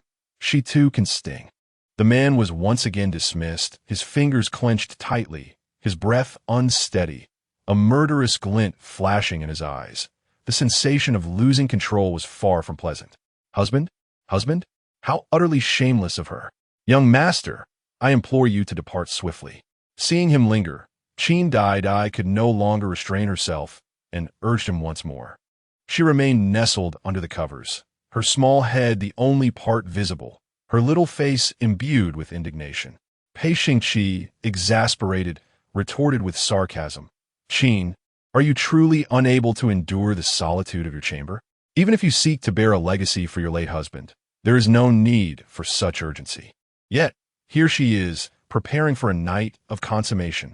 I have informed you, Pei Xingyuan is of poor character. He is not suited for dual households. To be with him will assuredly lead to a life of discontent. After he spoke, he felt a weight lift from his heart, yet a sense of discomfort lingered. It was indeed the first time he had exchanged so many words with her. It was as if he genuinely cared for her. He certainly did not wish to care for a woman like Qin, foolish and shamelessly seductive. Pei Xingqi thought to himself that she would do well to heed his words. Otherwise, she would face a future fraught with hardship. I had assumed the young master's arrival tonight was to share a bed with me. If he is unsuitable for dual households, then who is? Young master you? Suddenly, the young lady pulled down the covers, revealing her slender waist. She rose and approached Pei Xingqi. The young master has spoken so much tonight. merely to convey that you are jealous? You do not wish for me to share a bed with another, do you? The young lady's face radiated brightness, though her lips were already stained. Pei Xingqi felt a sense of helplessness, as if his thoughts had been laid bare. His expression darkened. He truly did not want her to share a bed with anyone else. Even less did he wish for her to present herself in such a manner to other men. Uncertain of the reason, Pei Xingqi gazed upon her and suddenly felt an overwhelming desire to conceal her away. He envisioned locking her in a dark, sunless dungeon, where she would gaze upon him day and night, completely exposed, wholly devoted to him. Perhaps he had lost his sanity. After a considerable time, Pei Xingqi managed to suppress this frenzied notion. He could not fathom why such thoughts had invaded his mind. All he knew was that tonight, the Qin family and Pei Lao San would not come to fruition. Qin Daidai, noticing his prolonged silence, edged closer to him. Does the eldest son wish for Daidai to share a chamber with another? She inquired. As she spoke, she reached out to caress his chest. But the memory of his earlier resistance made her hesitate. Just as she thought he would remain unresponsive, he finally spoke. Yes, he does not wish for that. And what of it? What was she to say? Does the eldest son intend to take on 2 wives? She raised an eyebrow, a playful glint in her eyes. Before she could finish her thought, Pei Xingqi's response escaped his lips. Absolutely not. He could never take on 2 wives, nor could he share a bed with her. He abhorred matters of intimacy and despised romantic entanglements. It was then that he suddenly recalled Wang Yuyan. He had a fiancé.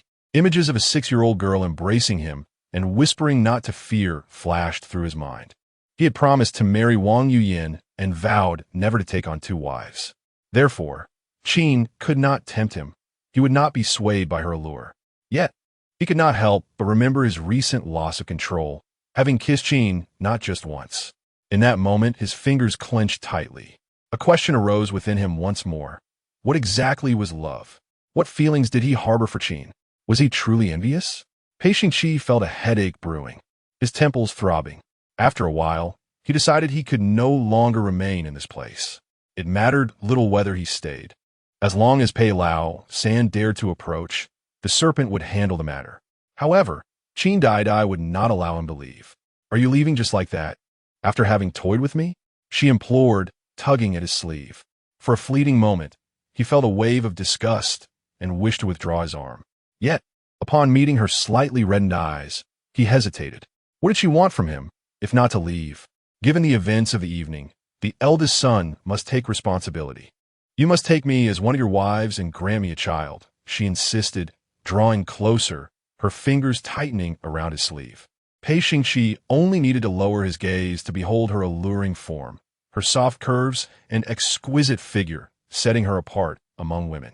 He stole a glance, but quickly turned his head away, thinking that Qin was attempting to seduce him once more. The eldest son would not allow others to take on 2 wives. Daidai pleaded for his compassion. She had exhausted every argument, yet he remained unmoved. Pei Xingqi's heart was as hard as stone. Did he truly feel nothing for her? Very well then, if this does not provoke him, I still have another method. The eldest son, so devoid of human sentiment, has indeed placed me in a difficult position. I kindly request that you refrain from appearing before me in the future, and I shall likewise avoid your presence. I do not wish to encounter a repeat of tonight's events. Upon finishing her words, she released his sleeve. Although Pei Xingqi felt a discomfort brewing within him, he ultimately chose silence. He had managed to guard against the 3rd son of the Pei family going to the warm pavilion. Yet he overlooked the presence of Qin Daidai, who ventured there on her own. On this day, as Pei Xingqi returned home after his shift, he received alarming news. Instantly, he pivoted on his heel and headed straight for the courtyard of the 3rd son of the Pei family. What audacity Qin possessed! Did she truly disregard his words and willingly walked into a trap, oblivious to the peril that awaited her? Was she foolish? Pei Xingqi seethed with indignation, his anger surging as his pace quickened, abandoning all semblance of his usual composure. Upon his arrival, he found Qin Daidai feeding the 3rd son of the Pei family pastries. The two seated closely together, exuding a sense of intimate affection. In that moment, Pei Xingqi lost all rationality. He approached and forcibly separated the pair. Leave, he commanded, directing his words at the 3rd son. Yet Qin Daidai assumed they were meant for her, instinctively pulling back as if to flee. He regarded her with an intimidating glare. Qin stopped. He grasped her arm firmly.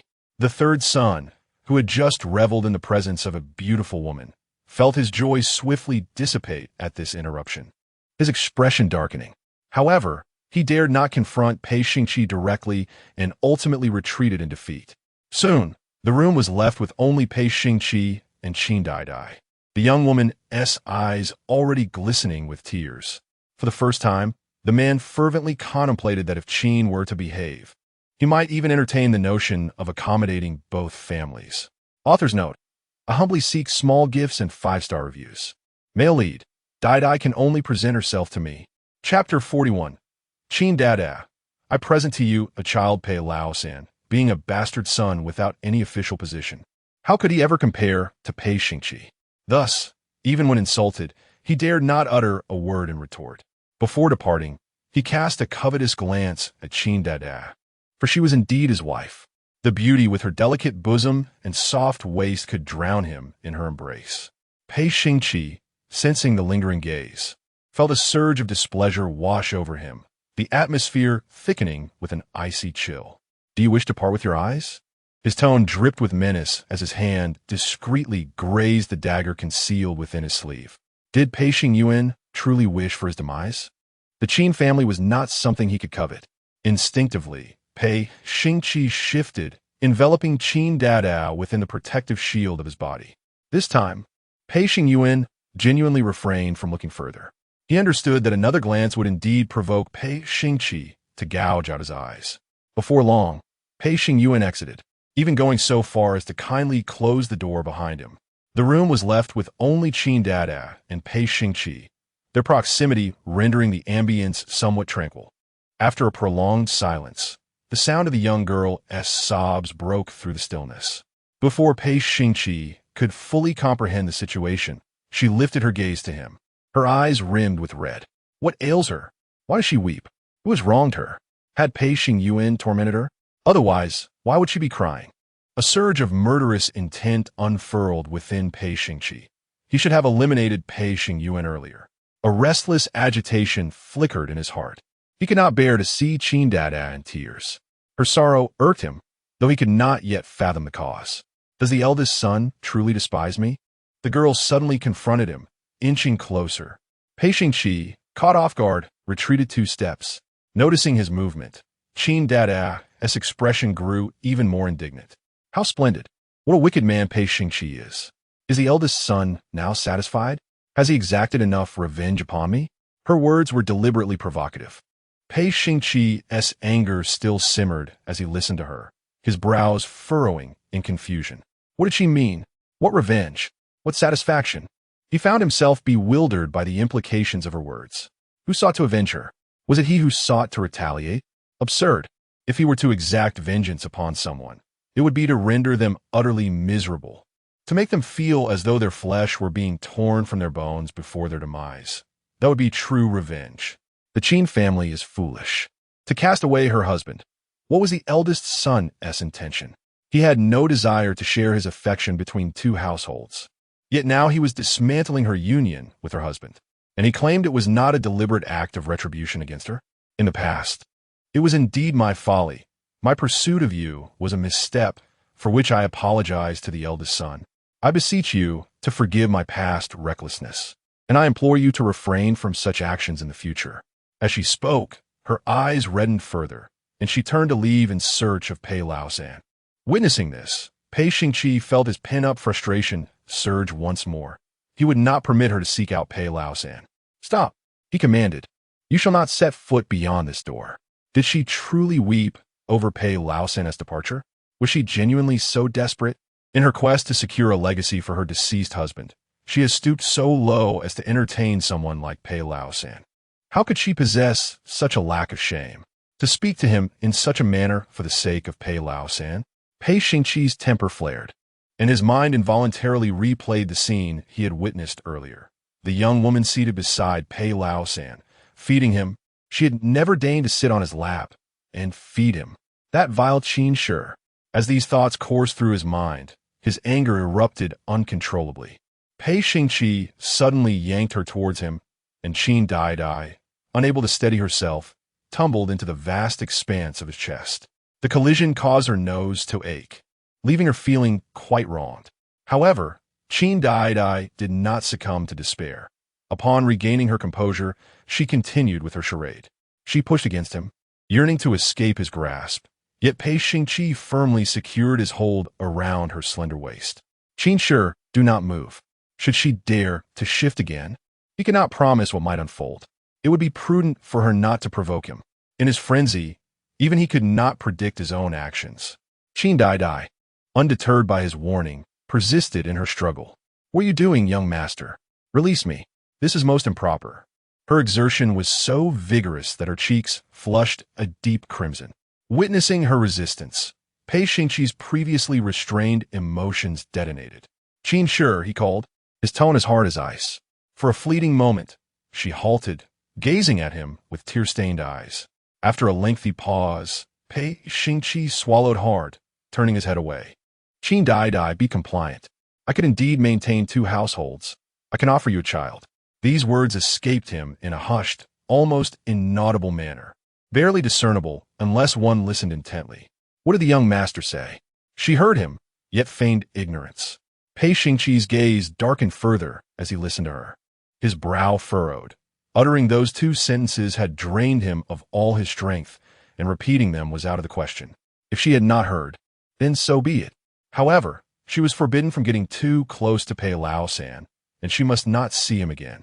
Furthermore, she was not permitted to meet that outsider. Otherwise, Pei Xingqi thought, his lips pressed tightly together. The discomfort in his heart churned within him, and his grip tightened further. At that moment, his thoughts became increasingly disordered. Were all young women, like Qin, so slender? If he exerted a bit more force, could he not snap her in two? Qin, far too thin. Pei Xingqi frowned.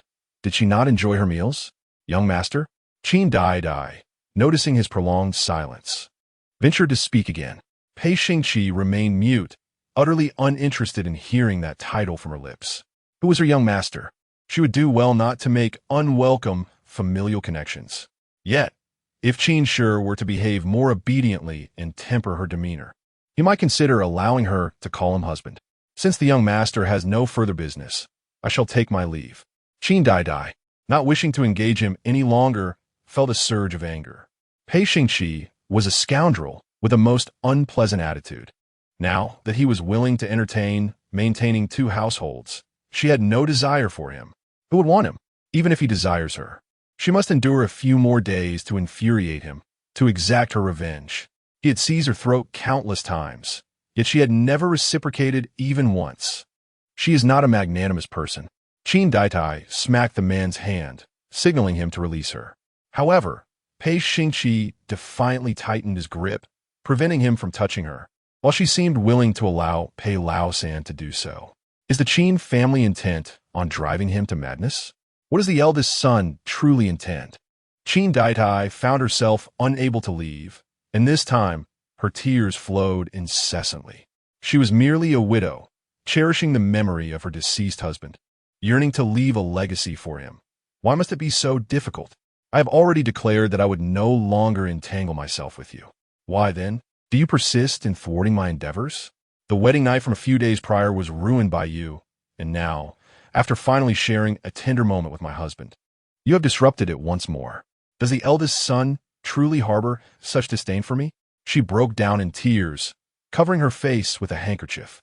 In truth, the corners of her mouth curled upward, her eyes brimming with excitement. She believed she would soon share a wedding chamber with Pei Xingqi. Next year, the lives of her father and brother might also be preserved. With this thought, she exhaled a sigh of relief. Pei Xingqi listened to her words. His lips pressed tightly together. He detested such sentiments, and he loathed her incessant references to Pei Lao-san while calling her husband. His anger surged, yet upon witnessing her tear-streaked visage, an unfamiliar sensation stirred within him. Compassion? Could it be compassion? It seemed so. He himself was uncertain of what compassion entailed. He only knew that he did not wish for her to weep. With that thought, he raised his hand to wipe her tears. Qin Daidai, bewildered, wondered what he was doing. Would he not seize her throat again? She was already haunted by the shadows of his actions. Qin, do not cry. He spoke in a stiff tone, sounding as though he were attempting to comfort someone for the first time. Qin Daidai felt both surprised and flattered. Was it her foolishness or his? Upon noticing the curiosity reflected in her eyes, Pei Xingqe's expression shifted abruptly. He seemed like an entirely different person. This was not the man he was. What are you staring at? Look again, and I shall pluck out your eyes. Filthy. Quickly, Pei Xingqi retracted his hand, taking her handkerchief in front of Qin, crumpling it between his fingers as if it were tainted with some vile substance. Qin Daidai. How could he still find her repulsive? This was an affront. Seizing the opportunity while he was distracted, Qin Daidai pushed him away. There is no need for the eldest son to trouble himself. I kindly ask that in the future you refrain from actions that may lead to misunderstandings.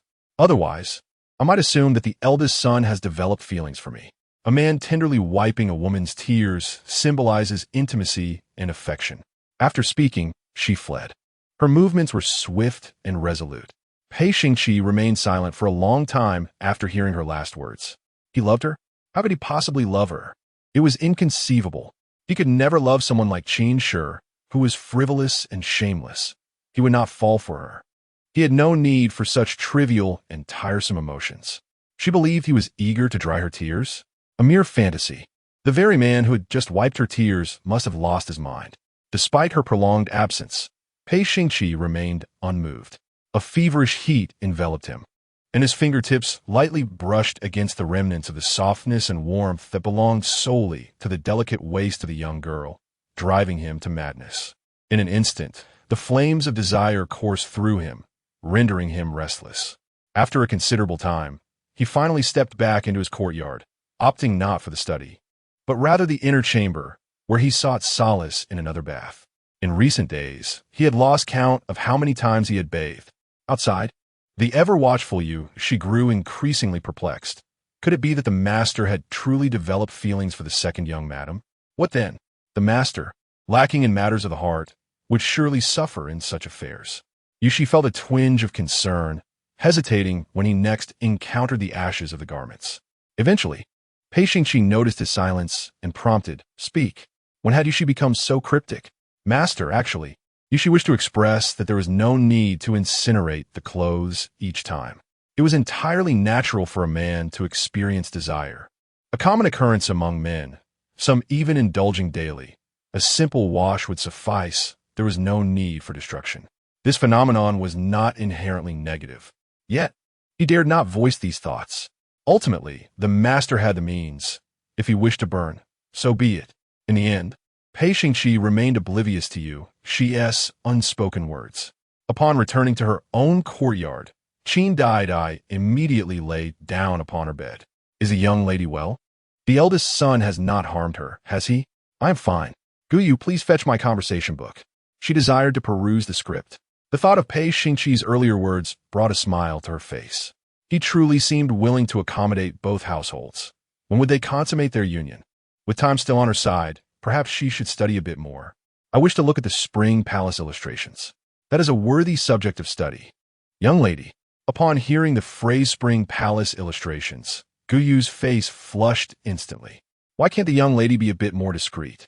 Nevertheless, Guyu ultimately retrieved the illustrations for her. For the remainder of her time, Qin Daidai immersed herself in the imagery. As time passed, her cheeks reddened further. If she were to share such intimacy with Pei Xingqi, would her waist withstand it? She began to worry, for he appeared so robust. Would she be subjected to tears? But if tears were to flow, so be it. There was no turning back now. The following day, Qin Daidai began to pack her belongings, even preparing a carriage outside the residence. Young lady, are we truly packing? Will we not return shortly? This play seems rather difficult to enact. Guyu hesitated. Yes, the performance must be complete. Qin Daidai diligently folded her clothes, her expression earnest. Pei Xingqi had yet to return to the estate. Another murder case had emerged in the capital, and he was occupied with interrogating the suspects, likely to return late that night. In the dimly lit prison, flickering candlelight revealed a man drenched in blood. Not speaking, he would peel away his skin, Just as Pei Xingqi was contemplating his next move, the shadowy figure of Yu, she entered, whispering a few words into his ear. In the next moment, the dagger in Pei Xingqi's grasp slipped from his fingers, clattering to the ground. The mention of the Qin family. The man's gaze darkened instantly, and without a moment to cleanse the blood from his hands, he strode swiftly out of the Dali temple. His movements were so swift that they left no trace behind. Yushi was now certain that his master had developed feelings for the second young mistress. In the warm pavilion, Qin Daidai had just finished tidying up her garments and was about to attend to the jewelry when she noticed the room had grown dim. Glancing toward the entrance, she found Pei Xingqi standing at her door, having arrived unbeknownst to her. She feigned impatience, wondering why he had come again. "Leave," she commanded, directing her words at Guyu. A flicker of fear crossed her face, and upon receiving her silent cue, Guyu retreated. "Why has the eldest son come again?" she began, but her words were cut short as his hand seized her throat. Unlike previous encounters, he did not grip with lethal force, so she felt neither pain nor suffocation. "Eldest son, what is the meaning of this?"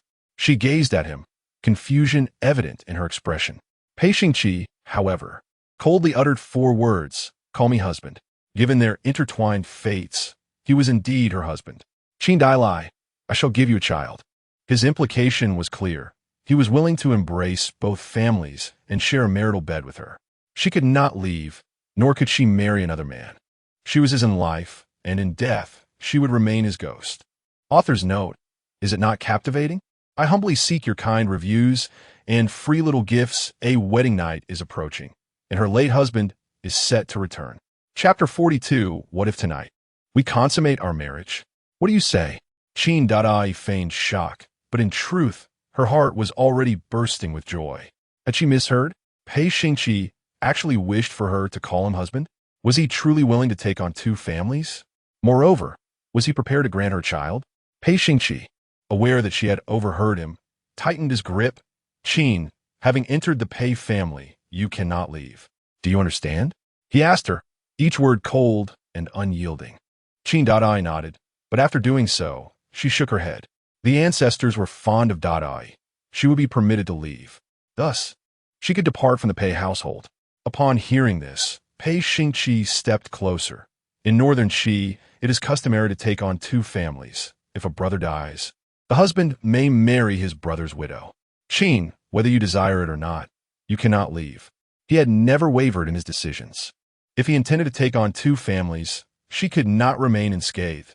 She would not leave without his consent. As Qin Daidai listened to his words, her heart quivered. Today, Pei Xingqi seemed rather domineering. His entire demeanor felt darker than before. He appeared somewhat unhinged. So, the eldest son was indeed willing to take on 2 families?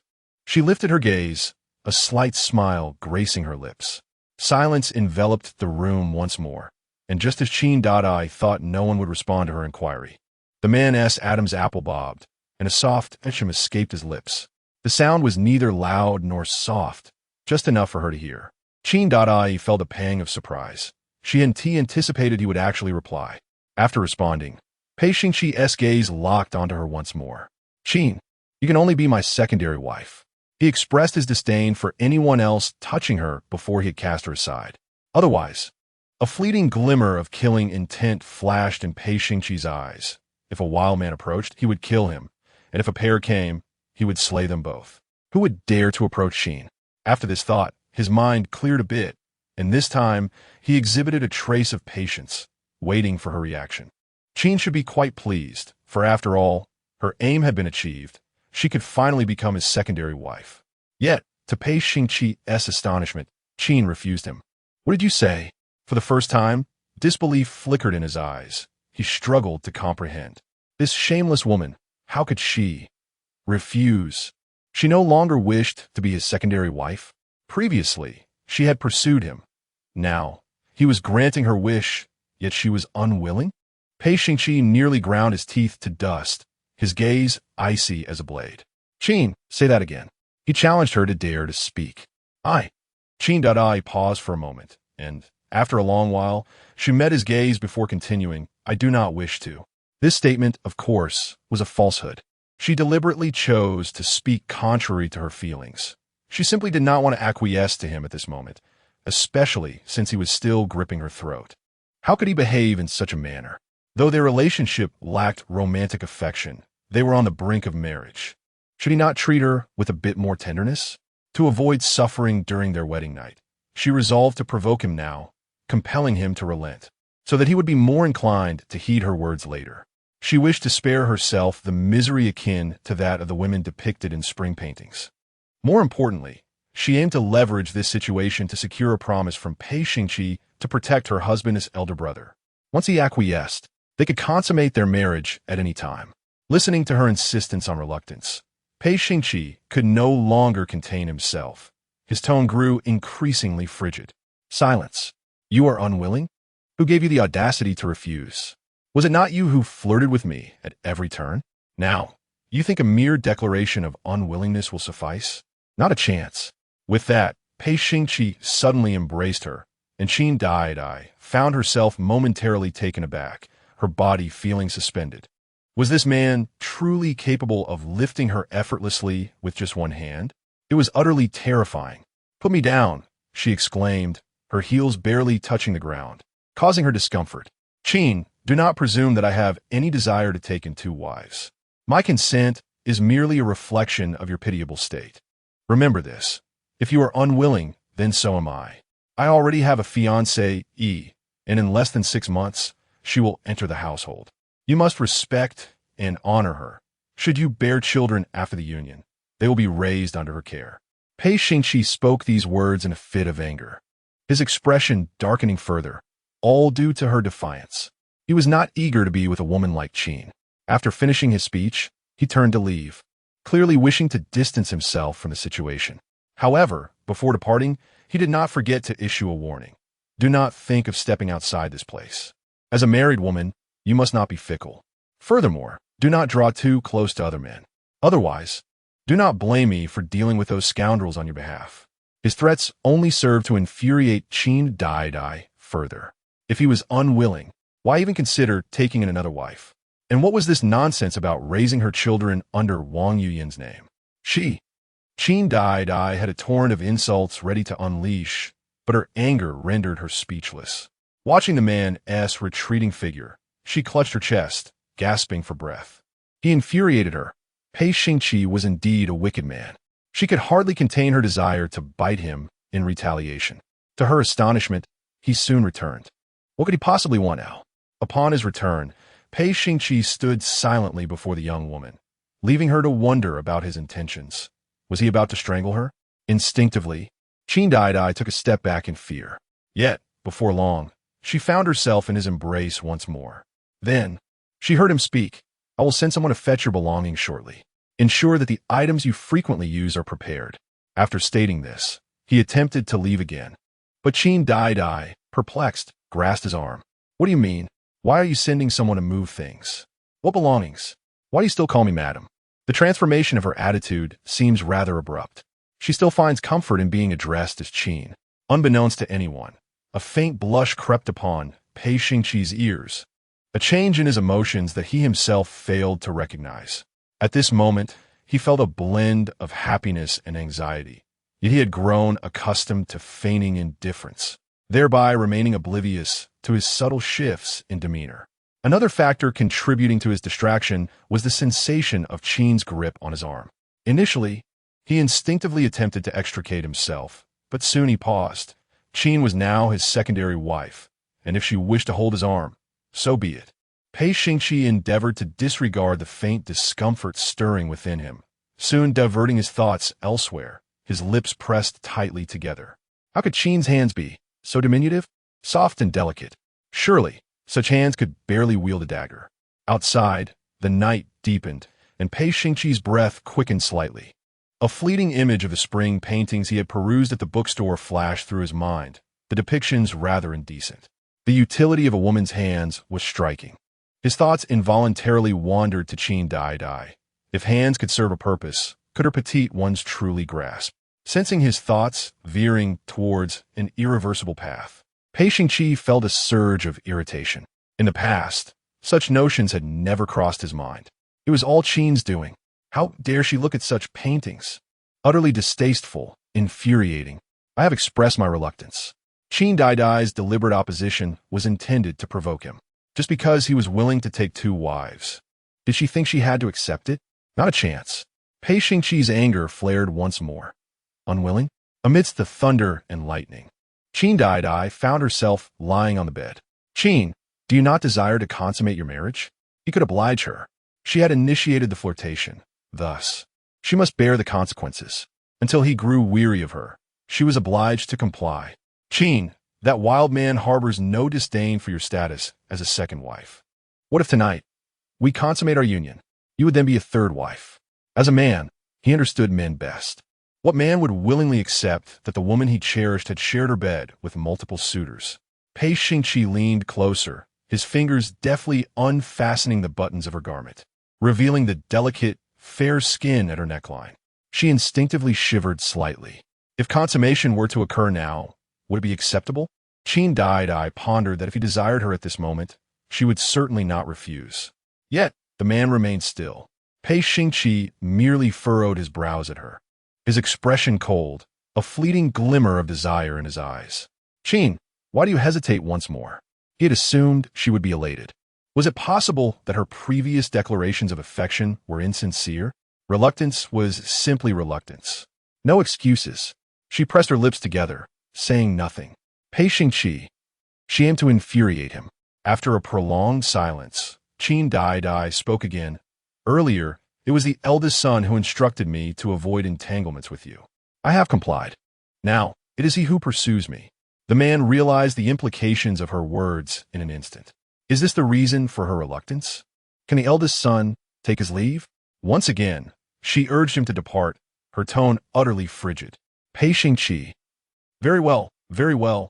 It would be best if the Qin family does not come to regret this. Urge him to leave? He had no desire to linger here.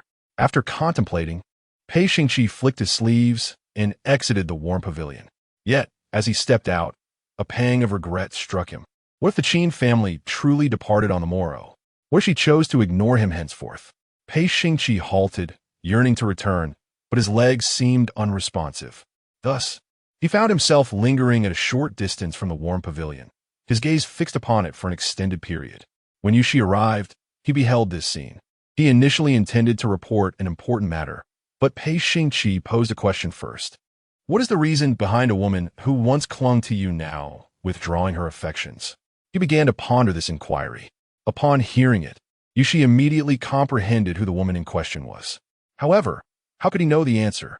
He had no beloved, nor had he ever interacted with a young lady. Fortunately, he had spent some time in a brothel, which allowed him to articulate a few thoughts.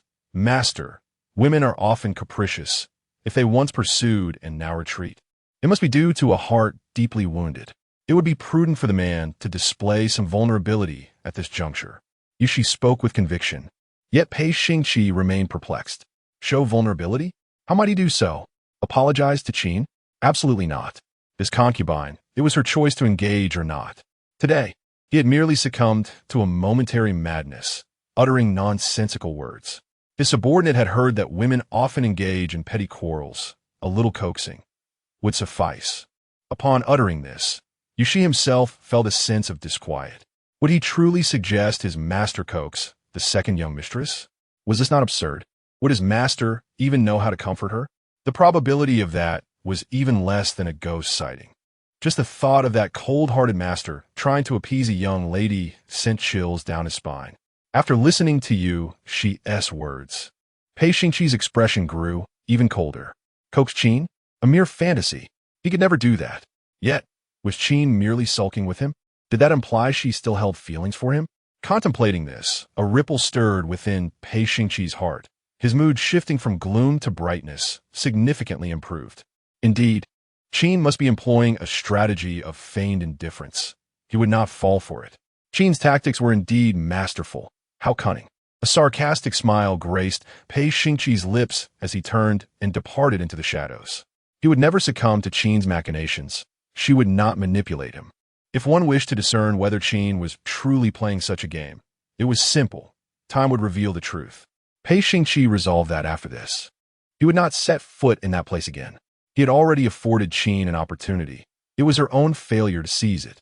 Observing his master return to the Fufeng courtyard, Yushi was engulfed in confusion. Would the master not go to coax the second young mistress? If he delayed further, it would be even more challenging to placate her in the future. Women were peculiar creatures, difficult to appease. Moreover, he could discern that his master was more concerned about the second young mistress than he was with Wang Yuyan. His master was evidently invested in the second young mistress. Away with you. Upon returning to his study, Pei Xingqi's mood deteriorated significantly, as was his wont, fluctuating between gloom and brightness, something even the serpent of melancholy had grown accustomed to. The evening deepened, enveloping the Pei residence in a profound silence. The man sat at his desk, doing nothing, lost in thought for an extended period. In the latter part of the night, thunder rumbled ominously outside, heralding yet another impending storm. As he listened to the thunderclaps, a tightness gripped his heart, and he instinctively shuddered. He harbored a profound fear of tempestuous nights. Reflexively, he retreated to his chamber, where no lights illuminated the darkness. A sudden crash of thunder startled him, causing him to stagger several steps, nearly losing his balance, before he quickly curled up in a corner. Outside, the storm raged unabated, tightening his body in response. It was during this tumultuous moment that thoughts of Qin Daidai intruded upon his mind. Would she come? She had always appeared during previous stormy nights. Would she grace him with her presence tonight? After a brief contemplation, he assured himself that she would indeed come. The Qin family was adept at the art of feigned indifference. She would arrive. To his dismay, even as the storm began to abate, Qin Daidai had yet to appear. Anger welled up within him, and as dawn approached, he splashed through puddles toward the warm chamber.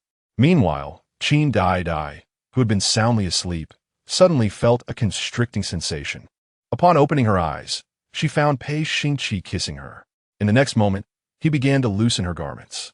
His belt was carelessly discarded, and his collar was slightly unbuttoned. Seizing her hand, he placed it upon his chest, urging her to caress him. "Qin, are you satisfied?" he inquired. "In comparison to wild men, how do I measure up?" He permitted her to continue entwining herself with him. "Did you not notice the torrential rain last night?" He pressed her. Qin Daidai, perplexed by his inquiry, nonetheless replied, "I did." Pei Xingqi, taken aback, questioned further, "You did? Then why did you not seek me out? Have you truly forsaken me?" A sense of grievance coursed through him. Author's note: these two chapters are combined. I kindly request 5-star reviews and small gifts. The male lead currently possesses a tough exterior, but will evolve into a devoted and affectionate companion. Chapter 43. The stubborn Pei Xingqi. Pei Xingqi found no desire to be angry. During the tempestuous rain, he did not require the presence of the Qin lady. Yet, an unsettling discomfort brewed within him, a sensation of profound grievance unfurling for the first time. Why was this so? It was clear that Qin had initially enticed him. Why had she suddenly withdrawn? Even on a stormy night such as this, she chose not to show up. Was she not merely playing a game of desire? She knew well that he harbored a deep-seated fear of thunderous nights, yet still, she remained absent. Infuriating. Pei Xingqi clenched his fingers tightly, his expression darkening even further. In the next moment, his grip on her delicate waist tightened, eliciting a gasp of pain from Qin Daidai. Why was he pinching her? This would hurt her immensely. "Young master," she called, her face adorned with a feigned terror. "Young master, please conduct yourself with restraint." Such words had previously passed his lips, and now it was her turn to voice them. Pei Xingqi felt a flicker of discontent at her address. He despised those two words and especially disliked being called young master. Had he not instructed her otherwise? Had she not heard him request to be called husband? Contemplating, he found himself surprisingly patient and reiterated his reminder. "Qin, I am your husband." Thus, what should she call him? Qin Daidai comprehended his intent, yet she refused to comply. For he had once been so fierce. She would retaliate with her own ferocity. Though a merchant's daughter, she had been coddled since childhood and had never endured any humiliation. Although dawn is breaking, this is inappropriate. "Young master, it would be best for you to leave soon, lest anyone sees us. There is nothing between us." Her words were resolute, intended to provoke him. Pei Xingqi felt a headache from his frustration, realizing he was left helpless. He longed to depart, but his legs remained unyielding. He did not wish to leave. Why should he? She was his secondary wife, and his presence here was entirely justified. Qin, I have said it before. As long as you behave, I can maintain 2 households. Do you understand? His expression was somewhat indifferent as he grasped the young woman's chin, compelling her to meet his gaze. Qin Daidai's lips curled into a defiant smile as she replied, "But I have also declared my unwillingness." Such words ignited the fury within Pei Xingqi, and he tightened his grip around her neck with renewed force. In the next moment, he leaned down and captured her lips with his own. This action was so instinctive that he himself was unaware of it. All he knew was that he did not want to hear her words. He wished for her silence. Thus, he sealed her lips with his kiss. This kiss awakened a fervor within him, igniting a warmth that coursed through his body, a surge of passion he had never before experienced. Until encountering Qin, everything had remained unchanged. For the first time, Pei Xingqi felt an overwhelming desire for Qin Daidai. He was a normal man, and men of his age would typically have numerous wives and concubines, yet he had not even a single consort. At that moment, he realized that matters of the heart were not as repulsive as he had once thought. Qin's lips were soft and sweet, reminiscent of the confections he had savored before. However, they surpassed mere sweetness, being utterly delightful and not cloying. Indeed, he found himself quite enamored. Pei Xingqi's large hand grasped the back of the young woman's head. Drawing her closer, they shared an extended kiss, during which Qin Daidai feigned reluctance, yet secretly parted her lips, allowing him to indulge. As their lips and tongues entwined, her heart raced with anticipation. Would this encounter lead to consummation? Lost in passion, Qin Daidai suddenly recalled something and pushed him away. The man seemed momentarily stunned, obediently yielding to her force. When he finally processed her action, she couldn't help but find humor in the situation.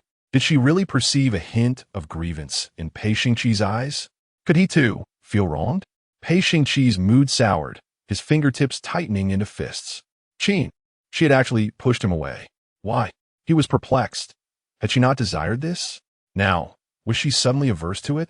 Or had she resolutely decided to leave with another man? Rising, he adjusted his clothing, his demeanor dark and brooding, unmistakably furious. Yet, Qin Daidai felt no fear. After all, he would not resort to violence against her. Instead, she was curious about his forthcoming words. I ask you one last time. Do you truly no longer wish to be my concubine? Pei Xingqi thought, granting her one final opportunity. She would do well to ponder carefully. Should she miss this chance, she would find it impossible to draw near him again. If she didn't desire him, he certainly did not want her.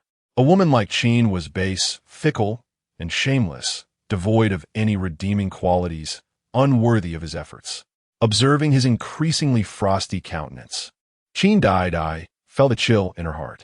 She understood his anger was profound, yet she wished to test his limits once more. By lowering his threshold, she hoped he would protect her family in the future. With this in mind, she nodded. I do not wish to. What would he do after her declaration of reluctance? Ignore her? Or proceed to force consummation? Qin Daidai felt a mix of curiosity and trepidation, quickly averting her gaze from his. Pei Xingqi was infuriated. His fingers creaked as they tightened.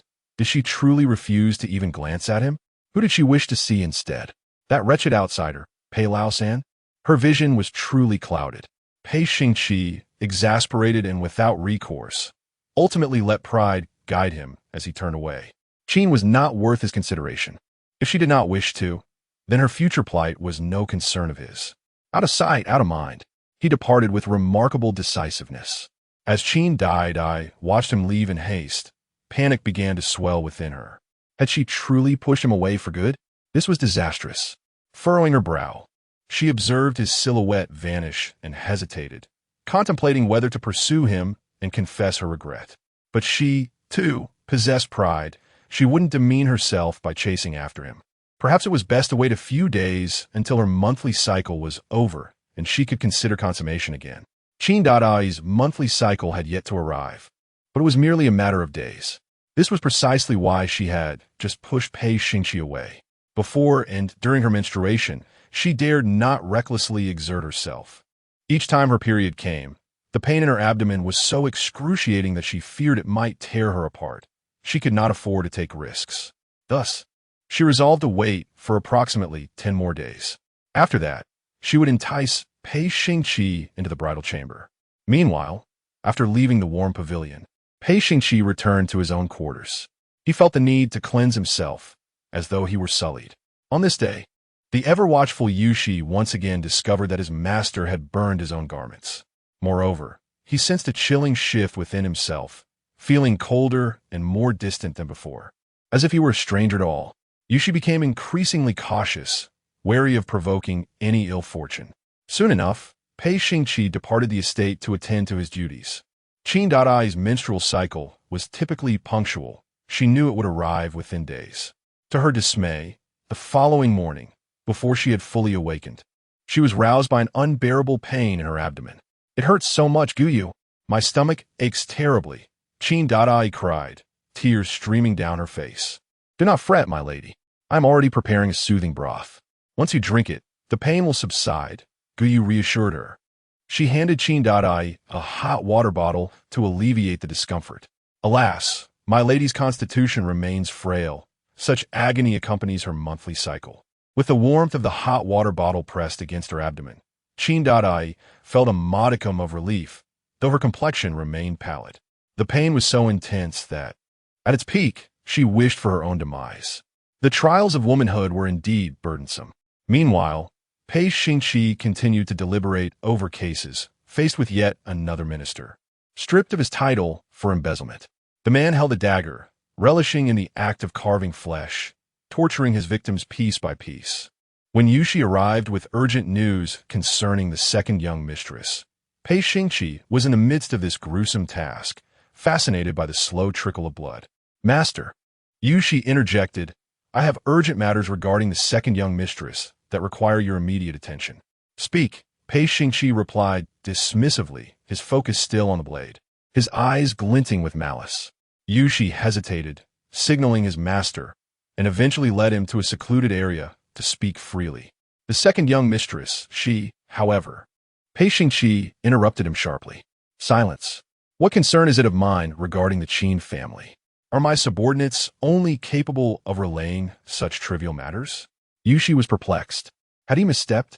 It should not have been the case, for it was Pei Xingqi who had instructed him to closely monitor the second young mistress. "You need not report her affairs any longer," Pei Xingqi declared coldly, embodying the ruthless specter he had once been. Yushi remained confused, yet dared not argue. "Understood." However, just as he was about to withdraw, Pei Xingqi spoke again. "From this day forth, do not refer to her as the second young mistress." Yushi was taken aback. "Then what shall I call her?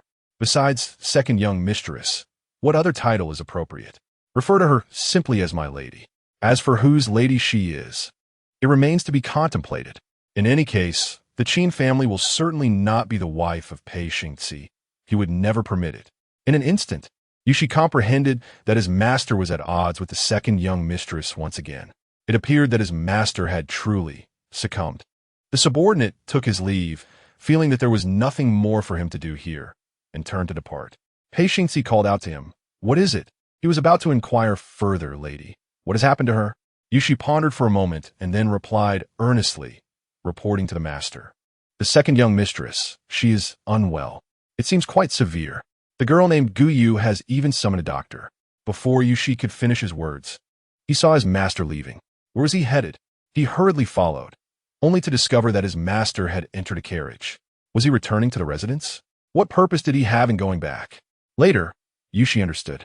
Upon arriving at the residence, his master headed straight for the warm pavilion.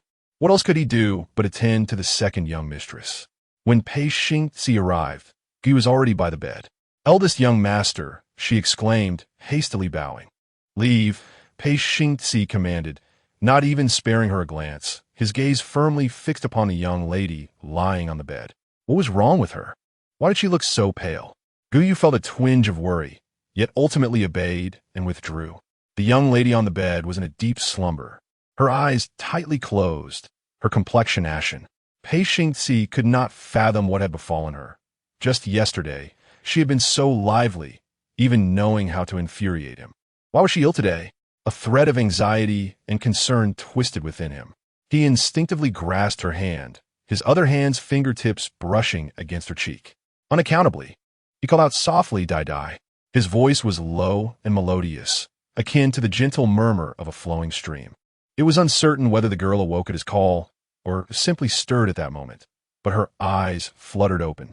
A flicker of something passed through Pei Xingce's gaze as their eyes met. Eldest young master, Qin Daidai uttered, her words igniting his ire. The man scoffed. You're still alive.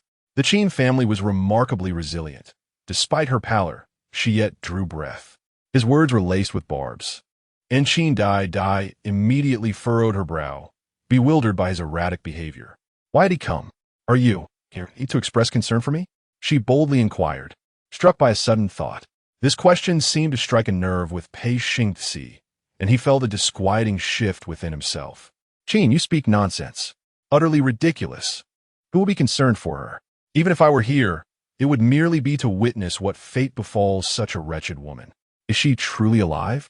If not completely, I might as well deliver the final blow. It was a mere fantasy. His voice was frigid.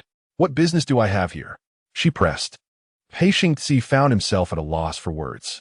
He pressed his lips together, his expression darkening, and ultimately decided to disregard her inquiries.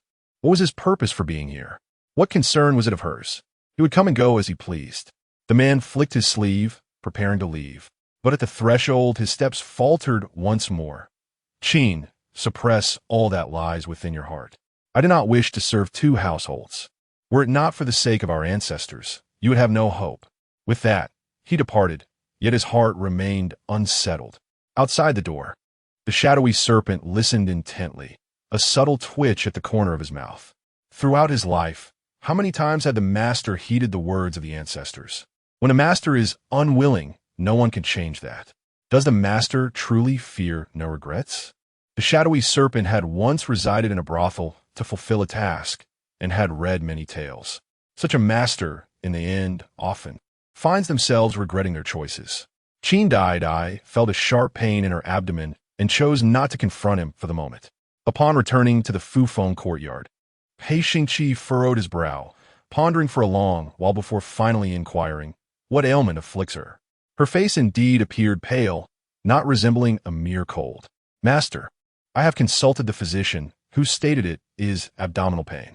As for the cause, I am unaware. Go to the pharmacy and procure some medicinal herbs to send her. Qin's frail figure resembled a willow, so delicate that he feared he might shatter her with a single touch. Yet, sending medicine required justification, and Pei Xingqi ruminated without arriving at a suitable reason. Why should he send her medicine? It would not do to claim it was for her health, as that would imply he was overly concerned for her well-being. Enough to part. There is no need to send anything. Perhaps it would be better if Qin were no longer among the living. What purpose would sending anything serve? Yet his heart could not quell the persistent worry. Author's note. The next chapter will certainly feature the wedding night. I humbly request 5-star reviews and small gifts. If there are many gifts, I will consider adding more updates. Chapter 44. The Bridal Chamber in the End. Pei Xingqi reluctantly allowed the shadowy figure of Yu-Shi to escort the physician to the warm chamber. He simply wished to prevent Qin Shi from perishing within the Pei residence, thus soiling the premises. When Yu-Shi arrived with the doctor, Qin Daidai was leisurely consuming grapes while engrossed in a tale. Miss, should I allow him entry? Gu Yu inquired, uncertain. Qin Daidai, puzzled, questioned the purpose of Yu-Shi's visit, given that her master was not present. Miss, I observed that man carrying a medical box. He appears to be a doctor. Could it be that the eldest master has summoned the physician? Is the eldest master concerned for the miss? Let them in, she decided, sensing the possibility that Pei Xingqi might indeed care for her. If that were true, her father and brothers would be saved. The young lady felt a flicker of joy. But when Yu-Shi conveyed the true intention of their visit, her mood swiftly soured. Please repeat that, she demanded, convinced she had misheard. Master instructed me to bring the doctor to examine your health. Yu-Shi hesitated, reluctant to repeat the words. Yet, to refrain would be to defy his master's will. After a moment's pause, he continued, Master said, lest you perish in the Pei residence and soil the ground. Upon hearing this, Qin Daidai's fingers clenched tightly. Her anger ignited. Very well, very well. How audacious of Pei Xingqi to wish for my demise. That scoundrel. There's no need for such a visit. I refuse to accept his physician. Leave at once. She commanded coldly, determined to dismiss them. Although Qin Daidai held the status of a second wife and was thus a figure of authority, it was evident that Pei Xingqi would ultimately wield power over the entirety of the Pei family. His words were law. Yushi did not depart. Instead, he signaled to the doctor, who stepped forward. Madam, might I request your hand? Today, she had no choice but to comply. Qin Daidai. In the end, she extended her hand. After the examination, the doctor furrowed his brow. Madam, although your physique appears robust, there are underlying weaknesses. In the future, it may be challenging to conceive, unless you begin to care for your health starting now. It is likely that you will be unable to bear children for at least a year or so. Challenging? What do you mean? Qin Daidai, noticing his hesitation, felt a pang of fear. What was this doctor trying to imply? Was she gravely ill? Nothing serious. Madam's health is not in jeopardy. However, it is advisable to avoid cold and cooling foods. With those words, the doctor proceeded to pack his medical box.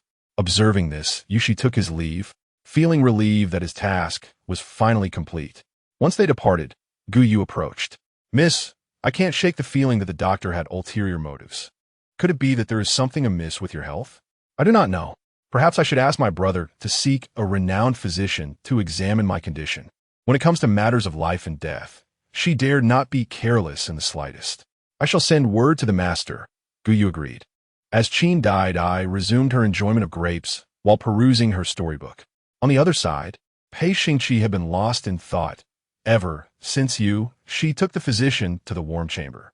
He stood at the window, gazing longingly, his mind consumed with the question of why Qin was unwell. Only upon spotting Yushi and the doctor did he feign indifference and return to his desk. His demeanor icy. Yushi signaled for the doctor to speak, who still wore a smile from having just received his reward. The second young mistress's condition is somewhat fragile. It may be difficult for her to conceive. This abdominal pain is merely a minor ailment common to women. The doctor's explanation was vague, and Pei Xingqi's expression darkened considerably, not solely due to his lack of understanding, but also because of the doctor's reference to Qin Daidai as the second young mistress. What second young mistress? When had Qin ever become that? He found the title distasteful. Having accompanied Pei Xingqi for the longest time, Yushi immediately discerned the source of his displeasure. He turned sharply to the doctor, demanding, What minor ailment? My master wishes to know the specifics.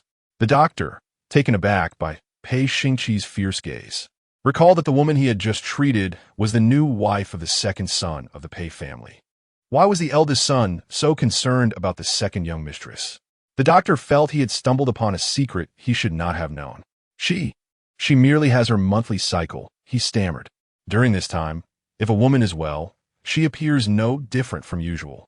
If unwell, however, she may exhibit a pale complexion, suffer from severe abdominal pain, and lack vitality. As soon as the doctor finished speaking, Pei Xingqi interjected, What is the remedy?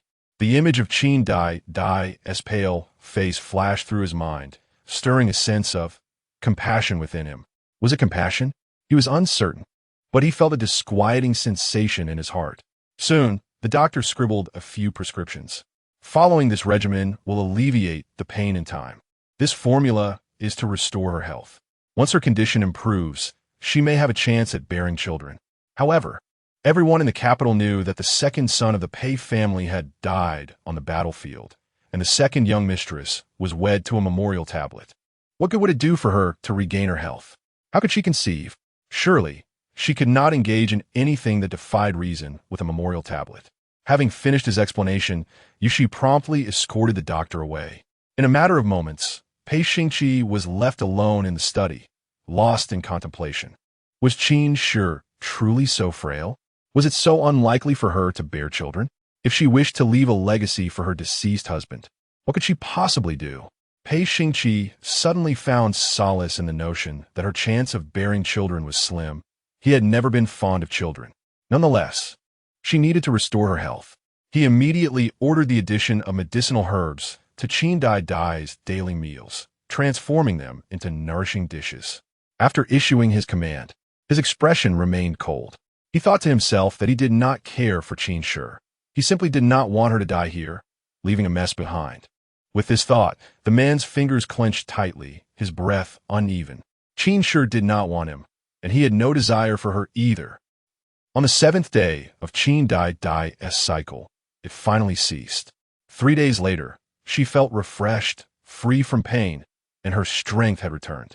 Let's leave the estate. After many days of confinement, she yearned to seek out her brother. Surely, he must be missing her as well. Thus, she felt compelled to meet him. The maid promptly arranged for a carriage. Guyu, upon hearing of their departure from the estate, felt elated. For leaving the confines signified the promise of delectable treats. There was an abundance of culinary delights outside, and the young lady often indulged her with delicacies. Hurry, I shall change into another outfit, she instructed, confident in her ability to manage alone without Guyu's assistance. However, as she contemplated her attire, a moment of hesitation arose. Which ensemble should she don? She had grown weary of the dresses she had previously worn. What young lady does not desire to adorn herself in exquisite, unworn garments? Qin Daidai mused internally, resolving that she must procure some new, resplendent silks in the coming days. After much deliberation, she ultimately settled on a lovely, pale yellow chest-length skirt. In the northern realm of Qi, the styles of clothing and skirts varied greatly. Typically, whatever was in vogue, the young ladies would wear. This particular chest-length skirt had been in fashion during the previous dynasty, yet it had fallen out of favor in the present day, without an appropriate lining. It could be deemed revealing, leading to a decline in decorum, and thus young women ceased to wear it. Yet, Qin Daidai had a particular fondness for this style. It was the attire she had worn before her marriage. Mississippi. Guyu hesitated upon witnessing her in this attire. How could you wear such a thing? This skirt has long been branded as indecorous since the last dynasty. How can you still choose to wear it? I simply adore it, Qin Daidai replied, gazing at her reflection in the bronze mirror, unperturbed. She dressed for her own delight. Is the carriage ready? She inquired, pinning a velvet flower in her hair. It is prepared, Guyu acknowledged, recognizing her resoluteness, and refrained from further protest. As long as the young lady was content, that was sufficient. Soon, the pair set forth. Not long after their departure, Pei Xingqi at the Dali Temple received word of her outing. In the future, there is no need for reports regarding her, he remarked, his expression betraying a lack of interest. The shadowy figure merely nodded in acknowledgement, yet he was aware that he would still seek out any pertinent information. He understood that his master was indeed quite eager to know about the young mistress. He had refrained from inquiring, fearing it would only incite further anger. As anticipated, it was not long before Pei Xingqi inquired, where is she? What is her purpose in leaving? Where has she gone? Is she to meet with some other man? As these thoughts crossed his mind, his fingers clenched tightly. When he learned that Qin Daidai had ventured to a certain residence, his demeanor shifted noticeably. She seeks that robe? After delivering his report, the shadowy figure intended to depart, but unexpectedly, he encountered his master once more, who was now hastening his pace considerably more than before. His master had never walked with such urgency previously. Where could he be headed? Ultimately, he discerned that the master was intent on finding the young mistress. The carriage sped towards the direction of Qin Daidai, who was presently engaged in conversation with Wen Gujun. Strangely enough, despite her recent arrival, her brother had once again taken his leave. She found it peculiar. Why was it that each time she visited, her brother seemed unwell? Truly, he was an enigma. She could not help but express her grievances to Wen Gujun. His gaze was filled with tenderness as he poured her a cup of tea. Has Dai not visited for several days? Has anyone troubled her? Is she being kept from leaving the residence? These days have been quite busy. Qin Daidai casually fabricated an excuse to brush it off. Seeing her reluctance to speak further, Wen Gujun refrained from pressing her. He wondered about her relationship with Pei Xingqi. Were they not supposed to unite their two families? To what extent had they progressed? At this thought, Wen Gujun's fingers curled slightly, a pang of sorrow tugging at his heart. Daidai looked exceptionally beautiful today. The young woman munched on candied fruit, shaking her head. No progress. What progress could there be? I have not even seen Pei Xingqi's face. Had Daidai ever considered? When Gujun discreetly took a sip of water, his Adam's apple moving slightly. Why did she not simply leave the Pei family and return to the Qin family? Why did she not contemplate him? What have you thought about? Qin Daidai gazed at him, somewhat perplexed, unable to grasp his hesitance. Ultimately, when Gujuan shook his head, "It is nothing. Do you still require my assistance?" He was willing to help her, as long as it brought her joy. "Not at the moment," Qin Daidai replied, shaking her head as she indulged in 2 more pieces of candied fruit. "If my brother does not return soon, I shall leave." Fortunately, it was not long before Qin Yinsheng arrived. "Brother, is your health too frail? Why do you always seem to suffer from stomach pains whenever I visit?" Qin Yinsheng looked at her with a look of exasperation, and soon turned his ire towards Wen Gujuan. Did he not harbor feelings for Daidai? Why did he not speak to her? He had always created opportunities for them, yet he never took the initiative. It was infuriating. What if he was weak? "Your brother is in excellent health." Qin Yinsheng playfully tapped her forehead with his finger, wishing to awaken her senses. Before long, he suddenly sensed something and whispered, "Someone is coming." This was his territory. Who would dare to intrude? And in such a sneaky manner? However, Qin Daidai's eyes suddenly lit up. "Brother, you must leave quickly. I have matters to discuss with Gujuan." She suspected the visitor was Pei Xingqi. Leave? What if that person is an assassin? "Brother, you should go first." Qin Daidai clung to him, signaling Wen Gujuan to speak on her behalf. "Yinsheng," he echoed. Qin Yinsheng was bewildered by their cryptic exchange. Just then, one of his subordinates approached to report something, prompting him to leave. "Take good care, Daidai," he instructed Wen Gujuan. Once Qin Yinsheng departed, Qin Daidai immediately spoke up. "Gujuan, I need your help this time." If all went smoothly, she would soon share a bridal chamber with Pei Xingqi. "How may I assist you?" He maintained his gentle demeanor, as if that was his eternal nature. The young woman pondered. When Gujuan, observing her demeanor, felt an overwhelming desire to gently ruffle her hair. Such a delightful Daidai was simply too endearing. However, he ultimately refrained from acting on this impulse. In their youth, the boundaries between genders were not so rigid, and a gesture as innocent as ruffling hair was not deemed inappropriate. Yet now, circumstances had changed. Daidai was married, albeit to a deceased man. More importantly, she harbored no affection for him, and he was determined to honor her feelings. "Daidai, I have a plan," he thought to himself. This time, Wen Gujuan was resolute in his intentions, not merely to assist her, but to aid himself as well.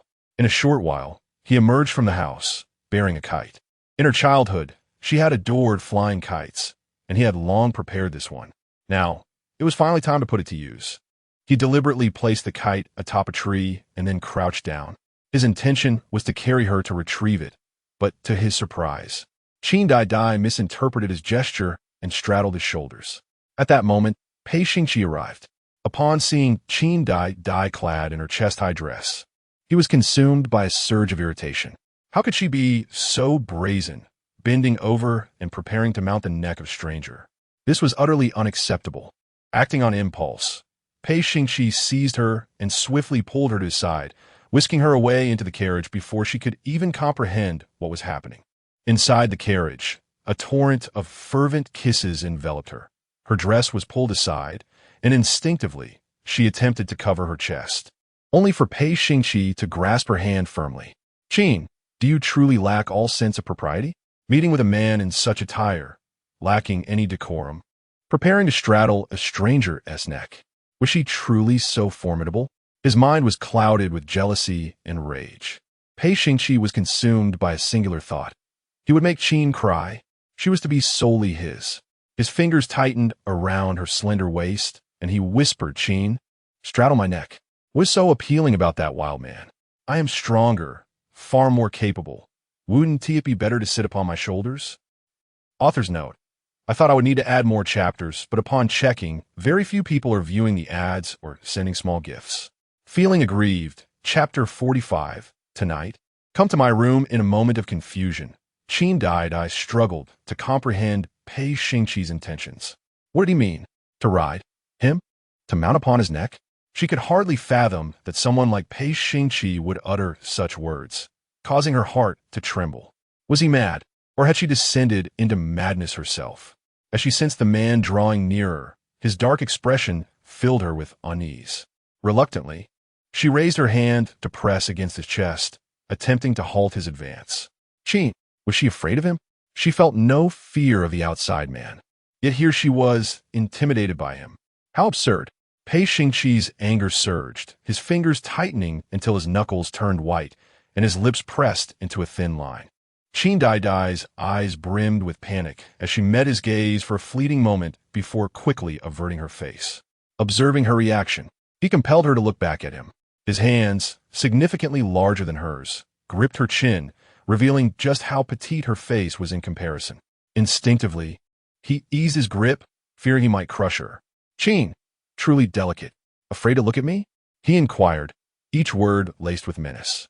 Now, she dared not meet his gaze. During their wedding night, where had her courage gone? Every aspect of him radiated taboo, and she had no right to gaze upon him. And no, Qin Daidai's heart raced, her fingertips alternating between relaxing and tightening. After several such cycles, a thirst arose within her, prompting her to unconsciously lick her lips. Pei Xingqi observed her, his eyes shrouded in inscrutability, his grip on her slender waist tightening further, drawing her closer to him. The two were nearly seamless in their proximity. Qin Daidai endeavored to mask her excitement, but it proved futile. Beads of perspiration formed upon her brow, betraying her nervous exhilaration. The bridal chamber awaited them. Soon, her father and brothers would be safe. Pei Xingqi was destined to be the crown prince. With a mere gesture, he could potentially rescue her family from peril, or at least aid in their vindication. Qin, when Gujuan's knowledge pales in comparison to mine, and his official rank does not surpass that of my own. What is it that you see in him? Or is it merely his appearance that captivates you? Pei Xingqi pressed closer, each syllable dripping with threat. He and Wen Gujuan had both excelled in the imperial examinations, with Pei Xingqi achieving the highest honors while the latter ranked third. Historically, princesses favored the third-ranked scholar due to their talent and looks. Pei Xingqi had never formed close ties with anyone, showing little interest in people or matters. Initially, he had no knowledge of who Wen Gujuan was. It was only through recent inquiries that he discovered the name of that wild man. Wen Gujuan, a fellow successful candidate, had once basked in the promise of a bright future, but fate had intertwined him with the princess's affections. He had even spurned her advances, a scandal that had stirred considerable uproar at the time. Had it not been for the emperor's appreciation of talent, Wen Gujuan would have undoubtedly met a grim fate. Now, reflecting upon it, Pei Xingqi pondered the true nature of Wen Gujuan's rejection of the princess. Qin. This thought ignited his fury further. Just how well did Qin and Wen Gujuan know one another? Their connection appeared exceedingly close.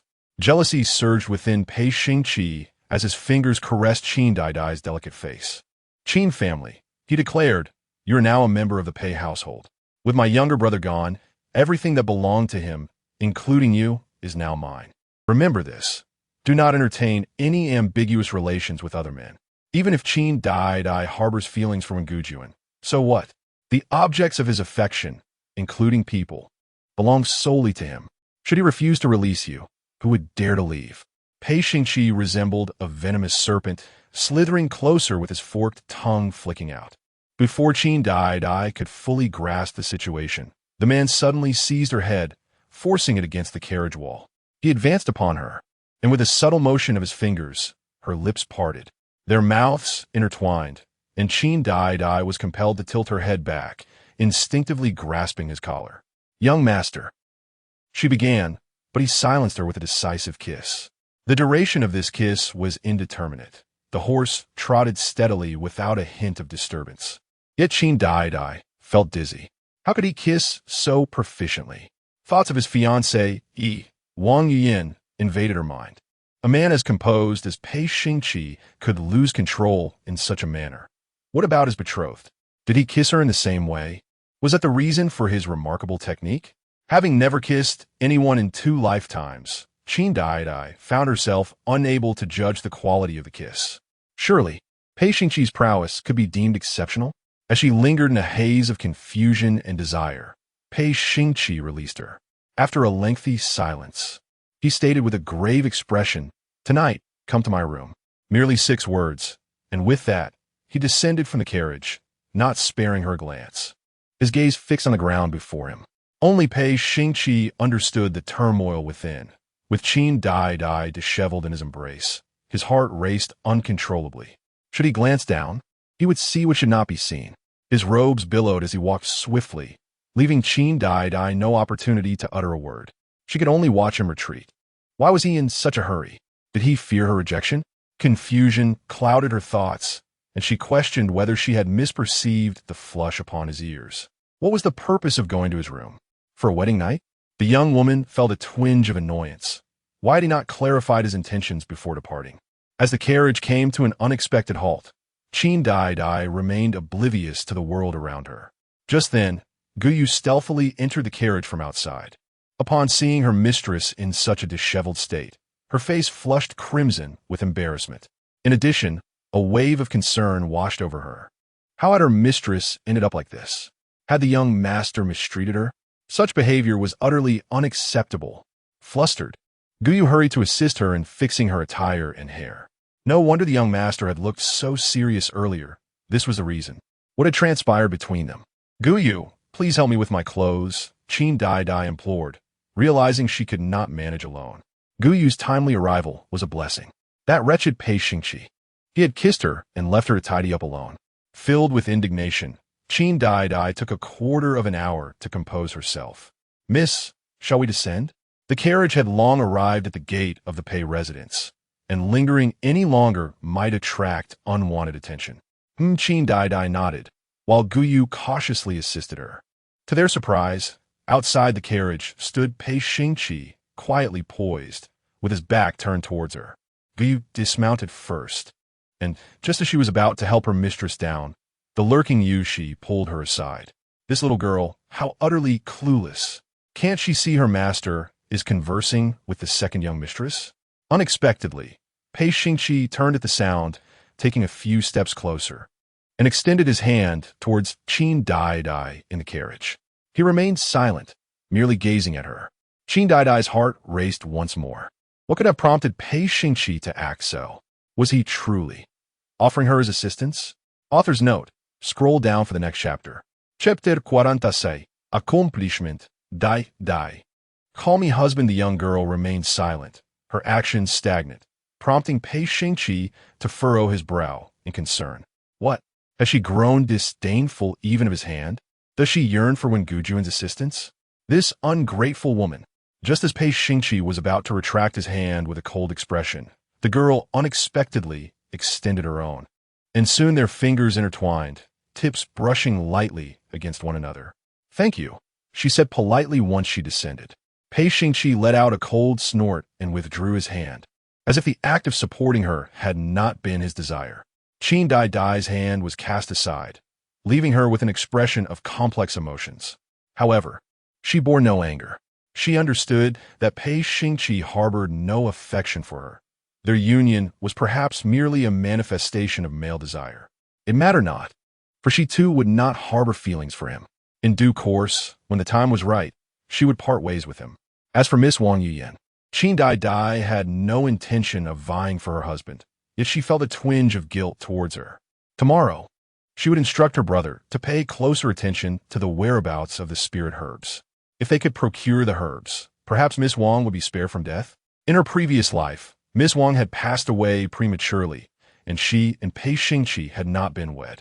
Calculating carefully, it appeared that Miss Wang had little time left to live in this life as well. It seemed imperative that she urge her brother to dispatch more personnel in search of the spirit herbs. Thus, Miss Wang might survive, and Pei Xingqi could still take her as his wife. She would consider it a form of compensation for her utilization of him. As Qin Daidai contemplated this, she was jolted from her thoughts when Pei Xingqi casually uttered a remark before turning to leave. Remember, tonight, he reminded her, indicating she should seek him out in his chambers. Watching his retreating figure, she clenched her fist, yearning to strike him. Miss, what does the young master mean? Guyu queried, perplexed. Qin Daidai shook her head, unwilling to elaborate. Should she go? She resolutely decided against it. She desired for him to come to her instead. And besides, his bed was too hard for her liking. Thus, as night fell, Qin Daidai chose to remain indoors. She adorned herself with fragrant scents and donned a fresh outfit. She had her own little schemes. She exchanged her attire for a pair of Mandarin duck undergarments, intending to coax Pei Xingqi into agreeing to one request, that he would safeguard her family in times of trouble. "Miss, may I take my leave?" Guyu inquired, a blush creeping onto her cheeks, having grasped the implications of the evening. Yes, Qin Daidai permitted her departure, sitting before the bronze mirror to enhance her appearance. Dissatisfied with her brows, after much effort in beautification, she finally found satisfaction as the moon reached its zenith. However, where was Pei Xingqi? She felt drowsy, yearning for slumber. What if he chose not to come? While she waited, Pei Xingqi too found himself in anticipation. Uncharacteristically, he was absent from the study that evening.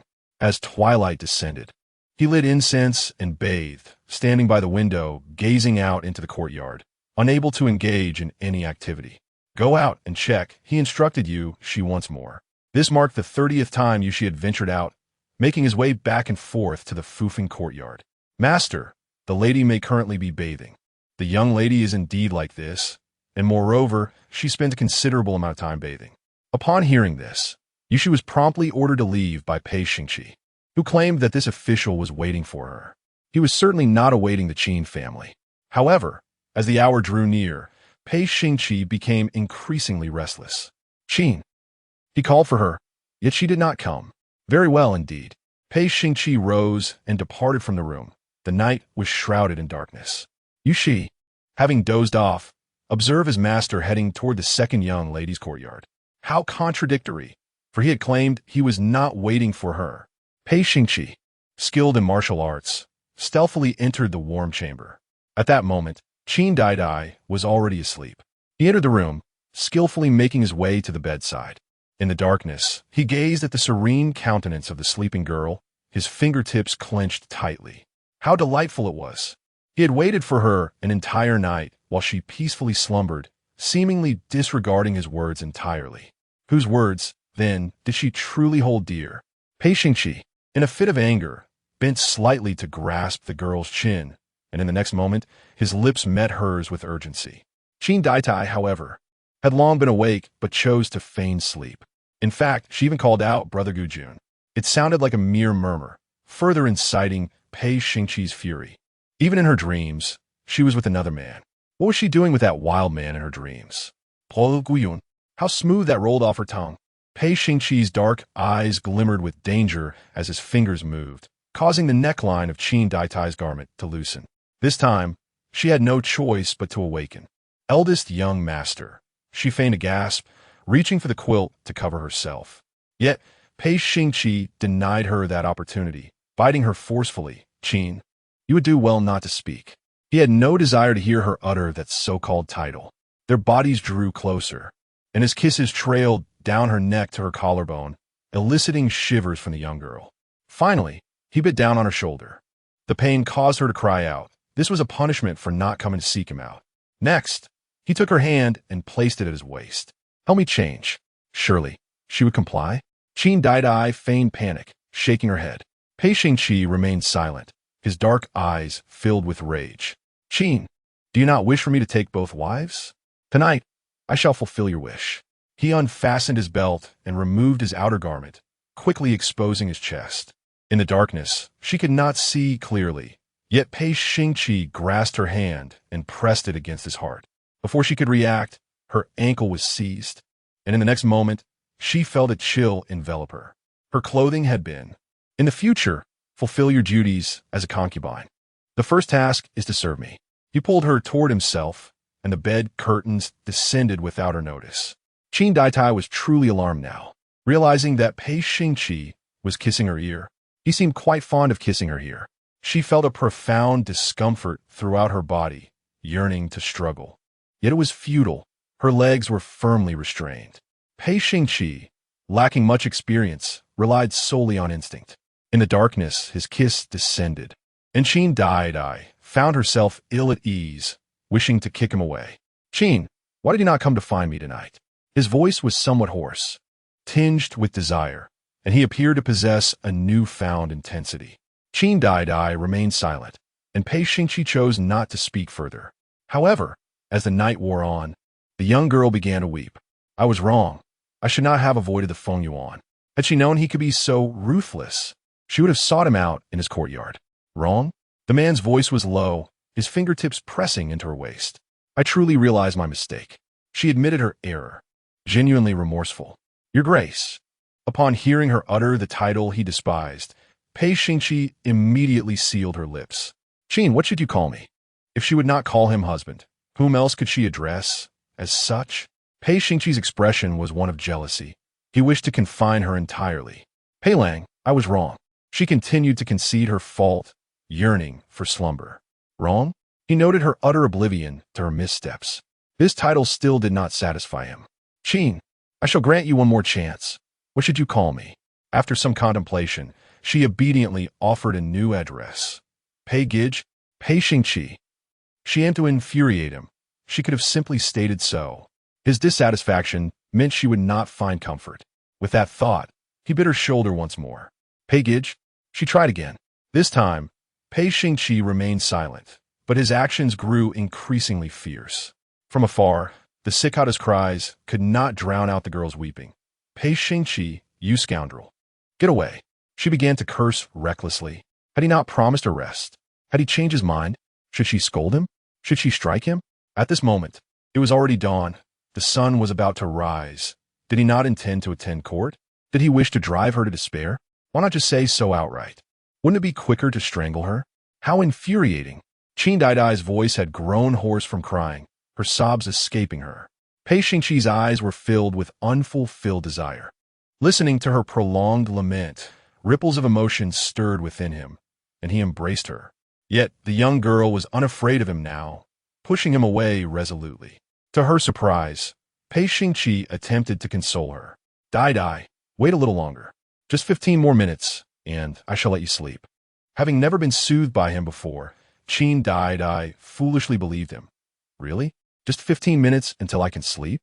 I truly cannot endure any longer. Yes. The man's voice was chillingly calm. However, as the 15 minutes elapsed, he did not relent. He even coaxed her further. Daidai, call me husband. Author's note. An additional chapter has been added. I humbly seek your kind reviews. Chapter 47 he longed for. Her husband? When Qin Daidai called out, her voice trembled with a clear quiver at the end. In that moment, Pei Xingqi's eyes glimmered with a hint of obsession, and for the first time, he fervently wished to bind his fate to that of the Qin family until death. Within the tent, Qin Daidai's eyes were rimmed with red. Her fingertips traced the man's chest, leaving behind trails of wounds. He was injured, yet the man seemed oblivious to it. He then lifted her chin, pressing his fingertips heavily against her delicate lips, an unusual possessiveness flickering in his gaze. Did any wild man nearby dare to touch her? He began to ponder how Pei Xingce had come to know the Qin family. Yet, after much contemplation, he could not arrive at a conclusion, for he had never concerned himself with such trivial matters. However, after this night, in Qin Daidai's eyes, heart, and body, there would only be him. Qin Daidai, do you see clearly? Who am I? Who is the man sharing this tent with you tonight? Pei Xingqi grasped her chin, his eyes filled with a subtle expectation and ferocity. Qin Daidai had better recognize him. Should she mistake him in the future, she must not blame him for turning hostile. Husband. She uttered those two words, yet Pei Xingqi was dissatisfied. Which husband? The deceased one? Or him, her new spouse? Qin Daidai was compelled to look at him. She was already weary and yet tortured by his incessant inquiries. How bothersome! How had she not noticed before how verbose he was? Pei Xingqi, despite her impatience, she responded to him, yet he remained unsatisfied, his brows knitting tighter. How could she address him by both name and surname? She called others Brother Gujun, but referred to him in full title. The man, displeased, kissed her once more. Qin Daidai. She could not refuse, and could only endure all of this with a sense of grievance. It was not until dawn that she clung to the man's neck and expressed her desire. Husband, you were quite indulgent last night. Would you grant Daidai one condition? Fearing he might refuse, she took the initiative to kiss him gently. She had much more to offer and worried he might find it lacking. So she lowered her head to nibble at his Adam's apple. Pei Xingqi. The man instantly stiffened, a tingling sensation coursing up his spine. His fingers clenched and then relaxed, and for a long while, he gazed at her, his eyes never wavering. Who taught her such things? How could she casually kiss a man's Adam's apple? Had she ever treated Pei Xingce in such a manner? The mere thought sent a slight tremor through him. Yet he quickly steadied his emotions, as if he were entirely unconcerned. Qin Daidai felt a bit apprehensive under his unwavering gaze. Did he not like this? But the stories clearly stated that men enjoyed such actions. While the girl pondered this, Pei Xingqi had already risen, now adjusting his attire, his back turned to her. Qin Daidai observed his robust silhouette, a smile curling at her lips, and in the next moment, she too got out of bed, intending to help him fasten his belt. Ordinary couples often find themselves in such situations. It seems to embody the essence of marital intimacy. However, before she could rise from the bed, she instinctively retreated beneath the covers, momentarily forgetting that she was not yet properly attired. A wave of embarrassment washed over her as she glanced at the floor, only to discover that her garments lay in tatters. The events of the previous night replayed vividly in her mind, and her cheeks flushed crimson. She felt a profound sense of shame, for it was the first time in her life she had experienced such intimacy, and it left her feeling utterly exhausted and drowsy. Yet sleep eluded her, as Pei Xingqi had yet to fulfill a condition she had set. "Could you fetch me some clothing, my husband? And a red garment as well," she added, thinking it might please him. "You have a fondness for red garments, don't you? Henceforth, I shall wear red." As she spoke, she wore a bashful expression. Pei Xingqi had already donned his attire, his long, delicate fingers smoothing the wrinkled collar that had been so harshly gripped by Qinshe the previous day. Had this not been his courtyard, he would never have worn such worn clothing. While she awaited her garments, he cast her a detached glance, a stark contrast to the fervent man he had been the night before. Last night, he had been a figure of passion, but now he appeared cold and distant, like a deity untroubled by human emotions. "Qinshe, exercise caution in your words. What nonsense is this about my preference for red garments?" He retorted, his tone frigid. "Furthermore, do not speak of last night's affairs so casually." Taken aback, Qin Daidai pondered how he had transformed so swiftly. Who had been the one to cling to her so fervently? Yet, she found no anger to confront him with. After some contemplation, she threw aside the covers and prepared to rise. So what if she was unclad? After all, everything had already transpired. But Pei Xingqi anticipated her move and swiftly restrained the covers, questioning her intentions. Did she truly intend to rise without clothing? Had she forgotten her state of undress? What was the meaning of this boldness? "Fiancé," he called out once more, this time devoid of intimacy, as if to remind her of their newfound distance. The name irked her. She despised it. Had he not referred to her as Daidai the previous night? In the end, Pei Xingqi relented, striding toward the trunk in the corner where her clothes were stored. "The red garments are in the first trunk, and the other clothing is in the second. Do not mistake them," she instructed, clutching the blanket to her chest, her gaze following him closely. He offered no response and approached the first trunk, opening it to reveal an array of colorful garments. Faced with such a multitude of red pieces, he found himself at a loss, uncertain which to select. Eventually, his eyes fell upon a garment identical to the one from the previous night, and with a subtle movement of his fingers, he retrieved that very piece. Soon, he opened the second trunk and casually retrieved a set of garments. Once everything was placed upon Qin Daidai's bed, he intended to turn and leave. However, before he could even take a step, the young woman grasped his arm. "Husband, you must stay and assist me." At that moment, she called him husband with an ease that was almost startling. Pei Xingqi listened to her sweet, syrupy voice, and a sudden surge of heat enveloped him. Unwarranted desires flickered in his eyes. Images of their entwined forms from the previous night flashed through his mind, causing his breath to grow heavier. Qin Daidai was intentionally drawing closer, wrapping her arms around his. The soft fabric of her skin brushed against his arm, igniting a tempest of restlessness within him. In a swift motion, he withdrew his arm, pushing her away. The man turned his head aside, refusing to meet her gaze, his words colder than ever. "Qin, although you're now a secondary wife, do not forget this. Once you conceive, you may establish your own household. Once she bears a child, their second family would have an heir and there would be no need for further interaction between them. After uttering these words, he looked at her, and his eyes bore no trace of warmth, as if the previous night had merely been an obligation he fulfilled. Qin Daidai thought to herself, "What should I do?" A sudden urge to ensnare Pei Xingqi, only to cast him away, surged within her. Could he still speak so fluently? "All I desire is for my husband to assist me in fastening my ties." With a face full of feigned innocence, she chose not to counter his remarks. He was the future crown prince. She could endure. For the sake of her brothers, she would endure. Once her brothers were safe, she would gather her belongings and depart from this place. Lechman. Upon hearing this, Pei Xingqi's gaze fell upon her garment. Indeed, the young woman's attire required the fastening of 2 ties, and it was quite challenging for her to manage alone. Thus, he ultimately did not refuse. Qin Daidai was taken aback by his acquiescence and promptly turned her back. "Husband, come quickly." She beckoned him closer.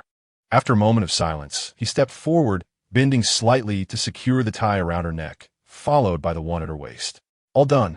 His voice was deep and melodious, his proximity causing her to feel the warmth of his breath against her ear, igniting a ticklish sensation. "Thank you, husband." After expressing her gratitude, she yawned, appearing genuinely fatigued. "You are so wonderful, husband." She praised him, yet he remained stoic, unyielding to her words. Qin Daidai found herself at a loss for conversation. Why did he not engage with her at all? "Are you leaving, husband?" After donning her undergarments, she noticed him preparing to depart and hastily descended from the bed, once more grasping his arm. Pei Xingqi halted, noticing her legs tremble as she nearly fell. He quickly encircled her slender waist, drawing her into his embrace. A look of bemusement flickered across his face. Why did she still seem intent on falling? Moreover, had she not claimed to be tired last night?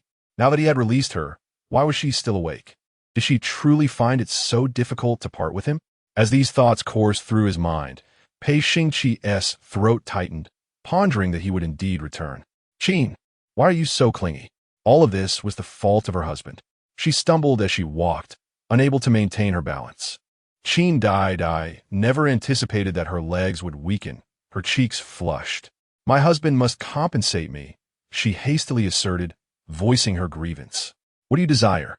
Pei Xingqi pondered, realizing that Qin was merely a young girl and now his wife. Whatever she wished for, he could provide. "I haven't decided yet. Can my husband first owe me a promise?" She smiled brightly, her thoughts lingering on her father and brothers. The future crown prince owed her a pledge, and her family would surely be saved. He ultimately acquiesced, a sound escaping his nose. The young girl instantly became more cheerful, while Pei Xingqi felt a surge of restlessness within, the events of the previous night replaying in his mind. He longed to kiss her. Having just tasted intimacy, he found himself unable to restrain his desires this time. He grasped the girl's slender waist, pinning her between the chair and himself, bending slightly to lean down. And in that moment, it seemed as if he was submitting to her. "Hubby," she began to speak, but was silenced by his kiss. Qin Daidai was at a loss. He had just admonished her to behave cautiously, yet he was the one who was more audacious. As the kiss ended, daylight broke, and it was time for Pei Xingqi to depart. Before leaving, he suddenly uttered, "Qin, do not harbor any delusions about a wedding. I shall not marry you. It is utterly impossible for me to wed the wife of Pei Xingce. To conceive a child with you is already your fortune." With that, he left, leaving Qin Daidai to simmer in her frustration. Who said she wanted to marry him? She and T mentioned marriage just now. Surely he didn't believe that the promise she sought was for him to arrange a wedding for her. It was laughable to think so. As Pei Xingqi exited the warm chamber, despite having not rested all night, he appeared energetic and in good spirits. Yushi trailed behind, astonished that his master had emerged at dawn, grateful he had taken the liberty to inform others of his absence. "Sir," he was about to discuss the leave when he heard Pei Xingqi command, "Bring out the luminous brocade from the storeroom and send it to the lady for her to handle as she wishes, whether for garments or undergarments. Let her indulge her creativity." Yushi was taken aback. This brocade was worth a fortune, and only a few bolts could be found in the world. To give away the 3 bolts from the master's storeroom to the second young lady? Recall San and have her accompany the lady. Pei Xingqi issued a flurry of commands, and Yushi grew increasingly astonished. Was his master intending to reveal all his treasures to the second young lady? Yes, I shall attend to this immediately. He dared not delay for a moment, his mind racing with thoughts. Could it be that this second young lady would truly become his master in the future? After conveying his orders, Pei Xingqi returned to his chambers to bathe and change attire. As thoughts of Qin Daidai crossed his mind, a softness appeared in his eyes, a tenderness he himself did not recognize, and his lips curled into a slight smile. However, once he realized he had been thinking of Qin Daidai for quite some time, his expression turned cold once more. He is with the Qin family, not out of pity for her widowhood, but due to other reasons. As for love, he deems such an emotion unnecessary. In this world, no one truly cares for another. Marriages are merely a facade of affection. The relationship between his father and his biological mother was one of mere pretense. What does it matter? His father exhibited only insincere feelings towards her. Even his ancestors did not genuinely care for him. Pei Xingqi understood from the very start that they were merely exploiting him, desiring only to enhance the prestige of the Pei family. Emotions are invariably laced with self-interest. Pei Xingqi gazed out at the trees, his eyes harboring an icy detachment. No one has ever sincerely regarded him. Who would genuinely care for a cursed soul like him? A gentle breeze swept by, alleviating some of the heat that enveloped him. He couldn't help but ponder that perhaps, at this moment, he felt a flicker of affection for the Qin family. But it matters not. Once he grows weary of her, their connection will cease to exist. Pei Xingqi does not believe he has fallen for Qin Daidai. He is indifferent to love and has no need for it. His time spent with her can merely be seen as a period of indulgence. His relationship with the Qin family is one of mutual benefit and fulfillment. Meanwhile, Qin Daidai fell into a deep slumber as soon as she lay down. During this time, Guyu entered to check on her, and, upon seeing her still asleep, chose not to disturb her, silently gathering the tattered clothes strewn about. Author's note: please indulge in 3 small advertisements. Seeking favorable reviews. Pei Xingqi's current sentiment: it doesn't matter if he grows tired of it. Upon the return of her deceased husband, should I choose you or him? Chapter 48. Do not call me husband. Qin Daidai had slumbered for an extended period, and by the time she awoke, it was nearly noon. Miss, have you awakened? Guyu, who had been vigilantly waiting nearby, immediately noticed her stirring. Qin Daidai sat up in bed, a single word escaping her lips. Are you hungry, miss? You have not had your breakfast. Your stomach must surely be growling. Very. At Guyu's inquiry, she became acutely aware of her stomach's insistent rumble. Indeed, she was quite famished. Your voice, Mississippi. Guyu's attention was captivated by the quality of her tone. It seemed to have changed, sounding rather hoarse. Qin Daidai cleared her throat a couple of times, realizing she was also parched. It was all Pei Xingqi's fault. He usually appeared so aloof and composed, yet last night he had transformed into an entirely different person. Not only had he disturbed her throughout the night, but he had also compelled her to call him husband repeatedly, which had left her in tears, naturally straining her voice. The recollection of the previous night caused her cheeks to flush slightly, and beads of perspiration formed in her palms. Miss? Guyu, noticing her silence, called out again. What are you pondering? I have called you several times. You aren't thinking of the eldest son, are you? Startled by Guyu's voice, Qin Daidai finally responded, taking the cup and sipping water to soothe her throat. I wish to dine. Feeling a bit more comfortable in her throat, she hastily descended from the bed. Guyu rushed to prepare the meal, her steps brisk. As she awaited the food, Qin Daidai found herself idly sitting before the bronze mirror, arranging her hair. She twisted her locks into an elegant updo, making it easier for her to eat later. This motion inadvertently exposed the skin along her neck, revealing a myriad of marks, reminiscent of mosquito bites, all of which are the handiwork of Pei Xingqi. Qin Daidai, who took great pride in her appearance, frowned at the sight of those marks. When would they vanish? She found them utterly unsightly. Dreadful Pei Xingqi, how could he leave so many marks on my neck? How shall I face others in the coming days? She gingerly brushed her fingers against the unsightly marks, as if wishing to erase them. When Guyu entered, She was taken aback by the sight of her mistress's fair and delicate skin marred by those dubious spots. Although she was innocent in matters of intimacy, she understood their implication. It seemed that the miss and the eldest son had truly become entangled. "Miss, it is time for your meal. Do not let yourself go hungry." She feared for her mistress's well-being. "Very well. After dining, I shall address these marks." As Qin Daidai prepared to rise and approach the table, she nearly stumbled. After sleeping all morning, she felt surprisingly weak. Pei Xingqi, he was too. The thought of having to continue interacting with him in the future sent a shiver down her spine. Yet, she quickly reassured herself. Once Miss Wang entered, Pei Xingqi would likely refrain from any further indiscretions. Moreover, she would eventually leave this place, and her time with him would not be prolonged. What was there to fear? She had nothing to dread. With that comforting thought, a smile returned to her face, and she began to eat. As Guyu prepared the vegetables, she consumed 2 additional bowls of meat porridge during this meal. After dining, the young lady seated herself before the bronze mirror, troubled by her thoughts. How could she erase these unsightly marks? They were truly unattractive and marred her mood regarding her own beauty. Should the young lady take a bath? Guyu hesitated. The young lady had spent the night with the eldest son, who had not requested water. Perhaps she should cleanse herself first? "No need," she replied, her face flushing further. She had bathed the previous night. However, she recalled that Pei Xingqi had not asked for water, but had instructed she to prepare warm water. They had bathed together.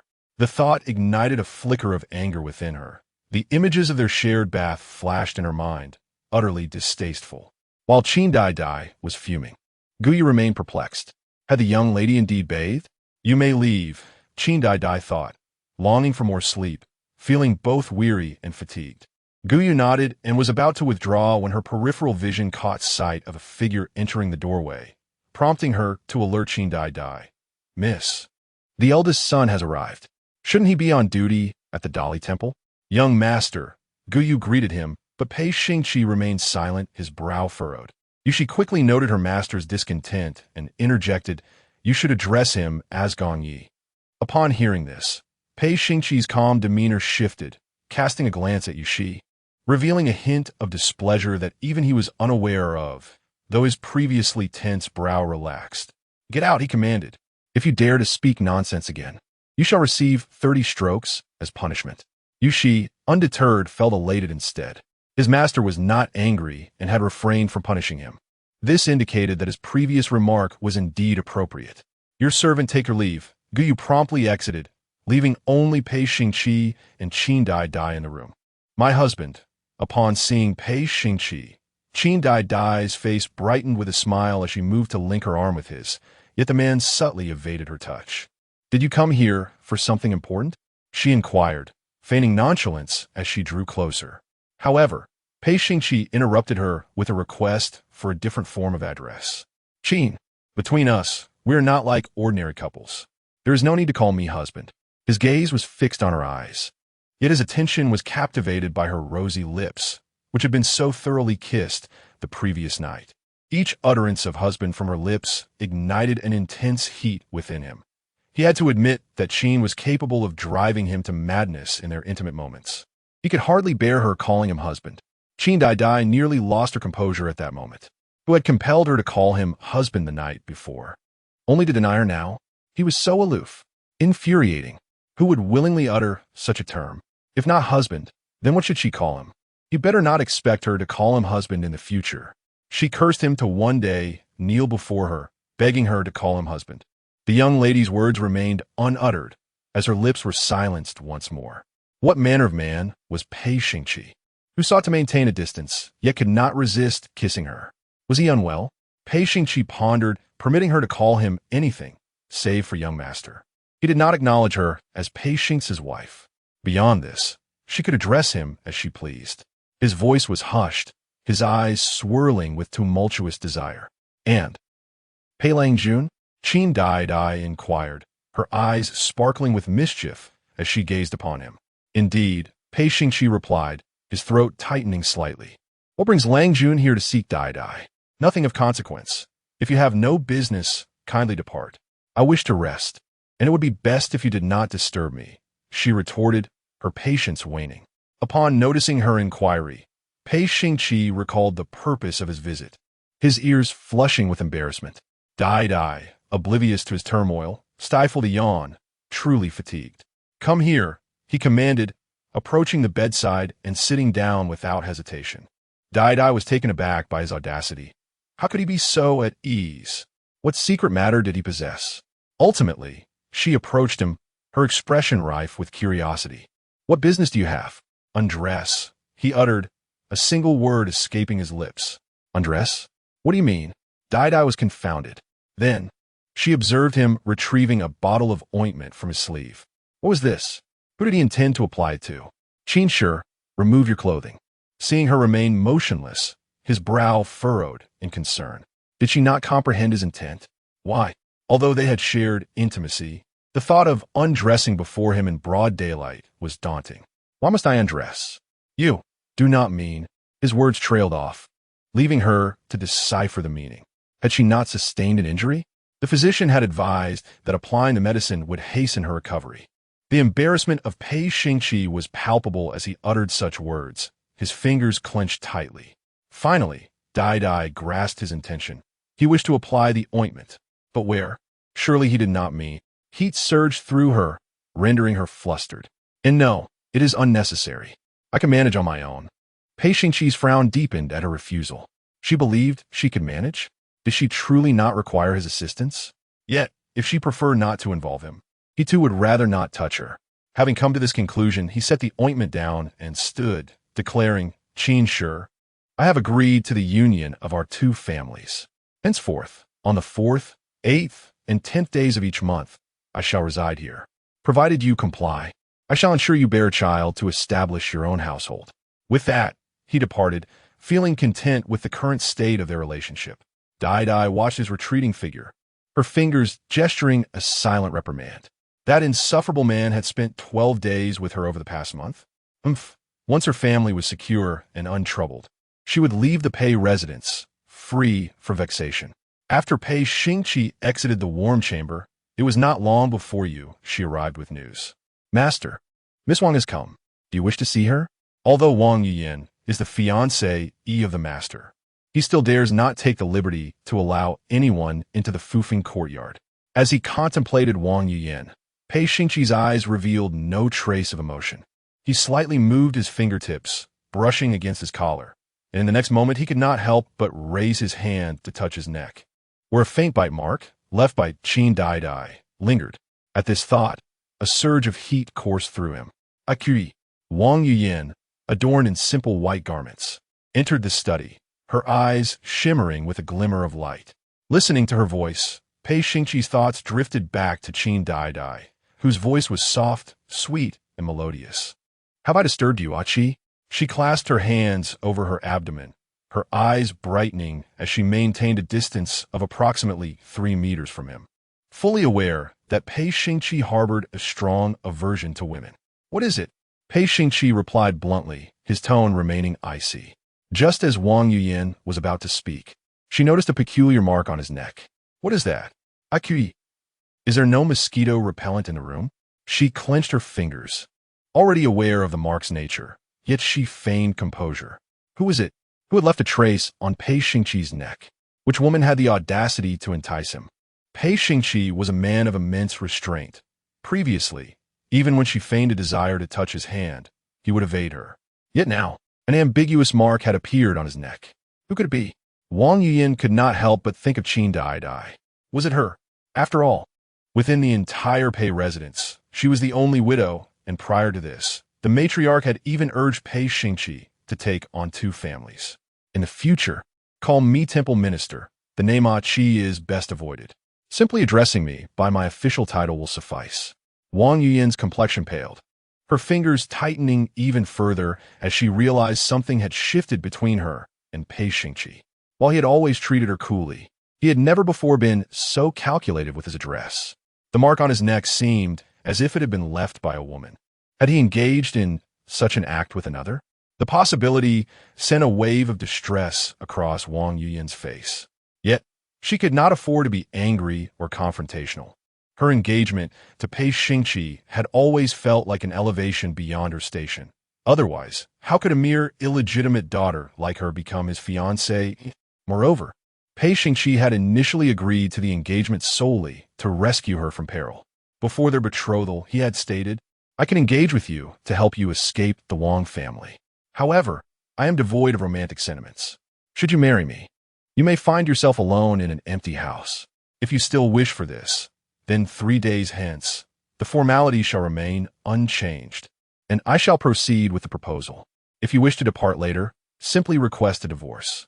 From the very beginning, he had merely aimed to aid her in breaking free from her stepmother's controlling grasp. Wang Yiyan was acutely aware that the reason Pei Xingqi had chosen her amidst the throng of noble women in the capital was solely because, when he awakened at the age of 6, the first person he laid eyes upon was her. In the past, Pei Xingqi had maintained a distant demeanor towards all women. Yet there existed a subtle distinction in his treatment of her. Their engagement made her feel as if she were the most extraordinary girl in the world. However, at present, she found herself to be the most ridiculous, realizing that she was no different from any other girl. When Wang Yiyan's expression turned grim, Pei Xingqi was lost in thought, his mind wandering to whether Qin Shi was properly applying her medicine, if she was still in pain, and what she might be doing at that moment. Was she sleeping? He pondered whether he should visit the warm chamber again later. Would it be inappropriate to go multiple times a day? Yet, he quickly dismissed the thought. After all, Qin Shi was now his wife, and what could be wrong with visiting her room? He intended to stay there tonight. The mere thought filled his heart with a flicker of joy. "What other matters occupy you? Why haven't you left yet?" she inquired with a forced smile that betrayed her discomfort. "I remember," he replied, unable to forget their wedding date. "That's good," she responded, preparing to take her leave, wary of overstaying her welcome. Years of cautious behavior had taught her to read people's expressions. She realized that Pei Xingqi had developed feelings for another. But it mattered not. As long as he regarded her as a benefactor, she would forever remain his wife, beyond the reach of anyone else. As for the widow Qin Daidai, she would do well to behave herself. Otherwise, she should not blame her for being ruthless. Author's note: I seek your support through 3 small ads and 5-star reviews. The deceased husband will return in a few chapters, and the male lead seeks love, affection, and embraces amidst the ashes. Chapter 49, The Medicine. Is it effective? After Wang Yiyan departed, Pei Xingqi finally lifted his gaze. Yet he did not direct it toward her receding figure. Instead, his attention drifted to the window. On one wall of his courtyard grew a plant known as Wenda, a bloom that was both flower and medicinal herb. This blossom, vibrant in its crimson hue, resonated with the Qin family, mirroring their fervent spirit. Contemplating this, a subtle smile graced Pei Xingqi's lips, and a touch of softness flickered in his eyes. However, it was not long before his expression hardened once more. Wenda? Wengujuan? And Qin Daidai? Huh! A sardonic curve formed at the corners of the man's mouth as he suddenly found the flower somewhat irksome. Rising from his writing desk, Pei Xingqi stepped outside and plucked the flower from the wall, discarding it without a second thought. As Yushi entered, he witnessed this action and felt a shiver run down his spine. Was the master displeased? Why would he remove his most cherished flower? In truth, this Wenda had flourished on that wall for a decade, standing resilient against storms and rain, never withering or growing. Over the years, it had become a small yet picturesque feature of Fufeng Courtyard. Whenever the master grew weary from reading, he would stand in the courtyard, gazing at it, and Yushi believed it was out of fondness. Despite his doubts, he dared not voice them. "Master, the matriarch wishes for you to visit Changue Courtyard." He merely conveyed the message. Whether to go or not was entirely the master's decision. Pei Xingqi remained silent for a long while, and just as Yushi was about to step out to report to the matriarch, he finally stirred. To his surprise, Qin Daidai was also present at Changue Courtyard. Their eyes met momentarily, but Pei Xingqi was the first to avert his gaze, as if he had never seen her at all. Noting this, Qin Daidai withdrew her own gaze to avoid further embarrassment. If he did not wish to see her, she had no desire to look at him either. "Sierra has arrived." The matriarch appeared delighted upon seeing him and beckoned him closer. Pei Xingqi approached, enveloped in a chill, as though he were a celestial being newly descended to the mortal realm. Choose a suitable date for the already arranged wedding. It was now August, and in just a few months, his wedding ceremony would take place. Thus, preparations needed to commence in an orderly fashion. No sooner had the matriarch's words left her lips than Pei Xingqi noticed the subtle movements of Qin Daidai. The young maiden's peripheral vision remained fixated on the dates inscribed for the wedding, her gaze seemingly glued to them. The man's lips pressed tightly together, and he discreetly cast her a glance, pondering what the Qin family still dared to hope for. Should they not relinquish their unwarranted aspirations? He had already expressed his willingness to marry into two families. She should be content and abandon any fantasies of becoming his primary wife. Little did Pei Xingqi know, Qin Daidai was merely curious about the wedding date. She had no intention of marrying him. Marrying him? She would much prefer to wed Gu Jun, her elder brother. At least Gu Jun was gentle, understanding, and considerate, unlike him, who only knew how to scold her. Were it not for her family, she would never have entangled herself with him. Moreover, when it came to matters of intimacy, he was utterly unrefined. She had no desire for him. She still feels her legs trembling slightly. After contemplating, the young girl couldn't help but cast a furtive glance at the man, attributing her discontent to him. She had pleaded for mercy last night, yet he showed no signs of relenting. Pei Xingqi, perceptive as ever, caught the girl's gaze, his brows knitting together in an instant. Had he not warned the Qin family? What foolish notions lingered in her mind, that she should feel jealousy and anger now? It appeared that he would need to issue her another warning shortly. Yet, unbeknownst to Pei Xingqi himself, his fingers moved subtly at his side, and within him stirred an inexplicable sense of restlessness and joy. Xingqi, in these past few days, which option do you find preferable? Marrying a new bride was a matter of utmost importance, one that would determine the prosperity of the Pei lineage. The 8th day of the 12th month. This day also marked the Laba festival. Pei Xingqi curled his fingers, lightly tapping on the red paper inscribed with Laba, feigning interest in the writing while his peripheral vision remained fixated on Qin Daidai. What thoughts occupied her mind at this moment? Joy? Sorrow? She had previously expressed that her heart belonged to him. Surely she must be feeling sorrowful? Contemplating Qin's distress, a strange, unnameable sensation enveloped his heart, one he found quite unpleasant, as though it were being tightly constricted, making it difficult to breathe. He pondered anew. Was it too premature for the 12th month? After a moment of reflection, his fingertips inadvertently glided to the last piece of red paper. The 22nd day of the 12th month, splendid. This would mark the final deadline. Thus, Qin would have the opportunity to spend a little more time alone with him. Perhaps she would. Be happy?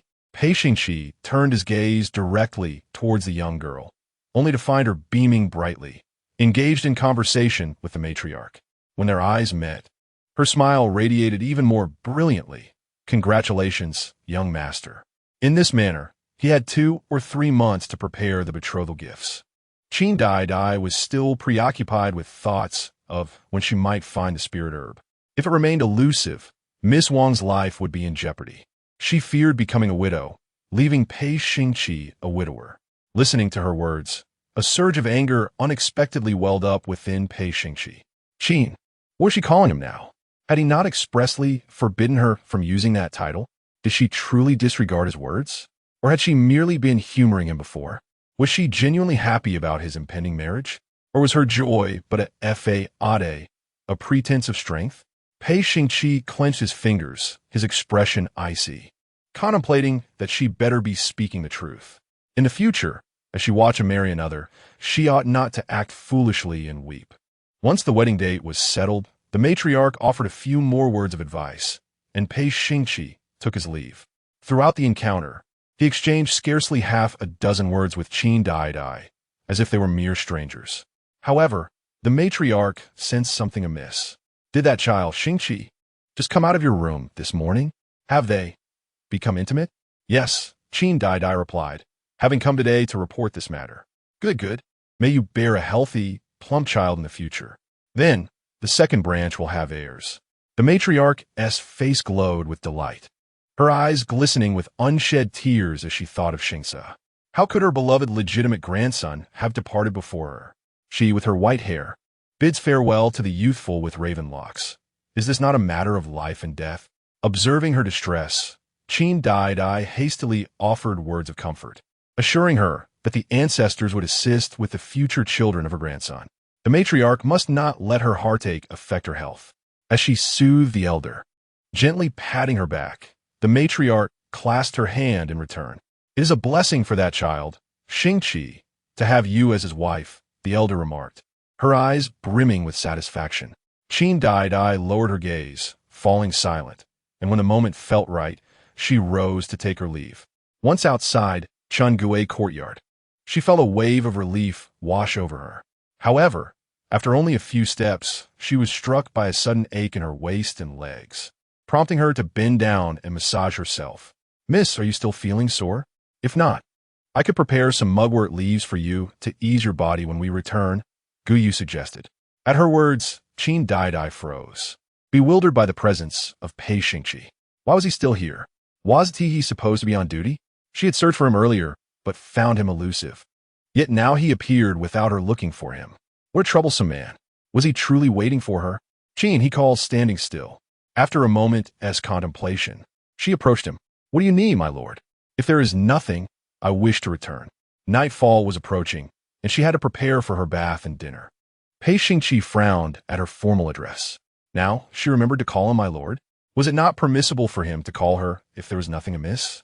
Had she forgotten that she was now his secondary wife? Despite this, he pressed on with his inquiry. Medicine, have you applied it? At the mention of medicine, he pressed his fingertips together with emphasis. Qin Daidai was taken aback by his question and paused for a moment, her ears flushing with embarrassment when she finally responded. I have applied it. Is there anything else you wish to ask? Yet upon receiving the answer he sought, Pei Xingqi turned and departed, his demeanor radiating an aura of detachment that discouraged any approach. As she watched him walk away, a strange agitation bubbled within her. Would Pei Xingqi truly remain so indifferent? Would he ever kneel before her, pleading with red-rimmed eyes, his fingers brushing against her legs in desperation? What would that spectacle entail? Surely, it would be quite stimulating. Realizing she was indulging in fanciful thoughts, Qin Daidai swiftly dismissed them. It was impossible. Pei Xingqi could never be so vulnerable. Miss, shall we return?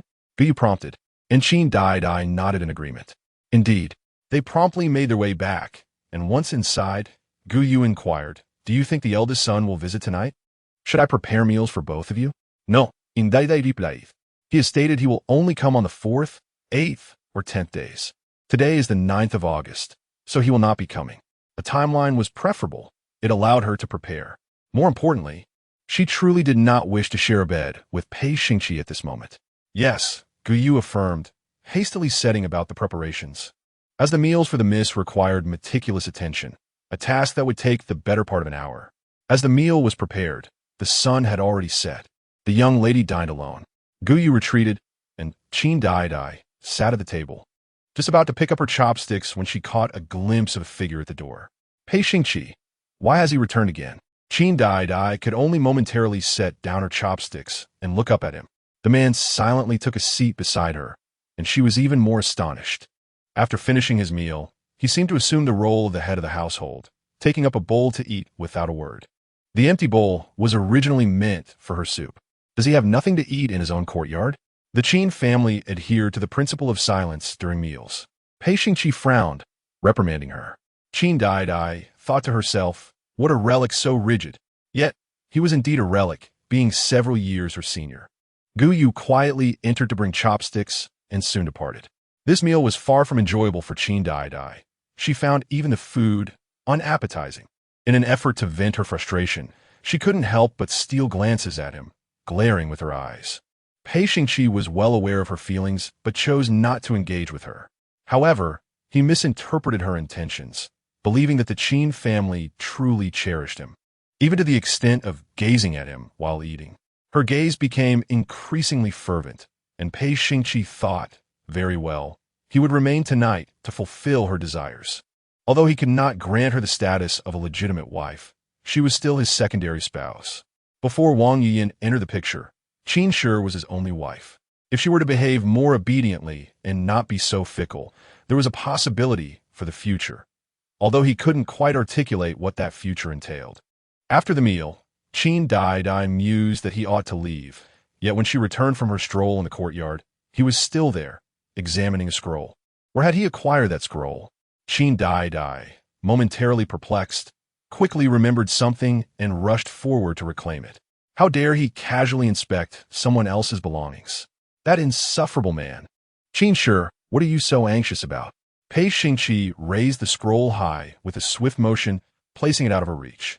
Qin Daidai grew increasingly flustered. How could he gaze upon her possessions? This was a rare edition of an erotic art book containing shocking depictions she had intended to view in secret, unaware that he would discover it. Return it to me, she implored, her entire body instinctively leaping upwards. Pei Xingqi, reacting reflexively, caught her, his hand encircling her delicate waist, his grip tightening, and his breath suddenly heavy. What was there to fear in viewing such material?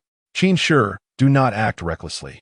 Realizing the heat rising within him, Pei Xingqi's expression darkened, and he instantly released her. Qin Daidai, thrown off balance, fell to the ground. Fine, Pei Xingqi. Go ahead and look. She cursed him, envisioning a day when he would be on his knees begging her. The young lady, with a face full of resentment, felt her desire to toy with his feelings intensify. She intended to ensnare him and then cast him aside, letting him remain so fierce. She would take pleasure in tormenting him. If he wished to see, then let him see. After watching, we shall study the movements depicted on page 15 at a later date. She spoke deliberately. Pei Xingqi's memory was remarkably sharp. He quickly recalled the pose on page 15, sitting in the lotus position. Those unsavory images flickered through his mind, intensifying his discomfort. Qin, how could she be so shameless? I thought my lord would appreciate it, she said with a smile, her hands poised to caress his chest. Pei Xingqi evaded her, hastily departing, his figure soon vanishing into the distance. Watching him retreat, Qin Daidai finally smiled. Her delicate face scrunched up, her eyes sparkling with mischief, and she thought, he must surely like it. Gu Yu, prepare the water, she instructed, intending to bathe, change, and then retire for the night. Meanwhile, Pei Xingqi ventured into the dark night, his expression still grim. How could Qin be so devoid of shame? The Spring Palace illustrations scattered about, the books appearing somewhat worn, indicated that she frequently perused them. She truly, Pei Xingqi's fingers clenched in anger. How could he possibly be fond of such a woman? His previous judgment had clearly been mistaken. Even if he did harbor feelings, in due time, they would surely dissipate. Yet, soon enough, regret washed over him. The long night dragged on, more unbearable than ever. His mind was filled with the images from the previous evening. Qin lingered in his thoughts, refusing to fade. That night, he took 3 cold baths, finally finding some respite with the rise of dawn. In the morning, Yushi discovered that her master had burned 3 sets of undergarments. What could this possibly mean? Chapter 50. Comforting her, Daidai, in contrast to Pei Xingqi, Qin Daidai enjoyed a profound slumber, sleeping soundly until dawn, only awakening at the hour of the snake, around 9 in the morning. Gu Yu. When she awoke, her stomach was already growling with hunger, prompting her to summon a maid for her morning ablutions. Miss had a splendid sleep yesterday. I dared not disturb your sweet dreams, the maid said. In truth, Gu Yu had come to check on her several times, but upon seeing her sleeping so peacefully, she refrained from rousing her. I am hungry. Qin Daidai was indeed awakened by her empty stomach. She was truly famished. The breakfast had long been prepared. Seeing her in such a state, Gu Yu smiled and spoke. Qin Daidai hastened her washing and soon found herself enjoying the still warm morning meal. However, before she could indulge further, a commotion arose outside. Miss, it is the madam who has arrived. Gu Yu, having heard the noise, hurried out to investigate and returned shortly, her demeanor slightly flustered. Qin Daidai remained unfazed. If Jiang Shi had come, then so be it. What was there to fear? Soon, Jiang Lianxin entered the room. Qin Daidai glanced at her, but continued to eat.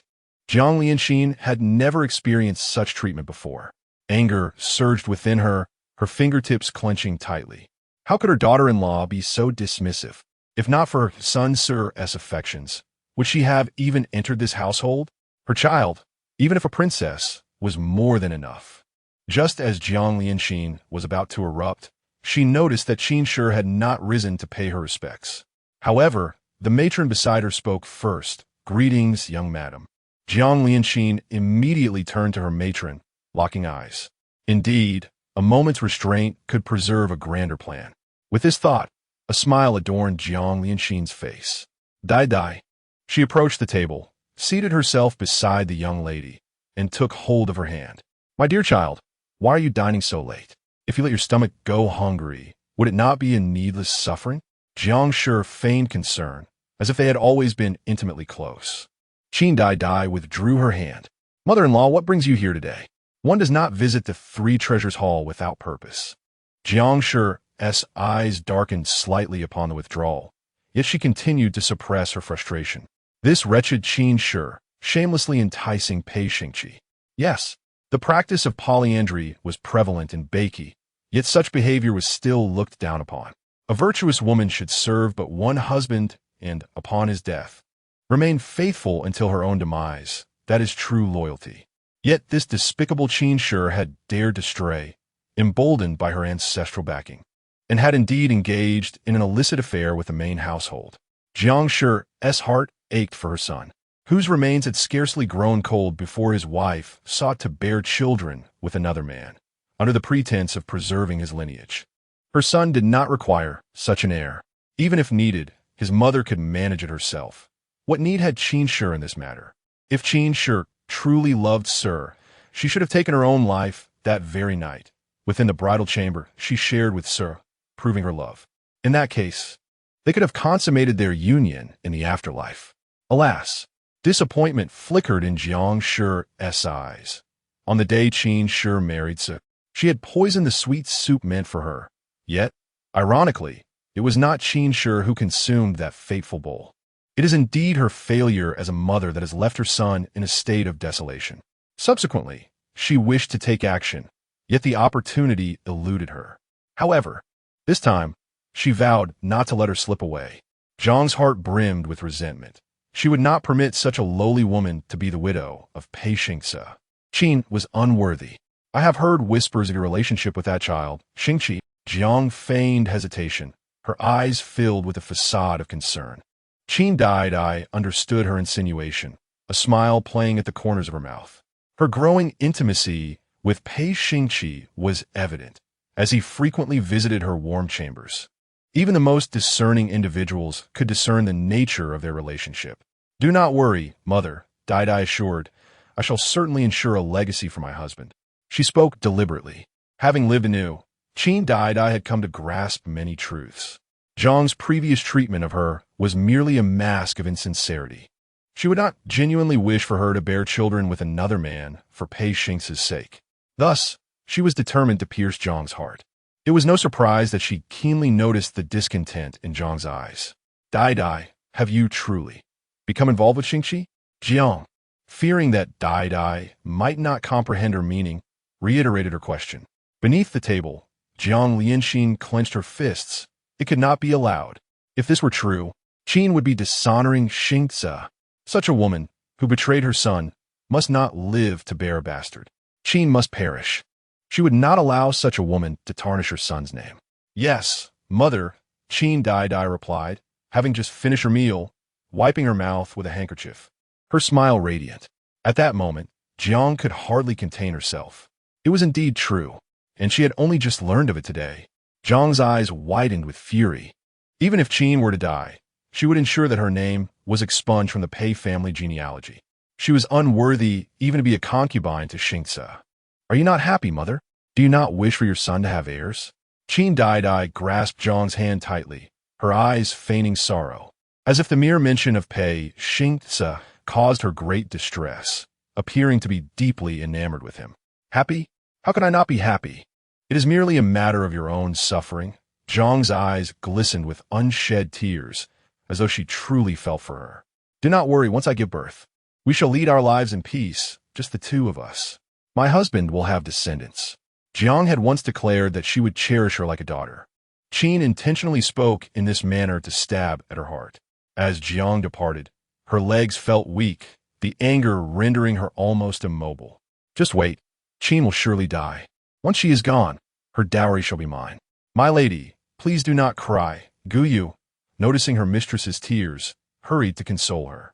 Qin Daidai wiped her tears away, returning to her usual demeanor. It was all a pretense. Just as Jiang had left, Pei Xingqi arrived. The young lady was seated before her vanity, arranging her hair, when she caught sight of the man's reflection in the mirror and instinctively turned around. Pei Xingqi's gaze was fixed upon her.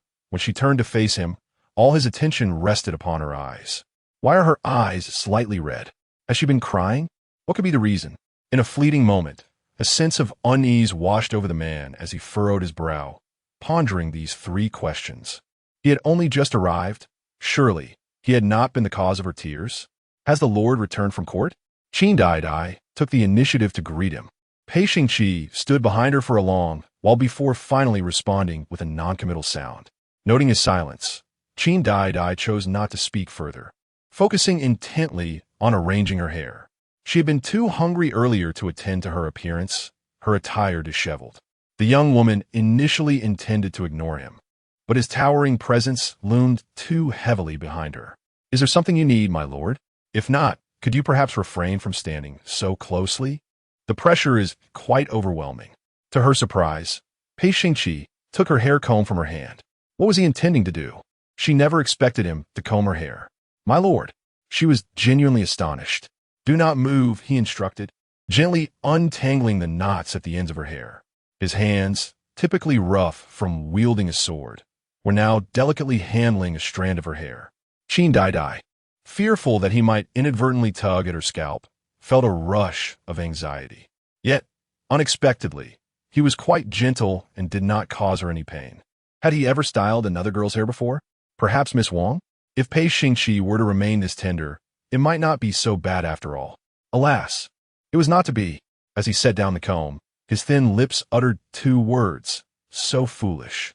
It was as if the gentle man who had just combed her hair had vanished, leaving behind only a hint of his earlier tenderness. Qin Daidai.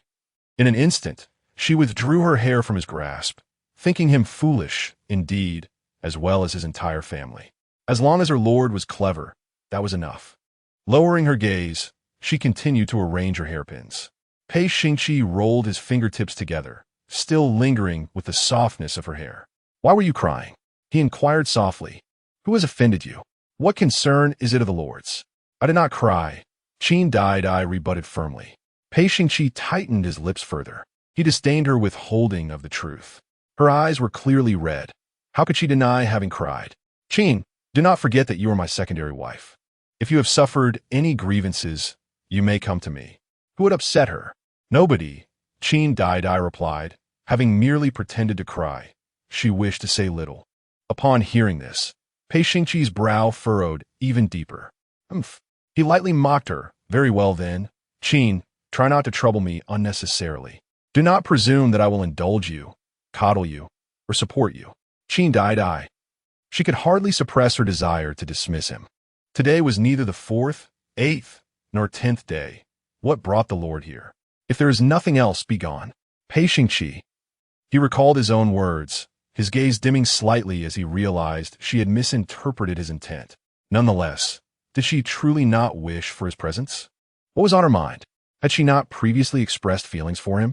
Now, was she playing hard to get? Did she think he was eager to be here? He merely left behind a forgotten item. He wore an expression that suggested he was rather reluctant to be there. Qin Daidai could not help but glance back at him. Had he misplaced something? What could it be? The place was regularly tidied, and she had not noticed any of his belongings. Might Lord Lang enlighten her on what he had lost? Pei Xingqi remained composed, then replied, I have already found it. With that, he turned and exited, as if he had truly come merely to retrieve something. Qin Daidai was filled with confusion. What exactly had he lost? His visit had been brief, and so was his departure, which struck her as peculiar. Outside, the shadowy figure known as Yu, she had initially assumed that his master would take a considerable time to emerge, but to his surprise, he soon appeared. After just returning from court, why had he left the warm chamber so quickly? Moreover, His countenance appeared even more troubled than before. What would be troubling him? After a moment, he received an instruction to investigate what had transpired. Who had Qin met? Why had she been weeping? Pei Xingqi returned to his study. His expression dark and unchanged, even his court attire still unaltered. His fingers clenched tightly, a tumultuous emotion brewing within him. Discomfort settling in as his mind replayed the image of Qin Daidai with tear-stained eyes. Why was she crying? Was she still in pain? This thought led him to recall her sorrowful visage, tears cascading down her face.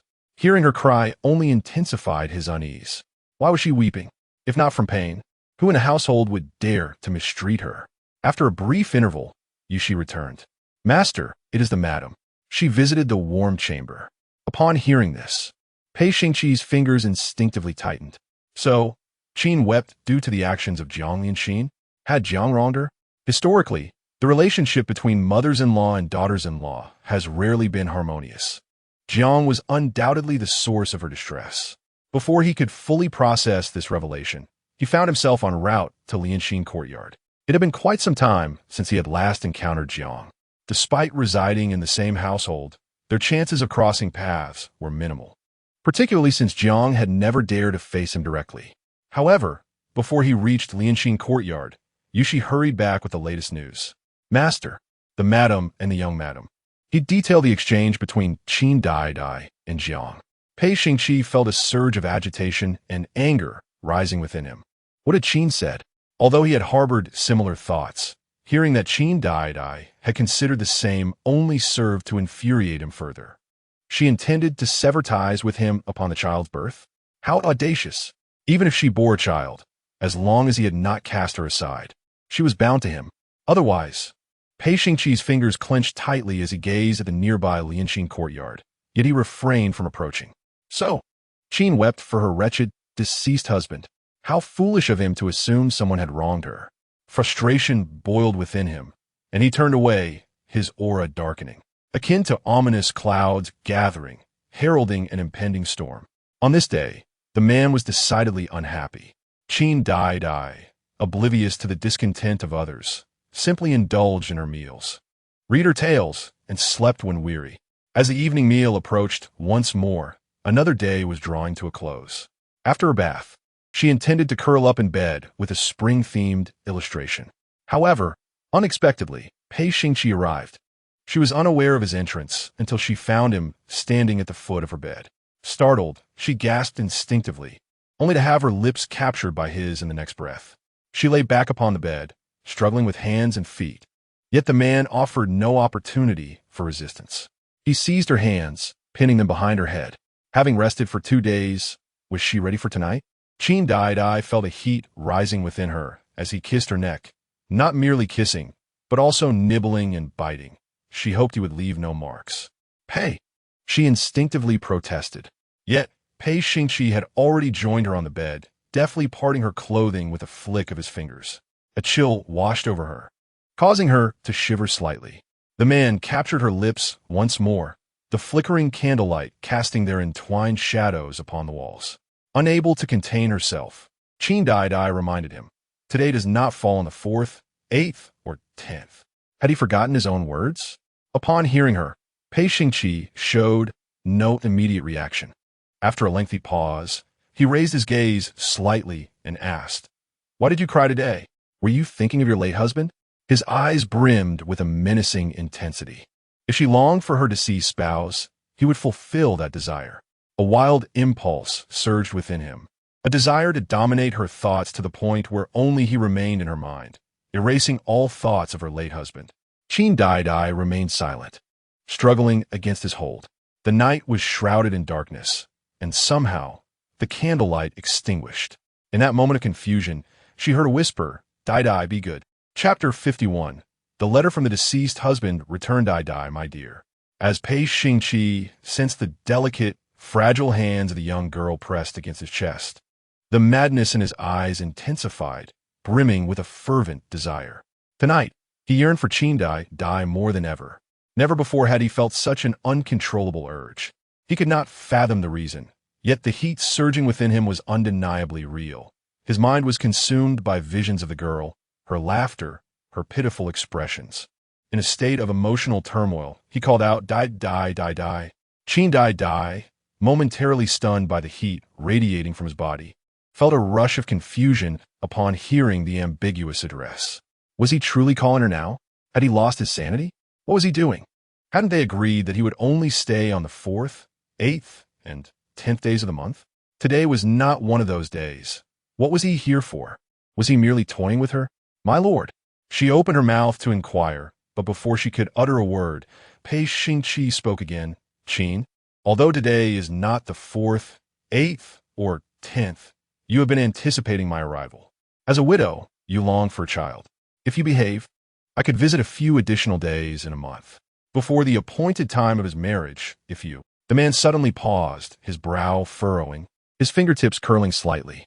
If what? He pondered for a long time. If she earnestly pleaded, if she acted coyly, he might indeed extend his visits. Since he had decided to take 2 wives, he would not neglect her needs. Before Wang Yuyin entered the household, he would ensure she received her due. As she parted her lips, not waiting for Qin Daidai's response, the man continued, his long, slender fingers grasping her chin, compelling her to part her lips. They were so close that they could hear each other's breaths. As their lips intertwined, Qin Daidai finally grasped the situation. She instinctively tried to push him away. Who was hoping for his arrival? Had it not been for the need to save her father and brothers, she would never have approached him. Did she wish for his presence? What a joke. He was so fierce. She certainly did not long for him. Furthermore, if there were anyone else capable of rescuing her family, she would not even consider him. Though Pei Xingqi was handsome, his temperament was unpredictable. Who would think of him? If he did not come, she would not have given him a single thought. She wished he would stay away.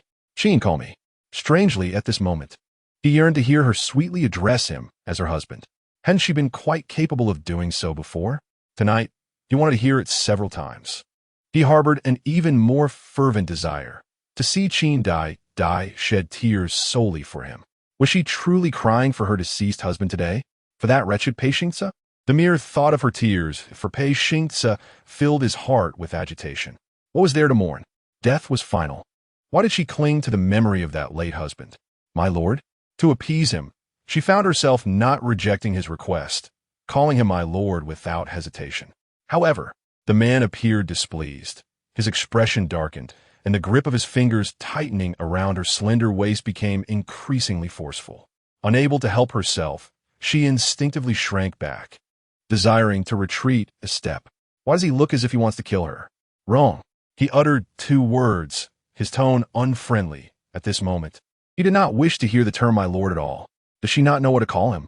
Must he teach her? "Qin, sure. Our relationship transcends that of ordinary spouses. In front of others, you shall address me as my lord.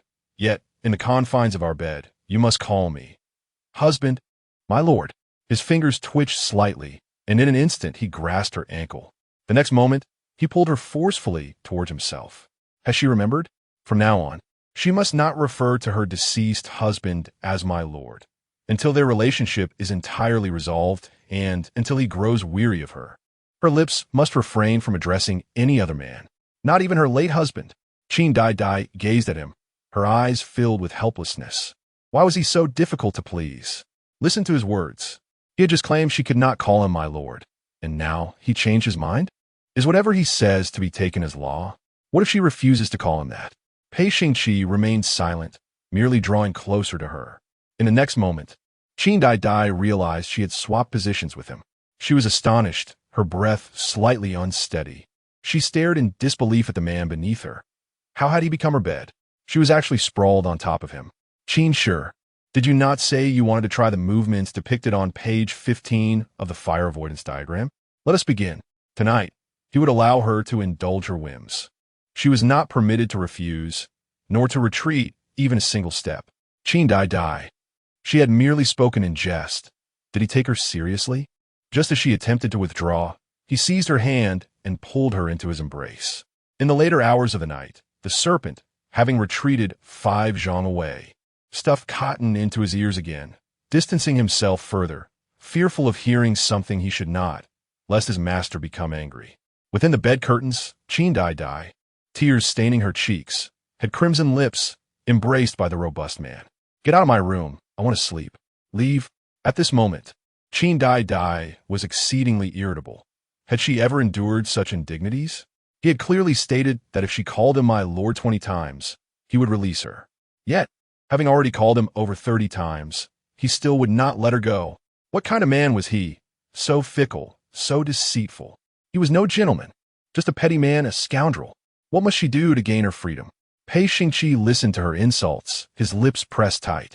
He remained silent, only leaning down to kiss her again. It was the first time he realized he was even more despicable than he had imagined, yet he could not restrain himself. He had never been a gentleman. Such a notion was absurd. The night grew ever darker, and Qin Daidai's tears flowed incessantly, while the man savored her plight. "Call me once more." He longed to hear her voice addressing him. Qin Daidai pressed her lips together tightly. She was utterly exhausted, her eyes battling to stay open. She feared that if she did not sleep soon, she would awaken looking dreadful. She did not wish to become unattractive. Oh dear! Pei Xingqi appeared cool and aloof, yet in reality he was quite mad. She dared not call him my lord again, for she realized that with each utterance, he would only become more deranged and relentless. This time, she resolutely refused to speak. She pressed her lips together once more. However, despite her thoughts, she ultimately yielded. Her husband. She clutched his hair, regardless of whether it would cause him pain, pulling fiercely. After all, if it didn't hurt her, that was all that mattered. He had bullied her, so she would tug at his hair. This was the first time Pei Xingqi displayed such patience. He silently allowed her to grip his hair, yet his large hand instinctively tightened around her delicate waist. "Beg me." Upon witnessing her demeanor, a hint of amusement flickered in Pei Xingqi's eyes. As long as she pleaded with him this time, he could consider sparing her. Did Daidai not realize how alluring she appeared in this state? It made one yearn to possess her entirely. Upon closer inspection, the young girl's waist bore faint bruises. "I beg you." Qin Daidai thought to herself, a wise man does not suffer immediate losses. She would plead first, and later he could beg her. Internally, the young girl seethed with indignation, yet her face betrayed none of her feelings. She was exasperated with Pei Xingqi, the scoundrel. No, he was still dissatisfied. The girl felt somewhat at her wit's end. What had she done wrong? Did he expect her to kneel and plead? He would not have that. It was a mere fantasy. "Daidai, call me husband." He continued to coax her, and only at such moments did his tone carry a trace of tenderness, albeit still somewhat stiff. Qin Daidai complied, her face a portrait of grievance, her fingertips gripping his shoulder, once more scratching him. Leaving marks, she did it deliberately, hoping to inflict pain upon him. "I beg you, husband." At this moment, dawn had begun to break. Pei Xingqi honored his word, finally showing mercy by releasing her, and the young girl exhaled in relief. However, before long, Qin Daidai sensed a sudden dizziness. She was being lifted. Husband? What does he intend to do now?" "Bathing," he replied, glancing at her blushing face, as if she wondered what he wanted. Was the Qin girl anticipating this, or, then she could rest assured for a peaceful slumber, for she need not bathe herself.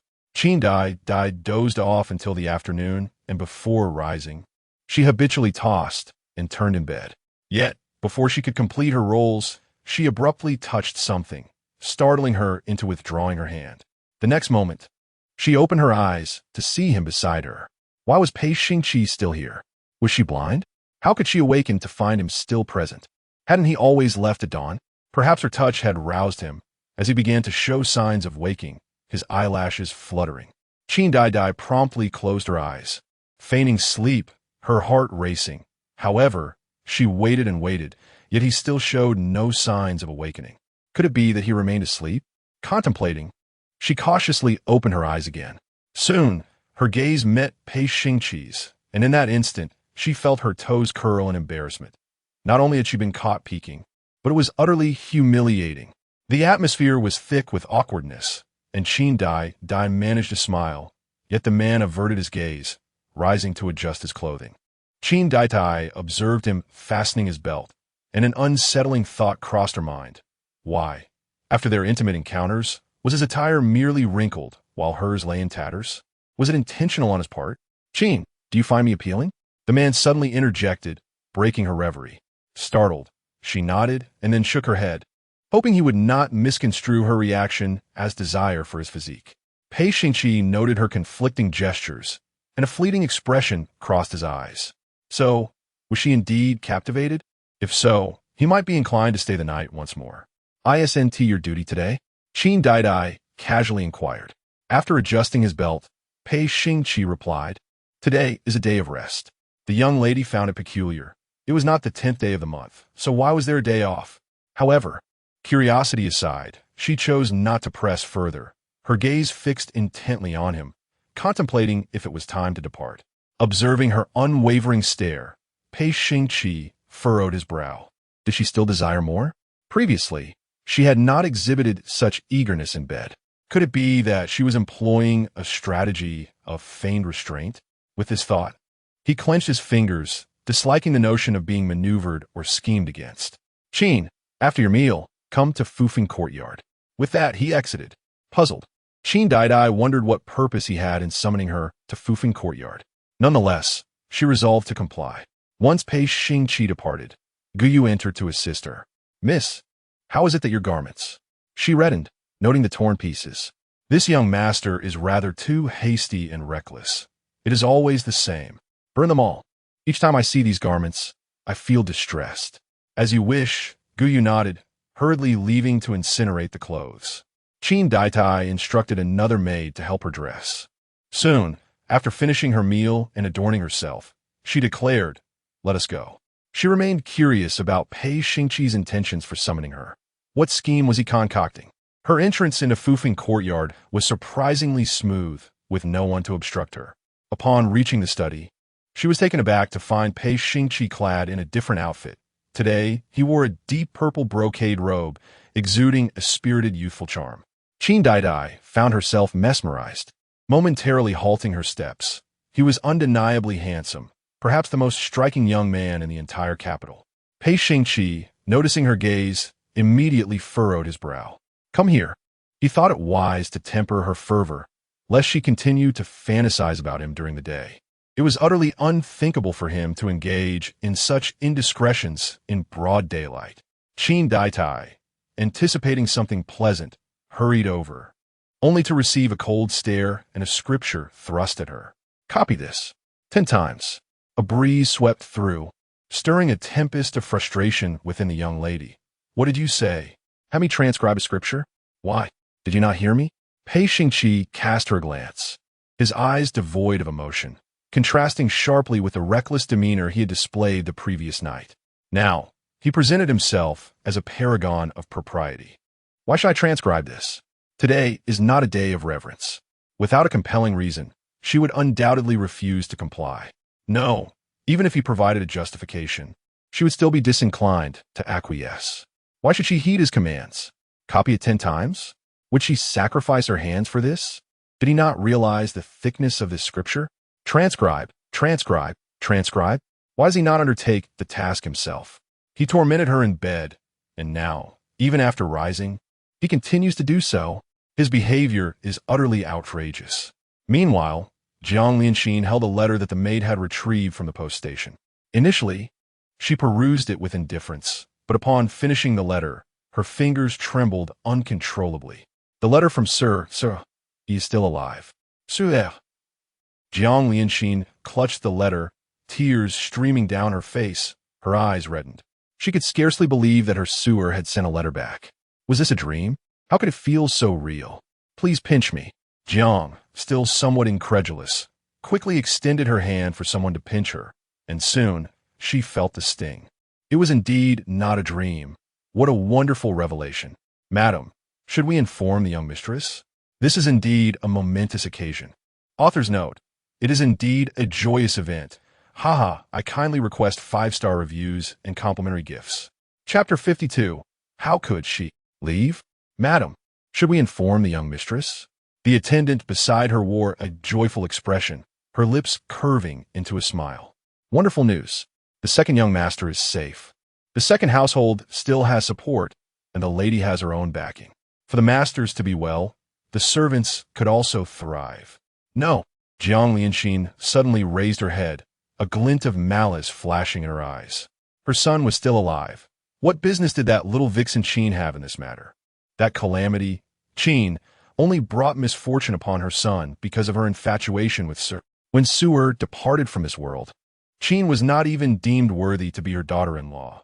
Now that Su'er still lived, Qin was even less deserving of the title. Her daughter-in-law must originate from a prestigious family. Even if she were not of noble birth, she could not be a merchant's daughter. So what if the Qin family was a royal merchant? In a hierarchy of society, they remained inferior.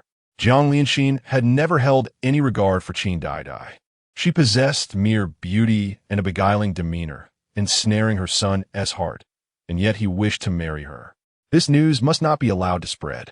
Once she secured the dowry brought by Qin, she would concoct a reason to expel her from the estate. By then, Su'er would surely return. The more Jiang Lianxin contemplated, the more exhilarated she became, her spine straightening with renewed vigor. Her son was alive. She still had a chance to rise again. That despicable wretch, Pei Xingqi, would not be allowed to have it easy either. Madam, I assure you, I will not let a word slip. The attendant, perceiving her mood, hurriedly expressed her loyalty. After all, sometimes knowing too much could lead to dire consequences. Jiang Lianxin felt satisfied. She still trusted the attendant. What troubles you, madam? Seeing Jiang Lianxin's brows still furrowed, the attendant could not help but inquire. Is heir gravely injured? The fact that he has not returned must mean he has sustained serious wounds. As a mother, her worries for her son were natural. The second young master is destined for fortune. He will be unharmed. The attendant offered comforting words, flattering Jiang Lianxin with every kind remark, which proved effective. Instantly, Jiang Lianxin felt reassured. Indeed, Su'er could send word back, indicating that his condition was not dire. Meanwhile, 1,000 miles away at the border, Pei Xingce lay gravely injured and unconscious, while a young woman furrowed her brow, holding a mortar and pestle. Why hasn't Teasing awakened yet? This was not the first time he had fallen into unconsciousness. The girl gently caressed his cheek, only to withdraw her fingers moments later. Her face flushed with heat. This gentleman is truly handsome. I wonder who he is. Does he have a wife and children at home? Sang pondered. Her ears tinged with crimson, her eyes filled with mirth. How delightful! The confrontation between Qin Daidai and Pei Xingqi was far from over. The young woman, her eyes blazing with anger, exclaimed, "On what grounds do you demand that I copy scriptures? I refuse. 10 times, you say? Why don't you copy them yourself? Qin, will you copy or not? If not, from today onward, I will only visit the warm pavilion 3 times a month. In the future, I shall wait for your days off to engage in intimate matters." Qin Daidai. Does she strike one as a person plagued by insatiable desires? How could he resort to such threats against her? She turned on her heel and exited. His absence afforded her a sense of tranquility. After all, he already owed her a promise, and it mattered little whether he fulfilled it or not. Pei Xingqi stood there, momentarily frozen, as she departed without a backward glance. How could she simply leave? Qin Daidai walked a considerable distance, muttering curses under her breath. Copy, copy, copy, no copying. Author's note: no one can bring me down. I shall strive to update diligently. I humbly request your kind reviews and, if possible, a small token of appreciation. Chapter 53. My lord, you have hurt me. Qin Daidai had departed for quite some time, and Pei Xingqi remained in a state of contemplation, pondering a singular question. Had she been angry just moments ago? What could have incited her ire? He believed that instructing her to transcribe scriptures was ultimately for her benefit. Such an endeavor would cultivate her character and banish the tumult of desires and emotions, offering only advantages to her well-being. After all, she had wept and pleaded for mercy in the night, yet during the day, her gaze lingered upon him incessantly, an inconsistency that was rather unbecoming. Outside, the enigmatic youth, she observed the departure of the second young mistress, his mind clouded with questions. Why had she left? He had anticipated a brief respite. While lost in thought, a cool voice resonated within the room. Your subordinate is present. He promptly entered. Pei Xingqi did not spare him a glance, merely placing a scripture on the table. Deliver this to the warm pavilion. Have Qin transcribe it. 5 times. 10 times if she is angry. What are those 5 copies? The fleeting image of Qin Daidai, his tightly pursed lips, when she had been upset, stirred an unexpected sensation within him. He found her vexed countenance oddly amusing and charming, and he longed to behold it once more. Understood. Yushi swiftly took the scriptures to the warm pavilion, pondering the task at hand. It dawned upon him that perhaps he understood why the second young mistress had been irked. Why would a master compel someone disinclined towards reading and writing to endure such a torment? It was no wonder she had taken her leave. An unsettling feeling washed over him. He sensed that if the master faced ruin, he too would share in the downfall. Soon enough, he arrived at the warm pavilion, where Qin Daidai was preening herself, preparing to don a different outfit to visit her brother, whom she had not seen in several days. Miss, the young master's servant has arrived. Guyu alerted her, having been the first to notice Yushi waiting outside. What does he want? Qin Daidai felt a surge of impatience at any mention of Pei Xingqi. It would be best if he refrained from bothering her. Nevertheless, she ultimately permitted him entry, and Guyu hurried to escort him in. Your servant greets the mistress. Yushi promptly bowed, and Qin Daidai's gaze fell upon the scripture in his hands. The servant brings a message from the master. He requests that the mistress transcribe this. He presented the scripture, then added in a hushed tone. The master instructed that the mistress should transcribe it 5 times. Qin Daidai was taken aback. While other husbands gifted their wives with silks or jewels, Pei Xingqi had chosen to present her with scriptures. Truly, this was the essence of incongruence. The young lady once again felt fortunate that she did not harbor affection for Pei Xingqi. Otherwise, she would surely be driven to exasperation. Leave it be. She accepted the scripture, but decided that whether or not to transcribe it, and when, would depend on her whims. She promptly withdrew to report back. Upon hearing that Qin Daidai had accepted the scripture, Pei Xingqi felt a twinge of regret, unbeknownst to him. Was she truly going to accept it so readily? Would she not return, fuming, to throw the scripture in his face? The man lightly rolled his fingers, emotions surging within him, yet his countenance remained impassive. Withdraw. He contemplated. Tonight, he would check on whether she had finished her copying. With such thoughts, all his mind was consumed by Qin Daidai. He could not focus on a single word of the scroll before him. For the first time, he felt how agonizingly slow time passed. Heaven, why had night not yet fallen? Meanwhile, Qin Daidai, after receiving the scriptures, paid them no heed and ordered Guyu to use them as firewood for burning. I wish to wear that pink RU skirt, she declared. She also intended to don the peach blossom hairpin, a cherished birthday gift from her brother. Should Miss have her hair styled up? In these times, a lady, once wed, would typically arrange her hair after marriage. No, Qin Daidai was not fond of styling her hair up. However, in her previous life, she had willingly donned an updo for Pei Xingce, remaining a widow for several years. Who would have thought he would go on to father children with another? Let's depart. Only after adorning herself with earrings did she lead her entourage away. The carriage journeyed towards Qin Yinsheng's residence and arrived in approximately half an hour. Where's my brother? Qin Daidai felt a twinge of disappointment. She had not seen her brother, but only his shadowy guard. The young master has gone to the tavern to settle accounts. The Qin family's enterprises spanned the world. Wherever there were people, there were Qin taverns. When will my brother return? She longed to see him. The subordinate does not know. Qin Yinsheng was exceedingly busy, frequenting multiple locations daily, and, as a subordinate, he could not report his master's whereabouts at all times. What about Gu Yunga? Wen Gu Jun, now a leisurely man, should be unoccupied, she thought. Young Master Wen is also present. The shadowy guard referred to Wen Gu Jun as Young Master Wen. In truth, Qin's father had long contemplated adopting Wen Gu Jun, for he was on good terms with Qin Yinsheng, a solitary individual of considerable talent, having once been the top scholar, and possessed commendable character. Furthermore, Wen Gu Jun had saved Qin Yinsheng from drowning in his youth. The Qin family had only 2 heirs, Qin Yinsheng and Qin Daidai, both sharing a common trait: neither could swim. However, Wen Gu Jun excelled in water, having rescued a young Qin Yinsheng from certain death. Alas, it was regrettable that Wen Gu Jun had continuously refrained from accepting the title of adopted son, and no one knew what he clung to so tenaciously. Very well. With Qin Daidai absent, she would converse with Gu Yunga instead.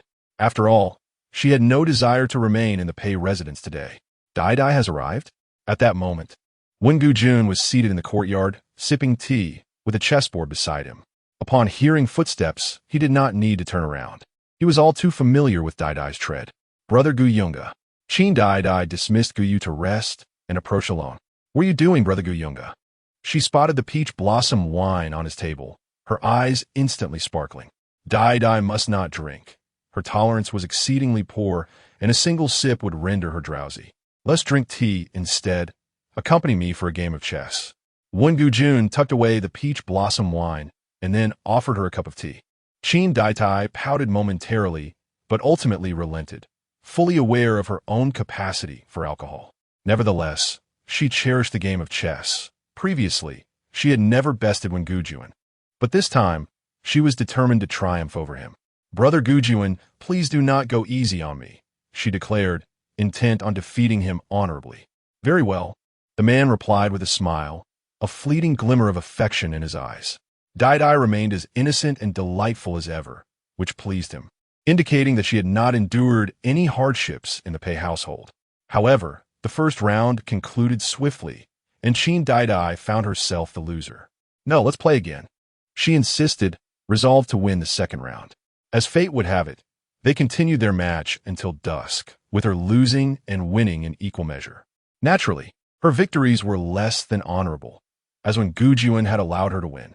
Daidai, it is time for you to return home, he reminded her. Now that she was married, it was best for her to leave early to avoid any gossip. Only then did Qin Daidai notice the sky had turned overcast, the onset of darkness imminent. I wonder what my brother is busy with today, she murmured, rising her feet. Indeed, it was time for her to depart. Brother Gujuan, you need not see me off. I can manage on my own. Before leaving, she could not resist the temptation of the peach blossom wine. Since the night was drawing near and sleep would soon follow, she thought a single cup would not be a bother. After much persuasion, when Gujuan finally acquiesced. However, you cannot drink it now. Take it home with you, he stipulated. She could drink in her own room, and should she become inebriated, she could simply retire to bed, which would ease his mind. Very well, she acquiesced, but unbeknownst to her, she took a small sip during her journey. By the time when Gujuan escorted her to the carriage, she was already feeling the effects of the alcohol, her head spinning and her steps unsteady. Daidai, when Gujuan's heart filled with concern. How could he allow her to return in such a state? As he contemplated whether to disguise himself as a servant to accompany her, the sound of hooves echoed from a distance. Soon, a tall figure appeared before Qin Daidai. She pointed at the person and let out a small hiccup. Though Qin Daidai had not consumed much, Pei Xingqi's keen nose quickly detected the scent of alcohol. The moment he realized she had been drinking, a surge of fury welled within him. His gaze shifted toward the man, one Gujuan. Was it he who had encouraged her to drink? What were his intentions? How could they stand so close? Qin, come here, he commanded, suppressing his anger, his eyes flashing with barely contained wrath. His fingers tightened within the folds of his sleeve, yet his tone remained unchanged from before. Daidai, feeling slightly dazed, did not comprehend how Pei Xingqi had found her here, but she nodded in response. Was he here to escort her home? If so, she would reluctantly accompany him. When Gujuan watched her approach with a smile, but Pei Xingqi abruptly seized her hand and led her to the carriage. Wait, slow down, Qin Daidai exclaimed, fearful of falling. Brother Pei, when Gujuan too, felt a surge of worry and immediately called out to Pei Xingqi. Daidai felt dizzy. He could not be so rude. His steps needed to be slower, for she was unable to keep up. Pei Xingqi was called by someone, yet he continued his pace, merely glancing sideways with eyes filled with murderous intent. Wild man, Brother Pei Daidai, when Gujuan attempted to explain, but Pei Xingqi abruptly interrupted him. Silence. How dare you, a mere outsider, call my family's maiden name? Daidai, how intimate you sound. Begone. The atmosphere around Pei Xingqi was suffocating with dark intensity. He despised Wen Gujuan, who permitted him to address the Qin family so. He had scarcely uttered her name himself. Qin Daidai's cheeks flushed, Unaware of the unfolding situation, she longed for sleep, her head spinning. Yet, when she was pulled into the carriage by Pei Xingqi, she still remembered to bid farewell to one Gujuan. "Goodbye, brother Gujuan. I shall come again another day," she said with a smile, her eyes brimming with reluctance. Pei Xingqi sat beside her, jealousy flashing in his gaze, his anger boiling. "Qin." He grasped her chin, his tone unfriendly. "Look at me." He compelled her to meet his gaze, drawing all her attention away from the wild man, leaning closer to her. Qin, very well. He had her copying texts, and she ran out of the residence. It was one thing to leave, but he was unaware of it. Even if he did not know, upon seeing her late return, fearing for her safety, he went out to search for her, only to find her laughing and chatting with another man. In her eyes, was there anyone besides him? Qin truly was a woman of fickle affections. The thought of having accomplished nothing that day, merely waiting for nightfall, was rather absurd. Qin Daidai detested having her chin grasped. She pushed his hand away, her face slightly wrinkled in annoyance. He was so bothersome. The sharp sound of her slap echoed within the quiet carriage, further aggravating Pei Xingqi's temper as he observed the still dizzy girl. "Qin, you are incredibly bold." As dusk gradually descended, the carriage moved steadily, and Pei Xingqi remained silent, his gaze sweeping over the young woman. Very well indeed. She had even changed into a new outfit upon leaving the residence. A pink one, adorned with a peach blossom hairpin. What kind of enticement was she attempting to summon? Pei Xingqi's dark eyes fixed intently upon her, a storm brewing. "Qin, what did you do today with Wen Gujuan? What did you discuss?" He yearned to know, almost wishing to pry her mouth open to extract every detail. Yet, the young woman remained silent, leaning against the carriage wall, her face flushed, a teasing smile gracing her lips. "Is today a day of rest for you, my lord? Why are you out? Did you come looking for me? Are you worried about me?" With that, she took the initiative to embrace him. Pei Xingqi felt the softness of her form, his lips pressed tightly together. How could Qin be so undignified as to embrace him? Instinctively, he raised his hand to push her away, but just as quickly, he lowered it again. He found himself reluctant to push her away. Very well, let her hold him. However, he certainly was not worried about her. He would never worry about her. If she were not currently his secondary wife, he would certainly not pay her any attention. According to the laws of the Northern Qi, she belongs to him, and should anything happen to her, he would find himself in considerable trouble. He abhors complications, which is why he has sought her out, thus attempting to soothe himself. "Qin, why indulge in alcohol? What is her intention? Does she require liquid courage? If she were to lose her senses inebriated, does she plan to engage with unsavory men? Would she have succumbed to temptation had he not arrived in time? The allure of wine is undeniable. She relishes it. Clinging to his neck, her lips puckered, she exudes a sense of mischief. Pei Xingqi despises drunks and harbors a strong aversion to filth. The scent of alcohol wafting from her provoked him to push her away without a second thought. "My lord, you hurt me," she protested, her voice tinged with innocence. Pei Xingqi's anger only intensified. Did she truly comprehend pain? She dares to drink, yet fears discomfort? The carriage fell into a brief silence, and it was unclear whether Qin Daidai was genuinely intoxicated as she once again clung to him, displaying an undeniable affection. "My lord, do not be angry. I promise I shall refrain from drinking in the future." Noticing his continued silence, she altered her address, aiming to placate him. "Xingce brother, I truly will not drink again. Please do not be upset. Is that agreeable? Xingce brother?" "Asa." She grasped his arm and gently swayed, attempting to charm him as if they had returned to a time when she and Pei Xingce were the envy of all in Yuzhou, their bond inseparable. She had been intoxicated once before, and Pei Xingce had reacted with similar ire. Author's note: I seek favorable reviews and free small gifts. Your support is my motivation. Pei Xingqi. This time, I will truly be driven to the brink of exasperation. Chapter 54. Qin, whom do you prefer, me or my deceased husband? The carriage continued its journey, while Pei Xingqi remained silent for an extended period. The young maiden, however, seemed oblivious to the tension. As if transported back to the age of 13 when she had dared to sip fruit wine, only to succumb to intoxication almost instantly. At that time, Pei Xingce had been equally anxious and angry, reproaching her for not cherishing her own well-being. In her youthful admiration, she had relished his concern, as which girl does not appreciate the attentiveness of others. Xingce, I truly shall not drink again, she assured him. Yet the youth remained unresponsive, his countenance stern, his gaze fixed upon her as though he might consume her whole. Realizing her folly, she felt a pang of guilt, resolved to appease him. Asu, will you forgive Daidai this time?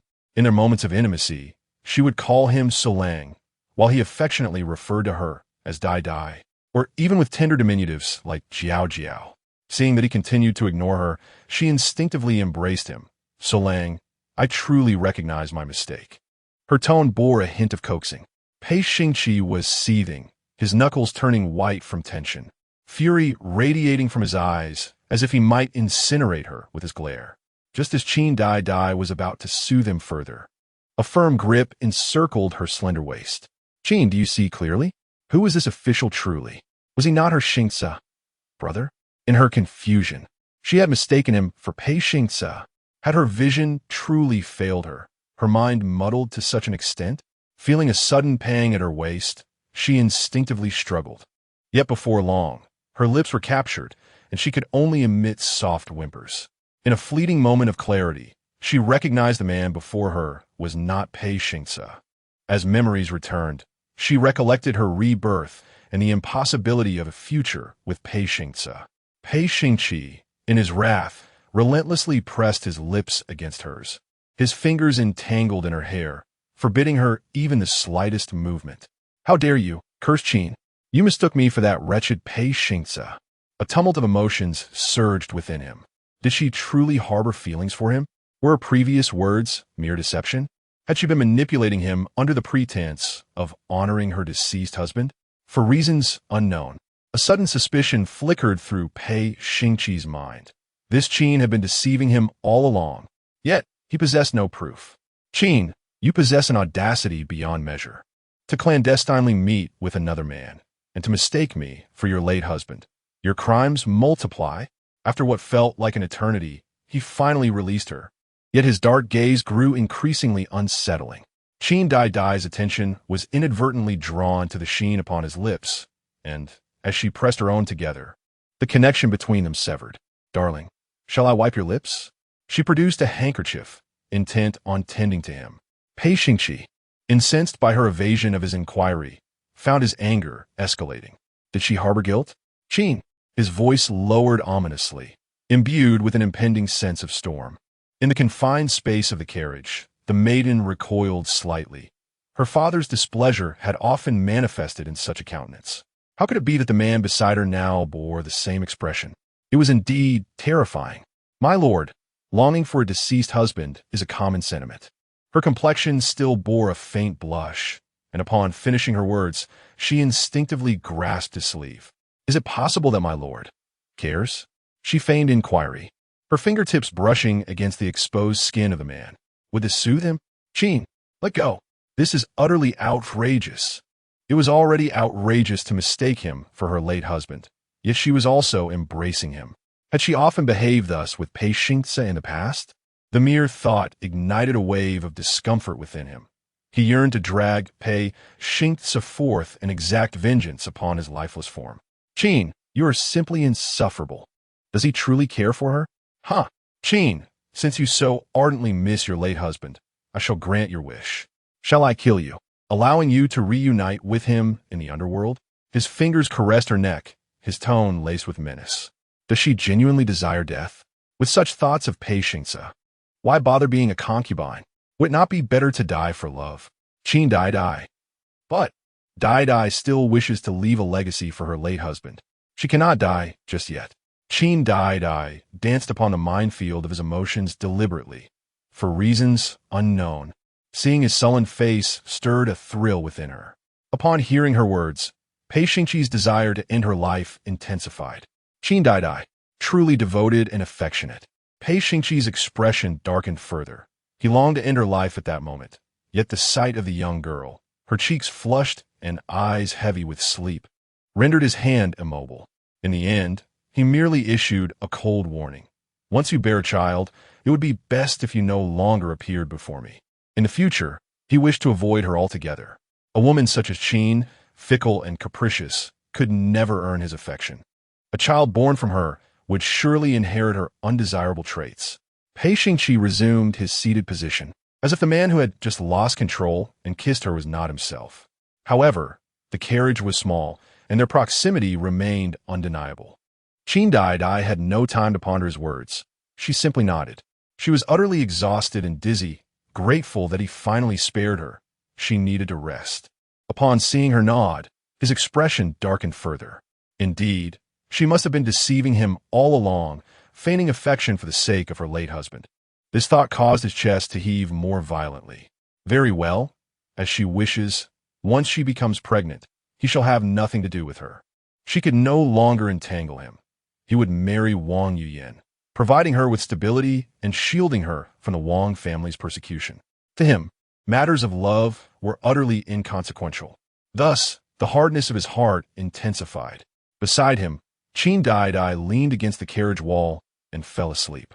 The ornamental hairpiece upon her head swayed gently with the movement of the carriage, causing her slumber to be restless, her head slipping now and again, stirring her from sleep.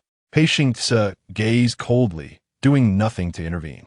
In the future, aside from the bed, Qin would not approach him in the least. After approximately a quarter of an hour, the carriage finally halted.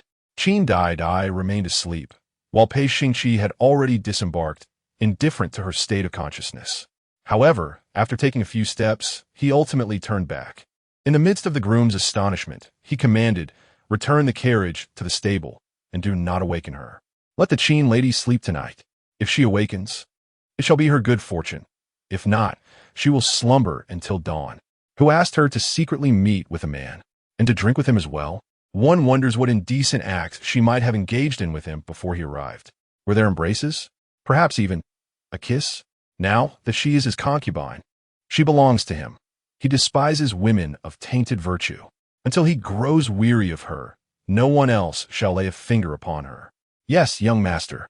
The coachman readily assented, for this individual was the future head of the Pei family, and who would dare defy his word? With the second master slain in battle, the Pei family had but one legitimate heir, the eldest son, whose prospects were boundless. Thus, Qin Daidai was left alone to sleep in the stable. As the night deepened, Guyi returned home only to find the young lady missing. She assumed that the young master had taken her to the Fufeng courtyard. She felt no urgency, merely contemplating the need to rise early to serve the young lady in the young master's residence. Pei Xingqi sat at his desk, as usual, poring over scrolls. Though not a single word registered in his mind, his thoughts were consumed by Qin Daidai. Her skin was so delicate that it often bore red marks from the lightest touch. Now, spending the night in the filthy, chaotic stable amidst swarming mosquitoes, how could she endure such discomfort? The candlelight flickered gently, casting shadows on the man's inscrutable expression. After a prolonged period of contemplation, he suddenly felt a dryness in his throat. Could the Qin lady be awake? Before he could fully process his thoughts, he found himself stepping outside into the vast night, heading towards the stable. He reasoned that he must check whether Qin was awake and see the extent of her torment from the insects, for it would bring him a sense of satisfaction. Would she dare to act foolishly again? How could she call him her deceased husband? The mere recollection of this incident ignited his anger, his fingers tightening into a fist. Upon arrival, the stable was eerily quiet. Soon, he stood before the carriage, hesitating for a long moment before lifting the curtain. Within, the young girl lay in deep slumber, her body sprawled in an ungraceful manner. Pei Xingqi's irritation grew as he observed her sleeping so soundly. Cursed Qin lady, you possess the audacity to sleep until dawn. Fuming, he turned to leave. Yet after a few steps, he found himself pausing again. What if she awakened tomorrow to discover herself covered in mosquito bites? What if she cried? He loathed women who wept in his presence. The very thought of her seeking him out to lament was intolerable. No, he despised Qin, and would not permit her to cry before him. Resolving to prevent her from coming to him in tears, Pei Xingqi pressed his lips together, ultimately boarding the carriage.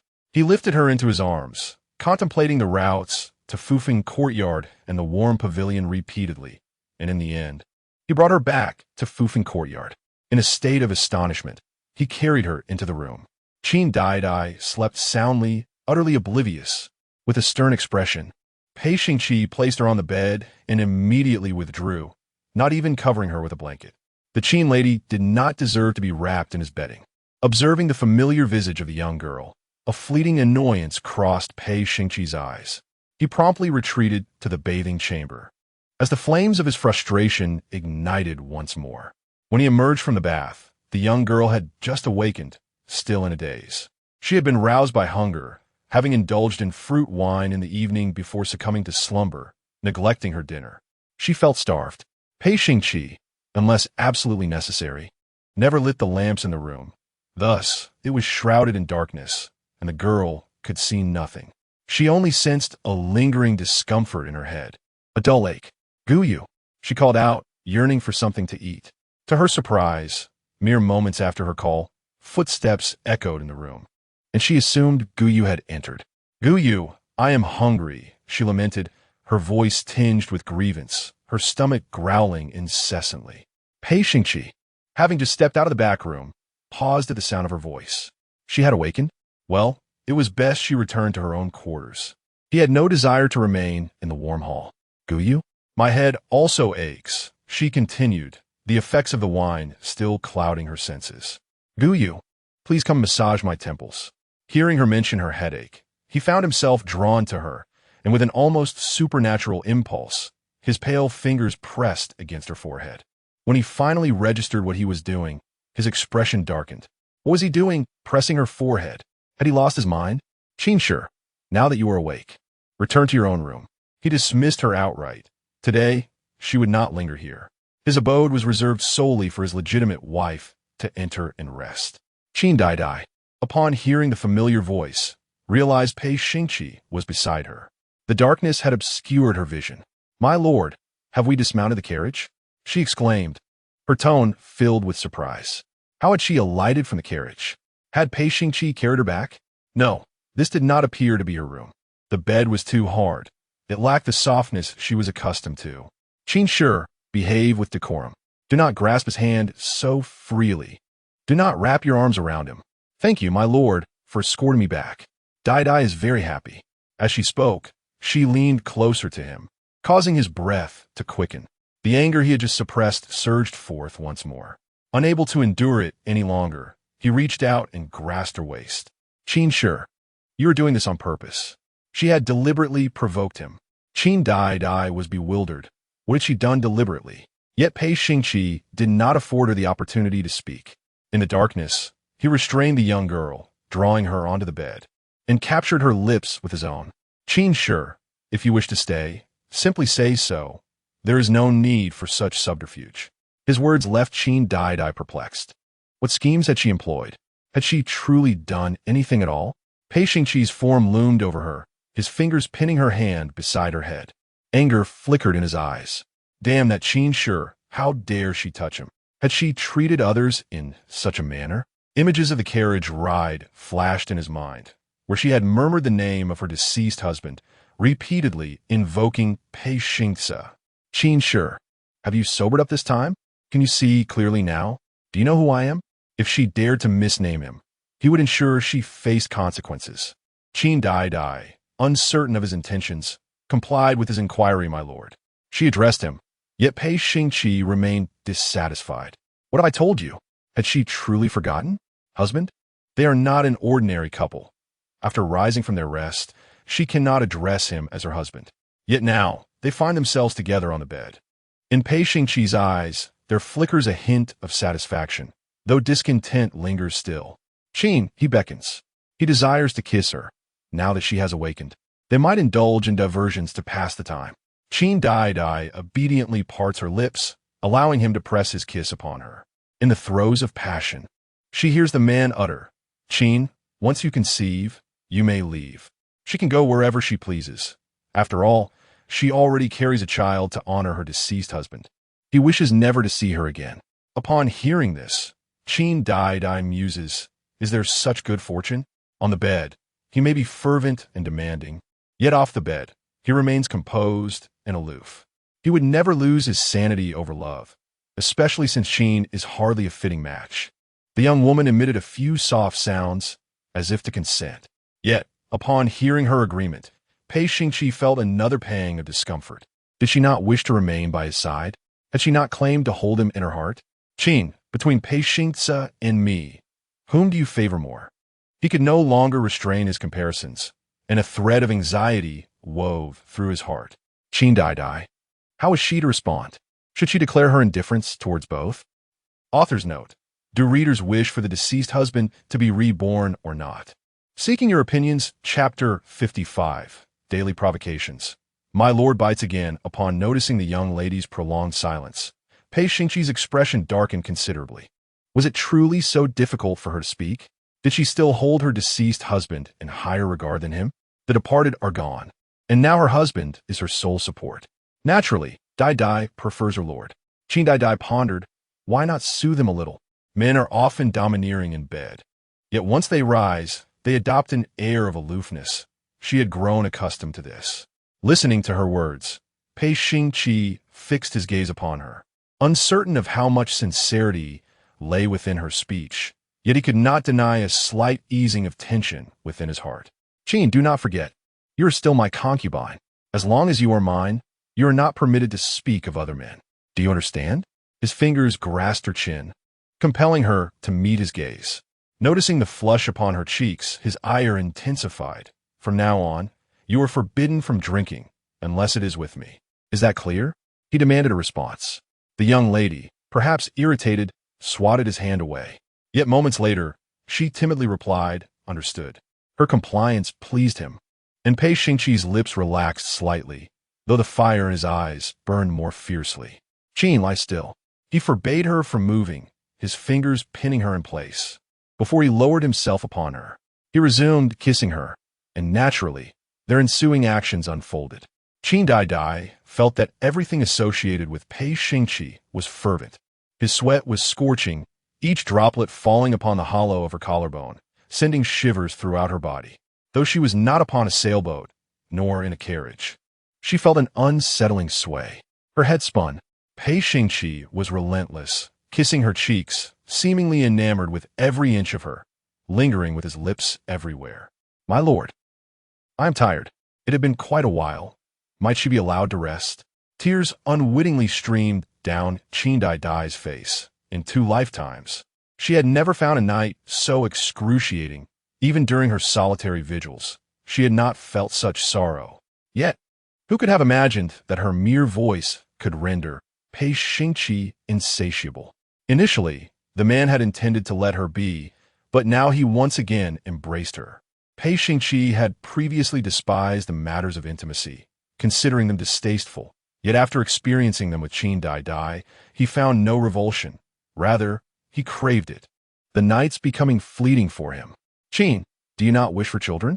Upon uttering this, the young lady ceased all movements, though she did not respond in kind.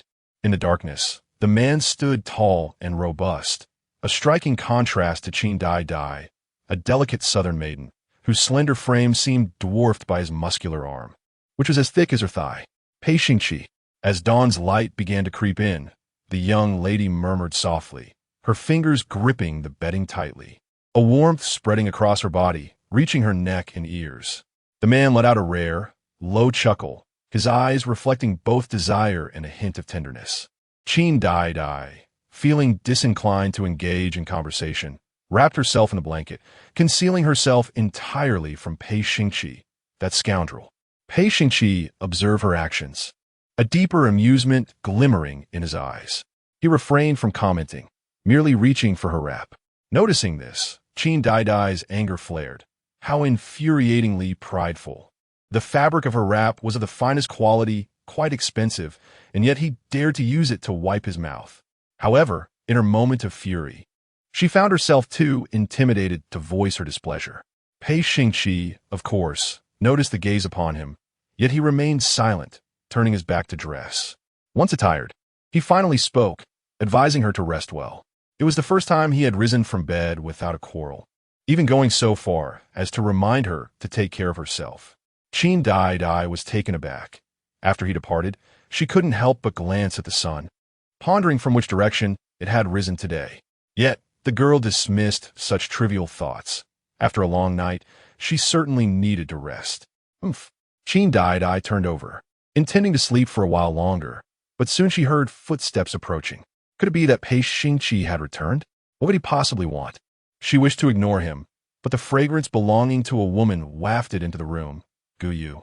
Miss, are you awake? Guyu had merely entered to check if her mistress was up, but inadvertently roused her instead. What are you doing here?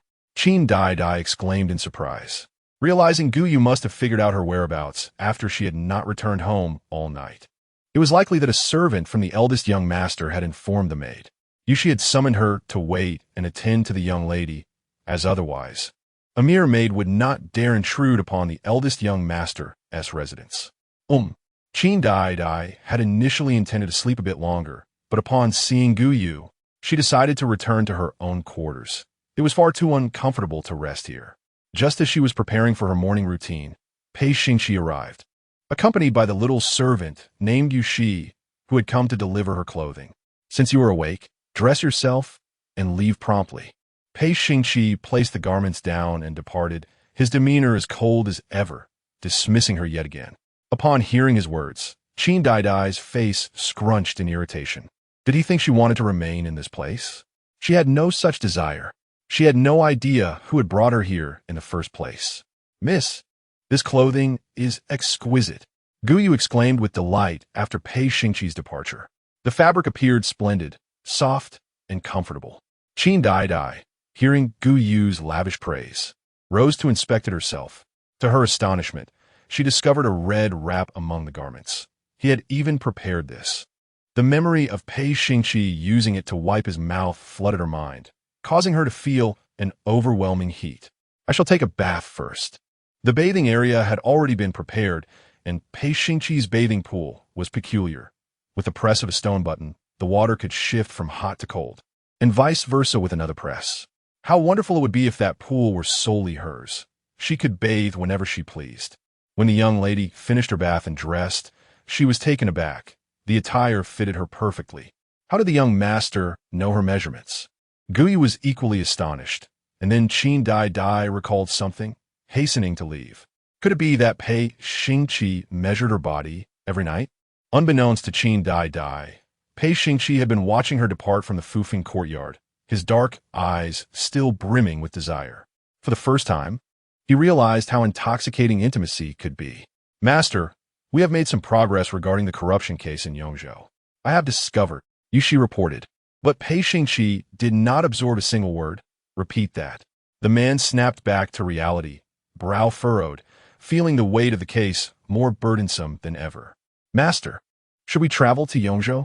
If this case remains unsolved, the emperor may become displeased.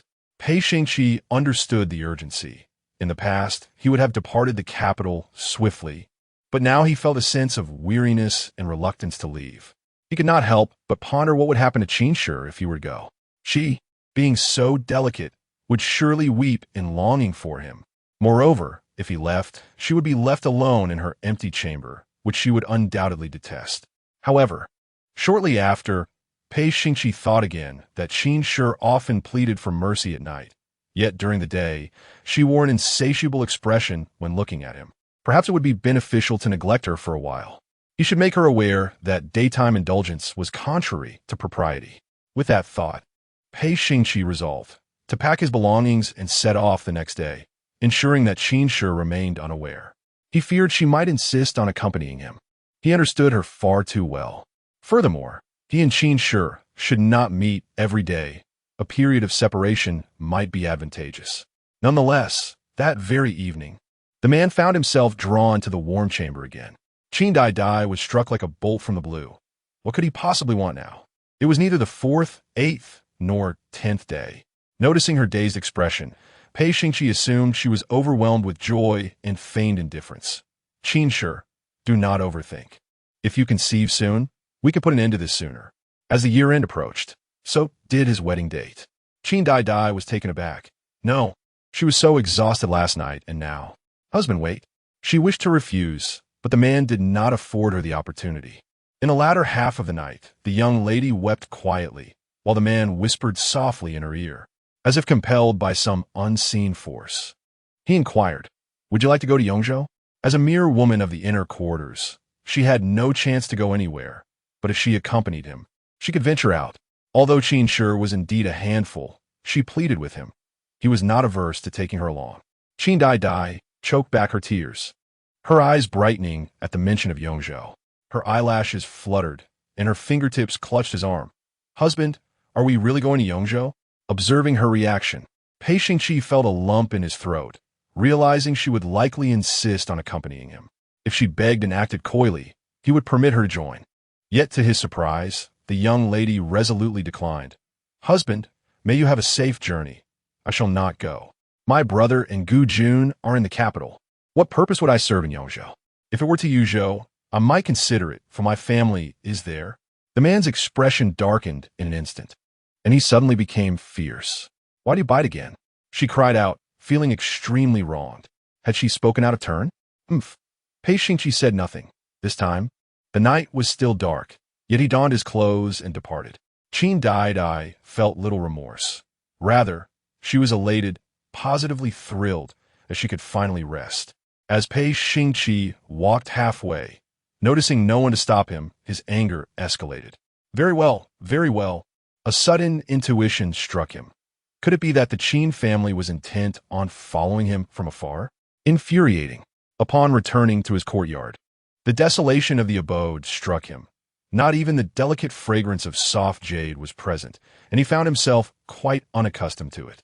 The latter half of the night proved to be quite a struggle for him, while Qin Daidai, in rare fashion, slept soundly.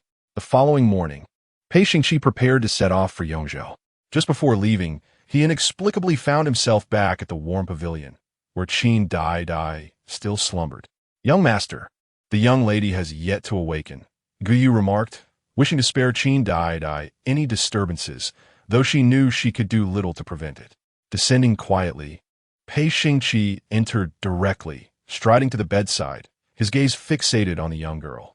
Was she truly so fatigued as to sleep for such an extended period? His lips pressed together tightly as he stood there, intending to convey something of great importance. Yet to his surprise, the girl remained asleep until the hour of C. This time, he did not wait idly. He called out, "Qin." Why was she able to sleep so deeply? Did she not fear appearing as foolish as a pig? Yet, upon seeing her serene sleeping face, his tone softened and his voice lowered. Her face, how was it so delicate? His hand inadvertently brushed against her cheek, the slightly rough pads of his fingers gliding over her soft lips. He pressed gently, and it was his touch that finally stirred Qin Daidai from her slumber. Why is he here? Wasn't he meant to go to Yongzhou, my lord?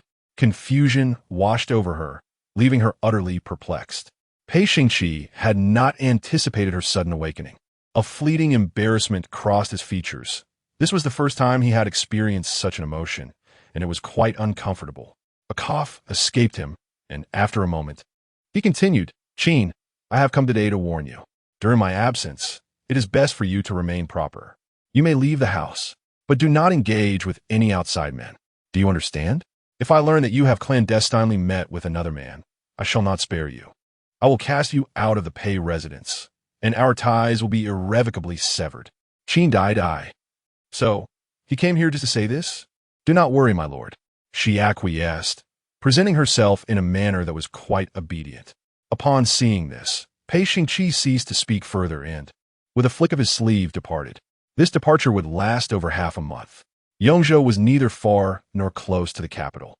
The round trip would consume 10 days, and in the remaining days, Pei Xingqi busied himself with investigations. Of course, he would occasionally receive reports from Yu Shi about the happenings in the capital. When he learned that Qin Daidai had not left the residence, a sigh of relief escaped him. Qin Daidai never anticipated that she could enjoy such an extended respite, and her delight knew no bounds. Yet, she was not entirely idle. Besides indulging in leisure, she also busied herself with bookkeeping. Meanwhile, at a certain location along the border, upon returning from gathering herbs, Sang's eyes sparkled with joy upon discovering Pei Xingce had regained consciousness. "You have finally awakened. During this period, He had oscillated between brief moments of alertness and prolonged unconsciousness, likely a consequence of poisoning. "Thank you, Miss Sang, for saving me," Pei Xingce expressed. Clad only in a pair of shorts with a cloth bandage wrapped around his chest, gingerly covering his injury as he coughed lightly. His wounds had not yet fully healed. "There is no need for gratitude." Sang observed him, her cheeks suddenly flushing a deeper shade of crimson. "Oh, I nearly forgot to return this to you." From her bosom, she retrieved a fragrant sachet and handed it to him, a fleeting glimmer passing through her eyes. This was the very item she had previously taken from him, unmistakably crafted by a lady's deft hands. "Did he have a wife?" "Thank you," Pei Xingce replied, immediately accepting the sachet, recognizing its significance. It was a precious token from Daidai. "Is this a gift from someone very important to you?" Sang could not help but inquire, her curiosity piqued regarding his familial ties. Author's note: please refrain from nurturing the narrative. Consider the small advertisement instead. The scoundrel is destined for rebirth, but not at this moment. Chapter 56. Vomit. This was a gift from my fiancé. When Pei Xingce mentioned Qin Daidai, his eyes shimmered with tenderness. He and Daidai were childhood companions, deeply in love, and upon his return, they would soon be wed. Upon hearing this, Sang felt a twinge of melancholy. He had a fiancé. The sound of her heart shattering echoed painfully in her ears, leaving her with a throbbing headache. He was engaged, so what was she to do? Although she was merely a village girl, her beauty was well known across hundreds of miles.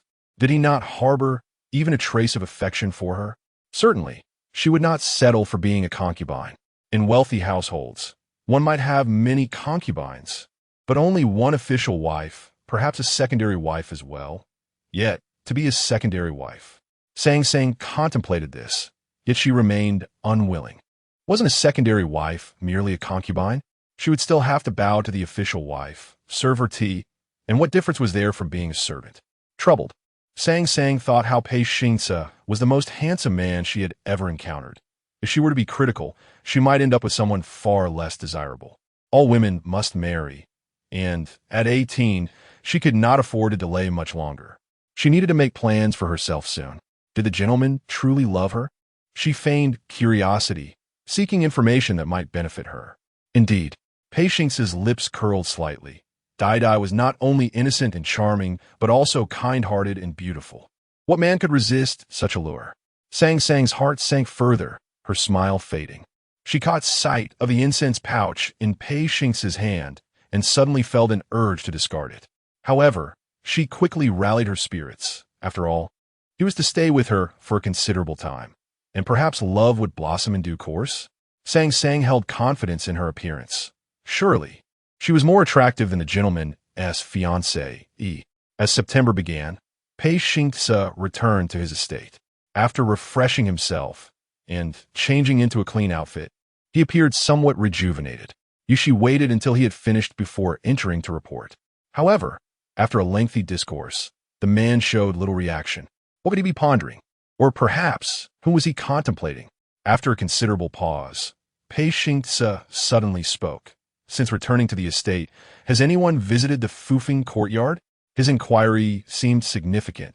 His fingers clenched tightly, his breath uneven, and his lips pressed into a thin line. Yushi keenly sensed his displeasure. Replying to my lord, the lady has not come.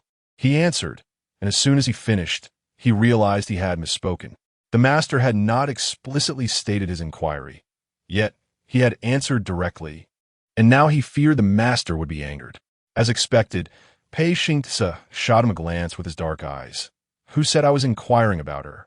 Whether Qin comes or not is of no concern. It saves me from further vexation, and the Fufeng courtyard is no place for her. Yushi trembled, surprisingly relieved that the master did not punish him. Go see what Qin is occupied with. Her husband has returned home, yet she does not wish to check on him. Is she not concerned for his well-being? Does she truly harbor feelings for him? The enigmatic serpent withdrew hastily, perplexed by his master's intentions. Before their arrival in the capital, the master had explicitly instructed him to ensure that the second young mistress remained oblivious to his return. Yet now, he was commanded to inquire about her affairs. It is widely said that a woman's heart is a labyrinth, but he found his master's heart even more inscrutable. At that moment, Qin Daidai was embroidering a fragrant pouch, which she intended to gift to her brother. Having lost his previous pouch, she planned to incorporate some insect-repelling herbs. As summer nights were rife with mosquitoes, "What designs are you planning to embroider, young lady?" Guyu, who was nearby stitching handkerchiefs for future use, asked. The young mistress had an affinity for beauty and often wore several handkerchiefs in a day. Her brother adored the one-dye flower, a rarity in the world, valued both for its medicinal properties and its beauty. Guyu nodded in agreement, acknowledging the young master's fondness for that particular flower. Both mistress and maid were absorbed in their tasks when the enigmatic serpent arrived, and neither noticed his entrance at first. "Miss, the eldest young master has returned," Guyu exclaimed, her tone laced with joy. "Let him in." Qin Daidai had not seen Pei Xingqi for over half a month, and life had been exceedingly pleasant without him. She had no desire to dwell on the man, yet fate had conspired to bring him back. "I have come to pay my respects, madam," the serpent announced upon entering. "What brings you here?" Qin Daidai inquired with curiosity. "Does Pei Xingqi seek me for something?" "My master has sent me to invite you," the serpent replied. Though his master did not state it outright, the serpent understood the implication. Upon hearing this, Qin Daidai's brows furrowed. Would he not come to the warm chamber? Why must she make the journey to him? He could have easily dispatched a servant to convey his message. The young lady was reluctant to leave, as her fragrant pouch remained unfinished. "Please return and inform your master that I shall visit shortly," she finally conceded, realizing that refusing might provoke his ire. "Understood," the serpent replied, casting a glance at the fragrant pouch in her hands. Upon noticing her stitching, his eyes brightened with realization. It was undoubtedly meant for the master. Meanwhile, Pei Xingqi awaited the serpent's return with great anticipation. His inability to proceed with any task while waiting was palpable. At last, he heard commotion outside. The serpent had returned. "Master, the madam is embroidering a fragrant pouch," the serpent reported. "It is a deep green hue, likely intended for a gentleman." Pei Xingqi's half-closed eyes sparkled with interest. "Is this truly so? Is the Qin lady crafting a pouch for me? Deep green? Yet, I do not favor this color. Nevertheless, if she insists, I suppose I could reluctantly accept it." He pondered when Qin would present him with the pouch. It is customary to reciprocate gifts. Perhaps he should bestow something upon her in return. "Take the Hetian jade we brought back from Yongzhou to the jeweler and have it fashioned into a piece of jewelry. Surely, every woman appreciates adornments." It dawned on the serpent that the master's purchase of a jade was indeed meant to create a gift for the lady. "Yes, my lord." The ethereal serpent pondered that her master, much like the male protagonists of tales, must have succumbed to the throes of love. Not long after her departure, Qin Daidai arrived. Pei Xingqi's lips curled into a slight smile, and he thought that the Qin family must indeed miss him, as they hurried to greet him upon hearing of his return. He was not particularly eager to see her at the moment.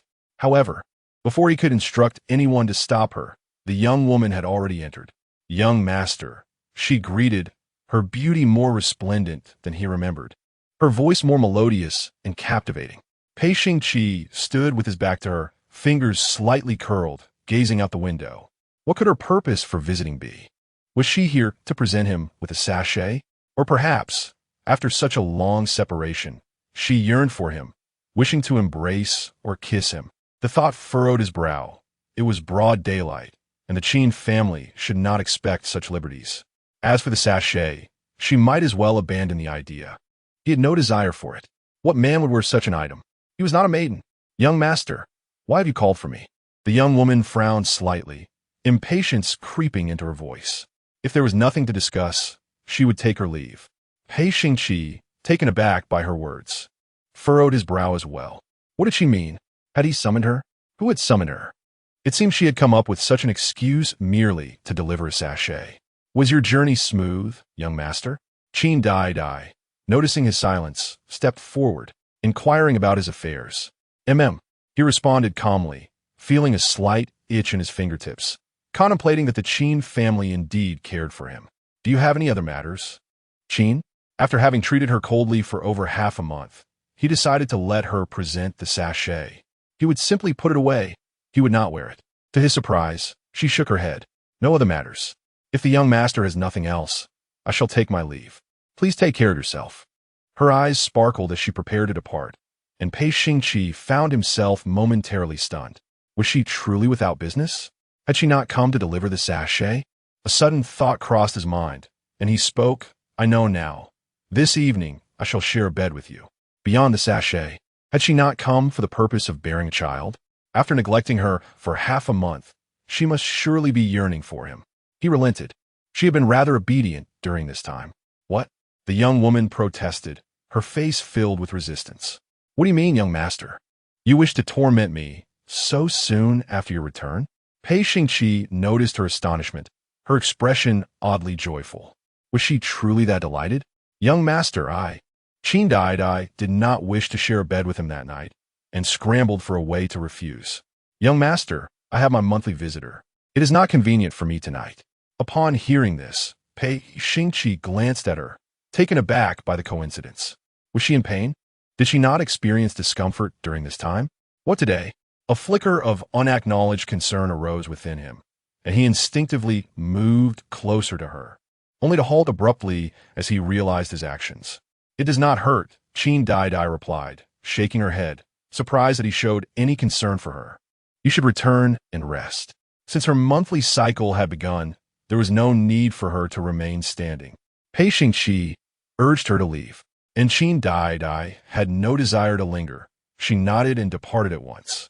The man, however, was displeased. Had she forgotten to give him the sachet? After leaving Fufeng courtyard, Qin Daidai felt considerably lighter. Miss, shall we return to the courtyard? The sachet is not yet finished.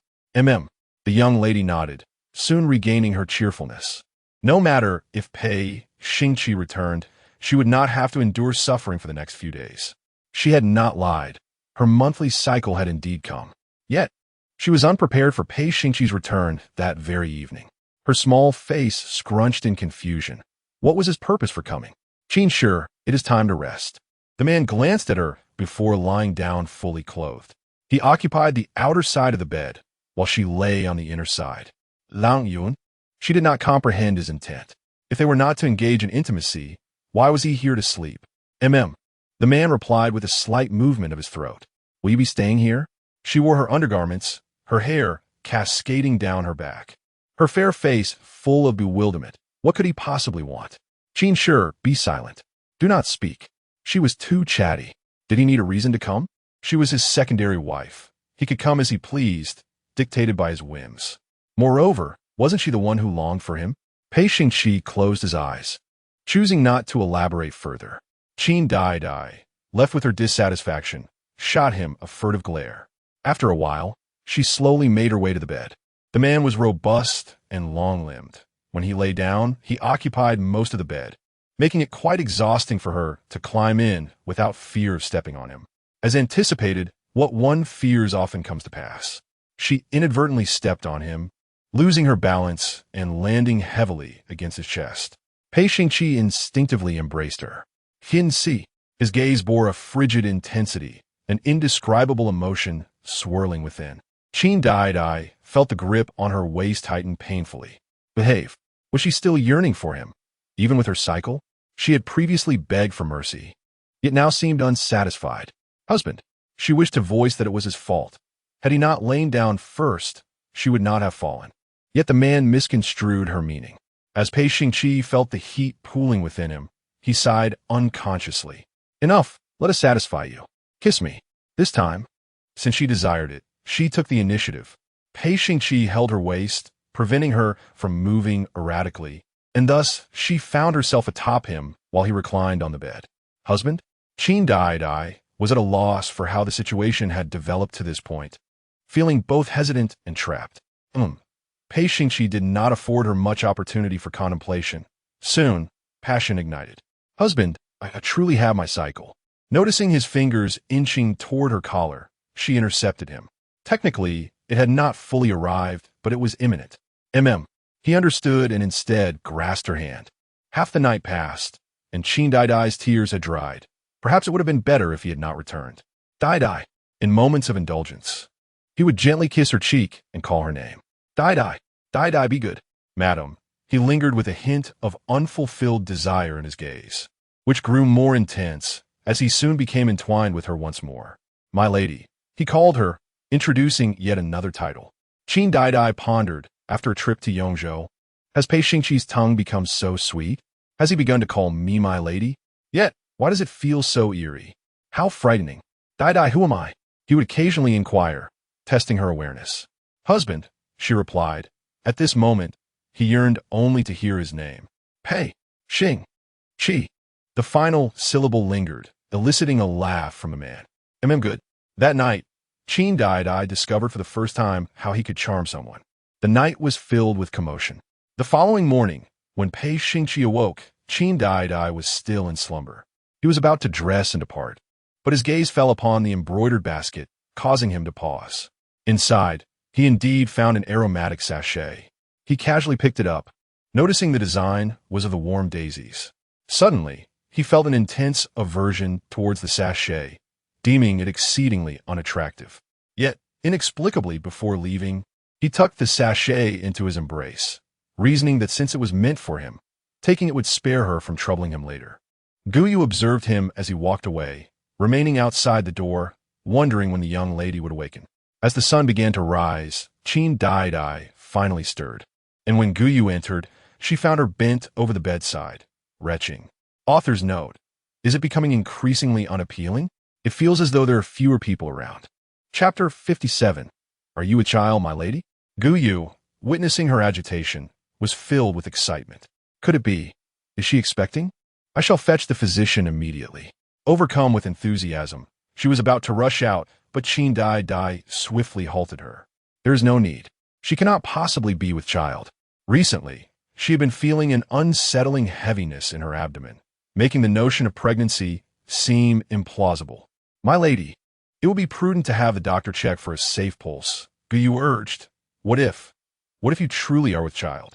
Qin Daidai pondered. Could it be that she felt nauseated due to the unpleasantness she experienced at the hands of Pei Xingqi last night?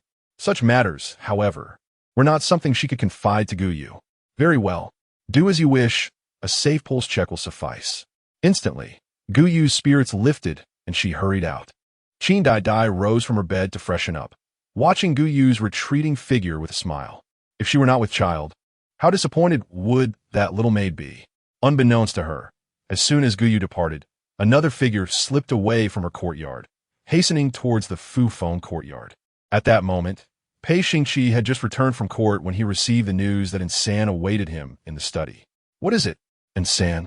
A female guard assigned to protect Qin Daidai bowed respectfully, her face concealed by a mask. What troubles you? The thought that Qin Daidai might be in danger stirred unease within him. Master, it seems, the lady may be with child. This news should have been joyous, yet Pei Xingqi, upon grasping his brush, snapped it in two. His demeanor was icy, revealing none of the tempest that roiled within. Is it true? She's indeed with child? The prospect of severing ties with Qin Daidai darkened his countenance. His subordinate had overheard a maid mention that the lady awoke and promptly fell ill, prompting the maid to summon a doctor. Was this not a sign of pregnancy? Listening to Ensan, the furrows on Pei Xingqi's brow deepened. The symptoms indeed aligned with those of pregnancy. Suddenly, he rose, striding towards the door, determined to ascertain whether Qin Daidai was truly with child. Meanwhile, Qin Daidai had just finished her consultation with the physician. After sending Guyu off with the doctor, she breathed a sigh of relief. Thankfully, she was not pregnant, though she yearned for a child. The thought of childbirth filled her with trepidation. She was not yet prepared. Perhaps once she was ready, she would welcome the prospect of motherhood. With the confirmation that she was not with child, a smile graced Qin Daidai's lips. She adorned herself, selecting the most resplendent jewelry to embellish her hair. However, her joy was short-lived as she soon spotted that rogue, Pei Xingqi. She rubbed her eyes, yet he remained. Instinctively, she turned to confirm his presence, and indeed, he had arrived. My lord, what brings you here again? It is truly exasperating. Qin Daidai's good mood had evaporated, and she felt an overwhelming urge to drive him away. Has the doctor been here? Pei Xingqi inquired directly, his fingertips clenched tightly, betraying his anxiety. Was it truly happening? The man was momentarily bewildered, having forgotten that Qin Daidai had mentioned her monthly condition to him just the night before. She found it peculiar. How did he know she had sought a physician? Was he so well informed? How could her husband possibly know? Or had he placed someone to monitor her? How was your health? Is there?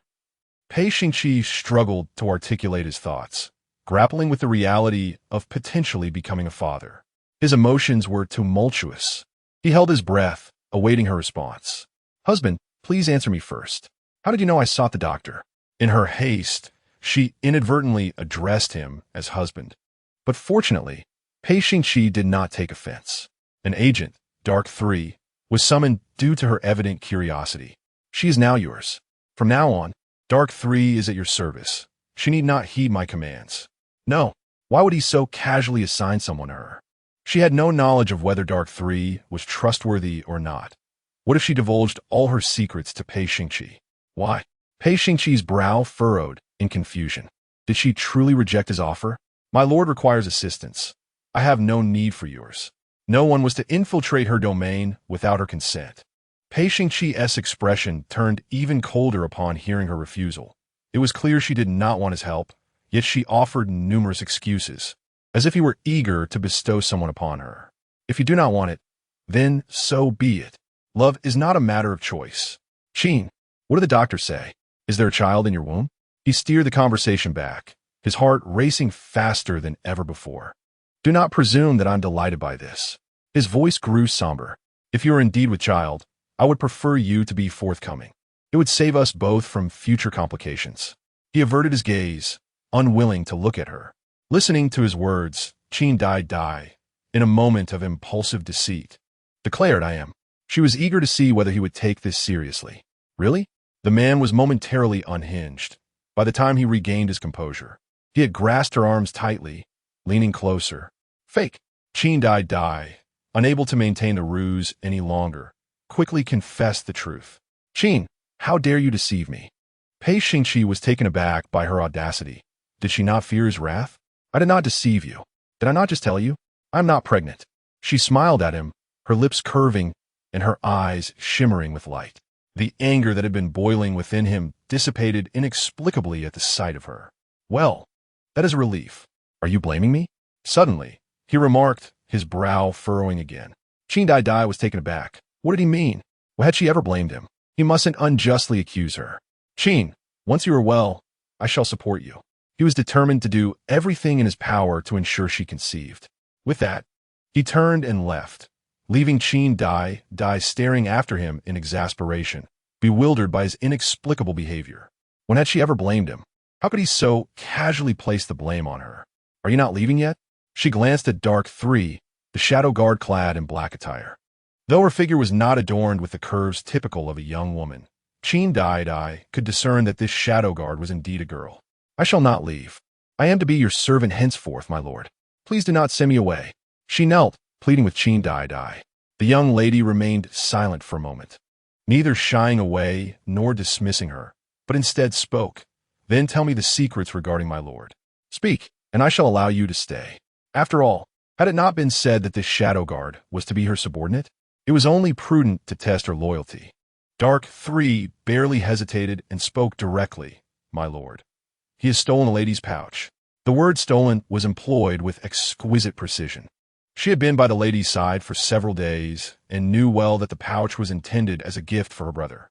Who would have thought that the foolish she would carelessly mention it to her lord? As expected, upon hearing this, Qin Daidai immediately sought her pouch, and indeed, it was nowhere to be found. Could it truly be that he had taken it? She found it hard to believe. Previously, when she had gifted him a sachet, he had discarded it without a second thought. Now, he had the audacity to steal her pouch? Was he unwell? The young lady was on the verge of exasperation. No, this was infuriating. On what grounds did Pei Xingqi take the pouch she intended for her brother? She had no desire to gift him anything. For her entire lifetime, she would never bestow him with any token. She was determined to reclaim it. With this thought in mind, she rose and exited. You stay.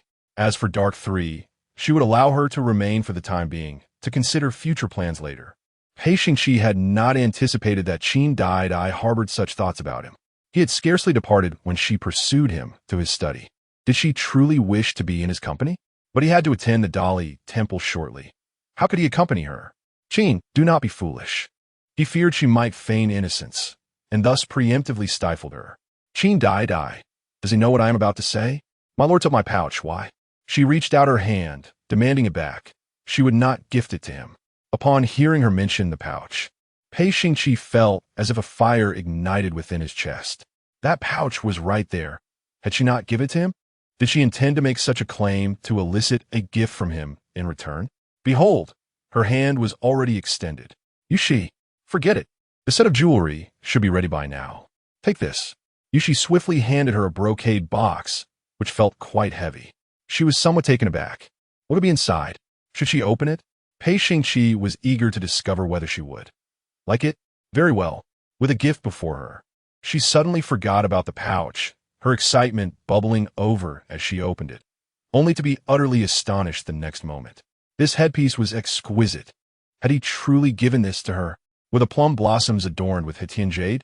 Seeing her dazed expression, Pei Xingqi instantly realized she was enamored with it. This item, my fiancé, he does not fancy. It is yours now. Take it back. He did not forget to concoct an excuse, for he certainly did not wish for Qin Daidai to believe that this was a special gift intended solely for her. He had no intention of presenting her with a gift. Upon hearing that it was something discarded by Wang Yuyan, Qin Daidai felt a slight chill in her heart. Nonetheless, she was still quite pleased.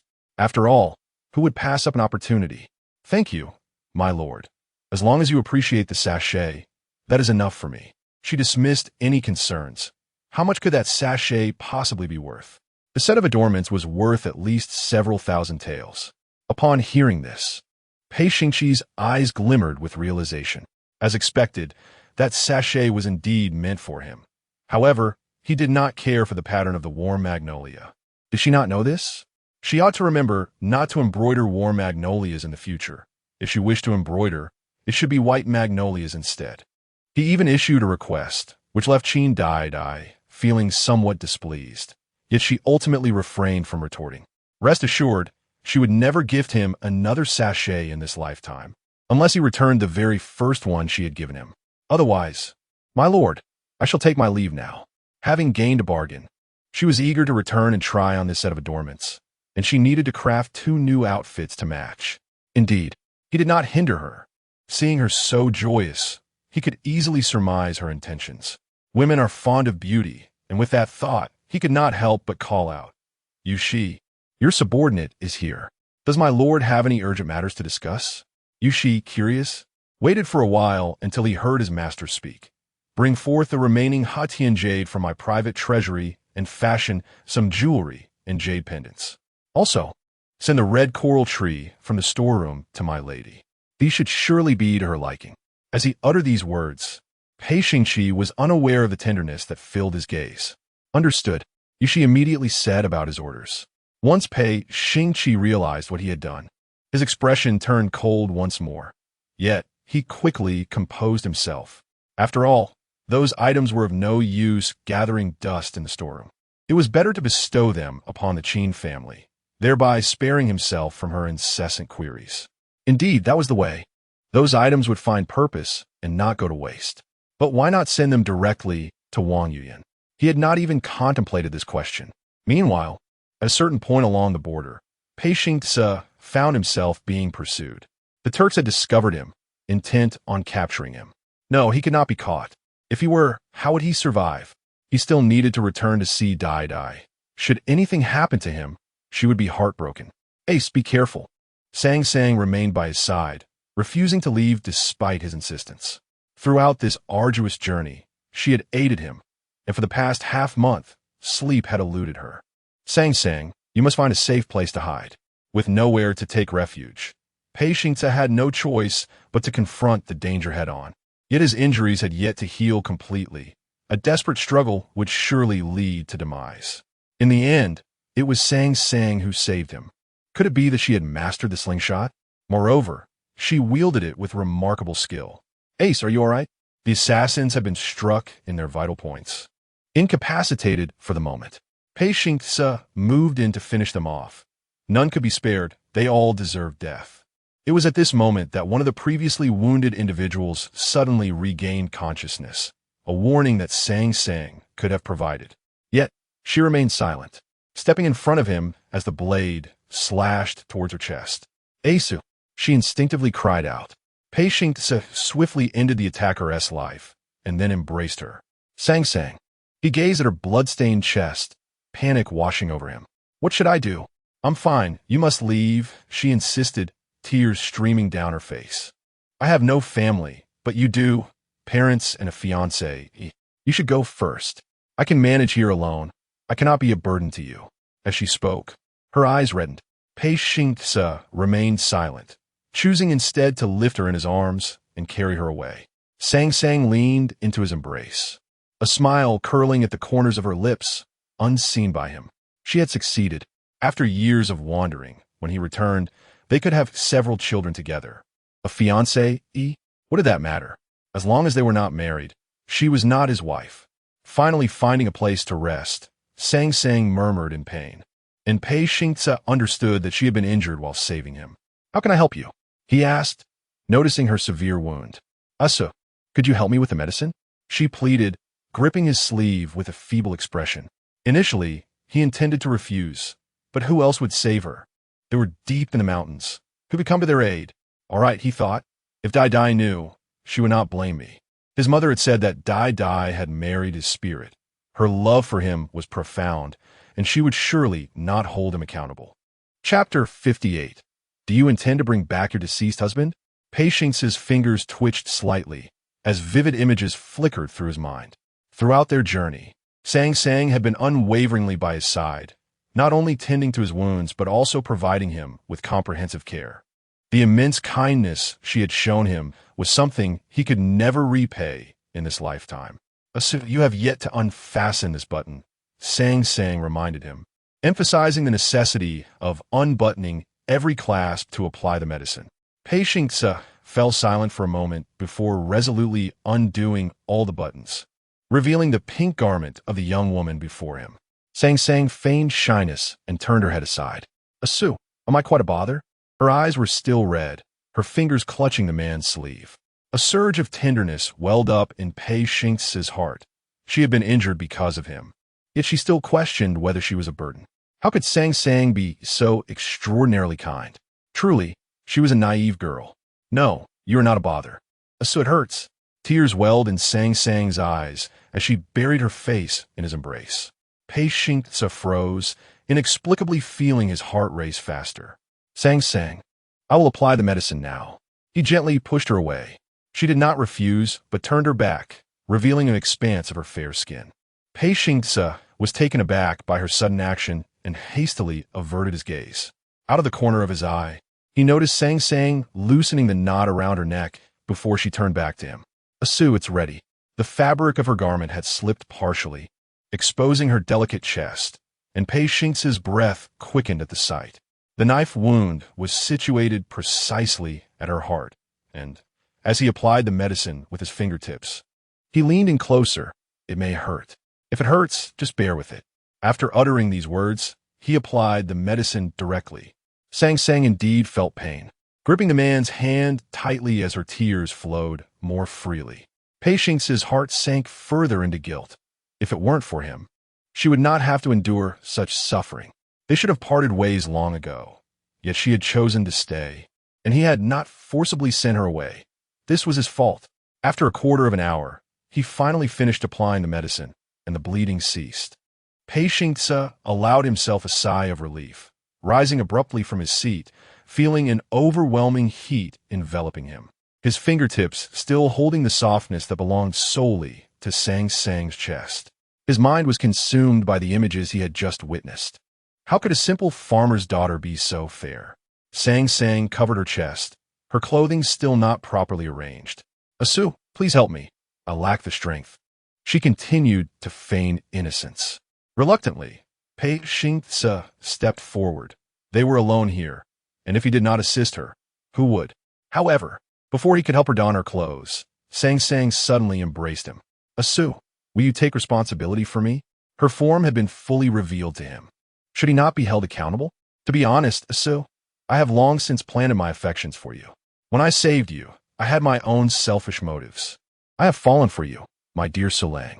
When Sang Sang expressed her affection, Pei Xingce was momentarily taken aback. He had not anticipated such boldness from her. Though Qin Daidai was also audacious, she had never crossed any boundaries with him. Sang Sang's words left him momentarily speechless. Without affording him a moment to ponder, she clung to him tighter, their bodies pressed closely together. Also, I know you have a fiancé, My desires are modest. I only wish to remain by your side for a lifetime. Is that permissible? Your side? Upon noticing he did not push her away, Sang Sang's courage grew bolder, and she kissed him. With his striking appearance, any woman would be smitten by him. A man may take several wives. Granting me the status of a concubine would suffice. She coaxed him, and Pei Xingce found himself entranced. Sang Sang was not without her charm. Her gentle demeanor contrasted sharply with Dai's vivacious nature. Very well, I cannot repay my debt of gratitude, so if she wishes for a concubine, I shall grant her that wish. As for Dai, even with a concubine, she would always remain his. That would never change. He knew Dai cherished him deeply, and her feelings for him would remain constant, just as his would for her. They were childhood sweethearts, perfectly in tune with one another, destined to never part. With her striking beauty, he would soon possess her. Sang. He gazed down at the woman in his arms, his eyes softening. During their time together, he discovered her to be an intelligent and kind-hearted individual, possessing numerous virtues. More importantly, despite being merely a humble farmer's daughter, she could craft magnificent calligraphy. And Dai, thinking of Qin Daidai, Pei Xingce realized that apart from her beauty, she lacked other commendable traits. Su Sang entwined her arms around his neck, and Pei Xingce did not resist. Their passions ignited, and they soon became entwined. In the small cave, the sounds of their labored breaths filled the air. Sang. Pei Xingce called her name, wary of her injuries. Husband Sang playfully changed her address. The sounds of the forest and the chirping of birds masked the girl's soft gasps. Miss, your headpiece is truly exquisite. Gu Yu's eyes sparkled as she admired the beautiful jewelry bestowed upon Miss Dai by the eldest son. Do you like it? I'll give you a hairpin. Qin Dai generously offered a hairpin to her. Thank you. Mississippi Gu Yu graciously accepted it. Her mistress possessed many adornments, and this one was not a necessity. When you marry in the future, I shall present you with even more jewels. She would ensure Gu Yu's dowry was plentiful. Mississippi, the maid expressed her reluctance to marry. She wished to stay by her mistress's side forever. Her mistress could not send her away. Who doesn't marry? Qin Daidai laughed. When you find someone you fancy, just let me know. I shall be your matchmaker. In the end, Gu Yu shyly nodded in agreement. As September 16th approached, Jiang Lian Xin sent someone to summon her.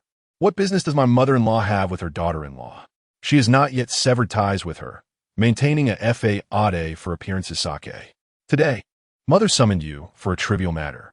Jiang Lianxin grasped her hand, smiling as she pulled her to sit beside her, while Qin Daidai merely observed, not withdrawing her hand. Mother has recently engaged the seamstress from the tailor shop, intending to create a couple of outfits for you, Jiang Lianxin remarked, beckoning someone to come forward for measurements. Qin Daidai did not refuse, extending her hand for the measurement, and upon seeing this action, Jiang Lianxin's expression stiffened momentarily. Is she truly so unreserved? No wonder. Being a merchant's daughter, her eyes are filled solely with calculation and self-interest. How contemptible. Nonetheless, it is merely 2 outfits. She can afford that. Thank you, mother. Upon completion of the measurements, Qin Daidai expressed her gratitude with a smile before sipping some water. All you need to do is spend more time with mother and converse with her. With Su'er gone, she has only you left. Alas, Jiang Lianxin appeared melancholic, prompting the matron beside her to interject an opportune moment. Young madam is unaware. The madam has been unable to sleep or eat well lately, as she misses the second young master dearly. If only there was something to occupy her, she would not be in such a state. After the matron spoke, Jiang Lianxin shot her a glare. Mind your words. Qin Daidai feigned ignorance. Then mother must take good care of herself and not overexert. Jiang Lianxin, noticing her evasion, felt a twinge of annoyance and contemplated her next move. How is your accounting going, Daidai? Would you like Mother to assist you? A little exertion might help her sleep, thus diverting her thoughts from Sewer. As she spoke, her eyes reddened, and she tightened her grip on Qin Daidai's hand. In an instant, Qin Daidai grasped Zhang's true intent for calling her, which was to acquire her shop. How could she possibly acquiesce? Jiang Lianxin remains undeterred.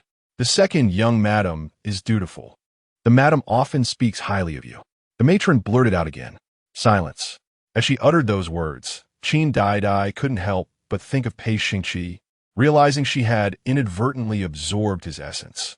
Did the matron disregard the lesson imparted by Mother? Qin Daidai directly admonished her. Mother disdains the loquacious. Yet the matron appears utterly oblivious. Rest assured, Mother, I shall certainly rid myself of this wretched servant. Upon finishing her sentence, she noticed Jiang Lianxin's face shifting from red to green and back again, and a smirk crept onto her lips. No need. If those who came with her were chastised by Qin Daidai, it would merely serve to slap her face. How infuriating. This Qin woman is utterly detestable. You may return now. I have a slight headache. Promptly, Jiang Lianxin found an excuse to dismiss her, feeling exasperated at the sight of Qin. Mother, please rest well. Qin Daidai did not linger and quickly departed. After leaving Lianxin's quarters, she returned to her own.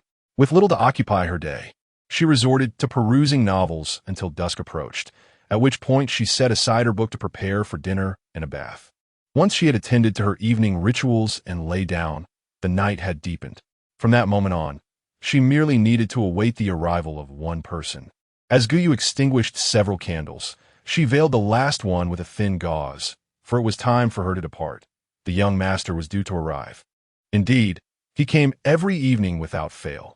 As anticipated, Qin Daidai did not wait long before she noticed a tall figure by her bedside. The gentleman had arrived? How was it that he came daily?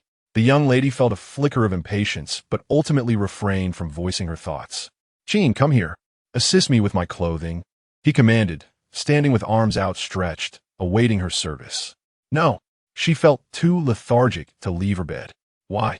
Pei Xingqi drew closer, and it was then that she caught the scent of alcohol emanating from him. Had he been drinking? Was he intoxicated? I am tired. She wished to remain still. Perhaps he understood her unspoken words. He proceeded to remove his own garments and soon lay beside her. Embrace me, he suddenly requested, seeking her embrace. Qin Daidai recoiled in distaste. No, she had just bathed, while he reeked of liquor. Who would want to hold him? Not holding me? Then whom will you embrace? That wild man, Pei Xingce? It was astonishing that he still remembered Pei Xingce, even inebriated. Qin Daidai remained silent, but the man persisted. Qin, hold me. He was insistent. Yet she stood firm, curious to see how he would react. Unexpectedly, he took the initiative to embrace her, and astonishingly, he even whimpered. Daidai, I enjoy cuddling. Would you hold me? Perhaps grant me a kiss? Daidai, Daidai, be good. He coaxed her, as if wishing to meld her into his very being, causing her discomfort from his grip. He was indeed intoxicated. His words were so sentimental. Daidai, he murmured her name, and in the next moment, captured her lips with his own. Qin Daidai was forced to tilt her head back to endure this. It felt like a torment. After laboriously cleansing herself, she was now tainted by his intoxicating scent, which was utterly vexing. The man showed no intention of relinquishing her. Once again, the night erupted in chaos. Qin Daidai's curses grew more fervent. Pei Xingqi, you stated that you would come only on the 4th, 8th, or 10th day. Count for yourself how many times you have visited this month. Almost immediately after my cycle ends, you have taken to staying each night. I cannot bear it. Daidai, be good. Only in bed did he exhibit such tenderness, a softness that seemed foreign to him. Qin Daidai felt tears welling, her delicate arms too weak to lift. Her sobs grew louder. By morning, both had succumbed to slumber. Pei Xingqi, having indulged in drink the previous night, found himself in a deep sleep, and when he finally awoke, it was nearly noon. The space beside him was already vacant. Where had she gone? He dressed, and, as he finished, heard footsteps approaching the door. Qin Daidai appeared in a bright yellow gown, radiating cheerfulness. Has the gentleman awoken? If so, you may return. Her mere presence was irksome. Qin, are you dismissing me? He asked directly. Qin Daidai cast a glance at him, her face tinged with a hint of embarrassment. Was it so obvious? No, she denied. Pei Xingqi, however, was not a fool. His expression grew cold in an instant. Do not presume that I wish to linger here. My frequent visits of late are merely to encourage you to conceive sooner. Once you are pregnant, we can conclude our affairs. His tone grew increasingly frigid, as if this were his sole intention. Just as Qin Daidai was about to respond, he had already walked away. Oof. She hoped that when Pei Xingce returned, he would still speak thus, and he'd better not develop feelings for her. The young woman sat before the dressing mirror, beginning to reflect on all that had transpired in her previous life. Pei Xingce would not return for quite some time. He was off siring children, which seemed too lenient for him. If he followed the path of his past life, would he not then accrue military merit? No, she must find a way to bring Pei Xingce back. But how could she summon him? The girl pondered, her gaze drifting to her belly. When would she become pregnant? She wished to wait until she had conceived before bringing Pei Xingce back, thus delivering a heavy blow to him. The taste of wearing a green hat must be unpleasant. Indeed, yet her body was proving to be quite uncooperative. Days later, Qin Daidai unexpectedly noticed Jiang Lianxin's maid sneaking out, glancing back over her shoulder as if wary of being followed. What was she up to? After careful consideration, she instructed Enslaved to follow her. It was then that Qin Daidai discovered the maid had gone to the post station to retrieve a letter. Whose letter could it be? Author's note. Only after becoming pregnant will the deceased husband return. Chapter 59. Pei Xingqi's first invitation in San. You must secretly follow Jiang Lianxin. If she does not burn the letter she has read, retrieve it. Qin Daidai furrowed her brows, an instinct whispering that the letter bore significance to her. Who could append it for Jiang Lianxin? What revelations lay within? The young girl was enveloped in a cloud of worries until a sudden thought flashed through her mind, causing her fingers to tighten. Could it be that the letter was written by Pei Xingce? But that cannot be. In her previous life, he did not return for years, and only then did everyone learn that he was still alive. If he had written a letter, Jiang Lianxin would surely have been elated and arranged for his return immediately. How could she have allowed him to linger outside for 3 or 4 years? Qin Daidai felt a rising sense of turmoil. Did Jiang Lianxin truly know that Pei Xingce was alive? If she did, it meant they had colluded to deceive her for 2 lifetimes. You must follow her these days. It would be best to eavesdrop on her conversations with others. I must uncover the truth. Understood. And San departed to fulfill his task, while Qin Daidai remained lost in thought, appearing somewhat disheartened. If the truth were indeed as she feared then, Pei Xingce was utterly despicable. If he was unaware that she had married his spirit tablet and had established a family with another woman, she might have been magnanimous enough to accept that woman as a concubine. Yet he could not have it both ways. He had violated the vow they had once made together, causing her years of torment, and for that, he deserved condemnation. A sudden wave of relief washed over Qin Daidai as she recalled her previous life when she had stabbed Pei Xingce just before her demise. Did he survive that encounter? She fervently wished that the letter was not authored by him. Otherwise, in this life, she would demand retribution not only from him, but also from that woman named Sang. A flicker of anger crossed Qin Daidai's eyes as her fingers clenched tightly. The memories of their once beautiful past flooded back, and how could she deny having cherished him? The affection she had for that young man was now matched only by her hatred. The dashing young man on a spirited steed, alas. He was nothing but a heartless rogue, much like the protagonists in romantic tales. Daidai, we are destined to be together for a lifetime. Daidai, will you marry me once you grow up? Daidai, I can hardly wait for you to mature. Daidai, grow up quickly. Qin Daidai was a year younger than Pei Xingce and 4 years younger than Pei Xingqi. Reflecting on the past, she recognized the truth of the saying that some memories are best left unrecallable. She could only hope that in this lifetime, she and Pei Xingce would have no further entanglements. Once her family had safely navigated the trials of their previous life, she would leave this place and never return to the capital again.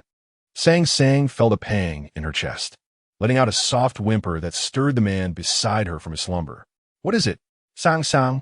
Pei Xingce sprang up, half embracing her, his eyes filled with concern. Had he inadvertently harmed her? Husband, I am fine. Tears glistened in Sang's eyes as she clenched her fingers, seemingly enduring some hidden pain. Pei Xingce's heart ached for her. If it hurts, just cry out. It's nothing to be ashamed of. Husband, it hurts. Please hold me tightly, will you? Her complexion was pale, yet she felt no regret within her heart. When her husband returned to the capital, she would accompany him back and assume the role of a young mistress. A woman ought to strategize for herself, aligning with formidable men. Pei Xingce held her tightly. They were two solitary souls, their garments somewhat disheveled, with no water in sight, and a certain stickiness lingering on their skin. Could you tell me about my sister? She inquired, referring to Pei Xingce's betrothed, Qin Daidai. In the future, they would share a husband, and she felt it imperative to understand her rival, thus ensuring knowledge of both oneself and the adversary. Daidai is a splendid girl. She is beautiful, and we have grown up together as childhood friends. She possesses a gentle temperament and will surely take a liking to you. Knowing that you saved me, she would be grateful. Pei Xingce pondered that Daidai adored him and would undoubtedly be elated to see him alive. As for his relationship with Sang, it was only natural for a man to have multiple wives. He would not forsake either of them, although he and Daidai had once vowed eternal fidelity. How could that be? A man inherently stands above all women. A man is akin to a woman's sky. Whatever he decrees, she must acquiesce. Serving one's in-laws and attending to her husband is a woman's rightful duty. With this thought, Pei Xingce ceased to dwell on it further. Daidai would never be separated from him. That was truly wonderful. I fear my sister may blame me for taking her husband, Sang said, her eyes reddening further, which tugged at the man's heartstrings. Silly girl. Daidai is generous and straightforward. She would not. She loved him, her savior, and how could she possibly harbor resentment? If she were to blame him, she would cease to be his Daidai, for Daidai would never act in such a manner. They embraced tighter, and Sang's gentle demeanor was something he genuinely cherished. As October arrived, and San finally received the letter. Master, here is the letter. Upon receiving it, she promptly handed it to Qin Daidai, while secretly clutching another letter in her hand. This is a letter the lady wished to have the matron send from the post station. I discreetly took it. You may leave now. Qin Daidai gazed at the two letters, her heart fluttering with anxiety. She yearned to open them, but feared that the reality might mirror her worst imaginings, which would undoubtedly shatter her. In her previous life, she treated her in-laws as her own parents, and when her husband passed away, she selflessly devoted herself to serving them, hoping they would reciprocate her kindness. Certainly, they would, as Jiang had adored the children born to Sang in her past life. Soon, the room was left with only Qin Daidai. After a long while, she finally mustered the courage to open the letter. However, before she could read it, the door swung open, and Pei Xingqi entered. What brings you here? She questioned, feeling irked as he had already occupied her time yesterday. Did he have further business? She had pressing matters to attend to, and found his presence increasingly bothersome. Do you have something to discuss? She quickly concealed the letter, determined to keep it from his gaze. Pei Xingqi noticed her action, his eyes darkening. What was she hiding? What secret could be so grave that he was not meant to know? Qin, what do you conceal? He seemed to have spotted the envelope. To whom was she intending to write? Or rather, who had written to her? It mattered little. Qin Daidai certainly wished to keep the contents of the letter from him. And even more so, she did not want him to know that she had secretly taken Jiang Lianxin's letter. Do you have something to discuss? If not, then please leave. She truly had no time to engage in idle chatter with him today.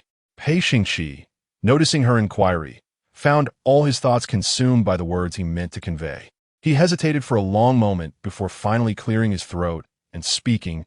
Ahem, Miss Qin, you ought to learn a ride. He recalled the two wild men who had previously accompanied her, the three of them riding together.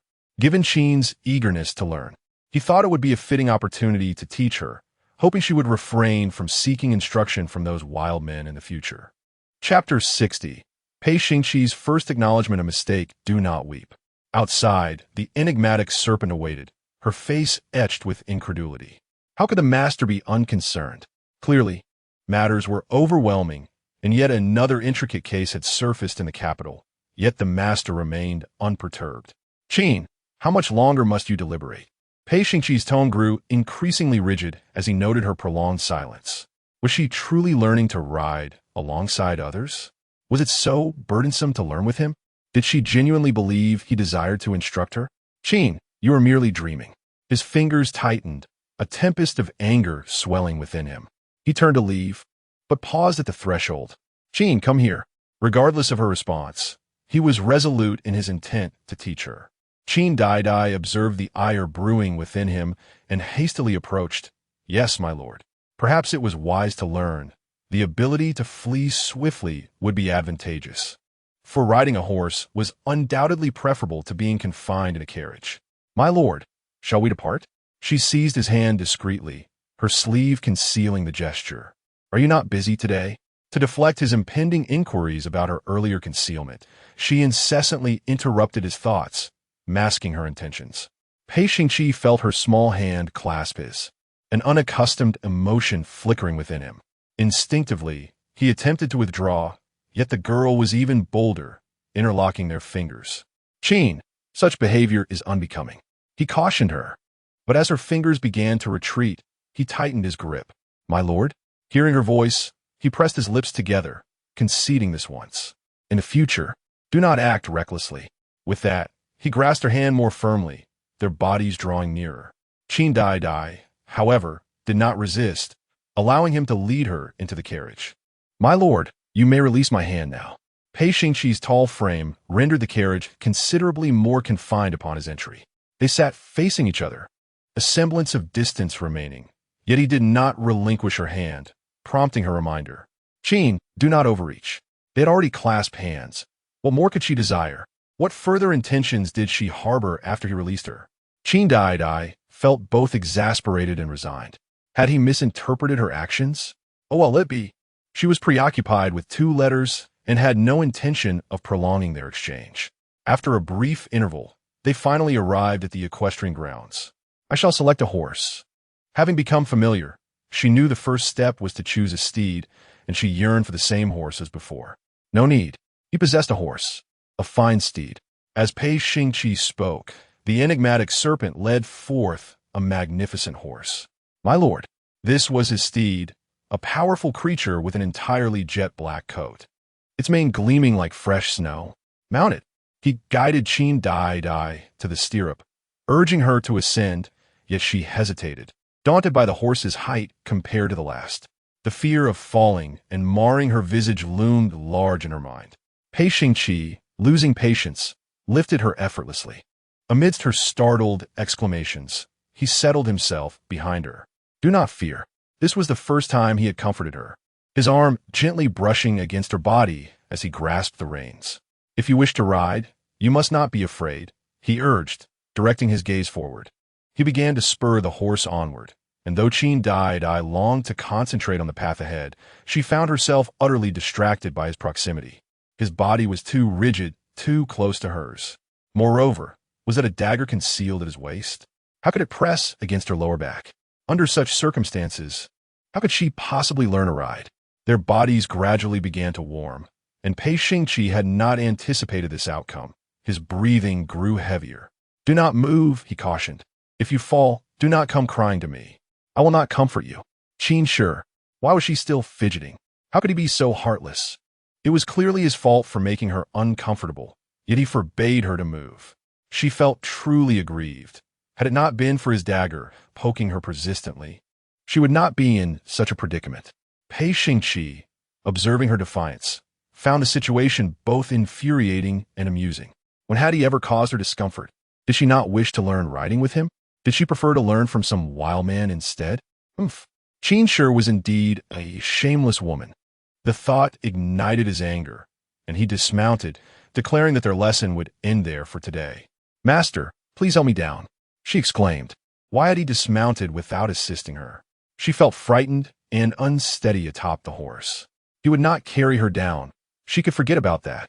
Master, as she watched him turn to leave, Her anxiety escalated. Yushi, come here. There was still another person present. If he would not help her down, she would find a way. Please, help me down. Upon hearing her plea, Pei Xingqi glanced at Yushi, who had just lifted his foot to step forward, but promptly retreated in fear. Master, I am scared. Qin Daidai was somewhat acrophobic, her nose and eyes reddening. It was only then that Pei Xingqi realized she was on the verge of tears, and he hurried over, scooping her into his arms. You can cry over this? He asked, bewildered. Do not weep. His rough fingertips brushed against her cheek, wiping away non-existent tears. How could she cry so easily? She wept incessantly on the bed, and now she cried from atop the horse. I will cry, Qin Daidai declared defiantly, bursting into loud sobs, which caused Pei Xingqi a headache. What was he to do? Qin, do not cry. Qin, if you cry again, I shall have to kill you. The moment those words escaped his lips, her sobs intensified. A gentle breeze swept by, and Pei Xingqi felt a surge of urgency. This was his first experience comforting a young lady, and he was at a loss. This time, Qin completely disregarded his words. Wailing, the girl continued to cry, her voice growing hoarse. Perhaps driven by desperation, Pei Xingqi instinctively wrapped his arms around her, his fingertips caressing her cheek. It is my fault. Do not cry. To his surprise, he had admitted wrongdoing. Out of the corner of his eye, he signaled Yushi, who promptly withdrew. After some time, Yushi returned with a food box in hand. Pei Xingqi accepted it and opened it without hesitation. Qin, do you not wish to try this? Upon catching a whiff of a familiar fragrance, the young girl's eyes sparkled with intrigue. A cake? How could there be such a cake? Where could he have procured it? This delicacy is scarce in the capital. A colleague gifted it. I have no fondness for it. You may have it. After uttering these words, Qin Daidai accepted the food box, sighing in relief. Thankfully, it was not specially prepared for her by him. Pei Xingqi must not develop affections for her, as she would not remain here in the future. She harbored no feelings for him. The serpent whispered, clearly, it was the master who summoned a chef from Yuzhou to prepare this in the capital. Chapter 61. Snatching the cake from her mouth in the horse yard. Qin Daidai